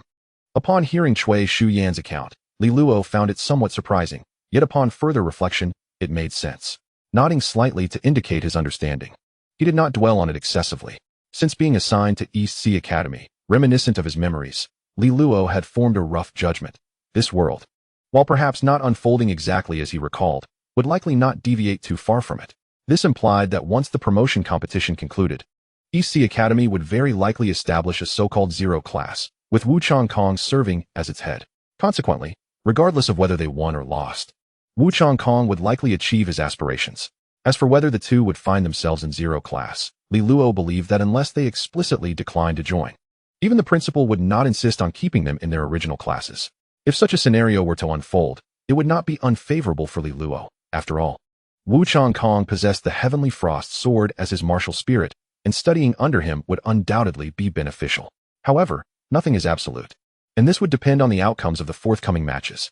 If, when facing Tang Wu Lin, no unforeseen circumstances arose, Li Luo would not refuse the opportunity to join zero class. The unforeseen circumstance in question pertained to Tang San's consciousness within Tang Wu Lin. It was likely that even if it had been dormant, it would awaken at that crucial moment. Should it remain uninvolved in the match, it would indicate that, as per Li Luo's memories, it was indeed indifferent to external matters, only intervening when Tang Wu Lin faced life-threatening danger. Conversely, if it did intervene, it would suggest a heightened awareness of external affairs. In such a case, Li Luo would have no choice but to separate from Tang Wu Lin, regardless of the superior education provided by Wu Changkong in that class. As the saying goes, a gentleman does not stand beneath a precarious wall. Though Li Luo did not consider himself a paragon of virtue, he would not be foolish enough to place himself next to a ticking time bomb. Perhaps this approach carried certain risks for Li Luo, but the anxiety of constantly worrying about being discovered as an outsider was far less appealing than attempting to see what the outcome might be. As for whether Tang San's consciousness would resort to lethal measures, That was not a concern for Li Luo. After all, it was the consciousness of a divine king. If it truly sought to eliminate him upon discovering his identity, participating in the promotion competition would be futile regardless. As Li Luo reached a decision, Gu Yuna spoke up, reassuringly saying, "Do not worry, teacher. Even if we are given 2 months, neither Li Luo nor I could possibly be bested by them." Upon hearing Gu Yuna's words, Cui Shuyan nodded gently and remarked, "My concern does not lie with your abilities. Rather, I urge you to remain vigilant. Having taught here for several years, I possess a fair understanding of the head instructor of Class 5. I must admit, his practical teaching methods are quite effective. And thus you must not underestimate the upcoming promotion competition." After saying this, Cui Shuyan glanced at Li Luo, who appeared to be lost in thought, and added, "I have shared this with you to prepare you. It is getting late. You should attend to your own affairs." Following the opening ceremony, class introductions, and distribution of books, it was nearly noon when Li Luo and Gu Yuna exited the classroom. They decided to have lunch first before seeking a quiet spot to read. However, unexpected events are a part of life. While Li Luo and Gu Yuna were having their meal, Tang Wulin approached them with a proud young man, both balancing trays of food. Noticing that the two were engrossed in their meal and showed no inclination to acknowledge him, Tang Wulin, wearing a smile, introduced Li Luo. "Gu Yuna, allow me to present my roommate, Xie, whose martial soul is a dagger, boasting a soul power level of 18. Tang Wulin's intention was straightforward, to use Xie's soul power level to provoke a reaction from Li Luo and Gu Yuna, making them aware that they were not the only prodigies. However, unbeknownst to him, Li Luo and Gu Yuna had indeed graduated at level 17, but had already reached level 18 after their summer training. Even if they had not achieved level 18, Li Luo and Gu Yuna would not be swayed by such comparisons. As for Gu Yuna, Li Luo considered that the levels of others held little significance for him. When Li Luo and Gu Yuna merely responded with an indifferent "oh," Tang Wulin's eyes flickered with disappointment. Nevertheless, he turned to Xie and said, "These are the two I mentioned, Li Luo and Gu Yuna." Observing the lack of emotional response from the duo upon hearing his soul power level, Xie placed his tray on the table and inquired, "Hey, I heard from Tang Wulin that your soul power level is 17. Is that true?" It was no surprise that he found it hard to believe. After all, he was endowed with innate full soul power and had integrated 2 soul rings due to the dual martial soul's characteristics, leading him to his current level of 18. He had specifically asked Tang Wulin about Li Luo and Gu Yuna's innate soul power, which was only 7, leaving him incredulous that their level could be just 1 tier below his. Being no fool like Tang Wulin, Xie understood that innate soul power indirectly indicated an individual's cultivation speed. How could he believe that Li Luo and Gu Yuna cultivated faster than he did? "You are mistaken," Li Luo replied calmly. "I am now at level 18. Just as Xie pondered how it could be possible for someone with an innate soul power of 7 to cultivate faster than someone with innate full soul power, he was left in astonishment. Upon hearing Li Luo's mention of the 18th level, Xie promptly expelled the contents of his mouth. Had he not swiftly turned his head, the unfortunate recipient of his surprise would have undoubtedly been Tang Wulin, standing directly across from him. "Cough, how is that possible? Didn't Tang Wulin mention that your innate soul power is merely at level 7? How could there be such rapid advancement in cultivation?" Xie questioned while coughing, voicing his incredulity. Casting a dismissive glance at Xie, Li Luo retorted, "Believe it or not," and ceased further conversation. Meanwhile, as he tidied up the dining table, he felt a sense of relief that he and Gu Yuna had nearly finished their meal prior to this unexpected encounter. Noticing that Li Luo and Gu Yuna were preparing to leave, Xie abandoned his meal, swiftly positioning himself to block their path. His expression brimming with arrogance as he declared, "If you're at level 18, then it would be even better. Let us have a match." Taken aback by Xie's declaration, Li Luo was momentarily speechless. Initially, he had assumed that Xie was merely probing for information regarding the promotion competition, but it now appeared that was not the case. Glancing at the quietly amused Tang Wulin beside him, Li Luo began to piece together the connection between them. Chapter 66. The agreement. Retracting his gaze, Li Luo declined Xie's challenge, stating, "I'm not interested. If you truly wish to fight, let us wait until the promotion competition in 2 months." At this juncture, Li Luo feigned a moment of realization, adopting an astonished tone as he continued. "By the look on your face, it seems your homeroom teacher has yet to inform you, hasn't she?" "Huh, inform me of what?" Xie replied, his expression one of confusion. He was aware of the promotion competition mechanism at Donghai Academy and believed he would undoubtedly be selected to compete. However, he could sense that Li Luo's subsequent remarks pertained to something beyond the competition itself, something intricately linked to it. Not only was Xie bewildered, but even Tang Wulin, who had orchestrated this encounter, wore a similarly perplexed expression. Since his arrival at Donghai Academy, he had been beset by troubles, leaving him oblivious to the nature of the promotion competition. Observing Xie's transition from arrogance to confusion, Li Luo stifled a chuckle and explained. Your homeroom teacher made a wager with the director, betting that your class would defeat our class in the promotion competition. I can assure you that the representatives from our class will be just the two of us. If you truly wish to engage in a duel, we can discuss it during the competition. As Xie seemed poised to respond, Li Luo interjected. Seeking a private duel without a powerful soul master overseeing it not only limits your abilities, but could also lead to unforeseen complications, which would be troublesome. The promotion competition, however, will be different. There will certainly be teachers acting as referees, allowing you to fight without restraint, and should any accidents occur, the teachers will be there to intervene. At this point, Li Luo deliberately paused before adding, however, if you wish to face us, you must first triumph over classes 3 and 4. With that, he and Guyuna made their way toward the area designated for returning the dishes, leaving no room for Xie to react. Uncertain whether it stemmed from confusion or an innate understanding that a confrontation was inevitable, Xie chose not to intervene. As for Li Luo, while passing by Tang Wulin, he cast a fleeting glance at the latter, who was engrossed in his meal. He noted that the triumphant expression that had graced Tang Wulin's face had vanished entirely. It was evident to Li Luo that this shift was prompted by the matter concerning Guyuna. What perplexed him was whether the allure of the golden silver dragon king bloodline could truly cloud one's judgment, especially when Guyuna appeared perfectly normal. Li Luo believed he had never wronged Tang Wulin. In fact, on occasions when Guyuna displayed impatience with him, he had even stepped in to mediate, preventing any escalation of conflict. Thus, Tang Wulin's current demeanor left him somewhat speechless. Little did Li Luo realize that he had subconsciously cast Tang Wulin in the light of his memories. Despite his apparent maturity surpassing that of his peers, Tang Wulin was, at the core, merely a 9-year-old child. Children often possess a strong sense of possessiveness, and with the myriad of challenges he faced after arriving at the EC Academy, he harbored an inexplicable desire to disrupt the bond between Li Luo and Guyuna. His method was simple, to incite Xie, the combative individual, to challenge them. Li Luo and Guyuna spent their days attending classes and poring over various texts, rendering them ill-equipped to contend with the combative Xie. Tang Wulin believed that Guyuna's initial refusal to be adopted by his parents was due to Li Luo's superior talents residing in the orphanage. In Tang Wulin's eyes, should Li Luo and Guyuna falter against Xie, even if Guyuna did not immediately distance herself from Li Luo, it would serve to enlighten her that their shared pride in their abilities was not as formidable as they believed. At that juncture, he could once again broach the subject of the Martial Soul Fusion technique, expressing his willingness to train alongside Guyuna, thereby accelerating her cultivation. However, Tang Wulin did not anticipate that before his plan could unfold, he would confront a significant obstacle, the promotion tournament that Li Luo had mentioned. Observing Li Luo and Guyuna's retreating figures, Tang Wulin inquired with curiosity, Xie, do you know what this promotion tournament that Li Luo spoke of entails? It sounds like a competition.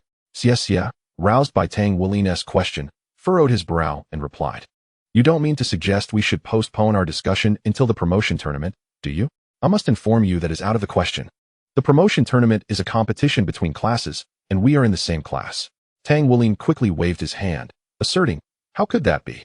Since I have promised to face you, I shall not go back on my word. I merely wish to understand what this promotion tournament is all about. He had heard Li Luo's remarks and was aware that the promotion tournament involved clashes between classes. He sought to comprehend its purpose and the rationale behind such a competition. Moreover, even if Xie chose not to elaborate, he would not decline the opportunity to engage in a match.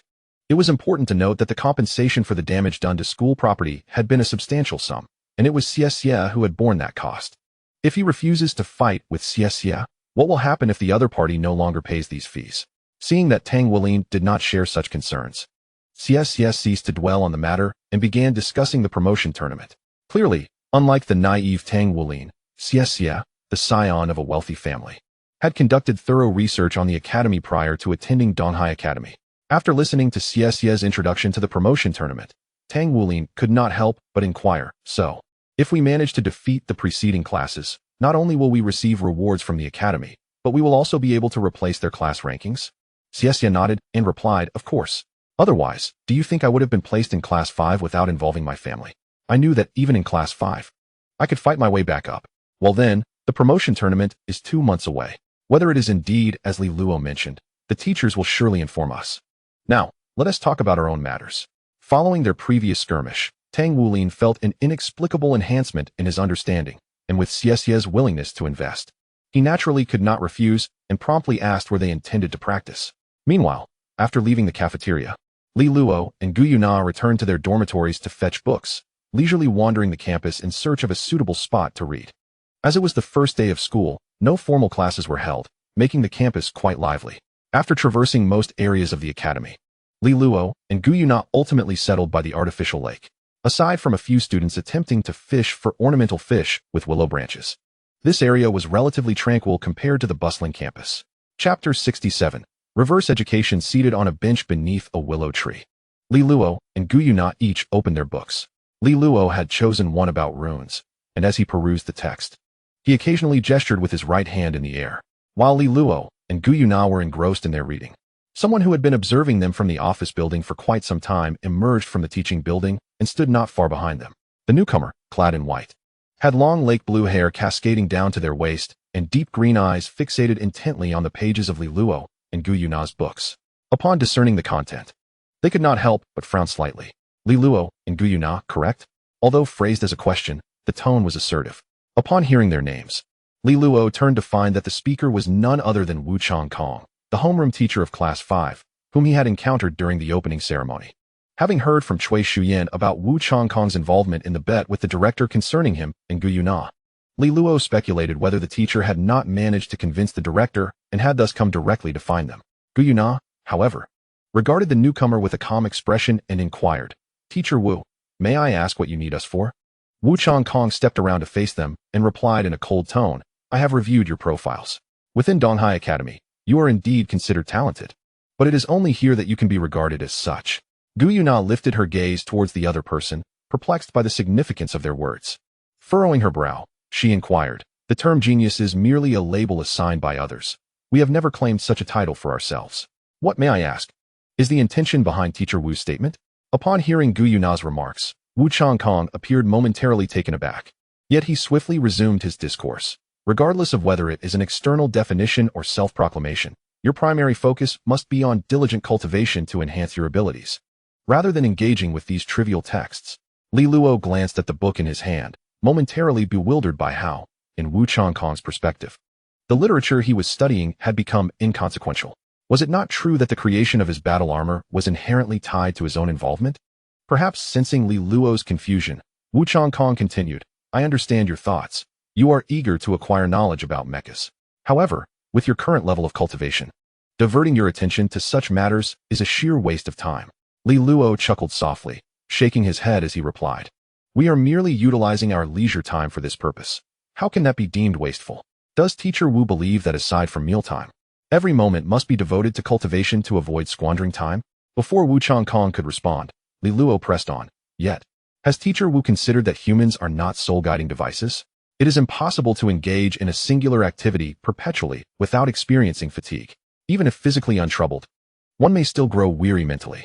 The repercussions of psychological fatigue can often outweigh those stemming from physical ailments. Therefore, it is not necessarily beneficial to dedicate all time to cultivation." Li Luo's assertions were not made lightly. They stemmed from his personal experiences and observations of students during supplementary classes. However, he did not wish to be overly dogmatic and added, "This is merely my personal perspective. If Teacher Wu disagrees, feel free to disregard my words." After hearing Li Luo's thoughts, Wu Changkong found himself momentarily lost in contemplation. Although Li Luo's perspective diverged from his own educational background, he could not help but acknowledge the merit in the young man's words. Especially for soul masters of such tender years, immersing oneself entirely in cultivation may indeed lead to rapid progress. Yet, a balanced approach that allows for relaxation is equally essential. Casting a glance at Li Luo and Gu Yuna, who had returned their focus to the pages of the book, Wu Changkong, initially intending to inquire further about their martial souls, chose instead to remain silent and departed without uttering another word. He had not anticipated being enlightened by a child merely a few years his junior. However, leaving did not signify his surrender. In Wu Changkong's estimation, Li Luo, capable of articulating such thoughts, might possess a greater potential than he had initially perceived. Such a prodigious talent was one he believed he could nurture more effectively. In pursuit of victory in the wager with Long Hung Su, Wu Changkong returned to his office and promptly began to devise a new teaching plan. Of course, beyond this, he also wished to observe Li Luo and Gu Yuna over the next 2 months, to ascertain whether they truly managed their time as Li Luo had claimed. Time swiftly passed to the following day, as it was the first official class after the commencement of the semester. All the students awaited with eager anticipation in their seats for the arrival of Cui Shuyan after finishing breakfast. In the interim, some of the more familiar classmates engaged in hushed discussions, predominantly speculating whether Cui Shuyan would commence instructing on combat techniques. This curiosity was not unfounded. In the preceding period, many had inquired of the senior students regarding the curriculum of the intermediate academy. Unsurprisingly, the responses from those upperclassmen were remarkably consistent, indicating that aside from a minimal number of academic subjects, the primary coursework at Donghai Academy encompassed physical training and practical combat. As the bell rang, signaling the start of class, the homeroom teacher, Cui Shuyan, entered the classroom. She made her way directly to the podium and took up a piece of chalk to inscribe the word meditation on the blackboard. After placing the chalk back in its holder, she turned to the class and spoke. Meditation. Since you all have become soul masters, it is indispensable for you. Our first lesson will cover this. Perhaps due to Cui Shuyan's consistently gentle demeanor, a bolder student rose to voice his concern. Teacher Cui, we've already studied meditation in the junior academy. I've heard from seniors that we should be focusing on physical training and combat, correct? Unperturbed by the interruption, Cui Shuyan gestured for him to sit down and smiled as she replied, I understand that everyone is eager to delve into practical combat, but please be patient. This afternoon will be dedicated to physical training and combat. After soothing her students, she continued, it is well known that meditation is an essential skill for a soul master.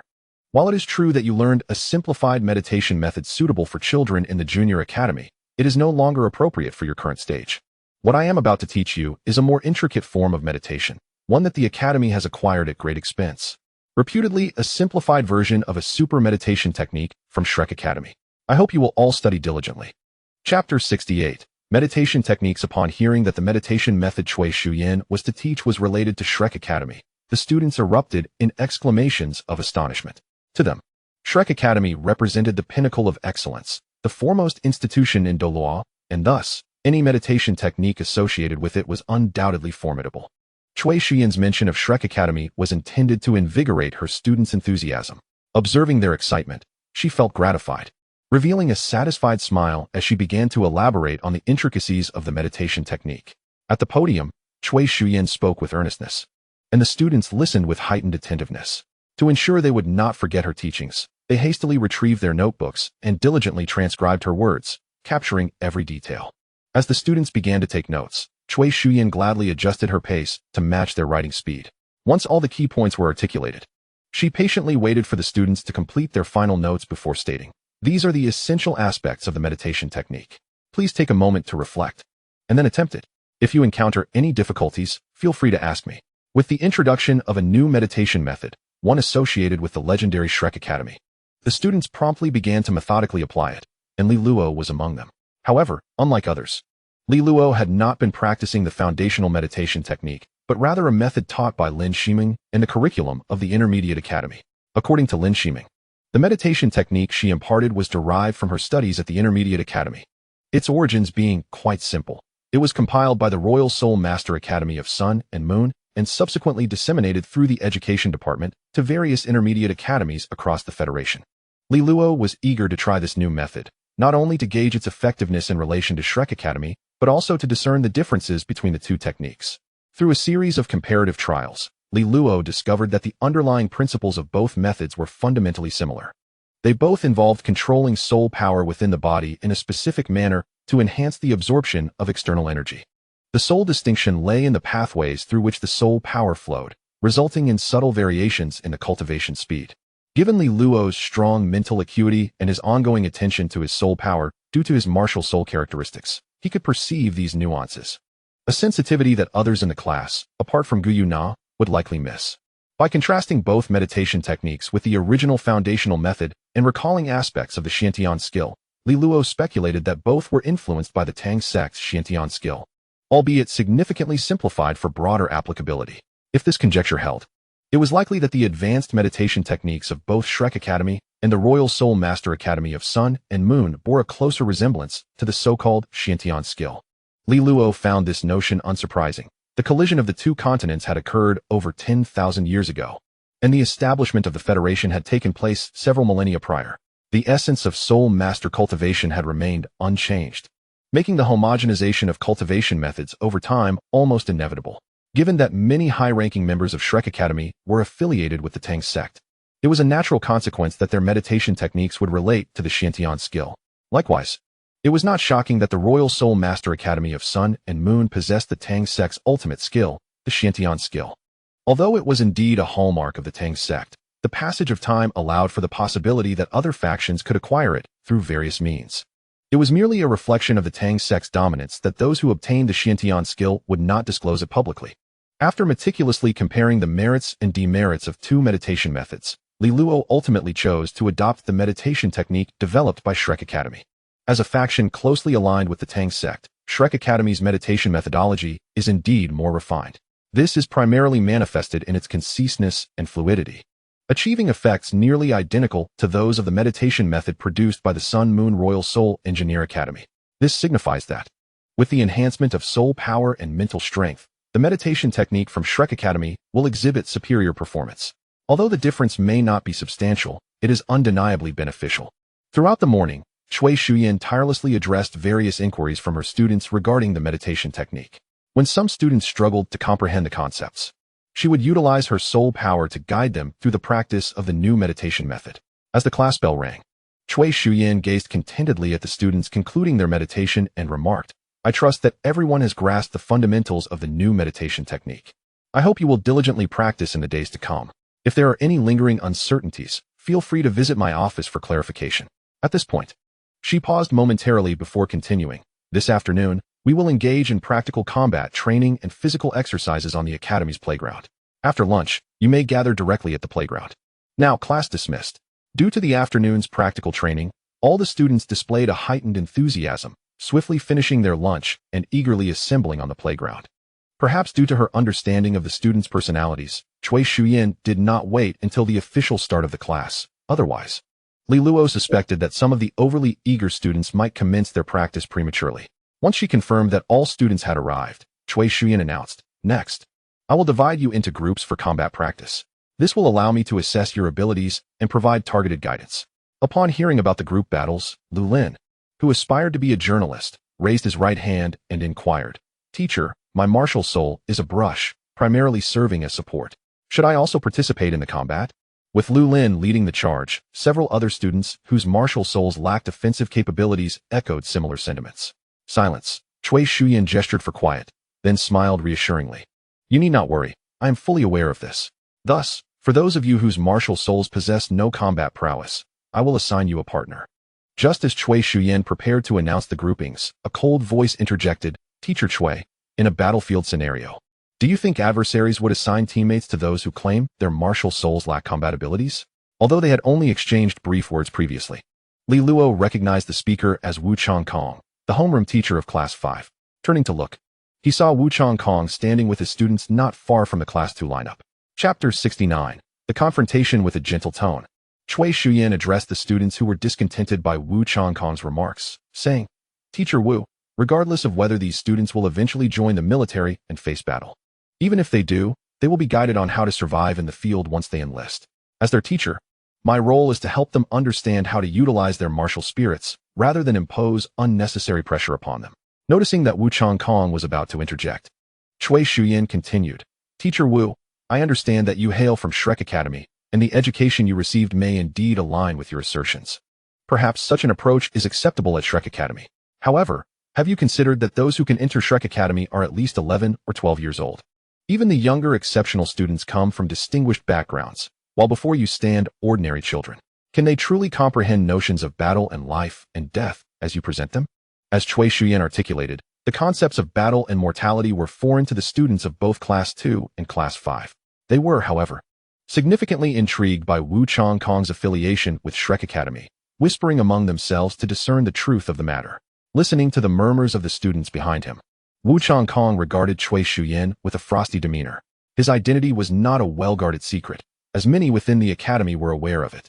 Yet, due to his origins from Shrek Academy, fellow instructors often feigned ignorance. He had not anticipated that Cui Shuyan would so boldly unveil this fact in front of so many students. Disregarding Wu Changkong's icy gaze, Cui Shuyan addressed her students. All right, please quiet down. I will now assign groups. The first group consists of Li Luo and Gu Yuna, and the second group is comprised of Lu Lin. As Cui Shuyan was in the midst of organizing the groups, Wu Changkong interjected with a chilling voice. Ultimately, who is right and who is wrong will be revealed during the promotion matches. With that statement, he did not await Cui Shuyan's response, but led his students away from Class 2 to commence their afternoon training.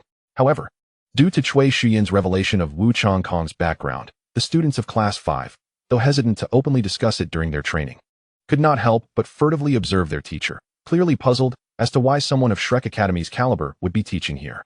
On the other hand, after Wu Changkong departed with his students, a few bolder individuals from Class 2 directly inquired of Cui Shuyan whether the rumors were true. If so, why would he be teaching at Donghai Academy? Cui Shuyan, unfazed, casually explained, this matter is not a secret. Many teachers at the academy are aware of it. As for why Teacher Wu is here, that is a question best directed to him. Having clarified the situation, Cui Shuyan clapped her hands to signal for silence and stated, now, this is not your concern. What you should focus on is your studies. Everyone, disperse, and Li Luo and Gu Yuna, please prepare yourselves. Upon hearing that the first duel was between Li Luo and Gu Yuna, the students of Class 2 momentarily set aside their thoughts of Wu Changkong, fixated instead on the two individuals in the center of the playground, eager to discern which of the two top-ranking classmates was superior. This was not the first confrontation for Li Luo and Gu Yuna. After a tacit retreat to a respectful distance, they awaited the signal from Cui Shuyan. Since you are prepared, let the duel commence. With Cui Shuyan's command echoing in the air, both Li Luo and Gu Yuna summoned their respective martial souls and soul rings. Observing the century-old soul rings beneath their feet, most students could not help but display expressions of envy. Meanwhile, in the distance, Wu Changkong cast a glance their way, curious to see if Li Luo and Gu Yuna's prowess truly matched the words of Tang Wulin. Additionally, Xie Xie and Tang Wulin, chosen representatives for Class 5's promotion match, occasionally turned their attention towards the duel, eager to gauge the strength of their future opponents. Under the watchful eyes of their peers, Li Luo and Gu Yuna exchanged glances, foregoing any preliminary probing and directly unleashing their first soul skills to initiate the formal clash. Cognizant that his elemental manipulation paled in comparison to Gu Yuna's, Li Luo wisely refrained from expending soul power on wind element attacks. Instead, he enhanced his speed with the wind element and charged towards Gu Yuna with his sword drawn. Gu Yuna, not one to remain idle, similarly empowered herself with the wind element, deftly shifting her position while launching fireballs, ice spikes, and wind blades to disrupt Li Luo's advance. As the relentless barrage of attacks approached, Li Luo maintained a fluid motion, concentrating intently on calculating the trajectories and velocities of each assault. With every nearing strike, he would subtly sidestep, and in instances where evasion was impossible, he skillfully parried with his sword, executing each movement with minimal excess. Onlookers, captivated by the dazzling display of offense and evasion, found themselves momentarily entranced, clearly astonished that two first-ring soul masters could achieve such a level of combat. Wu Changkong, from afar, watched with keen interest. Both Li Luo's foundational swordplay and Gu Yuna's mastery over multiple elements surpassed his expectations, further solidifying his intent to recruit both into his class. Meanwhile, Xie Xie and Tang Wulin, who had been jogging, instinctively slowed their pace, taken aback by the formidable strength exhibited by Li Luo and Gu Yuna. Setting aside other considerations, they realized that they could not respond to Gu Yuna's attacks with the same ease as Li Luo. As the distance between the two combatants gradually diminished, Li Luo subtly decelerated, prompting confusion among the spectators. However, they soon comprehended the reason for his action. Just as Li Luo's sword was poised to strike Gu Yuna, a silvery light enveloped her, causing her to vanish from sight. When she reappeared, it was already behind Li Luo. As the moment of Gu Yuna's disappearance unfolded, Li Luo swiftly turned, his sword slicing through the air with a surge of azure light, dispelling the oncoming assault. In light of these events, it became clear to them why Li Luo had decelerated as he approached Gu Yuna. Had he not done so, the inertia would have rendered him ill-equipped to counter the impending strike. Realizing his attack had failed, Gu Yuna reappeared at a distance, coming to a halt. Similarly, Li Luo, recognizing her retreat, instinctively refrained from further action. Chapter 70 Summary. As Li Luo and Gu Yuna merely exchanged a brief encounter without any subsequent moves, the spectators were left perplexed, unable to comprehend the nature of their actions. casting curious glances in their direction. What they remained unaware of was the rationale behind Li Luo and Gu Yuna's behavior. Due to their differing combat styles and Gu Yuna's ability to utilize spatial elements for evasion, it was virtually impossible for Li Luo to land a hit unless her spiritual energy was depleted. After a series of attempts, they had devised this rapid exchange followed by experience sharing as a training method, which had become second nature over time. Upon noticing the odd expressions of their classmates observing them, Li Luo understood the situation and, with a flourish of his sword, glanced at the distant Gu Yuna and sheepishly suggested, "Shall we continue?"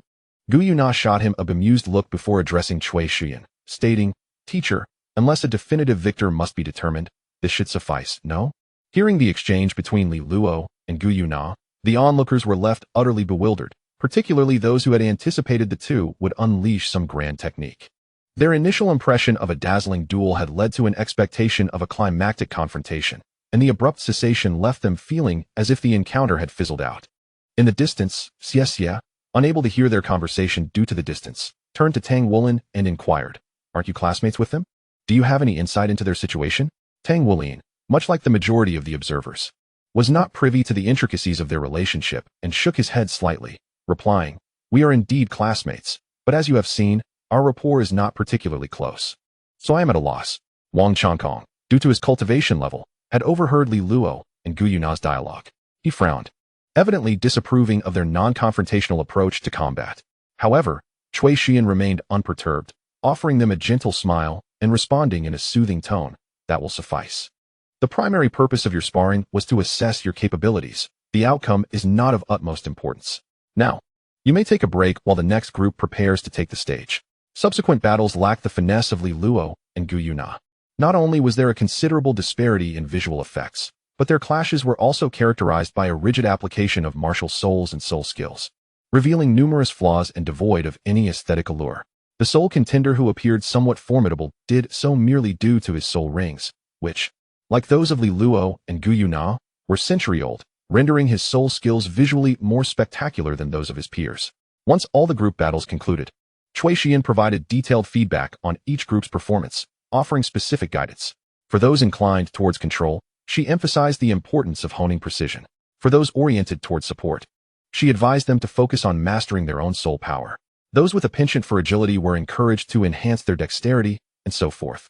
When it came to Li Luo and Gu Yuna, Cui Xian remarked, "As for the two of you, although your combat time was brief, it is evident that your foundation is exceptionally solid. In the period ahead, you should prioritize physical training and the enhancement of your soul power." She added, "Furthermore, it is crucial to note that while your training methods are effective, do not carry these habits into combat situations. After all, in real battles, opponents will not pause for you." Li Luo and Gu Yuna were well aware that such habits should not infiltrate genuine confrontations. Yet they were not particularly concerned about such occurrences. Their ability to reach this level was primarily due to the profound rapport they shared, a connection not present with others. Lacking this synergy, they would not find themselves inexplicably halting during battles. Nonetheless, acknowledging Cui Xian's reminder, they nodded in agreement, assuring that such incidents would not transpire. After addressing Li Luo and Gu Yuna, Cui Xian surveyed her students and stated, "In conclusion, in the days to come, alongside ensuring your cultivation progresses, the most vital aspect is to deepen your understanding of your martial souls." After a brief pause, she continued, "For now, we shall refrain from combat. Instead, we will focus on physical training. Each of you will run 10 laps around the playground. While running, reflect on the characteristics of your martial souls, and submit a report to me tomorrow." Upon hearing the requirement to run 10 laps, all students were taken aback. The track at Donghai Academy measures 800 meters per lap, amounting to a staggering 8,000 meters. While they were indeed soul masters, considering their current levels, apart from a few beast soul masters, their physical capabilities were only marginally superior to those of ordinary individuals without utilizing soul power. Observing the expressions of her students, Cui Xian understood their apprehension and added, "Of course, given your young age and the fact that your bodies are not yet fully developed, I permit you to utilize soul power while running. However, I also have a request. When you utilize your soul power, please pay attention to how it should be allocated, and make a note of your distribution of soul power to submit along with your report tomorrow." Upon hearing that they could harness soul power, the students in the class sighed in relief. They were genuinely concerned that their teacher might prohibit them from using soul power, much like the homeroom teacher of Class 5. Wu Changkong. Once they lined up on the track, with Cui Shuyan permitting them to use their soul power, whether to showcase their speed or to complete tasks more swiftly. One student, a possessor of a beast martial soul, surged ahead, utilizing his soul power immediately. Naturally, with the first, there came a second. Those who initially planned to conserve their soul power until fatigue set in, spurred by their competitive spirit, began to channel their soul power and chase after him. However, they soon regretted this decision. During the first 2 laps, they felt no strain. But by the third lap, they realized their soul power was far from sufficient to sustain them throughout the entire distance. Upon recognizing this situation, they understood why Cui Shuyan had advised them to be mindful of their soul power distribution. Nevertheless, it was too late for regrets. All they could do was grit their teeth and persevere. Chapter 71. Special Training. Observing the students of Class 2 employing their soul power to run. Wu Changkong wore a disdainful expression, clearly scoffing at Cui Shuyan's lenient approach. However, he felt a sense of satisfaction when he noticed that Li Luo and Gu Yuna were not utilizing their soul power. But soon his brow furrowed, for he observed that, in the later laps, a faint aura of wind elements surrounded Li Luo and Gu Yuna. This wind element was distinctly different from the natural attraction of elements by martial souls. It was evident that Li Luo and Gu Yuna had called upon their soul power, albeit just a minuscule amount, which Wu Changkong could discern. He yearned to halt their actions and impart the essence of physical training to them. However, having previously clashed with Cui Shuyan and with the upcoming class competition looming, he chose to endure for the time being. Due to the misallocation of soul power, after 10 laps, the majority of Class 2 students were utterly exhausted. Li Luo and Gu Yuna fared somewhat better, though their soul power reserves were nearly depleted. Cui Shuyan, observing the students who could barely stand upright, smiled and said, "It seems everyone is quite fatigued. Let us conclude today's physical training here. Since we still have some time, take this opportunity to meditate and rest, while also familiarizing yourselves with the meditation techniques we just learned." Upon hearing that they would not have to continue with physical training, the students of Class 2 glanced at Class 5, who were still engaged in further physical exercises, and expressions of relief spread across their faces. Li Luo and Gu Yuna were already accustomed to such training methods. They sat cross-legged on the grass and swiftly entered a meditative state. Their classmates, on the other hand, were not as familiar with this approach, and due to their overwhelming fatigue, struggled to achieve a meditative state. However, as they began to meditate, they gradually understood Cui Shuyan's intentions. They discovered that in a state of physical exhaustion and depleted spiritual energy, their capacity to absorb external energy had unexpectedly increased. Soon, the class came to an end. Cui Shuyan roused the students still immersed in the enhancement of their spiritual power, announcing, "Today's lesson concludes here. Do not forget the tasks I assigned earlier during your break." As the class dismissed, she requested Li Luo and Gu Yuna to stay behind. The reason for retaining them was primarily related to the upcoming promotion competition. After informing them of the time and place for special training, she allowed them to depart. After dinner, Li Luo and Gu Yuna found a quiet place to read before heading to the agreed location as the time approached. Unlike Wu Changkong, upon seeing the books in their hands, Cui Shuyan refrained from commenting further and simply said, "Follow me. The upcoming special training will take place at the Academy's training grounds." Curious about their destination, Li Luo inquired, "So, will our special training involve practical combat?" While leading the way, Cui Shuyan replied, "Based on my observations today, I have found that your understanding of martial souls and control over spiritual energy has surpassed that of your peers. To achieve further improvement, we must focus on physical stamina and practical combat. As for physical training, I will gradually increase your tasks. The enhancement of your combat abilities can only be achieved through actual battles." Before long, the trio arrived at the Academy's training grounds, which were circular in shape, featuring a combat platform meant for higher-ranked students to train their martial souls. Cui Shuyan presented the soul guide passport to access the training area and led the two to the center of the platform, stating, "Due to the fact that I am not the only one who applied for the training grounds, we have only 1 hour. We will summarize our session once we exit. But for now, I want to see the two of you spar." Recalling the earlier incident, Cui Shuyan emphasized, "Do not let the situation from earlier repeat itself. You may only stop when I say so. Prepare yourselves." Feeling somewhat embarrassed by her insistence, Li Luo and Gu Yuna nodded slightly, creating some distance between them in anticipation of her command. As they were instructed not to halt after a single exchange like before, Gu Yuna, after their initial confrontation, did not retreat but instead engaged Li Luo with an array of elemental attacks. She kept the distance minimal, just enough for Li Luo's long sword to nearly miss her. Although Li Luo could not physically reach Gu Yuna, he adeptly countered her assaults, evading her elemental strikes either by sidestepping or dispersing them with his sword. The only time he was inadvertently struck by a beam of light element in his eye, he promptly reacted with the correct response. As a few minutes elapsed, it became evident that neither Li Luo nor Gu Yuna had inflicted any significant harm upon each other, and their soul power consumption remained relatively balanced. Realizing that continuing in this manner held little purpose, Cui Xian called for a halt. She summoned Li Luo and Gu Yuna to her side and declared, "From now on, I shall be your opponent, and each of you will face me in turn. To ensure fairness, I will employ a soul power level comparable to yours. Who shall go first?" Upon hearing that he was to engage in combat with Cui Xian, Li Luo hesitated momentarily before stepping forward and stating, "I shall go first." As before, he and Cui Xian maintained a respectful distance. However, unlike previously, Cui Xian did not summon her martial soul. Instead, she retrieved a wooden sword from her soul guide device. Noticing the look of confusion on Li Luo's face, she elucidated, "I neglected to mention that I am a healing-type soul master, and my soul skills lack offensive capabilities. Therefore, I shall solely utilize my soul power without invoking any soul skills." Upon learning that Cui Xian was a healing-type soul master, Li Luo contemplated whether her combat prowess might be inferior to his own, pondering whether he should also wield a wooden sword. Yet, as their skirmish unfolded, he soon realized that his concerns were unfounded. Cui Xian demonstrated impeccable timing and angle with each strike, seemingly anticipating his thoughts, and skillfully intercepted his attacks, landing precise blows with the wooden sword. Merely a few minutes passed, and Li Luo felt a burning sensation on his hands, arms, and even his back.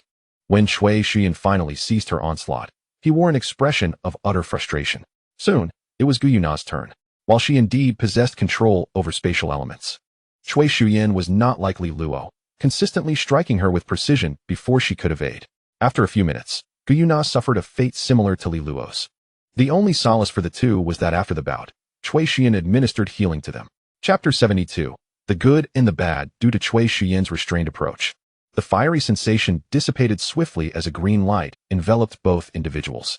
Had they not been certain that they had truly endured a beating, Li Luo and Gu Yuna might have doubted the reality of the previous discomfort. Once Cui Xian completed their treatment, and with some time still remaining, she glanced at the trio of Wu Chang Kong, who had arrived during her battle with Li Luo, and stated, "Let us conclude for today. Please accompany me back to my office, where I will address your concerns." Without engaging with Wu Chang Kong and his companions, Cui Xian promptly led Li Luo and Gu Yuna away from the training grounds, heading directly towards the office building. Her urgency was not born from fear that Wu Chang Kong might discern anything that could influence their strategies for the upcoming promotion battle. Rather, it stemmed from her newfound clarity regarding Li Luo and Gu Yuna's capabilities. With time running short, it seemed wiser to conclude their discussions rather than prolong the training, thus allowing the training grounds to be occupied by Wu Chang Kong and his group. After waiting for Cui Xian and the others to depart, Wu Chang Kong turned to Xie Xie and Tang Wulin, inquiring about their thoughts on the recent battle they had witnessed. Suddenly prompted by Wu Chang Kong, Xie Xie and Tang Wulin could not help but recall the earlier disarray displayed by Li Luo and Gu Yuna. Had they not observed the clash between Li Luo and Gu Yuna earlier that day, they might have doubted whether these two possessed any combat skills beyond their high soul power. After some contemplation, Xie Xie hesitantly voiced, "It seems that Teacher Cui from Class 2 is a healing-type soul master, and she appears to be exceptionally formidable. Li Luo and Gu Yuna are certainly no match for her." Wu Chang Kong furrowed his brow slightly, evidently dissatisfied with Xie Xie's response, and then turned to Tang Wulin, saying, "Tang Wulin, what do you perceive? Please share your insights." Having learned from Xie Xie's example, Tang Wulin was aware of what should remain unspoken. After a moment of careful consideration, he cautiously remarked, "For some reason, I feel that Teacher Cui's approach to attacking resembles that of Li Luo."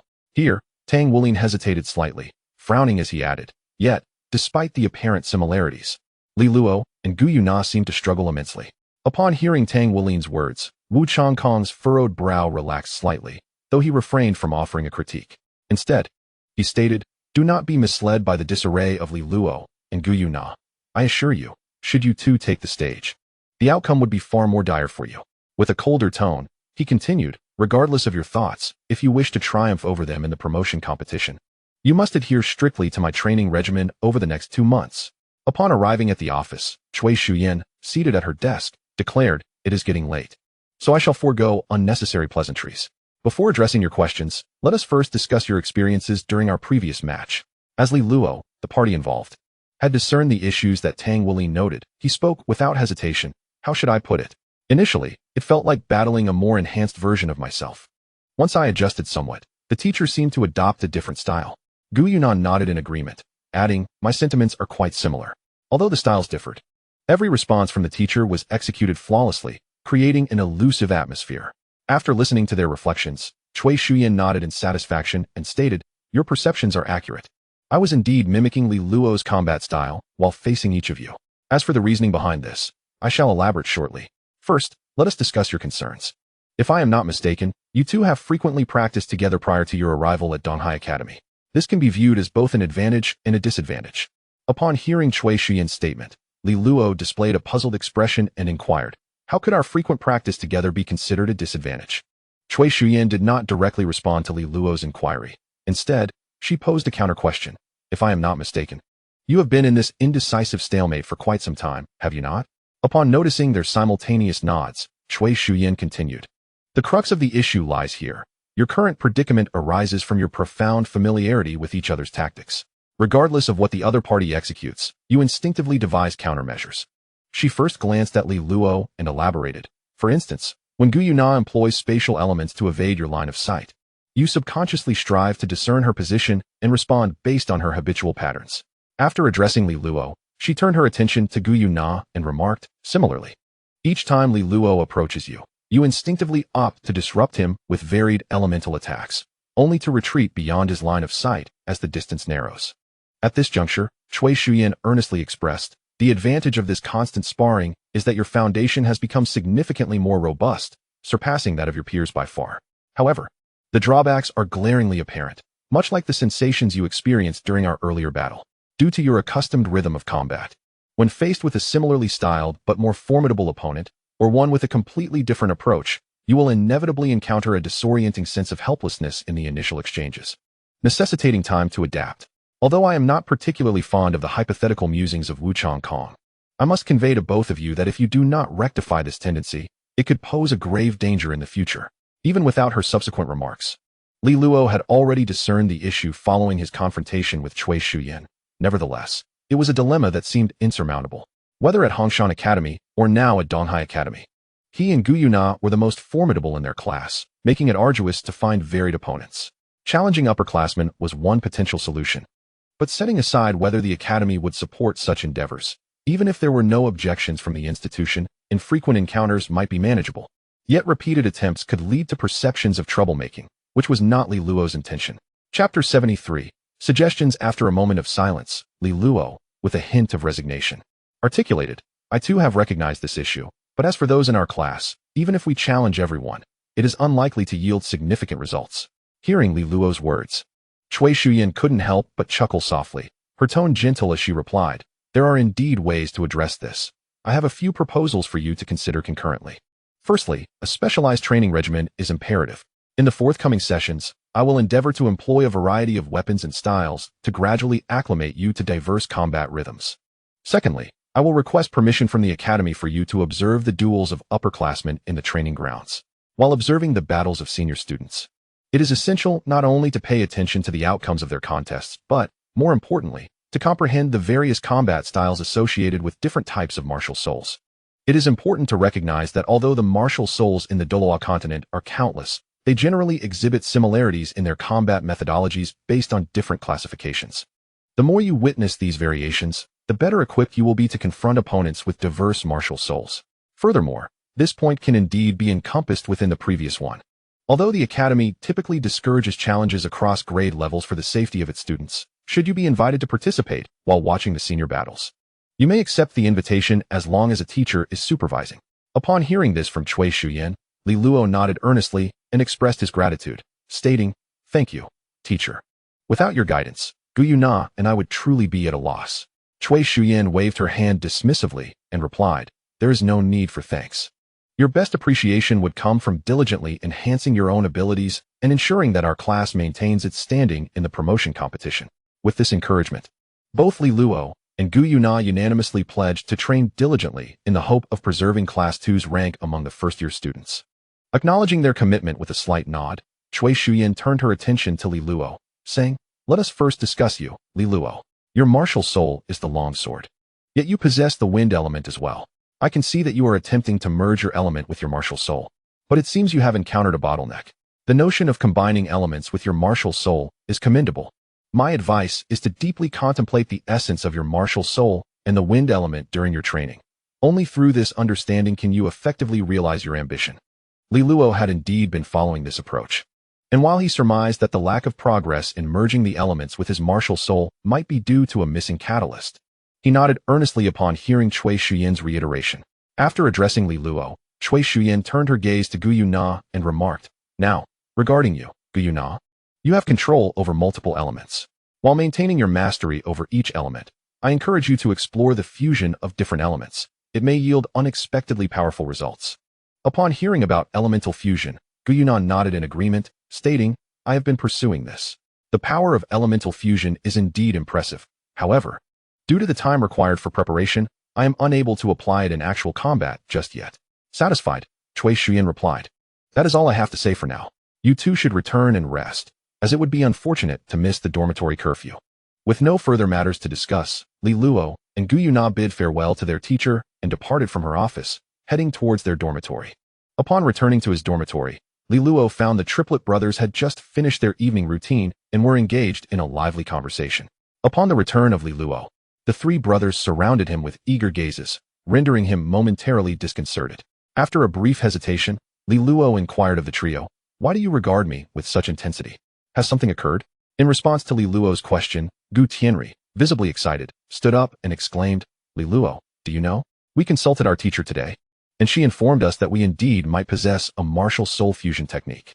She also mentioned that she would take us to test it tomorrow. If this proves true, we shall be profoundly grateful to you." Upon hearing about the martial soul fusion technique, Li Luo smiled and waved his hand, stating, "There is no need for thanks. If you truly possess the martial soul fusion technique, you will discover it in due time, even without my prompting." Gu Tianri, shaking his head earnestly, replied, "Do not be so modest. We are aware of our own limitations. If it were not for you, we might never have realized this matter ourselves. You may not know, but our teacher explicitly stated that had we not brought up the topic of martial soul fusion techniques, she would not have guided us in that direction." Li Luo, momentarily taken aback by Gu Tianri's words, quickly regained his composure and remarked, "In the vast community of soul masters, those who possess martial soul fusion techniques are exceedingly rare. So it is quite normal that it did not come to mind immediately. However, considering that you three are identical triplets with identical martial souls, it was merely a matter of time before it was recognized." Despite Li Luo's reasonable explanation, Gu Tianri insisted, "Regardless, you are the one who reminded us of the possibility of possessing a martial soul fusion technique. After we try it tomorrow, we insist on treating you to a sumptuous meal."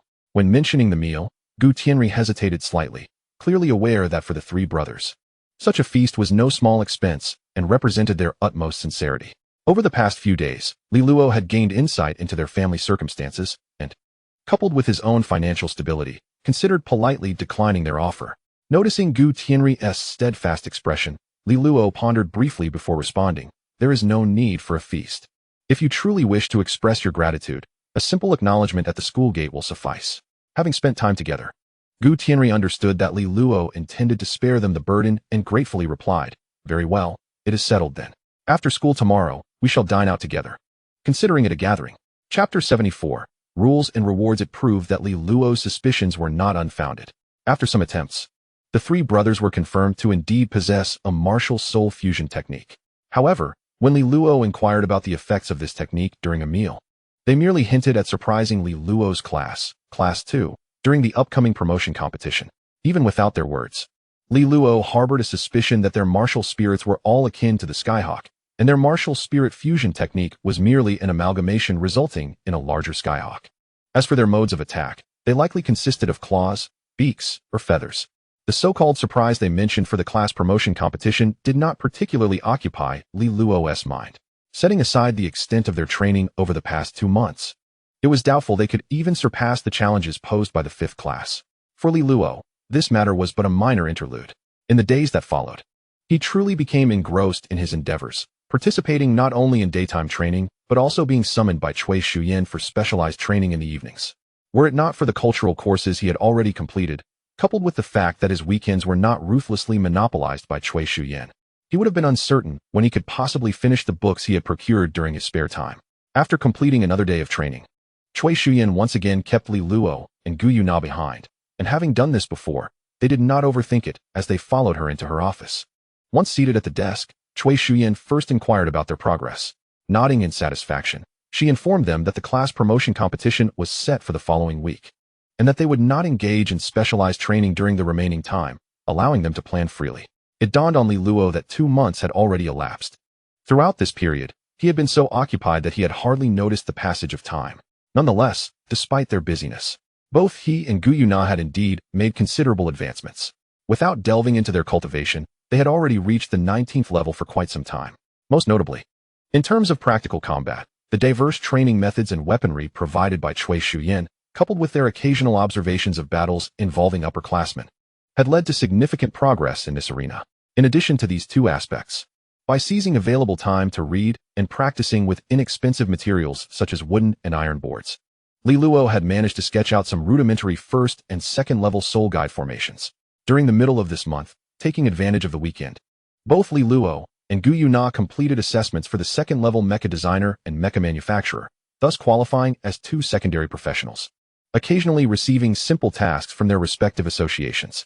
However, the professional levels and the rewards for tasks were of little consequence to them. What truly mattered was that upon joining the corresponding professional associations, they were granted access to tomes that even bookstores did not possess. As Li Luo reflected on the gains of the past 2 months, Cui Shuyan produced 2 small booklets, handing one to him and the other to Gu Yuna. She then spoke. These contain the rules for the upcoming class promotion competition. They are not particularly complicated, but do take the time to review them. It would be unfortunate to make a fool of yourselves due to unfamiliarity with the rules. Upon seeing Li Luo and Gu Yuna accept the booklets, Cui Shuyan chose not to elaborate further and allowed them to leave. In her view, as long as Li Luo and Gu Yuna remained vigilant, even encountering the first class would pose no significant challenge, leaving her with little cause for concern. Upon departing from Cui Shuyan's office, Li Luo and Gu Yuna briefly perused the contents of the booklet, which primarily outlined various prohibitions, such as inflicting serious harm upon opponents and the use of soul-guiding devices. This was hardly surprising, for Donghai Academy, established by the Federation, certainly wished to avoid incidents of severe injury or even death during competitions. The prohibition on soul-guiding devices is equally understandable. In this era, many such devices can be utilized by ordinary individuals. Without restrictions, the essence of the instructor's teachings would be undermined.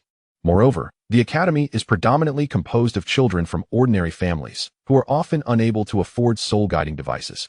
Those who can are typically the offspring of affluent families.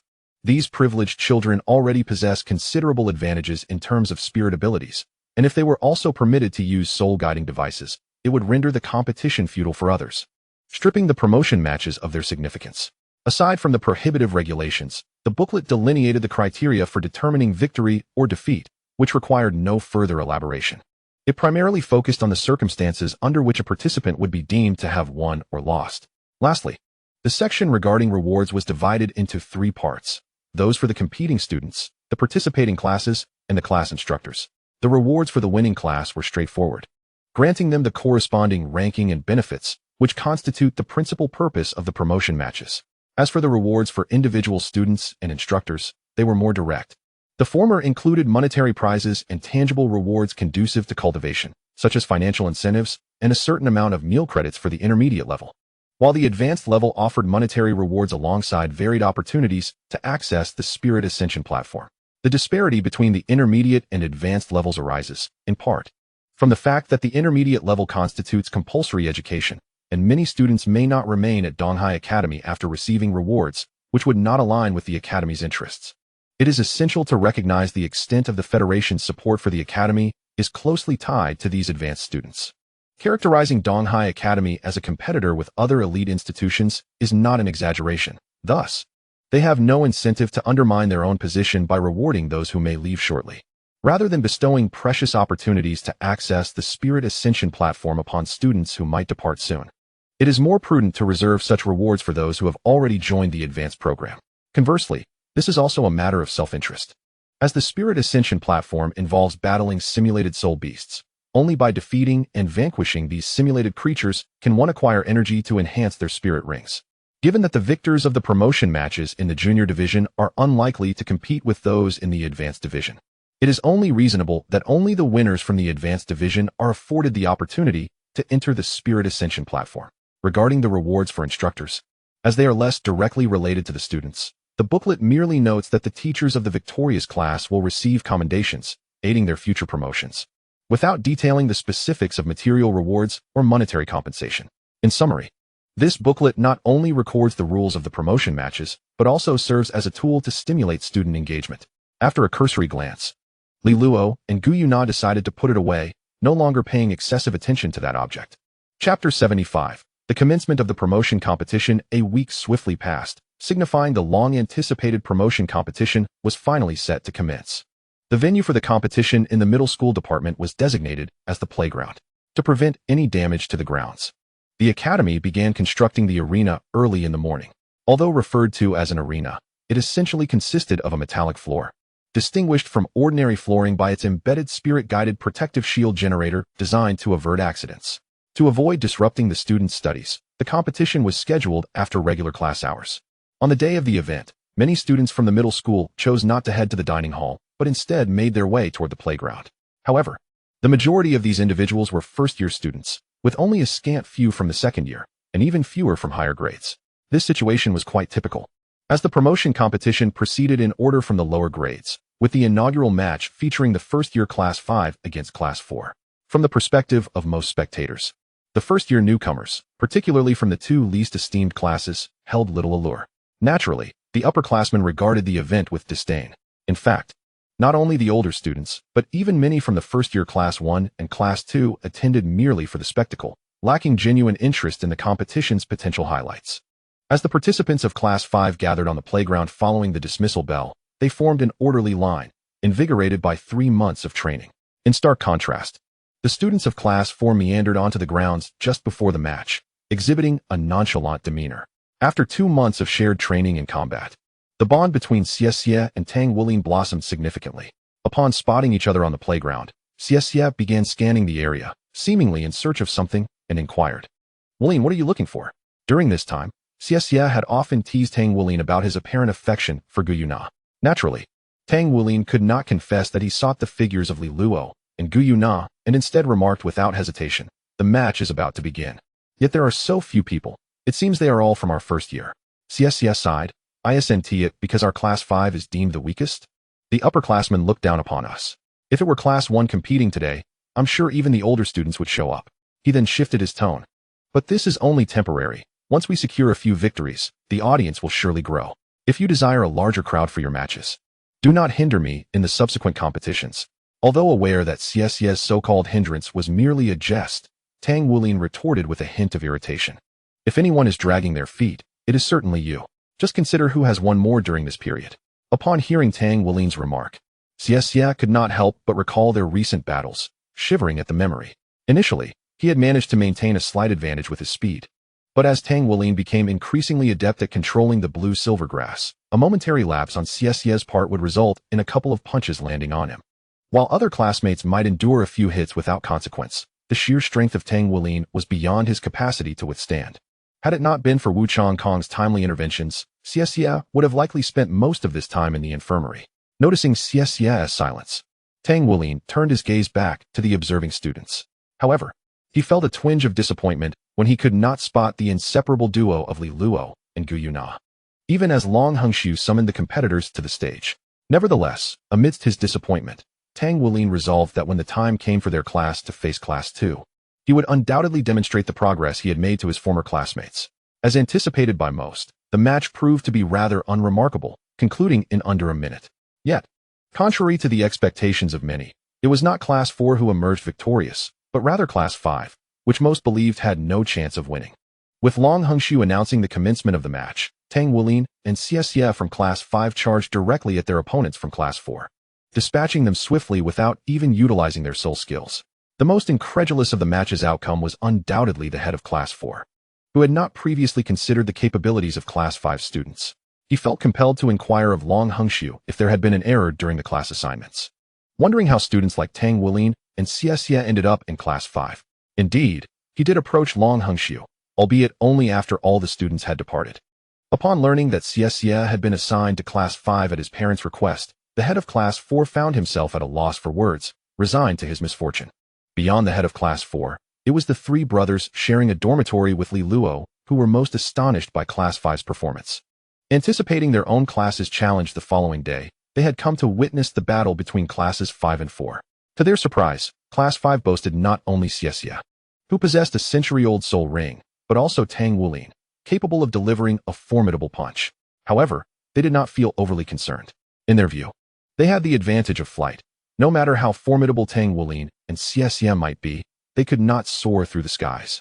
Moreover, their recent training had not been in vain, as they had begun to master their martial soul fusion technique, ensuring that even together, they would not be outmatched by Tang Wulin and Xie. Meanwhile, during the first match of the class promotion tournament, Luo and Guiyuna, after having a light meal in the cafeteria, found a secluded spot to peruse a book borrowed from the association, clearly unconcerned about the ongoing competition. However, as fate would have it, just when the two were about to return to their dormitory, they were intercepted by Wu Changkong, the homeroom teacher of Class 5. As they stood there, bewildered, Wu Changkong inquired, "What is your homeroom teacher's contact number? One of my students has sustained an injury, and I hope she can assist in her treatment." Having witnessed Cui Shuyan administer care to Luo and Guiyuna on numerous occasions, the two were not taken aback by Wu Changkong's request and readily provided her with Cui Shuyan's number. As Wu Changkong swiftly departed after obtaining the number, Guiyuna curiously remarked, "Who do you think the injured person might be?" Given Wu Changkong's usual demeanor, he doesn't seem the type to concern himself with such matters. Luo, without a moment's hesitation, responded, "If I am not mistaken, the injured party is likely either Tang Wulin or Xie. It is only the two contestants from Class 5 who would warrant such attention from him." Upon hearing the names Tang Wulin or Xie, Guiyuna pondered for a moment and nodded in agreement, concluding that it must indeed be the case, and chose not to elaborate further. Chapter 76. Omen. In fact, as Luo had surmised, after concluding their match, Xie had taken Tang Wulin out for a meal off campus. However, they did not return to the academy immediately after dining. Instead, they wandered about. This wandering soon led to trouble, as they encountered the familiar restaurant owner, who was being extorted for protection money. Unable to stand idly by, the two found themselves in conflict with the assailants. Initially, due to the disparity in their cultivation levels, they were unable to hold their ground, and during the skirmish, Xie, whose physical prowess was inferior to Tang Wulin's, sustained considerable injuries. Had it not been for Tang Wulin unexpectedly activating the power of his golden dragon bloodline, and subsequently driving their adversaries back, it is likely that Wu Changkong would have been referring to not one, but two injured individuals. What a beautiful sunset! Guiyuna mused as they passed the playground, gazing towards the horizon. Hearing her exclamation, Luo's gaze instinctively followed hers, where he beheld the crimson and azure hues of the twilight stretching across a significant portion of the visible sky from the distant west. It was indeed a sight to behold. However, unlike Guiyuna's appreciation of its beauty, Luo, upon observing the evening glow, was reminded of a troubling memory, causing him to frown slightly and slow his pace. Noticing that the figure who had once been beside him had fallen behind, Guiyuna paused momentarily and, with curiosity, inquired, "It's merely the sunset, yet you seem suddenly burdened by thoughts." His reverie abruptly interrupted. Luo shook his head as if awakening from a dream and replied, "Ordinarily, this would be just an ordinary sunset, but if my judgment serves me correctly, the news has indicated that a typhoon is expected to reach the East China Sea in the next 2 days." His reasoning stemmed from the extensive reading he had undertaken. According to the texts, this phenomenon is known as anti-twilight and typically manifests 1 or 2 days prior to the arrival of a typhoon. Coupled with experiences from recent years, the likelihood of such an event was exceedingly high. Guiyuna appeared utterly unconcerned, revealing an unexpected capability. However, even if a typhoon were truly approaching, it would hardly affect us, would it? Yet, recalling that the promotion competition is taking place in the coming days, Guiyuna quickly grasped the situation and remarked, "You must be referring to the promotion competition. If a typhoon does indeed arrive, the academy should suspend the event, right? Surely, they wouldn't have us compete amidst a storm." Luo's anxiety stemmed not from the academy's potential decision to hold the competition during a typhoon, but rather from the unsettling realization that Tang Wulin had seemingly undergone his initial transformation during this very period of tempestuous weather. This transformation had granted him a preliminary control over the power of the Golden Dragon King, allowing him to shine brilliantly in the promotion competition by defeating Class 1 of the first year. At present, Class 5 had triumphed over Class 4. leaving only Class 3 and his own Class 2 as obstacles in their path. Li Luo found himself pondering whether fate or fortune might conspire to ensure the typhoon made landfall in Donghai City before the match between Class 5 and Class 2. If such an eventuality were to occur, it would not only mean that Tang Wulin could wield a measure of the Golden Dragon King's power during his confrontation with Class 2, but it would also suggest that the influence of fate or fortune was far more significant than Li Luo had initially anticipated. Noticing that Li Luo was gazing at the rosy hues of the sky without uttering a word, Gu Yuna poked him gently and inquired, "What are you thinking about?" Abruptly pulled from his reverie, Li Luo shook his head slightly, pushing aside his thoughts, and replied, "Nothing much. Just that this typhoon might arrive sooner than the weather forecast predicted." "It feels rather sudden," Gu Yuna retorted. "Haven't you seen weather forecasts before? Is it not normal for them to be early or late? Besides, if a typhoon is indeed coming, we cannot prevent it, can we? Why dwell on it?" As Gu Yuna aptly stated, whether it be a typhoon or the so-called influence of fate, no matter how helpless one may feel, if one cannot prevent its occurrence, then pondering it further serves no purpose. Having come to this realization, Li Luo smiled and nodded, saying, "You are right. Since we cannot avert it, there is no use in overthinking it here. It's getting late. We should return to the dormitory." Before long, the day of the promotion competition arrived. Unlike the previous day, the news of Xie and Tang Wulin's swift victory over Class 4 had spread, attracting a notably larger audience for the match between Class 5 and Class 3. Almost all the first-year students had gathered near the arena, along with some upperclassmen.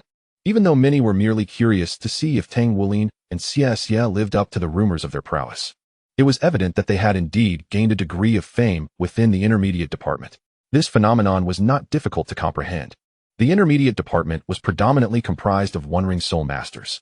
Apart from battles involving battle soul masters against non-combat capable support soul masters, it was rare to witness such swift conclusions to contests within the same rank. Moreover, the victorious students hailed from Class 5, which many regarded as the weakest class, making this circumstance all the more extraordinary. Accompanied by greetings exchanged between the homeroom teachers of Class 5 and Class 3, Long Hungshu inquired about the number of contestants from Class 5, subsequently announcing the competitors to ascend the stage. Having triumphed over Class for the previous day, and with the added confidence gained from a joint victory against a soul master from the second ring alongside Xie, Tang Wulin approached the arena with his head held high, exuding a newfound self-assurance. Class 5 opted to field 2 contestants, which naturally meant not all 3 brothers from Class 3 could compete. Thus, Gu Tianri and Gu Tianyue, 2 of the trio, stepped forward. Observing the contestants already positioned, Long Hungshu confirmed their readiness before gesturing grandly to commence the second match of the promotion contest. At his command, Tang Wulin and Xie approached their opponents in a coordinated manner. However, to their astonishment, Gu Tianri and Gu Tianyue, standing side by side, performed an action that eluded their understanding. Gu Tianri grasped Gu Tianyue's right hand with his left, while Tang Wulin and Xie were bewildered.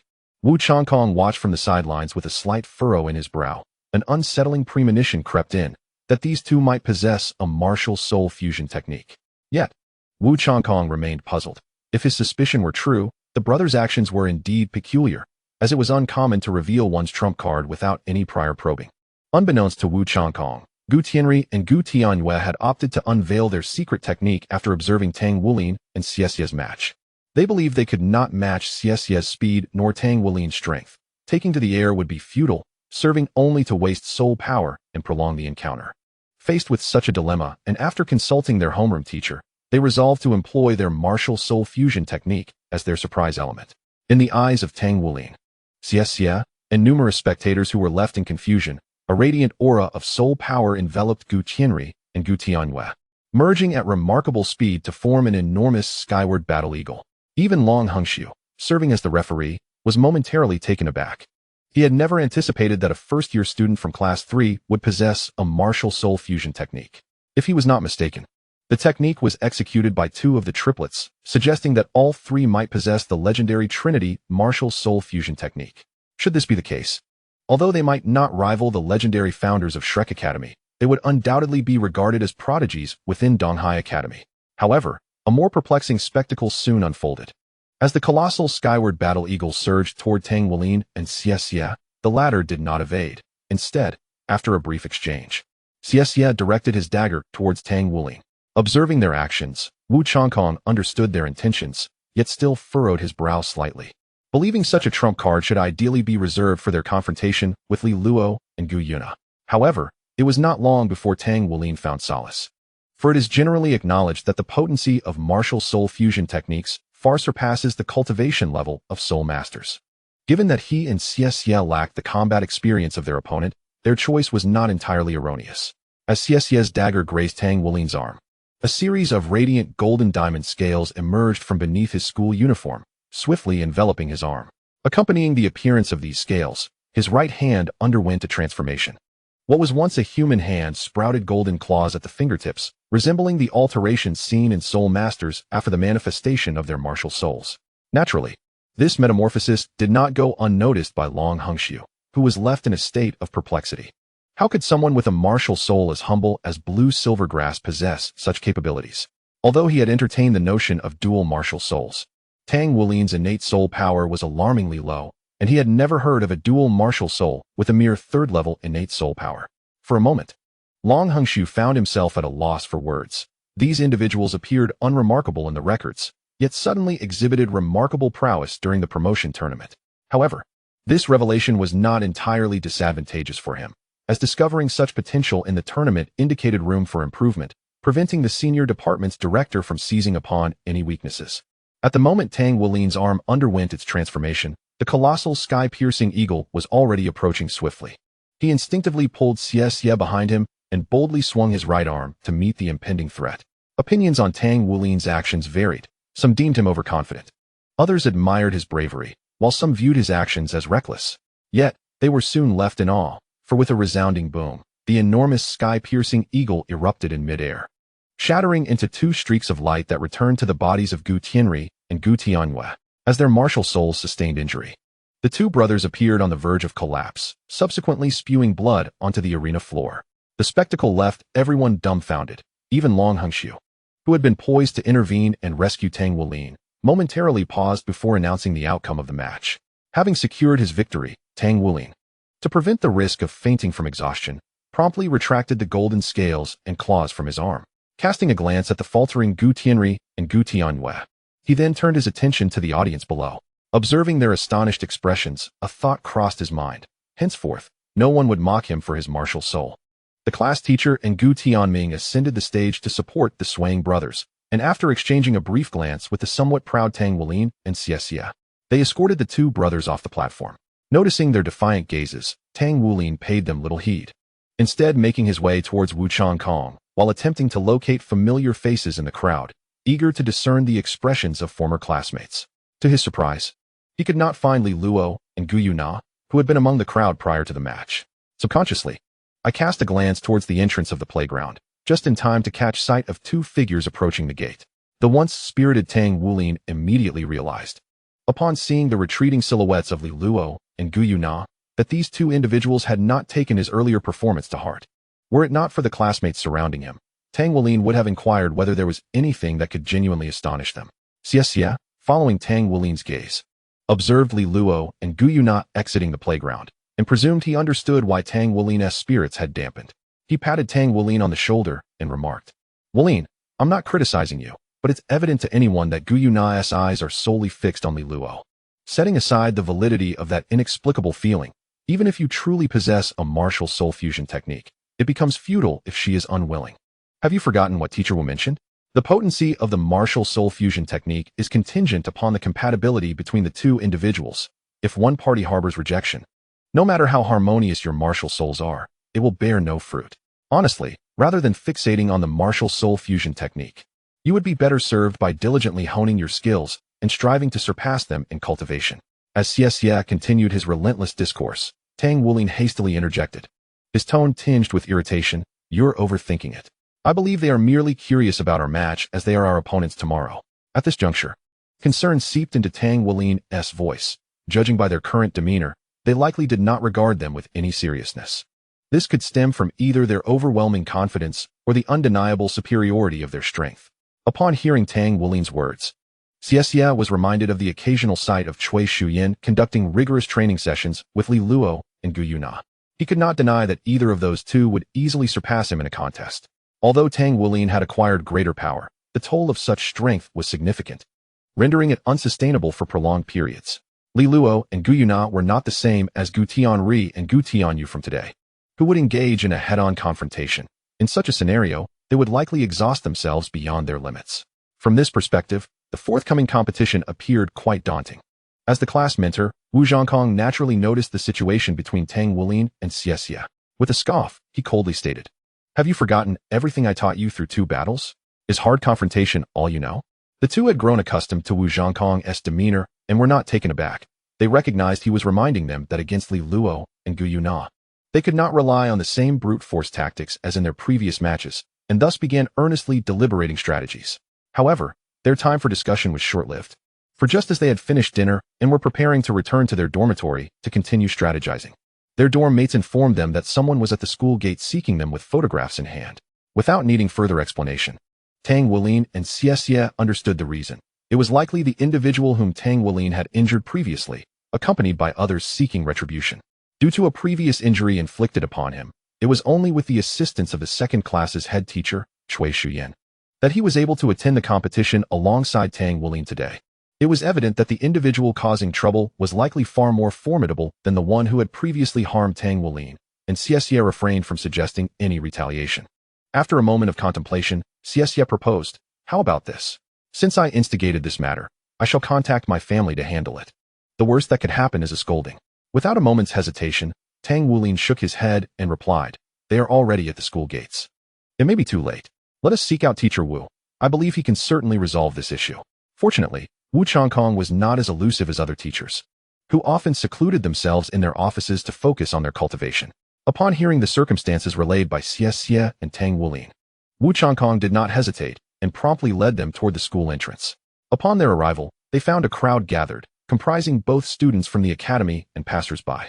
Through the throng, they could faintly discern the director of education, Long Hengxiu, engaged in a tense standoff with the intruder. To their astonishment, they spotted Li Luo and Gu Yuna among the spectators. Given the personalities of these two, it seemed unexpected that they would take an interest in such commotion. However, as the situation directly involved them, they had no time to ponder further and followed Wu Changkong into the midst of the crowd. When they beheld the imposing figure confronting Long Hengxiu, both Tang Wulin and Xie were taken aback, clearly unprepared for the troublemaker to be a sole emperor of the Sixth Ring. Yet, as they observed Wu Changkong's unwavering stance, a flicker of reassurance began to bloom within them. "Do you truly believe that you can obstruct me with your mere numbers? My brother has been grievously harmed, and you must deliver the perpetrator to me. Spare me your reasoning. My fists speak louder than words. Today, I intend to take him away, and I shall see who dares to stop me." As they approached Long Hengxiu, Tang Wulin and Xie overheard this unreasonable declaration, glancing up at their teacher, Wu Changkong, eager to discern his response. To their surprise, Wu Changkong coldly declared, "It just so happens that I also detest engaging in reasoning with others. Let us see whose fists are mightier." With Wu Changkong's chilling words, the onlookers felt the atmosphere grow frigid, causing them to shiver involuntarily. The burly leader at the forefront sensed this shift acutely. An inexplicable illusion washed over him, as if this newcomer were not merely a person, but rather an unyielding iceberg. However, considering the young man's apparent age of just over 20, the burly man was undeterred. After a few boisterous laughs, he arrogantly proclaimed, "It has been quite some time since anyone dared to speak to me in such a manner. I am curious to see what qualifies you to do so." As the voice fell, the burly man did not wait for Wu Changkong to utter another word. He unleashed the full might of his soul emperor aura, appearing intent on overwhelming his opponent.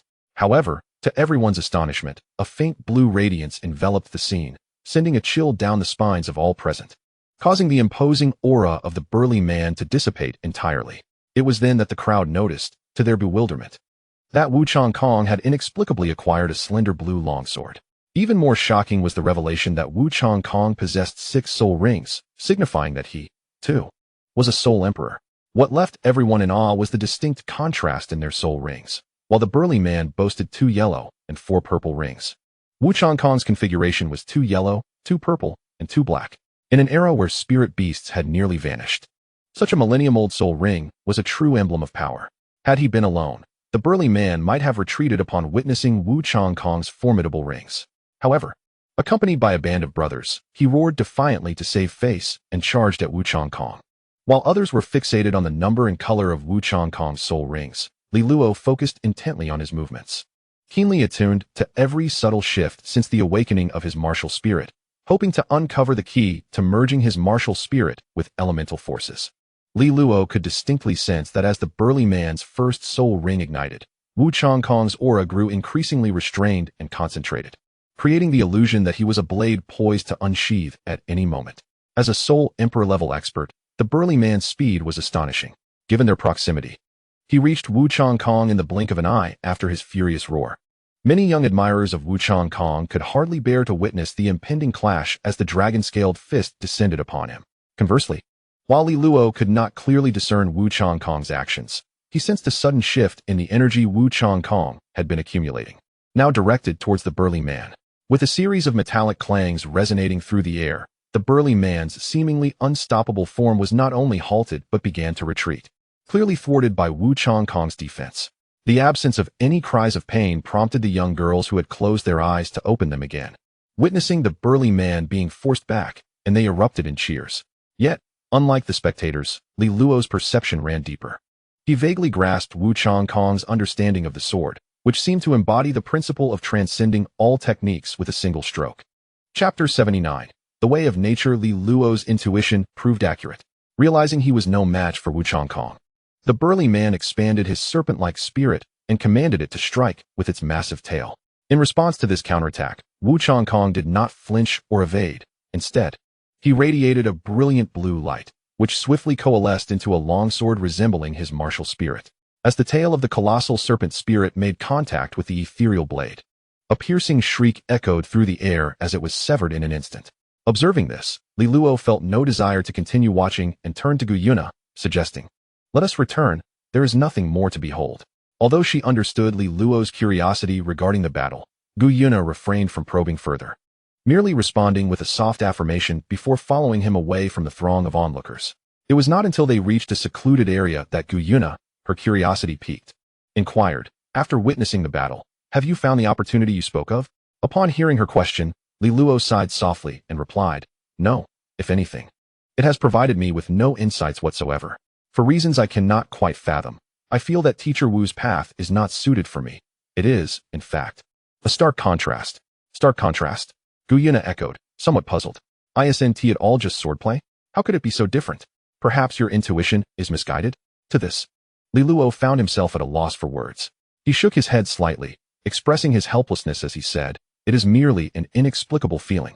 If I understood why, I would not still be searching for that opportunity, would I?" With the conversation reaching this juncture, Gu Yuna chose not to press further and offered her comfort. "Since the opportunity has eluded you thus far, perhaps it is best to set it aside for now. And remember, you mentioned that the path of cultivation lies in following one's heart. Perhaps one day it will come to you naturally." Li Luo smiled and nodded, responding, "You are right. I seem to have been rather fixated lately. Now, let us cease this discussion and return to the dormitory to practice." Time swiftly passed, and soon it was the following day. The morning unfolded without incident, with the usual classes coming and going.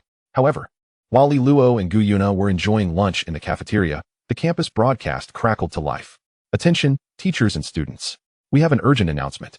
The meteorological department has informed us that Typhoon Tianqin is set to make landfall on the east coast. Due to the impact of the typhoon, all classes will be suspended starting this afternoon for a duration of 1 week. Students are advised not to leave the academy lightly, to ensure the message reached all." The announcement was repeated thrice. During the final iteration, homeroom teachers were asked to take attendance and were informed that the class promotion competition would also be postponed until after the typhoon had passed. Listening to the broadcast, Li Luo paused mid-meal, murmuring, "Fortune? Destiny? Or perhaps the master of the realm? This world is truly baffling." Due to the bustling noise of the cafeteria, Gu Yuna only caught the last part of Li Luo's musing. With a hint of exasperation, she replied, "It's just a typhoon. We've encountered worse back in Ally City. What is so baffling about it?" Li Luo refrained from elaborating, smiling as he shook his head and remarked, "It's nothing. I just find it peculiar that today is our turn for the promotion competition, yet suddenly a typhoon has arrived." As he paused mid-sentence, standing still, Gu Yuna waved her hand in front of him and said with exasperation, "What? Do you still wish to participate in the promotion competition amidst the typhoon?" Li Luo, unperturbed by Gu Yuna's teasing, grasped her moving hand and lowered it, his face lighting up with excitement as he exclaimed, "A typhoon! This is precisely the opportunity one have been seeking." "Typhoon? Opportunity?" Gu Yuna initially looked perplexed, but soon comprehended Li Luo's thoughts. She frowned slightly and questioned. You don't intend to comprehend the wind element during a typhoon, do you? Aren't you afraid of being swept away by the wind? It was evident that Gu Yuna regarded the notion of understanding the wind element during a typhoon as rather imprudent. Li Luo did not directly address her inquiry but spoke in a syrupy tone. But I have you, Sister Nar. If I truly get blown away, you must save my life. Hearing Li Luo's familiar tone sent a shiver down Gu Yuna's spine, and she retorted, when there's nothing going on, you're Li Luo. And when there's trouble, you're still Li Luo. I truly don't know how to assess you. Li Luo hastily finished the last morsel of food on his plate, clasped his hands together, and implored, Sister Nar, please, please. Whether I succeed hinges on this moment. We came from the same orphanage, after all. Gu Yuna, somewhat exasperated by his demeanor, quickly interrupted, Stop, stop, stop. You're making me uneasy. I'll agree to help you. Once she acquiesced, Li Luo returned to his usual self, and Gu Yuna said with disdain, if it were merely a gentle breeze, that would be one thing. But this is a typhoon. Are you certain this is wise? Li Luo nodded earnestly and explained. There's a saying, the way follows nature. A typhoon presents the ideal opportunity to grasp the wind element. The way follows nature? Gu Yuna clearly struggled to comprehend Li Luo's translated phrase, interpreting it as the path of learning from nature. After a brief pause, Li Luo realized the confusion and clarified, what I mean is, everything in the world adheres to the laws of nature. As seekers of the way, we must recognize that nature is the finest teacher for the elevation of our path. Upon hearing Li Luo's explanation, Gu Yuna pondered for a moment before responding. You make a valid point. It seems I might join you in experiencing the typhoon of nature. Gu Yuna then paused, adding, you heard the announcement earlier. The academy requires all students to remain in their dormitories. Where do you plan to go to experience the typhoon?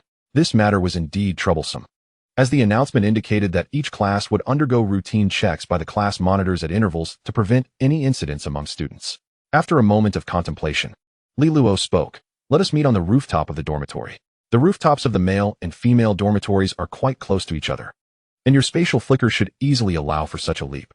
Even if we encounter a teacher on inspection, we will have ample time to evade. As Li Luo and Gu Yuna exited the dining hall, a fierce wind began to whip through the campus, causing the trees to rustle ominously. Looking up at the sky, the dark clouds moved with alarming speed in a singular direction, reminiscent of the typhoon they had faced when still in Aolai City. Approaching the dormitory building, they noticed a temporary structure erected below, evidently utilizing soul guidance technology and unaffected by the building's rank. As they drew nearer, they discovered it was intended for teachers to rotate shifts, allowing them to register the students entering and exiting the dormitories, thereby preventing any from risking dangerous outings in such tempestuous weather.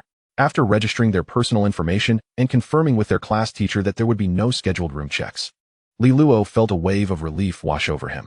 He had been genuinely concerned about how he would explain his absence from the dormitory if discovered.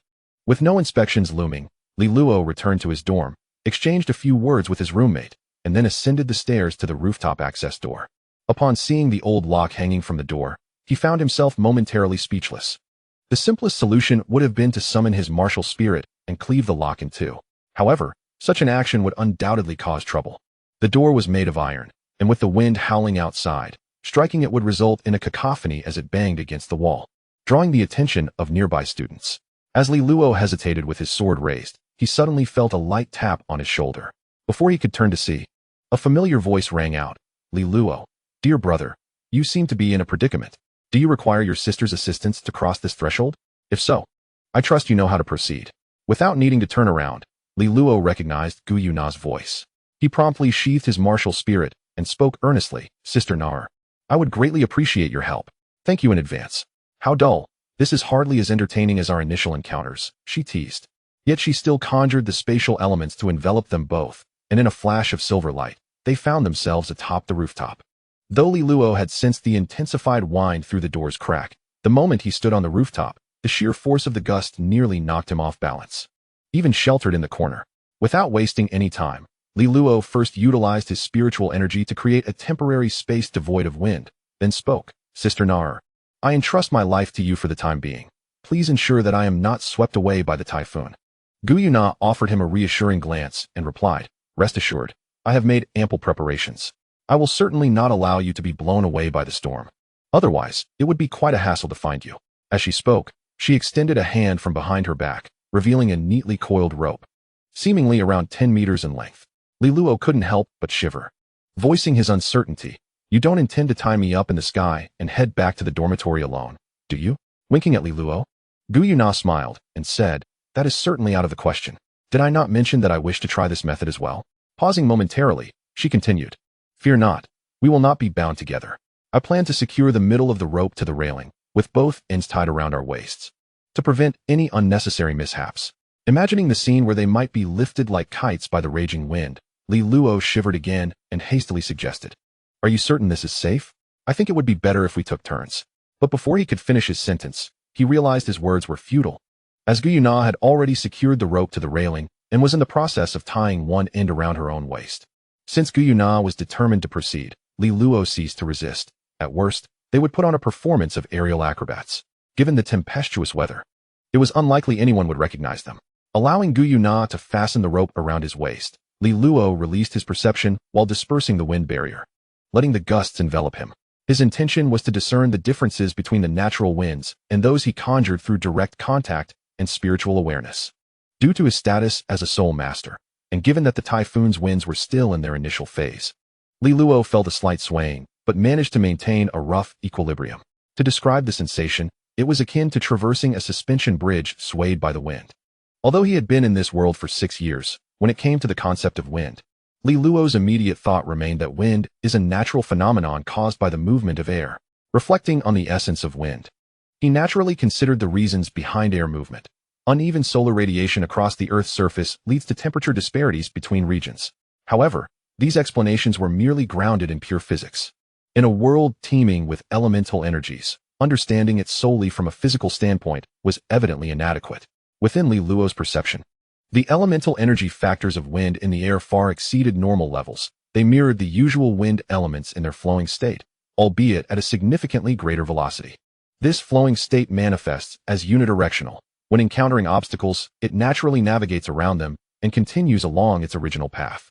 Unlike the easily discernible direction of motion, the velocity of the wind elemental factors no longer adheres to a singular pattern of acceleration or uniformity. Rather, it fluctuates unpredictably, eluding precise comprehension. With a preliminary understanding in place, Li Luo began to delve deeper into perception, attempting to merge his mental energy with the wind elements he sensed, striving to grasp the essence of these elements more profoundly, perhaps due to the fact that these elements are unclaimed, or perhaps because Li Luo's mental energy is not yet particularly refined. Coupled with the constant movement of the wind elements, this phase of progress proved to be exceedingly slow. Chapter 81.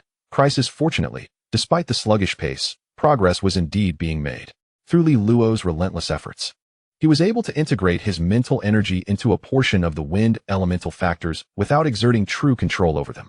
Once this initial advancement was achieved, the subsequent tasks became increasingly challenging. To conserve mental energy, Li Luo restricted his perception to a remarkably small radius around him, endeavoring to achieve integration with all the wind elements within this limited scope. Although this range was diminished, the unidirectional nature of the wind elements rendered the completion of this step quite difficult. Often, as Li Luo succeeded in merging his mental energy with new elemental factors, previous ones would already slip beyond his perceptual reach. Nevertheless, despite the challenges, Li Luo refrained from further constricting his perception range.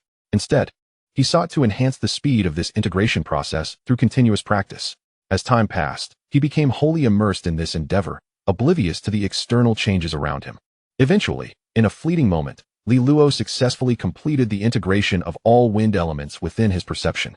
With this accomplishment, his understanding of the wind elements deepened significantly. As his comprehension of the wind elements grew, Li Luo found himself increasingly adept at infusing his mental energy into them. After an indeterminate passage of time, when Li Luo could directly integrate his mental energy into the wind elements that had just emerged within his perception, he began to gradually expand his perceptual range. The rate of this expansion was positively correlated with the speed of his mental energy's integration into the wind elements. Only when his mental energy could merge with newly appearing wind elements instantaneously would he proceed to extend his perception. Initially, the expansion of his perceptual range was rather slow. At one point, due to the intensified movement of the wind elements, he paused for a while before resuming expansion. However, as Li Luo's understanding of the wind elements deepened, regardless of how the movement of these elements fluctuated, the expansion of his perception, while not rapid, encountered no further stagnation. As Li Luo's perception expanded without the slightest hint of stagnation, he was enveloped by a singular sensation that he was the very essence of the wind element. Beyond this, there were no other fluctuations. Unbeknownst to him, had he possessed a more advanced level of spiritual power, his current actions would still be perilous given his existing spiritual realm. If he continued to unconsciously and incessantly release his perception, the inevitable outcome would be the complete amalgamation of his spiritual energy with the natural wind elements, leading to a gradual self-dissolution. Even though Li Luo was wholly immersed in this state, his martial soul had begun to autonomously absorb external energy for replenishment. Yet, due to inefficiency, this replenishment could not keep pace with Li Luo's consumption. Should he reach the point of total depletion of his spiritual energy, a comprehensive understanding of the essence of wind would hold no value.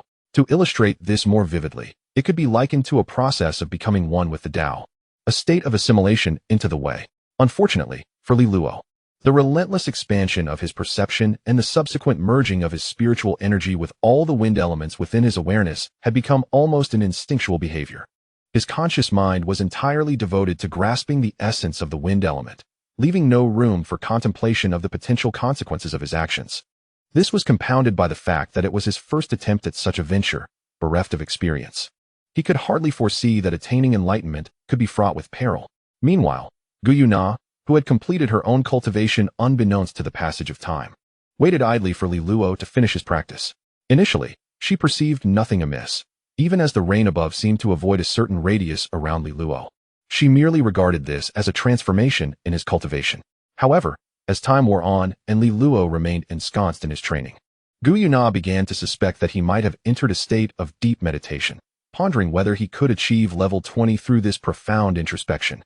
Yet, as the intangible barrier repelling the rain grew ever wider and the rate of expansion accelerated, she sensed something was amiss. This was not the behavior of one engaged in deep meditation. Upon realizing the anomaly, Gu Yuna commenced a careful observation of Li Luo. At first, she refrained from employing her spiritual power, and since Li Luo's perception, while expanding, was not yet extensive, she detected no abnormal states. As a being capable of mastering various elements, those elements were inherently drawn to her. Consequently, her sensitivity to the elemental state was heightened, often allowing her to discern their conditions without the need to exert her spiritual power. However, on the 5th day, Gu Yuna observed a troubling phenomenon. Numerous wind elements in the air, despite their apparent similarity to others, exhibited no inclination to draw near her.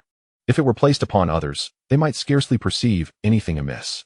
However, when it concerns Gu Yuna, it would not be an exaggeration to deem it an occurrence most improbable. Yet, where lies the origin of this anomaly? Even without deep contemplation, Gu Yuna instinctively understood that the source of the irregularity was undoubtedly linked to Li Luo, who had yet to awaken after so many days.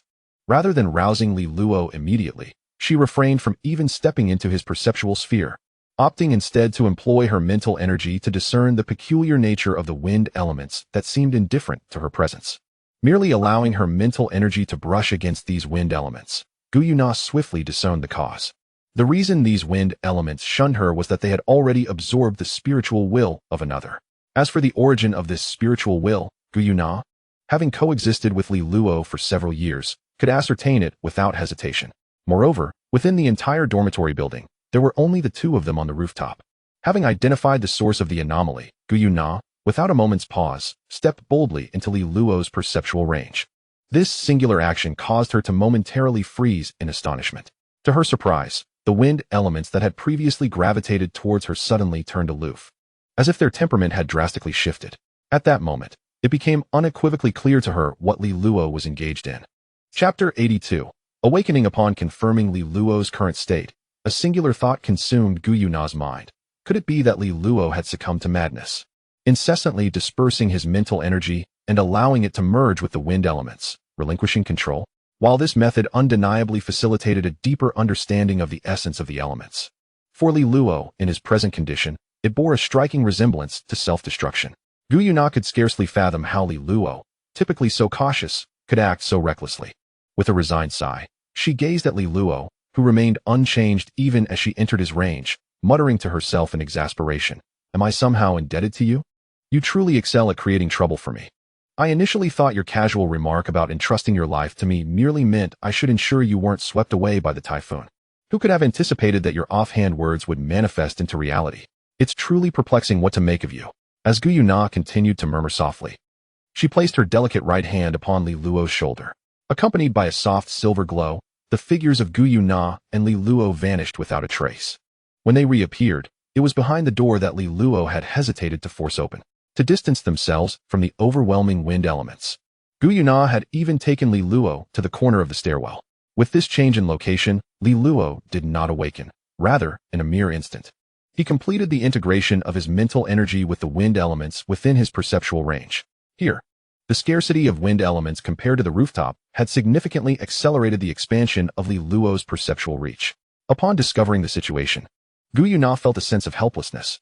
If this continued, it was likely that even if Li Luo did not perish from the exhaustion of his mental energy, he would suffer damage to his mental faculties from the forced expansion of his perception. Recognizing the urgency of the matter, Gu Yuna hesitated no longer.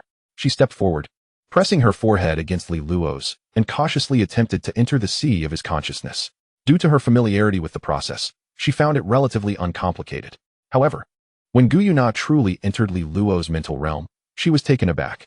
The erratic winds reflected Li Luo's understanding of the elemental force of wind, which was understandable, as he was currently engaged in the continual perception and comprehension of this element.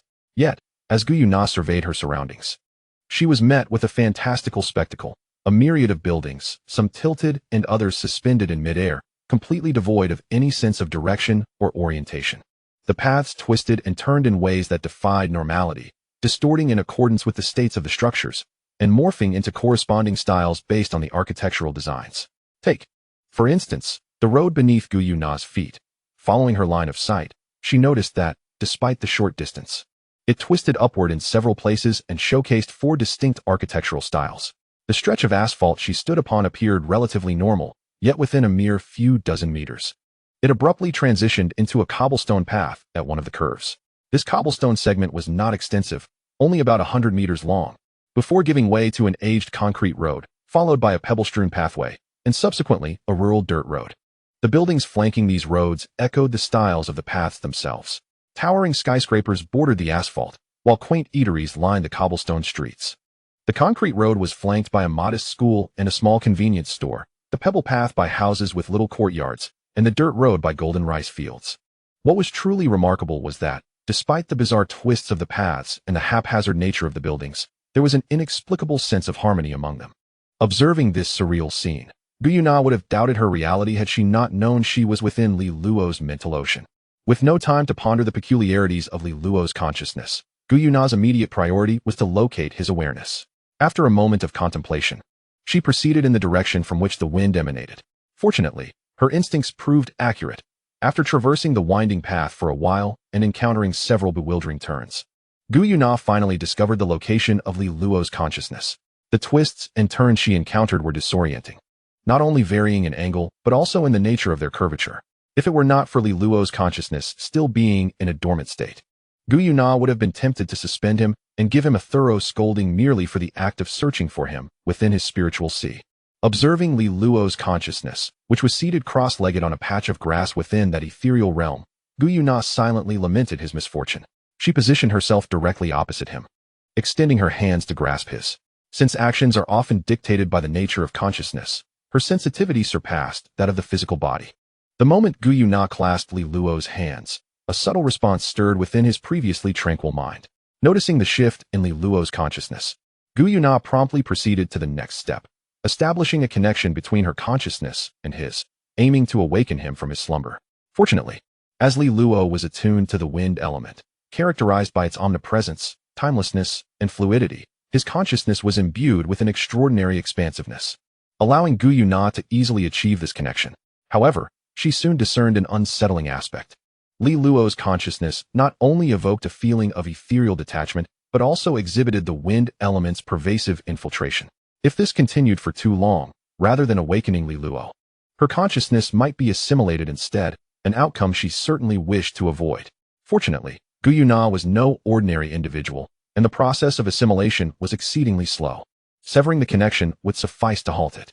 Shifting her focus, she began to awaken Li Luo's consciousness through their established link.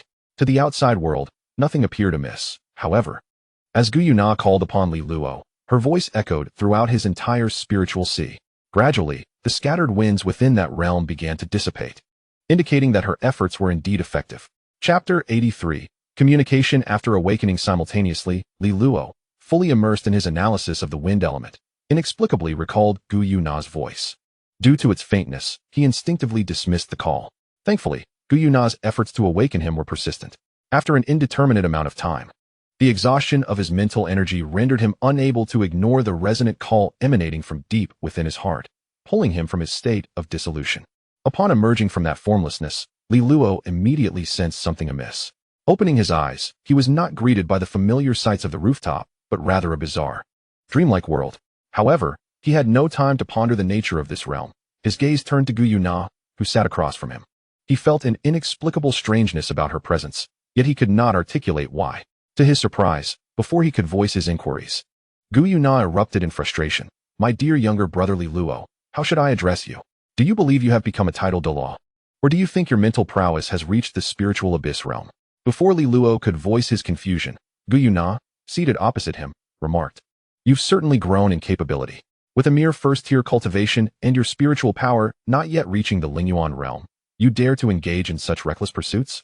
Do you believe that your solitary spiritual strength can withstand all the elemental winds of the world? Or do you think your consciousness can be retrieved once it disperses with your spiritual energy? At this point, Li Luo began to comprehend the source of Gu Yuna's ire. Unsure how to respond, he timidly inquired, So, it was you who awakened me? Your intention was to save me? Gu Yuna, upon hearing this, was further incensed, responding with exasperation, Do you see anyone else here? If I hadn't roused you, your consciousness would have begun to dissipate with the wind elements in no time. Li Luo understood the gravity of consciousness dispersal and felt a chill of fear. He was not ready to meet his end so arbitrarily. Cautiously, he glanced at Gu Yuna and said, Could you refrain from calling yourself old lady? I don't even know if my own mother is still alive. You're cursing yourself. Seeing Li Luo still had the presence of mind to jest, Gu Yuna couldn't help but let out a frustrated laugh. Is that the crux of the matter? The point is, you nearly perished. How can you still focus on trivialities?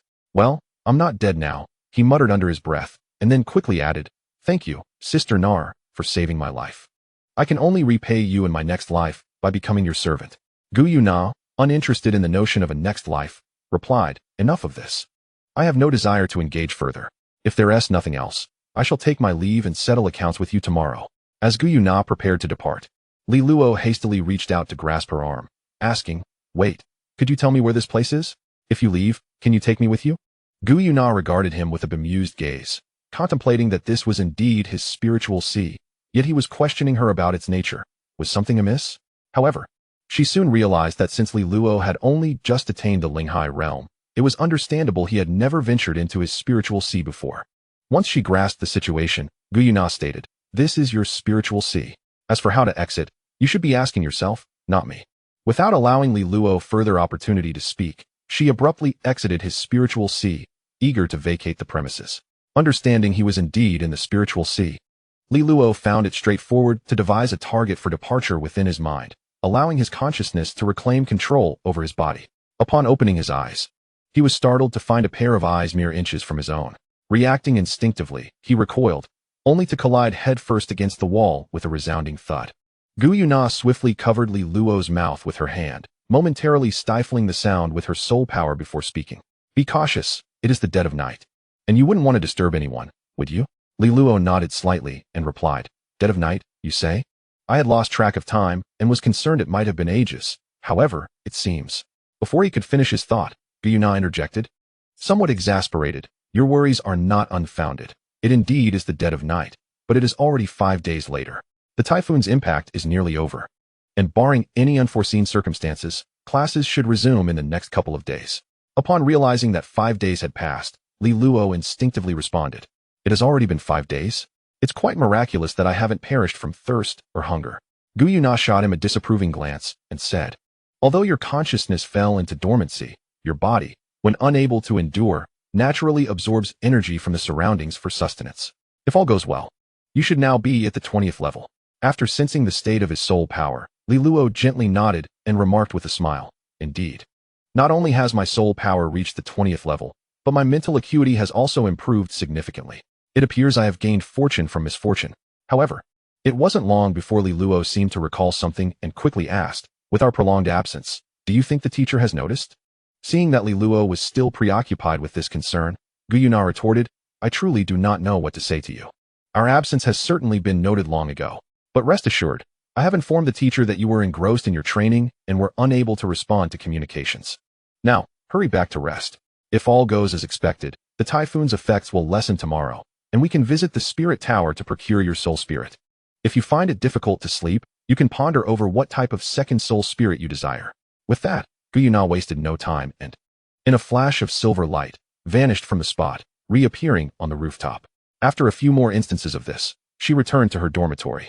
With Gu Yuna gone, Li Luo felt it inappropriate to linger any longer and quietly made his way back to his own dormitory. Upon returning to his quarters, Li Luo refrained from disturbing the three brothers who were practicing and instead sat on his bed, reflecting on his recent insights regarding the wind element. As the saying goes, the greater the risk, the greater the reward. Li Luo had nearly dissipated his own will, and thus, the gains he had acquired were indeed extraordinary. First and foremost was his understanding of the wind element. Previously, Li Luo had focused on compressing the wind element, aspiring to transform it into a razor-sharp wind blade. Through this recent epiphany, he truly grasped that the essence of wind lies not in its sharpness, but in its omnipresence, its timelessness, and its freedom to transform. The wind element's omnipresence signifies its ability to infiltrate and permeate, while its timelessness and freedom of transformation elucidate its operational methods and propagation characteristics. If these various characteristics are utilized appropriately, they would undoubtedly surpass Li Luo's ability to compress the wind element into a wind blade. Moreover, these traits can also be harnessed to enhance the power of the wind blade. Furthermore, Li Luo's mastery over the wind element has significantly surpassed his previous capabilities.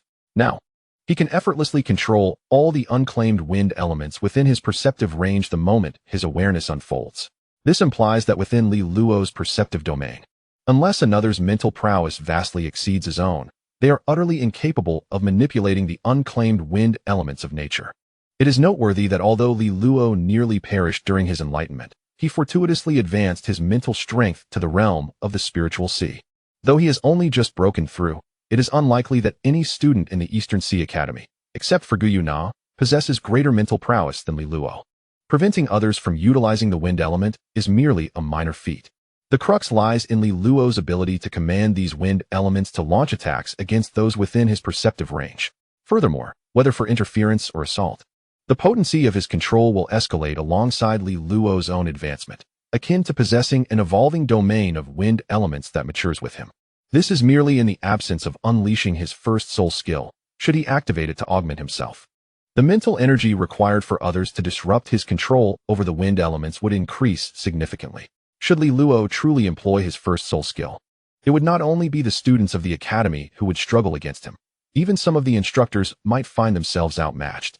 Having solidified the insights gained from this experience, Li Luo, who previously harbored divergent thoughts regarding his second spirit, has now arrived at a more coherent decision concerning its selection. After contemplating these matters, despite being perplexed as to how he almost lost his life, he abandoned any intention of further cultivation and simply succumbed to slumber. The following morning, Li Luo was roused by Gu Tianming, the youngest of the three brothers in the dormitory. Upon seeing the three of them eagerly gathered around his bed, Li Luo sat up in bewilderment. As soon as Li Luo awoke, Gu Tianming, brimming with impatience, exclaimed, with such a formidable typhoon raging these past few days, where have you been training? When did you return? Still groggy from sleep, Li Luo replied without a second thought, I was on the rooftop of the dormitory. I came back after training last night. Upon hearing that Li Luo had been training on the rooftop, the three brothers were momentarily dumbfounded, gazing at him in disbelief, as though he were a monster. Particularly, Gu Tianming could not help but inquire, is that true? The last 2 days were the most severely affected by the typhoon. You weren't blown away up there while training? Realizing the astonished expressions of his friends, Li Luo quickly regained his senses, even without Gu Tianming's words. He understood the reason for their shock. After a brief contemplation, Li Luo began to explain, you are mistaken. How could I possibly venture into the typhoon for training? I merely sought to experience the influence of the wind elements from the rooftop, albeit through a door. Upon hearing Li Luo's words, although the three brothers were puzzled as to why he had not descended from the dormitory even during mealtimes for so many days, they refrained from further inquiries and each took their toiletries to wash up. After dressing and freshening up, Li Luo noticed the three of them engaged in conversation within the dormitory and casually inquired, Why haven't you gone for breakfast? At this point he paused, a hint of surprise gracing his features as he added, could it be that due to the typhoon, the academy has ceased providing breakfast? In response to the breakfast issue, Gu Tianri wore a constipated expression before finally speaking. Li Luo, you may not be aware, but for the past few days, due to the typhoon, the academy has only provided bread and milk for breakfast and dinner. Only lunch varies slightly. After consuming this for several days, we are utterly tired of it. Although Li Luo's martial soul allowed him to endure longer periods without food, he felt a twinge of hunger after a night's rest. After inquiring about the breakfast distribution location, he departed from the dormitory. The designated area for meals was a space just inside the main entrance of the dormitory. And by the time Li Luo arrived, a line had already formed to collect breakfast, revealing boxes of bread and milk stacked amidst the crowd. Having arranged with Gu Yuna to purchase soul spirits together today, Li Luo walked towards the dormitory entrance while eating. Despite the typhoon's impact gradually diminishing, he could still feel the wind gusting through the gap in the door. However, Li Luo assessed that, although venturing outside remained inconvenient, the distance to the spirit transmission tower was not far from the academy, thus not significantly affecting their plans. Conversely, the greatest impact might be on the teachers responsible for student safety, who might very well prevent Li Luo and Gu Yuna from leaving the academy. Indeed, just as Li Luo contemplated this, as he reached for the dormitory door, a teacher distributing breakfast approached briskly to stop him. Young man, the typhoon outside has not yet subsided. You cannot go out. Although aware that the teacher meant well, Li Luo feigned urgency. Teacher, I have pressing matters to attend to. Could you make an exception? Seeing no sign of yielding from the teacher, Li Luo added, by the way, my martial soul is related to the wind elements. It should be fine for me to go out. Even after he released a wisp of wind element as proof, the teacher responded, if I'm not mistaken, you should be a first-year student, right? For your safety, I cannot permit you to leave. Chapter 85. The Spirit Transmission Tower. Realizing the teacher was adamant about not allowing him outside, Li Luo had never desired the ability to traverse space, like Gu Yuna, more than he did at that moment. This way, he wouldn't have to ponder how to persuade the teacher to grant him permission to go out. As Li Luo gazed at the teacher obstructing the entrance of the dormitory, a sense of helplessness washed over him.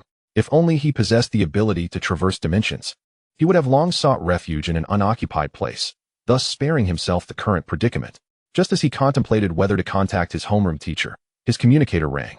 Upon seeing that it was Gu Yuna reaching out, Li Luo offered a brief apology to the teacher before distancing himself from the dormitory entrance. Once he had moved a sufficient distance away, he answered Gu Yuna's call. Upon connecting, her voice resonated through the device. Li Luo, is it that the teacher at the front door is preventing your exit? Sensing the teasing tone in her words, Li Luo anticipated her intent before she could finish. Quickly interjecting, please help me, Sister Na-er. Despite feeling somewhat unenthused, Gu Yuna responded, all right. Who told me to be the elder sister? Wait for me by the door on the rooftop. I will come to fetch you shortly. With that, she abruptly ended the call. Li Luo made his way back to the rooftop entrance via the stairs. Due to the breakfast hour, the stairwell was bustling with students, a few of whom inquired why he was heading to the upperclassmen's floor. He deftly deflected their questions with the excuse of searching for someone. Upon reaching the midsection of the staircase leading to the rooftop, he was relieved to find Gu Yuna already waiting for him. Before Li Luo could utter a word, Gu Yuna placed her hand on his shoulder, and with a flash of silver light, they vanished from their location. In an instant, a fierce wind greeted them, and Li Luo realized they had appeared outside the dormitory building. However, to his astonishment, he found that the ground beneath his feet had inexplicably disappeared, causing him to plummet downward. Instinctively glancing at his feet, he recognized that they were not on the rooftop, but rather outside its confines.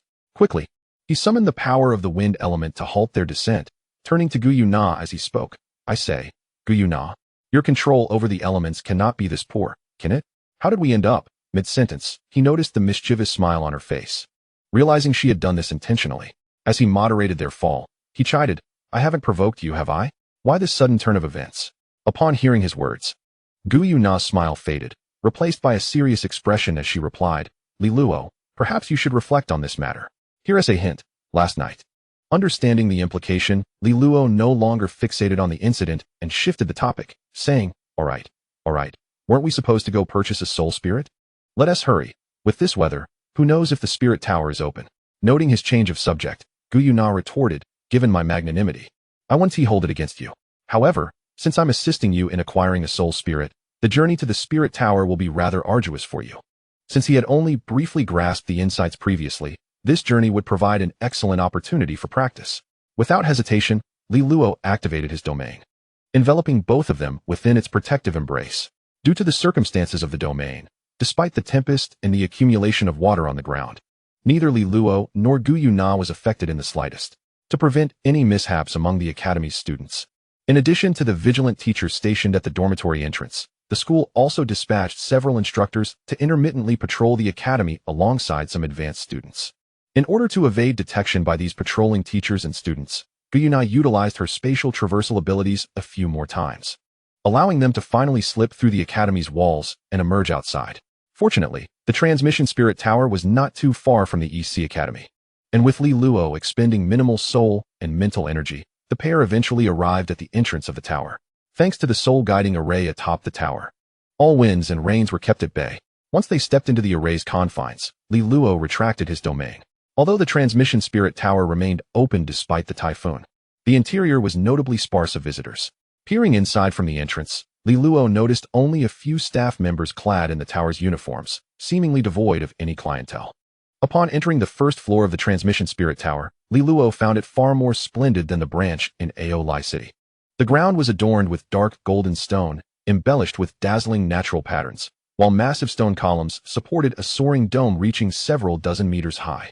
As he surveyed the space, he was captivated by the opulent colored murals adorning the columns and dome. These murals depicted various landscapes, figures, and a myriad of soul beasts, purportedly chronicling significant events from millennia past. Among the illustrations were colossal soul beasts, and before them loomed a grand city, with ethereal figures floating above. Among these apparitions, two figures stood out remarkably, a young man and a woman. The young man's eyes shone brightly, surrounded by several phantasms. Among these apparitions were a woman clad in white and another in green, along with an entity resembling an ice flower perched upon his shoulder, accompanied by a massive bear and a gigantic white insect, all encircling the young man who was adorned with a variety of peculiar soul rings. Turning his gaze towards the striking female figure, he observed a pair of enormous butterfly wings emanating a brilliant radiance, seemingly engaged in the protection of the city alongside the young man and his companions. Having heard numerous tales related to this, Luo immediately recognized the murals as the story of Huiyuhao and the Shrek's 7 monsters repelling the beast tide from millennia ago. After briefly scanning the murals, Luo noticed that Guyuna remained entranced by the artwork. He waved his hand in front of her eyes and softly urged, "What is so fascinating? Let us go, we need to buy soul spirits." Snapping back to reality, Guyuna replied, somewhat astonished, "If I'm not mistaken, these murals depict the story of the Shrek 7 monsters. Aren't you the least bit interested in them?" Luo, without a moment's hesitation, casually remarked, Why should I be interested? They have no connection to me, nor can they directly lead me to become a title Douluo." Upon hearing Luo's words, Guyuna could not help but shake her head, expressing her sentiments with a sigh. If the headmistress were to hear you, she would certainly have a lecture prepared for you. Chapter 86. The selection of soul spirits. As Guyuna suddenly mentioned the headmistress, Luo felt a shiver run through him, and imitating her tone, he remarked, "Let me tell you, they are individuals who have made immense contributions to the continent. You must not take them lightly. Without them, what would our current lives be? Since you seem so lacking in understanding, allow me to enlighten you." Noticing Luo's demeanor, Guyuna shot him a glance of exasperation and retorted, Stop. If you continue, I might just think the headmistress has come to Donghai City with us." While speaking, Guyuna pushed Luo towards the front desk of the spirit transmission tower, clearly wishing to avoid further discussion at the entrance. Upon noticing visitors arriving at such a time, the staff momentarily hesitated before inquiring, "Young ones, with the storm raging outside, what brings you to the spirit transmission tower at this hour?" Luo presented his soul master certification on the counter and replied, "Greetings, spirit transmitter. We wish to purchase a soul spirit. Could you assist us with this?" After scanning Luo's credentials, the staff responded, "Very well, please hold on a moment. I will contact someone to take you through the selection of soul spirits." Due to the lack of customers caused by the typhoon, after a brief conversation over the communicator, a spirit transmitter responsible for the sale of soul spirits soon arrived at the front desk. Assessing Luo and Guyuna, the spirit transmitter remarked, "If I am not mistaken, you two are students from Donghai Academy. Please follow me." Under the guidance of the spirit transmitter, Luo and Guyuna were led to a reception room, where they were invited to take a seat. The spirit transmitter then sat across from them, placing a booklet before them. This contains the soul spirits currently available at our Donghai City branch. Once you find a suitable one, I will assist you in obtaining it. Just from the thickness of the booklet, it was evident that the Donghai City branch of the Spirit Transmission Tower, as one of the 18 pillars, possessed a considerable number of soul spirits, far surpassing that of the Ally City branch. Li Luo opened the booklet. Flipping through its pages while gently nudging Gu Yuna's arm, he inquired, "What type do you think I should choose for my second soul ring? Should I enhance the existing wind element, or explore a different type?" Without a moment's hesitation, Gu Yuna responded, "I believe that since you have already absorbed the wind element with your first soul spirit, why not venture into other elemental types? You might discover unexpected rewards." Before Li Luo could respond, the spirit transmitter interjected, "I've reviewed your soul master certification. Your martial soul is a sword. In my opinion, you might consider selecting an artificial soul spirit that enhances sharpness or sword energy. If you truly wish to choose an elemental soul spirit, it would be wiser to stick with the wind element. After all, quality outweighs quantity. Continually strengthening your existing element is the superior choice." At the conclusion of the discussion, I added a final remark. Of course, what I have mentioned is merely a suggestion. The ultimate choice of which spirit to select lies within your own hands. Li Luo first expressed his gratitude to the spirit master, then turned to Gu Yuna and said, "This aligns closely with my thoughts. I too wish to explore other types of elements.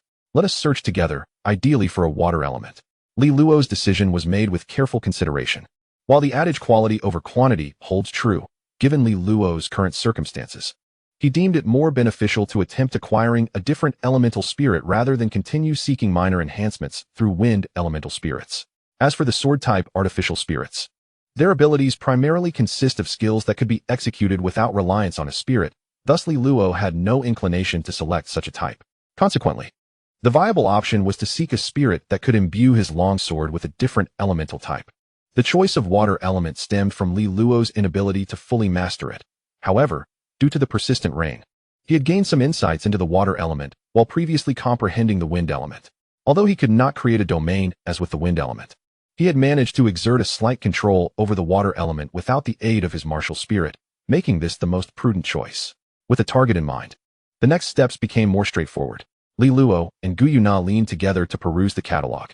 Despite the vast array of spirits available at the East Sea City branch of the Spirit Tower, proximity to the ocean naturally meant a greater abundance of water elemental spirits.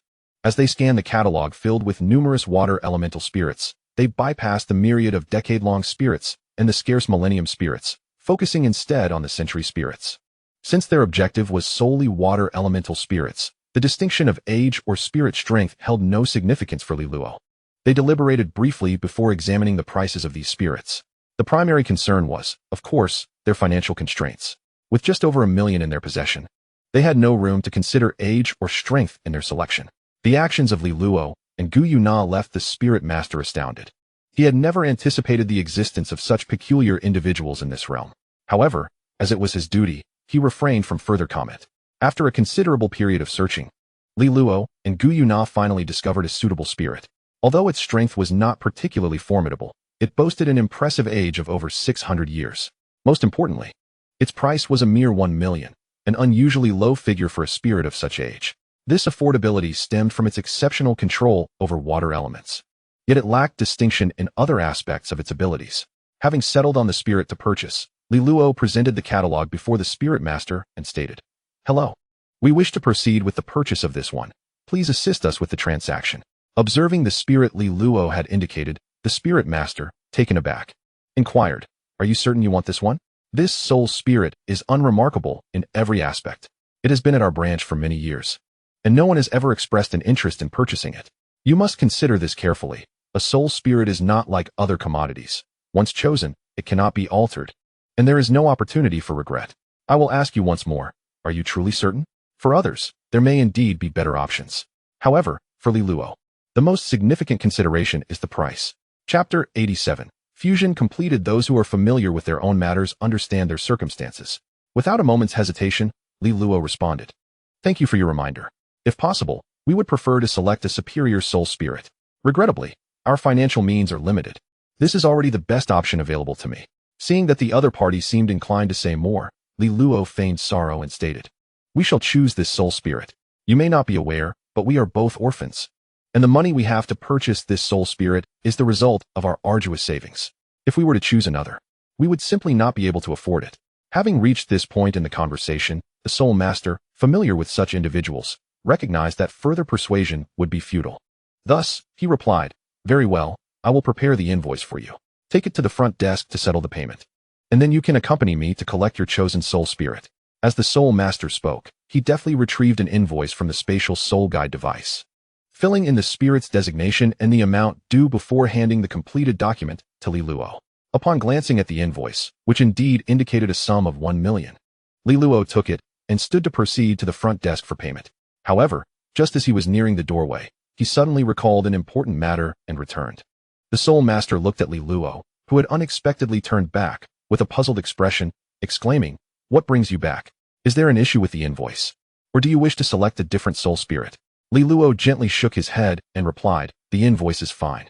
I do not wish to change the soul spirit. I simply want to inquire if our transmission spirit tower provides a space for individuals to fuse their soul spirits." Although returning to the academy to fuse the soul spirit would not pose a significant problem, the fusion process requires an undisturbed environment.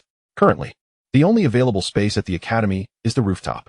However, while the rooftop may be free from interruptions, the conditions are far from tranquil due to the typhoon's effects. Even though Douluo is undeterred by wind and rain, such an environment is less preferable compared to the transmission spirit tower. Upon hearing this, the Soul Master paused momentarily, then recalled the address of Douluo's soul spirit awakening from his records and said, "Since this is your first visit, you may be unaware that any customer purchasing a soul spirit aged 100 years or more here is entitled to complimentary access to a training room for the purpose of fusing their soul spirit."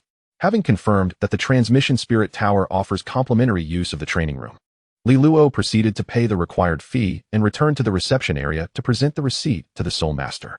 The spirit transmitter glanced at the receipt, confirming there were no issues, and then spoke, "Let us proceed. I shall retrieve the soul spirit you purchased and subsequently escort you to the training chamber." True to its reputation as a branch of the spirit transmission tower known as the 18 Pillars, even without entering the room housing the soul spirits. The moment the spirit transmitter opened the door, Douluo beheld an expanse of display cases filled with soul spirits that seemed to stretch endlessly.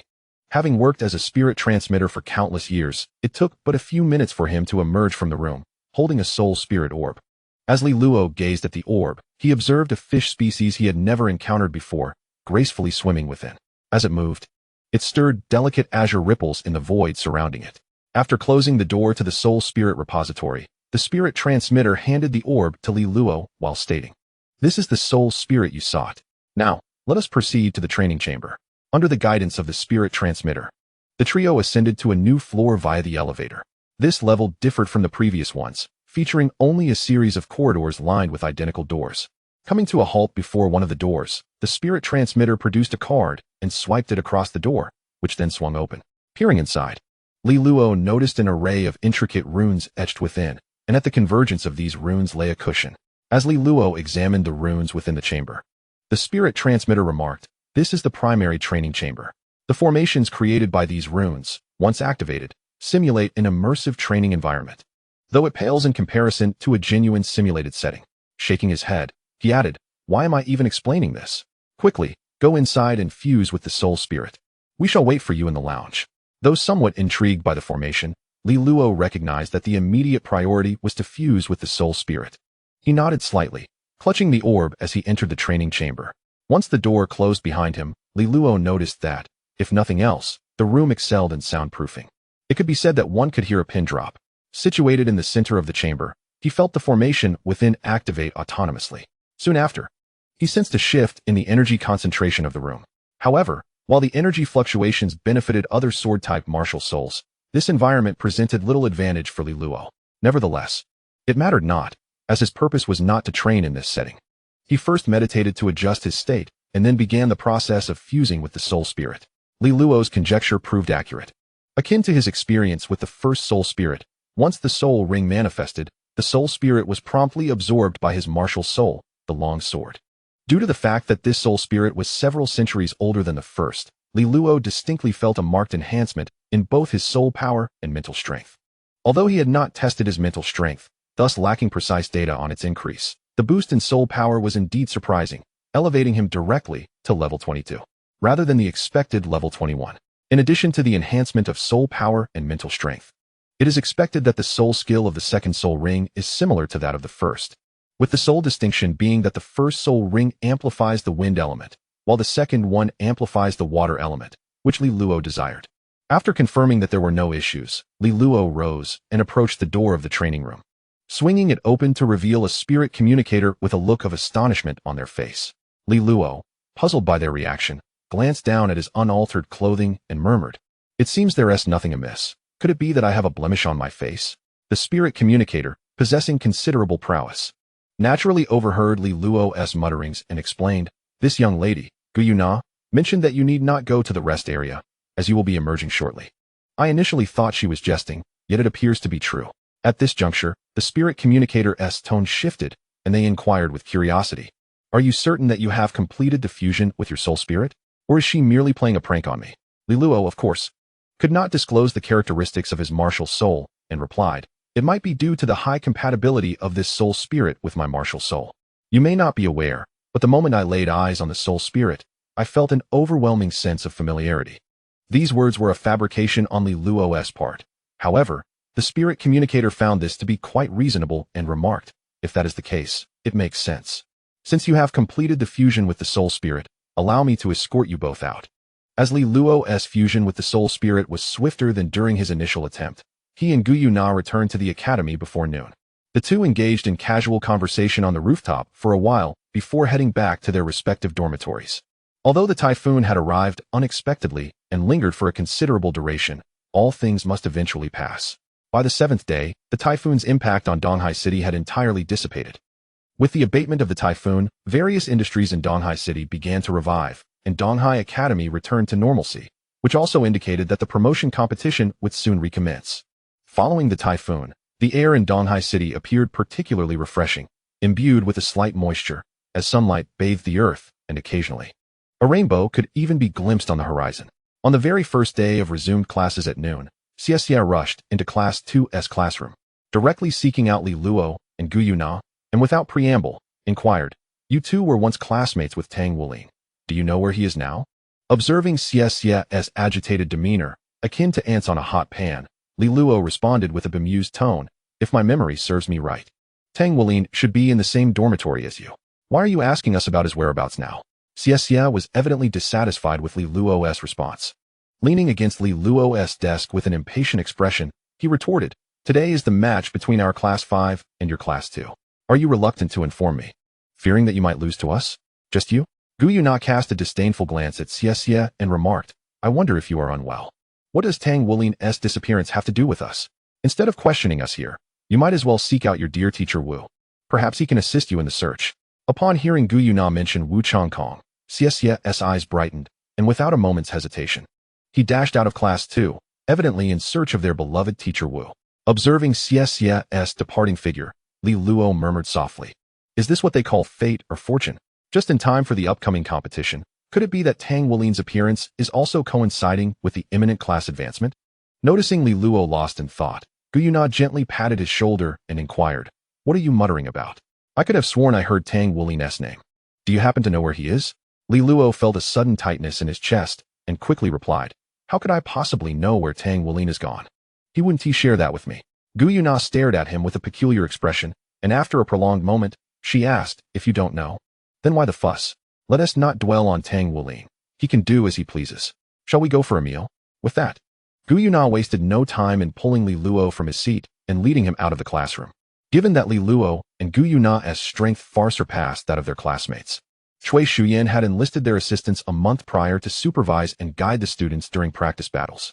Initially, some students had been skeptical, but after witnessing a genuine match between Li Luo and Gu Yuna, no one dared to question Cui Shuyan's judgment any longer. That afternoon was designated for practical combat lessons. While Li Luo and Gu Yuna were overseeing the students' duels, they suddenly heard Cui Shuyan calling their names from a distance.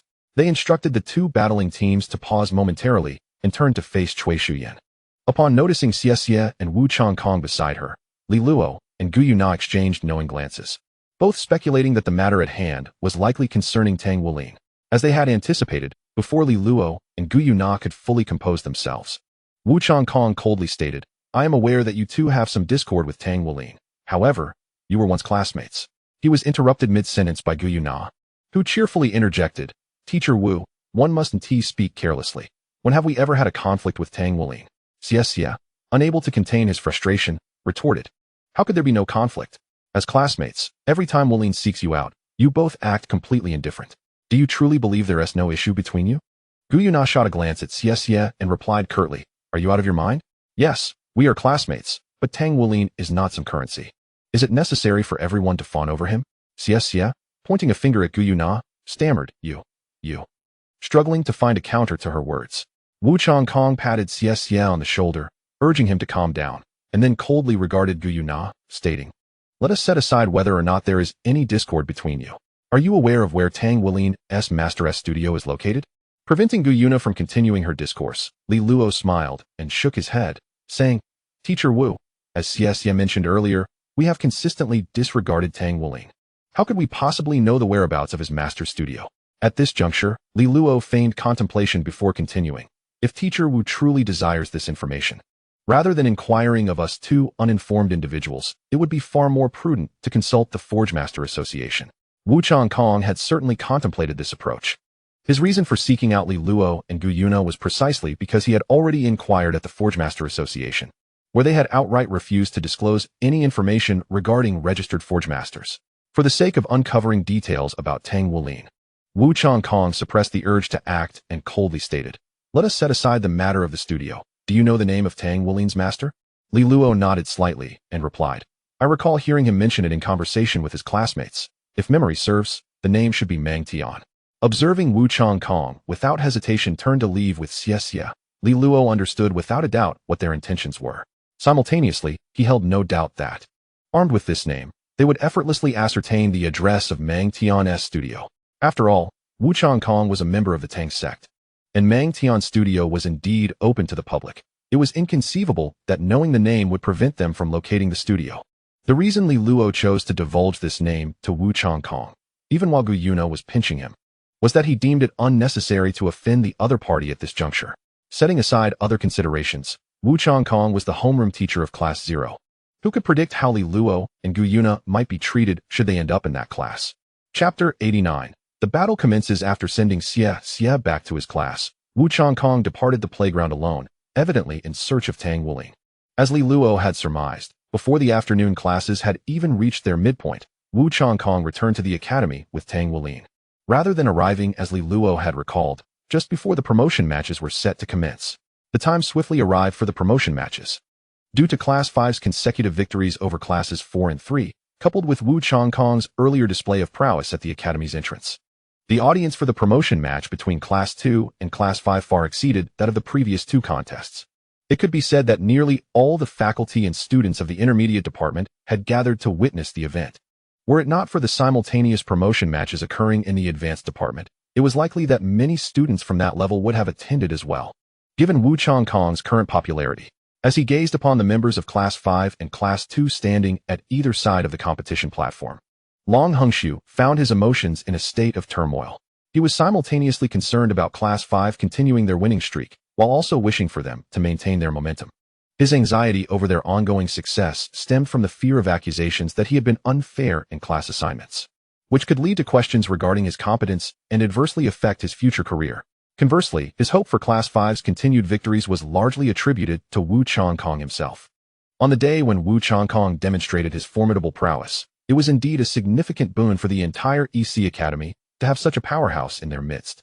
The competition among academies in various cities is intensely fierce, particularly among the intermediate academies with substantial student populations. The more renowned the academy, the more adept students it can attract. In the realm of soul masters, the most alluring aspect is strength. Wu Changkong's effortless triumph over another six-ring soul master greatly enhances their appeal to potential recruits. Casting a glance at the still icy Wu Changkong, Long Hongxiu courteously inquired, Teacher Wu, may I ask if your 5th class will still field 2 participants? Wu Changkong offered no verbal response, merely nodding slightly before gesturing for Tang Wuling and Xie to ascend the stage. In the past, Long Hongxiu might have questioned Wu Changkong's manners. However, now that he understood the latter's strength, he dared not offend him. Clearing his throat gently, Long Hongxiu turned to Cui Shuyan and stated, Since the 5th class has chosen to dispatch 2 participants, I request that the 2nd class do the same. In stark contrast to Wu Changkong's cold demeanor, Cui Shuyan first nodded at Long Hongshu before addressing her students. Li Luo, Gu Yuna, you two shall compete. It would be best if you win.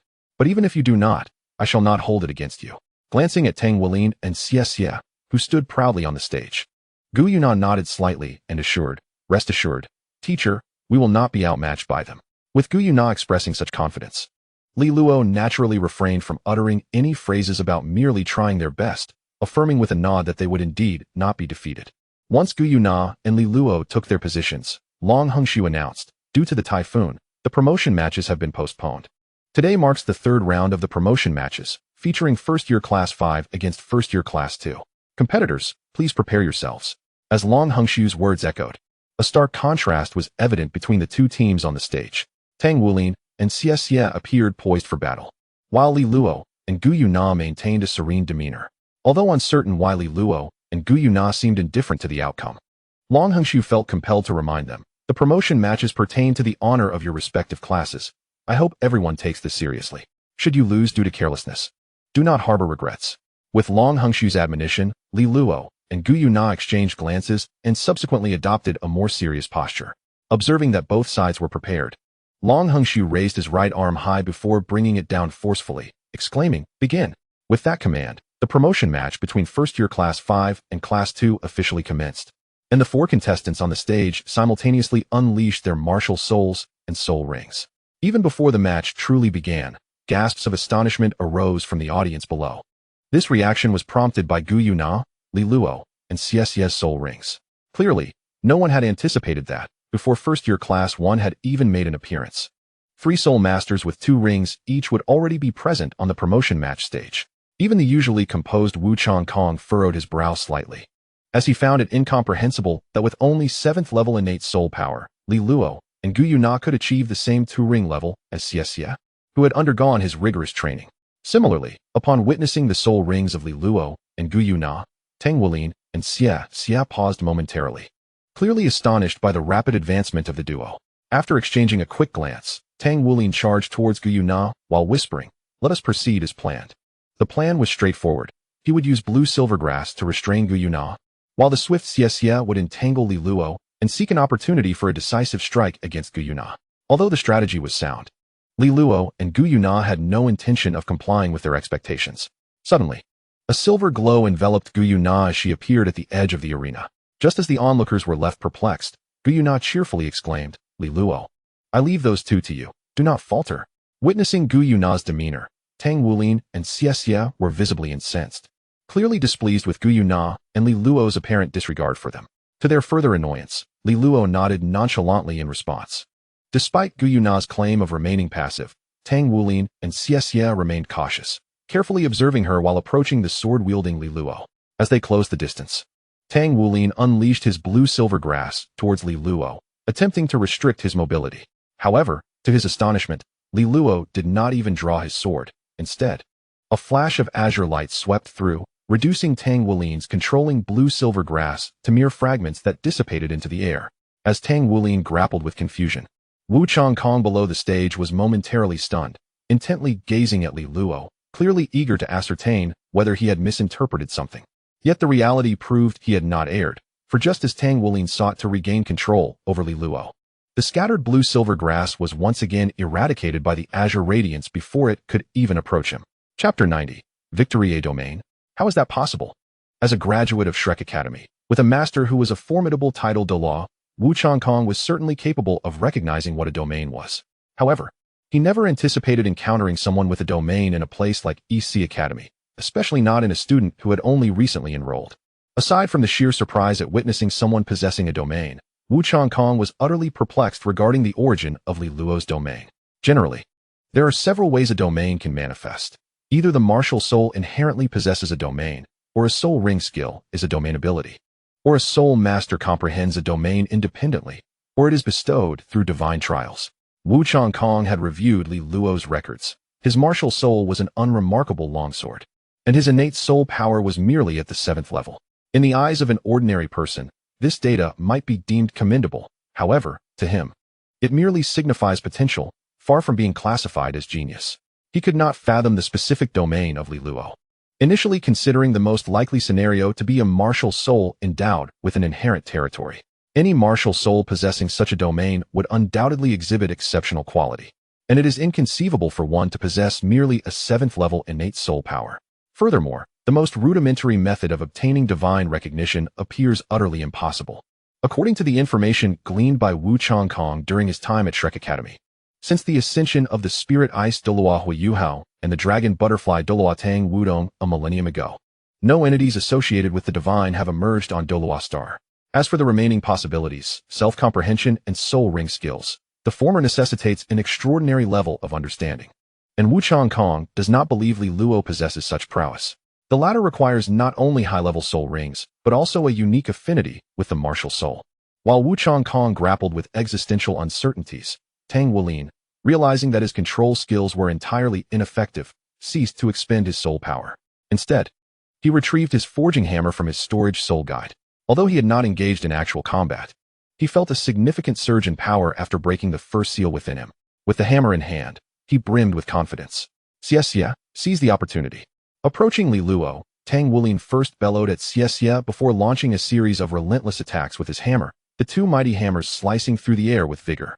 However, Tang Wulin found it unacceptable that no matter how he swung the forging hammer, Li Luo seemed to anticipate his every move, rendering him incapable of inflicting any harm. If that were not enough, while evading Tang Wulin's strikes, Li Luo managed to occasionally repel Xie, who sought opportunities to attack. Faced with the daunting challenge of a 2-on-1 scenario and unable to gain the upper hand, Xie, seething with frustration, exclaimed, "Li Luo, if you have the ability, confront us directly instead of constantly dodging." With Xie's provocation, Li Luo felt compelled to oblige. He deftly directed his sword to deflect Tang Wulin's hammer, then swiftly sidestepped, redirecting the hammer, which was originally aimed at him, towards Xie. Having trained intensively under Wu Changkong's guidance, Tang Wulin and Xie were not without skills. Yet, just as they instinctively prepared to respond, they suddenly sensed an unseen force impeding their actions. In that fleeting moment, due to their delayed response, Tang Wulin's forging hammer struck Xie's raised arm. The once poised dagger aimed at Li Luo was abandoned as Xie let out a pained cry. His arm visibly contorted from the impact, indicating a serious injury. Fortunately, it was due to Long Hongxiu's timely intervention that the damage was mitigated. Otherwise, Xie's arm would have sustained far more severe harm. "Xie, you're out." Long Hongxiu, pulling Xie from the battlefield, furrowed his brow, perplexed by why their coordinated response had faltered midway. Had it not been for his prior knowledge of the relationship between the two, Long Hongxiu would have doubted whether they were adversaries, for how else could one explain the near failure to provide timely assistance? However, this was not the moment for such concerns. Casting aside Xie to Cui Shuyan, Long Hongxiu fixated his gaze upon Li Luo, eager to discern whether he was the cause of the turmoil. All of this, of course, was orchestrated by Li Luo. The transformations in Tang Wulin and Xie's circumstances were the result of Li Luo's interference with their movements using wind elements at a crucial moment when they sought to respond. The reasoning behind Li Luo's actions was rather straightforward. It was due to Xie's fervent calls for a fair confrontation. Since he cherished the notion of a direct battle, Li Luo chose to acquiesce to his demands. With Xie injured and withdrawn, Tang Wulin's irritation became apparent. He glared intently at Li Luo, who remained passive, and declared, "Li Luo, you were behind this, weren't you? If it weren't for you, Xie wouldn't have been hurt. I shall avenge him." Without permitting Li Luo a chance for retort, Tang Wulin, consumed by rage, exhibited an unusual glimmer in his eyes as his right hand, clutching the forging hammer, transformed into gold. Accompanying this metamorphosis was a palpable shift in Tang Wulin's aura, unleashing a tremor of dread that swept through all the teachers and students present. Those possessing pure weapon spirits were largely unfazed, yet those with beast spirits or weapon spirits intertwined with beast bloodlines felt an overwhelming sense of oppression, akin to confronting a superior. Although this aura seemed to bear no direct impact on him, Li Luo recognized that Tang Wulin had willingly awakened the power of the Golden Dragon King within. While Li Luo was keen to observe Gu Yuna's reaction, Tang Wulin offered him no such opportunity, charging forth with his hammer raised. In response to Tang Wulin's relentless pursuit, Li Luo lifted his longsword, directing it toward the hammer. Witnessing Li Luo's movements, Tang Wulin's eyes flickered with delight, clearly believing that his opponent had made a grave miscalculation, for he held immense confidence in his own strength. However, just as Long Hongxiu prepared to intervene, an astonishing scene unfolded before all. Instead of the anticipated clash, the slender blade, scarcely 2 fingers wide, sliced through Tang Wulin's hammer as effortlessly as cutting through tofu, cleaving it in two. As the onlookers gasped in disbelief, Li Luo and Tang Wulin brushed past each other, with Li Luo's sword deftly resting upon the latter's shoulder. Long Hengxiu, who had been intently watching Li Luo, swiftly made his determination and appeared on the stage, proclaiming, "I hereby announce that the victors of today's promotion match are the first-year Class 2. As Long Hengxiu's words echoed, Tang Wulin stared in shock at the severed hammer head on the ground, then turned to the tip of the sword on his shoulder, clearly bewildered as to why. Despite having acquired greater power, he remained inferior to Li Luo. Chapter 91 Inquiry. We have indeed lost. As Tang Wulin watched Li Luo gracefully retract his martial soul following Long Hengxiu's announcement, he found it utterly inconceivable. He and Xie had dedicated themselves to rigorous training under Wu Changkong for an extended period. Yet not only did they fail to triumph over Li Luo and Gu Yuna as anticipated, but they were also unable to overcome Li Luo alone. What pained Tang Wulin even more was the fact that he had yet to unleash his full potential. After all, having unlocked the first layer of his seal, he was capable of utilizing the Dragon Claw without external assistance. Now, he hadn't even been afforded the opportunity to employ it before conceding defeat.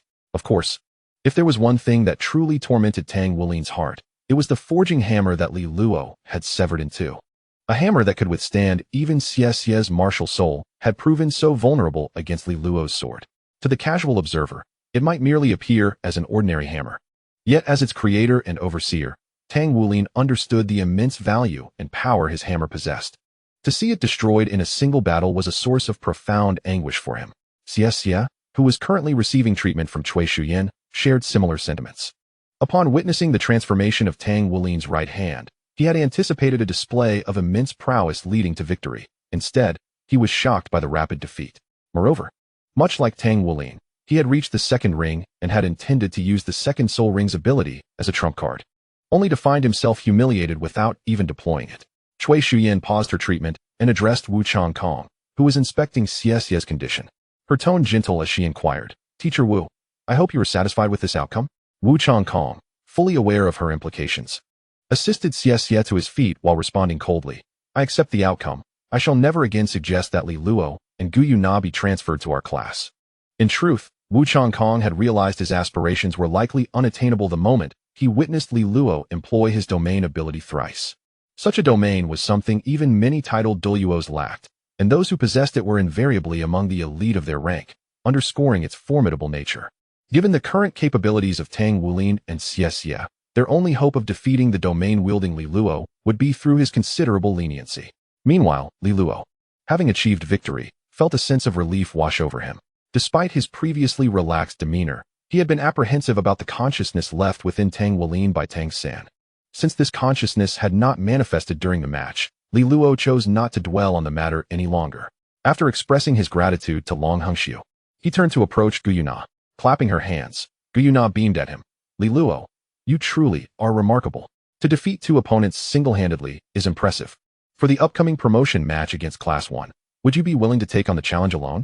Li Luo shot her an exasperated glance, retorting, "How can that be fair? Why don't you just suggest that I handle all the promotion matches for the next few years?" As Li Luo and Gu Yuna engaged in light-hearted banter, Wu Changkong abruptly crossed the arena to stand before them, fixing his intense gaze upon Li Luo. "Is your domain spirit soul innate, or is it the effect of a soul skill?" Slightly perplexed by Wu Changkong's inquiry, Li Luo replied without hesitation, "What domain? Master Wu must be mistaken. It's merely an application of the wind element." His reluctance to divulge the truth stemmed not from fear of exposure, as he had already displayed his abilities, but rather from a desire to avoid entanglement with Wu Changkong. Observing Li Luo's demeanor, Wu Changkong assumed he was unaware of what a domain entailed and coldly remarked, "It is the ability you use to obliterate Tang Wulin's blue-silver grass. Is it an innate trait of your spirit soul, or a manifestation of a soul skill?" Should the answer lean towards the former, Wu Changkong would find it favorable, for only an innate domain possesses the potential for growth and intrinsic value. Conversely, if it were merely a soul skill, its worth would diminish significantly. As the effects of soul skills are generally fixed, enhancement can only be achieved by increasing the age of the soul spirit, a formidable challenge in itself. Before Li Luo could respond, Gu Yuna gestured subtly towards the watchful Xie and Tang Wulin, interjecting, "Master Wu, regardless of the nature of this ability, it seems of little concern to you. Rather than focusing on Li Luo's capabilities, perhaps you should console your two classmates. With that, as Wu Changkong turned his attention towards Xie and Tang Wulin, Gu Yuna seized the moment to pull Li Luo towards the entrance of the training ground. Once Li Luo and Gu Yuna had distanced themselves, Xie and Tang Wulin hastily approached Wu Changkong, speaking in unison, "Master Wu, we are sorry, we lost." Wu Changkong used his soul power to straighten the bowing figures of Xie and Tang Wulin, reassuring them, "This time, it is not your fault. I too did not anticipate that Li Luo would possess domain-like abilities. Not only you, but even in your age, I would have likely struggled against him." Xie was taken aback by Wu Changkong's admission that his younger self was inferior to Li Luo. They had witnessed how even a six-ringed soul master fell easily before Wu Changkong. Tang Wulin, somewhat confused, inquired, "Master Wu, is this domain-like ability truly formidable? What kind of special soul skill is it?" Pleased with Tang Wulin's curiosity, Wu Changkong nodded, stating, "One could indeed categorize it as a special type of soul skill. If explained in detail, it would be classified as a persistent, area effect soul skill." Continuing, he glanced at Li Luo's retreating figure and elaborated, "As for Li Luo's domain, it likely pertains to the wind element. Within the confines of his domain, he can command all wind elements. I noticed that while you both intended to evade one another, you suddenly ceased your evasive actions. If I am not mistaken, Li Luo must have manipulated the wind elements to hinder your movements. Of course, these are merely my conjectures." Li Luo did not maintain his domain for long. He merely activated it briefly before retracting it. Thus, the precise effects of this domain remain known only to its possessor. Upon hearing this, Tang Wulin nodded and remarked, "So it was indeed because of Li Luo that I inadvertently injured Xie. I previously thought the sudden loss of control over my body was merely a figment of my imagination. As for the effects of the domain, Teacher Wu's conjecture seems to be accurate. When I lost control, I truly felt as though a breeze had swept over me." With Tang Wulin's affirmation, Wu Changkong nodded thoughtfully and then inquired, "Tang Wulin, since you were once classmates with Li Luo, do you know if he possessed such abilities in the past?" Taken aback by the question, Tang Wulin hesitated, shaking his head slightly. "We didn't interact much during our time at the junior academy, so I am not particularly informed. Moreover, I only recently learned of the existence of such domains." Noticing the fleeting disappointment in Wu Changkong's eyes upon realizing he would not receive an answer from Tang Wulin, he sighed and stated, "Since you are unaware, we shall move on. The promotion tournament has concluded, and we will resume our specialized training starting tonight." Ignoring the dazed expressions of both Xie and Tang Wulin, Wu Changkong turned and departed. Chapter 92. The final match time swiftly passed, and the following day arrived. The imminent promotion match between Class 1 and Class 2 garnered significant attention due to the presence of two powerful soul masters in Class 2. During breaks and meal times, this topic dominated the discussions among students. Following their defeat against Class 2 in a 2-on-1 match, Tang Wulin and Xie's notoriety surged once again. Though this newfound fame was far from commendable, the crux of this situation lay in the fact that Xie, a two-ring soul master, alongside his formidable teammate Tang Wulin, could not best Li Luo alone. This day marked the most dismal experience for Tang Wulin and Xie since their arrival at Donghai Academy, as they were subjected to constant scrutiny wherever they went. Had it not been for the fear of school sanctions, Xie would have long since confronted their critics. However, this predicament was soon destined to change as the promotion tournament approached, specifically, the final match for the first-year students. Given Li Luo's previous performances, the attention surrounding this event was unprecedented. In addition to the usual faculty and students, even the rarely seen Academy Dean, Yu Zhen, made an appearance at the competition. Once all participating classes had assembled, Long Hengxiu addressed the audience. "Greetings, teachers and students. Today, we hold the fourth promotion match with Class 2 challenging Class 1 of the first-year students. Teacher Cui, how many participants will you field today?" "Director Long, we will still have 2 participants," replied Cui Shuyan, glancing at Gu Yuna and Li Luo beside her. "Gu Yuna, Li Luo, you two may take the stage. Remember, as I always say, victory or defeat is not paramount, but exercise caution." Watching Li Luo and Gu Yuna ascend the platform, Long Hengxiu felt a surge of complex emotions. In the present moment, the esteemed Dean Yu Zhen was present, and he sincerely wished to avoid a recurrence of the 2-on-1 scenario that transpired yesterday. While others might be oblivious to the prowess of Class 1, he, as the Director of Education, was well aware. Indeed, Class 1 possessed soul masters of the second ring. Yet in terms of practical combat capability, they were undeniably inferior to Class 2. Even in a 2-on-1 situation, they could hardly contend with Li Luo. Following the conclusion of yesterday's competition, He had engaged in dialogue with Wu Changkong and was thus informed of Li Luo's possession of the legendary domain. Although he had never witnessed a domain before, he was fully aware of its formidable nature. At this juncture, he had relinquished all hope for Class 1 to secure victory. His sole desire was for Class 2 to field both combatants rather than dispatch merely one to face the challenge.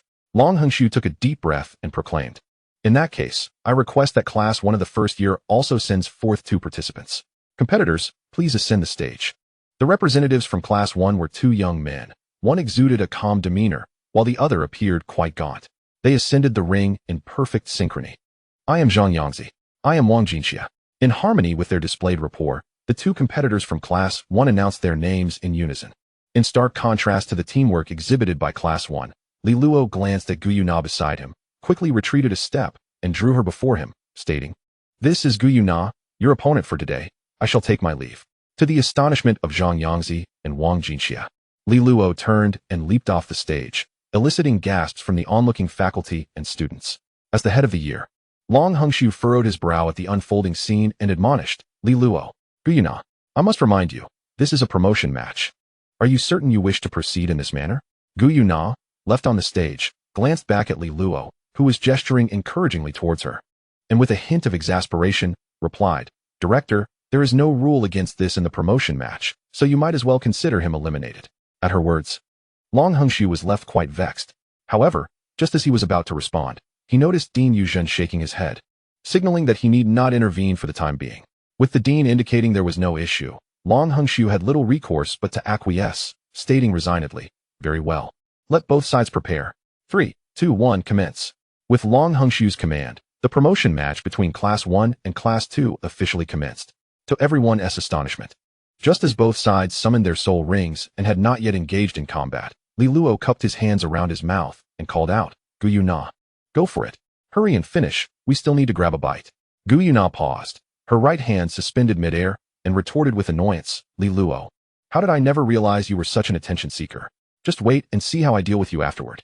As her words echoed, her 2 soul rings shimmered in succession, emanating a brilliant azure glow, while a howling sound resonated in everyone's ears, causing the uniforms of Zhang Yangzi and Wang Jinxia to flutter dramatically in the gale.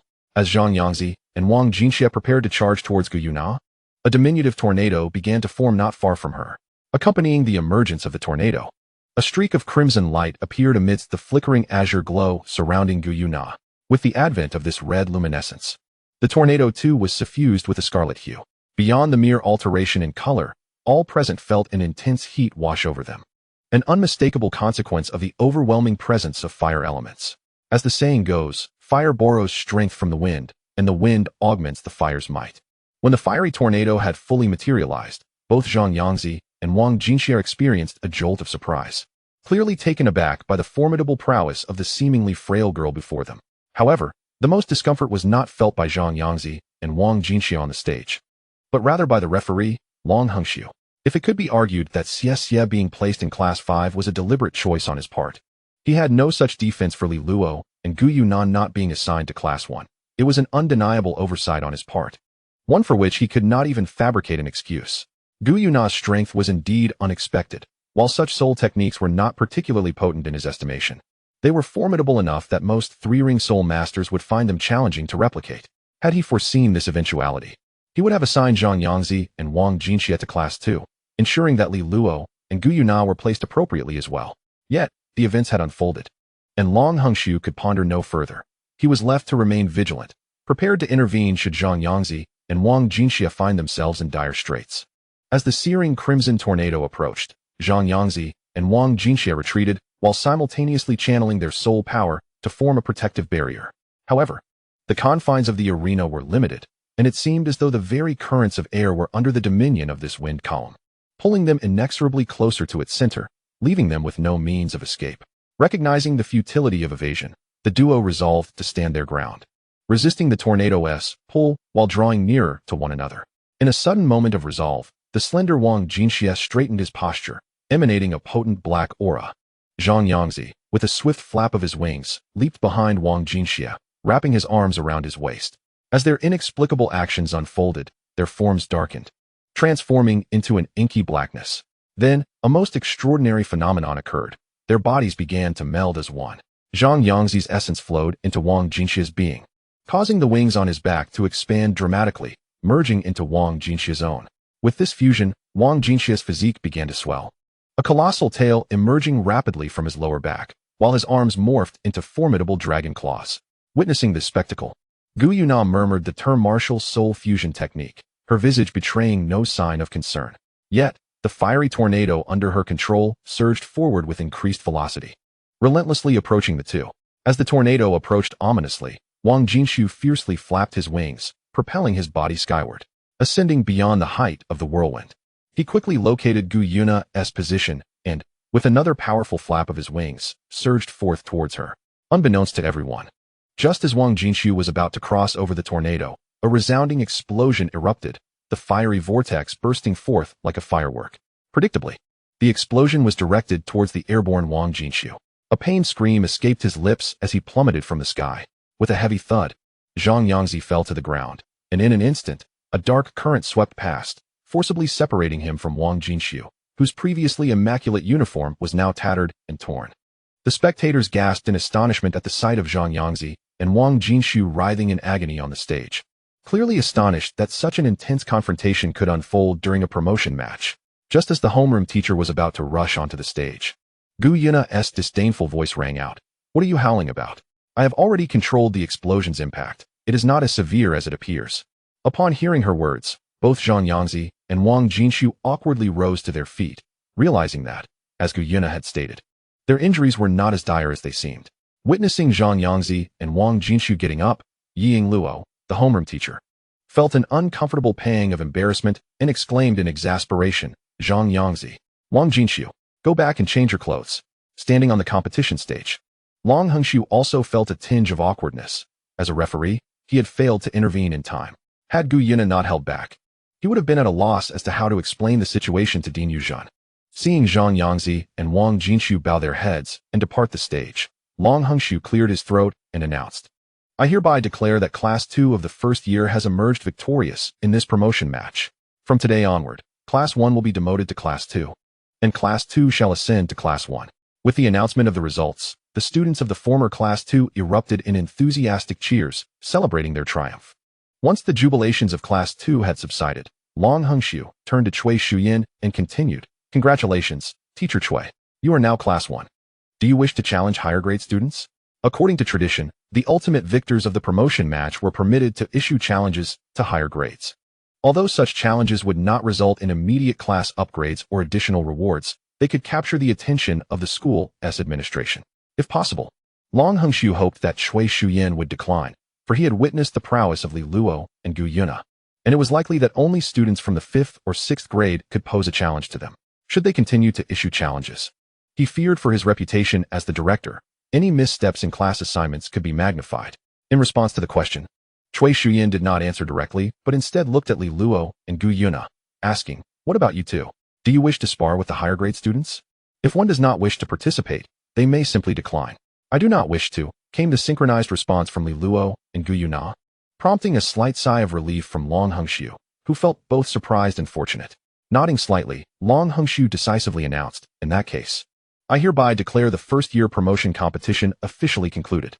The class rankings will remain unchanged until next year's promotion competition." In contrast to Long Hengxiu's relief, Wu Changkong, standing among the teachers, frowned slightly, clearly dissatisfied with the decision made by Li Luo and Gu Yuna. However, as they were not his students, he could only snort dismissively and turn away. On the other hand, Cui Shuyin held no objections to their decision. She merely nodded before addressing her students. "All right. Now that the promotion competition has concluded, let us hurry to have our meal." Once most of the crowd had dispersed, Yuzhan approached the pensive Long Hengxiu and earnestly inquired, "Director Long, this promotion competition was truly unexpected. Shouldn't you provide me with an explanation?" The sound of the dean's voice startled Long Hengxiu, who quickly replied, "Dean, this cannot be blamed on me. Who could have anticipated the emergence of such peculiar talents among this year's newcomers? Had I known, I would never have placed them in Class 2. Peculiar?" Yuzhan paused and asked, "Then please enlighten me on just how peculiar they are, that you, the director of instruction, could misjudge them so." Long Hengxiu swiftly organized his thoughts and began to explain, "I shall not elaborate on Class 5. That Xie was personally referred to me by his father. who requested I provide him with some experience. Thus I placed him in Class 5. Take Li Luo and Gu Yuna, for instance. Their martial souls are a long sword and an elemental manipulator, and their innate soul power is merely level 7. How could I have known they would reach the second ring so swiftly, displaying such formidable combat prowess? Hearing Long Hongshu deflect responsibility, Yu Jun frowned slightly and remarked, "Their impressive abilities indicate they are surely no ordinary individuals. Did you not thoroughly examine their personal information during the class assignment?" When it came to this matter, Long Hongshu felt genuinely helpless, stating, "How could I not? It was precisely because I reviewed their personal information that such an oversight occurred. You may not be aware, but these two hail from the orphanage of Ally City. Not only I, but likely anyone could not have imagined that such a remarkable talent could emerge from a place like Ally City. Orphans? Are you certain?" Yuzhen clearly found Long Hongshu's words hard to believe.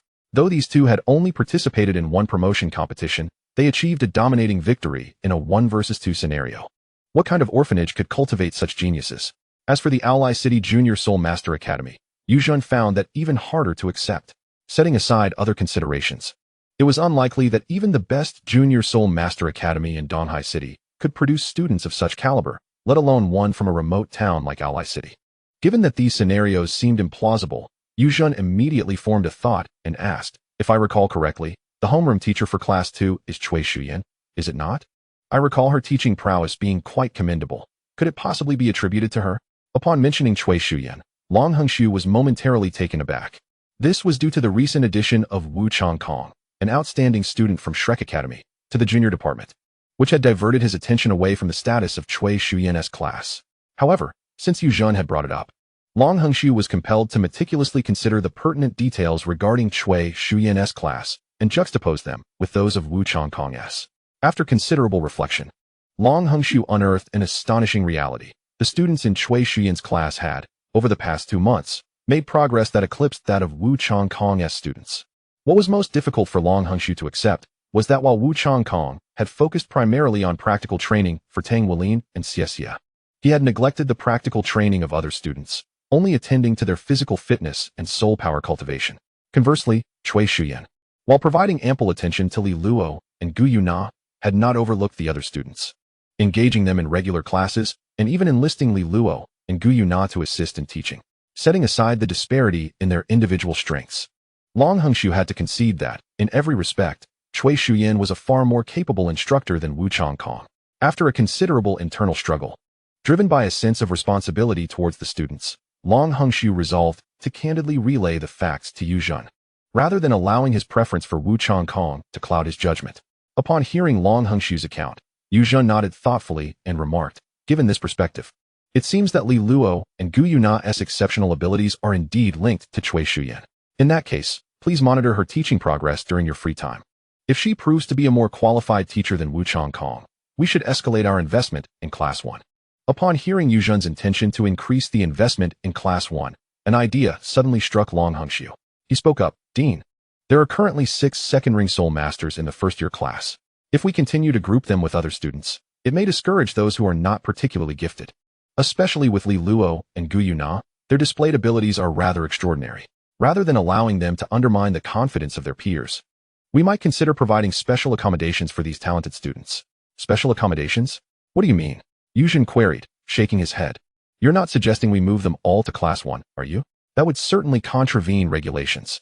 Long Hongshu was momentarily taken aback, then clarified, "I am fully aware of that. If we were to transfer them all to Class 1, no other class would stand a chance of defeating them in the promotion matches by the time they graduate. In fact, we need not even transfer them all. Based on the abilities Li Luo and Gu Yuna have demonstrated, as long as they do not forsake their own cultivation in the coming years, no other class will likely be able to wrest the prefix of Class 1 from them. Since these talented individuals are no longer suited for collaborative learning with their peers, it would be prudent to adopt a fresh perspective. For instance, we could consider establishing a new class and selecting the most exceptional instructors from within the academy to guide them."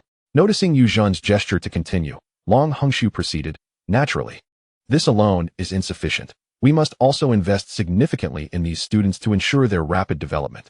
It is essential to recognize that they are merely in their first year, with at least 8 or 9 years ahead of them in the academy. With diligent instruction, our Donghai Academy is bound to shine brightly in the future. To put it plainly, even if these individuals do not reach the level of Shrek Academy's students, They will undoubtedly elevate our academy's standing within the Tianhai Alliance. Should a few of them catch the attention of Shrek Academy. Although Long Hongxiu did not explicitly state it, Yu Zhen understood that he was likely referring to Li Luo and Gu Yuna as the ones who might attract Shrek Academy's interest. The others, while appearing to progress well, are far from the caliber of Li Luo and Gu Yuna.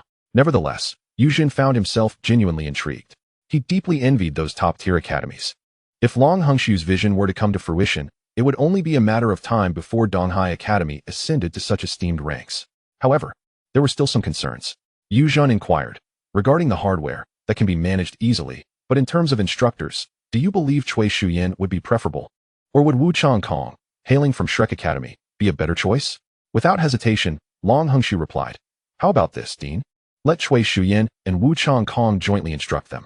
Wu Changkong's prowess is widely recognized, and Cui Shuyan is an excellent healing-type soul master. Having both of them in charge would be ideal. Yu Zhen was reasonably satisfied with this answer, nodding slightly. If that is the case, then we shall proceed as such.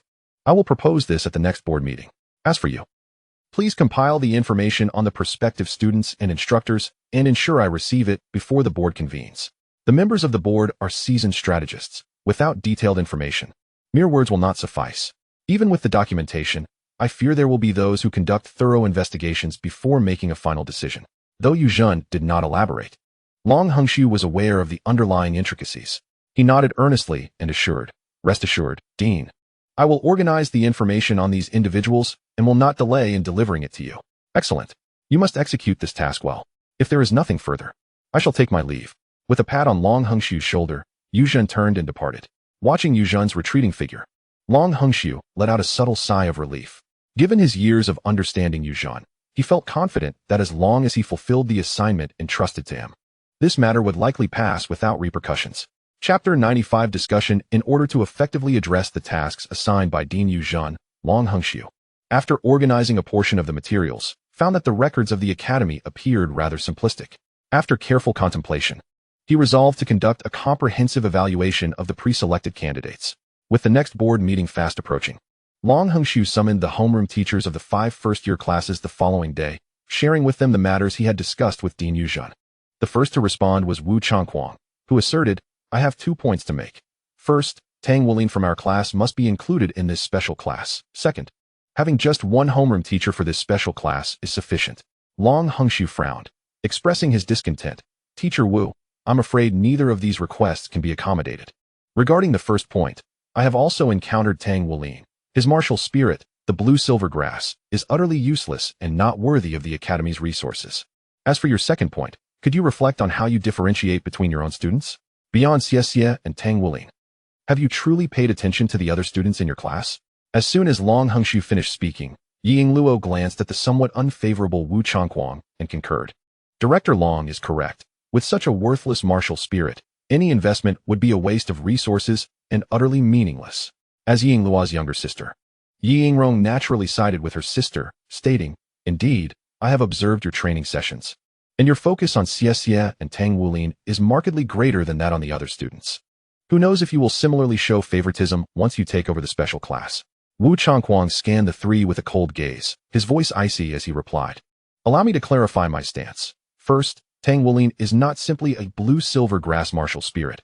He possesses a unique bloodline power within him that, if properly harnessed, will undoubtedly surpass all others. Second, although I was expelled from Shrek Academy South Inner Court for certain reasons, does that not grant me the qualifications to educate these students?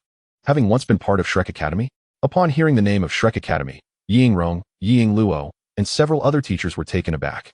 After all, it was the foremost academy on the continent, and anyone admitted into its inner court was a prodigy among prodigies. While they were still in shock, Wu Changquang continued. As for my teaching methods, I see no issue. Is not the establishment of this special class merely another form of differentiated treatment for the students? Furthermore, the Academy's practice of classifying students based on their talents is also a form of differentiation. What I am doing is simply providing varying degrees of training for different students. Where is the argument for favoritism? This was the first time Long Hongxiu had witnessed Wu Changquang articulate so many points in one go, especially in response to his criticisms. Previously, Wu Changquang often appeared indifferent, unperturbed by such discussions. However, Long Hongxiu quickly deduced the reason. It was likely that Wu Changquang's behavior was influenced by Li Luo and Gu Yuna. Previously, Wu Changkong had shown great interest in these two students, and now, with an opportunity at hand, perhaps he was also considering that individual named Tang Wulin. Although he had only observed Wu Changkong's so-called special training a few times, it was evident that Wu Changkong's attention towards Tang Wulin surpassed even that directed at Xie. After a prolonged moment of contemplation, Long Hongshu finally spoke. Teacher Wu, do you genuinely believe that investing in Tang Wulin poses no issues? I have heard that he has a prodigious appetite, and his dietary consumption far exceeds that of other students. Wu Changkong responded dismissively, Director Long. Can an impressive appetite not signify potential? Surely you have heard of Tang Wulin's innate strength? His ability to consume copious amounts indicates he can convert that sustenance into energy. Noticing that Long Hongshu was about to interject, Wu Changkong continued, Director Long. Let me be clear. If Tang Wulin is accepted into the special class, I shall personally cover his dietary expenses. Faced with Wu Changkong's insistence, Long Hongshu sighed softly and conceded, Very well, let the matter of expenses be set aside. Since you are so determined to have Tang Wulin enter the special class, let it be so. However, I must clarify that my role is merely to report. The decision ultimately lies with the dean. Upon hearing this, Wu Changkong coldly stated, That is acceptable, but I have one stipulation. The report must encompass not only the martial soul and soul power levels, but also a comprehensive array of information, including mental strength and physical prowess. While others may be unaware of Tang Wulin's advantages, as a teacher, Wu Changkong was acutely aware. Despite Tang Wulin's shortcomings in martial souls and soul power, his strength and mental fortitude undoubtedly surpassed those of all other students.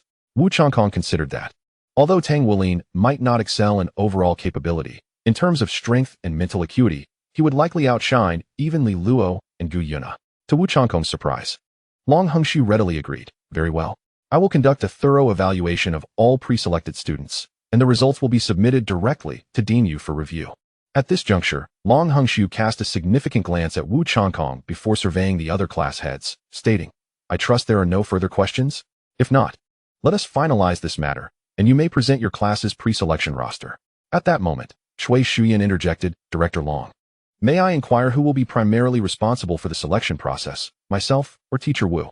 In response to Cui Shuyan's query, Wu Changkong frostily declared, It is quite simple. Strength prevails. Let Teacher Cui and I engage in a contest. The victor shall assume primary responsibility. Long Hongshu thought to himself, Now this is the true Wu Changkong, but still sought to mediate. Teacher Wu, that may not be entirely fair. After all, Teacher Cui is a healing-type soul master, and battling you may present an imbalance. In my view, it would be best to let this matter rest.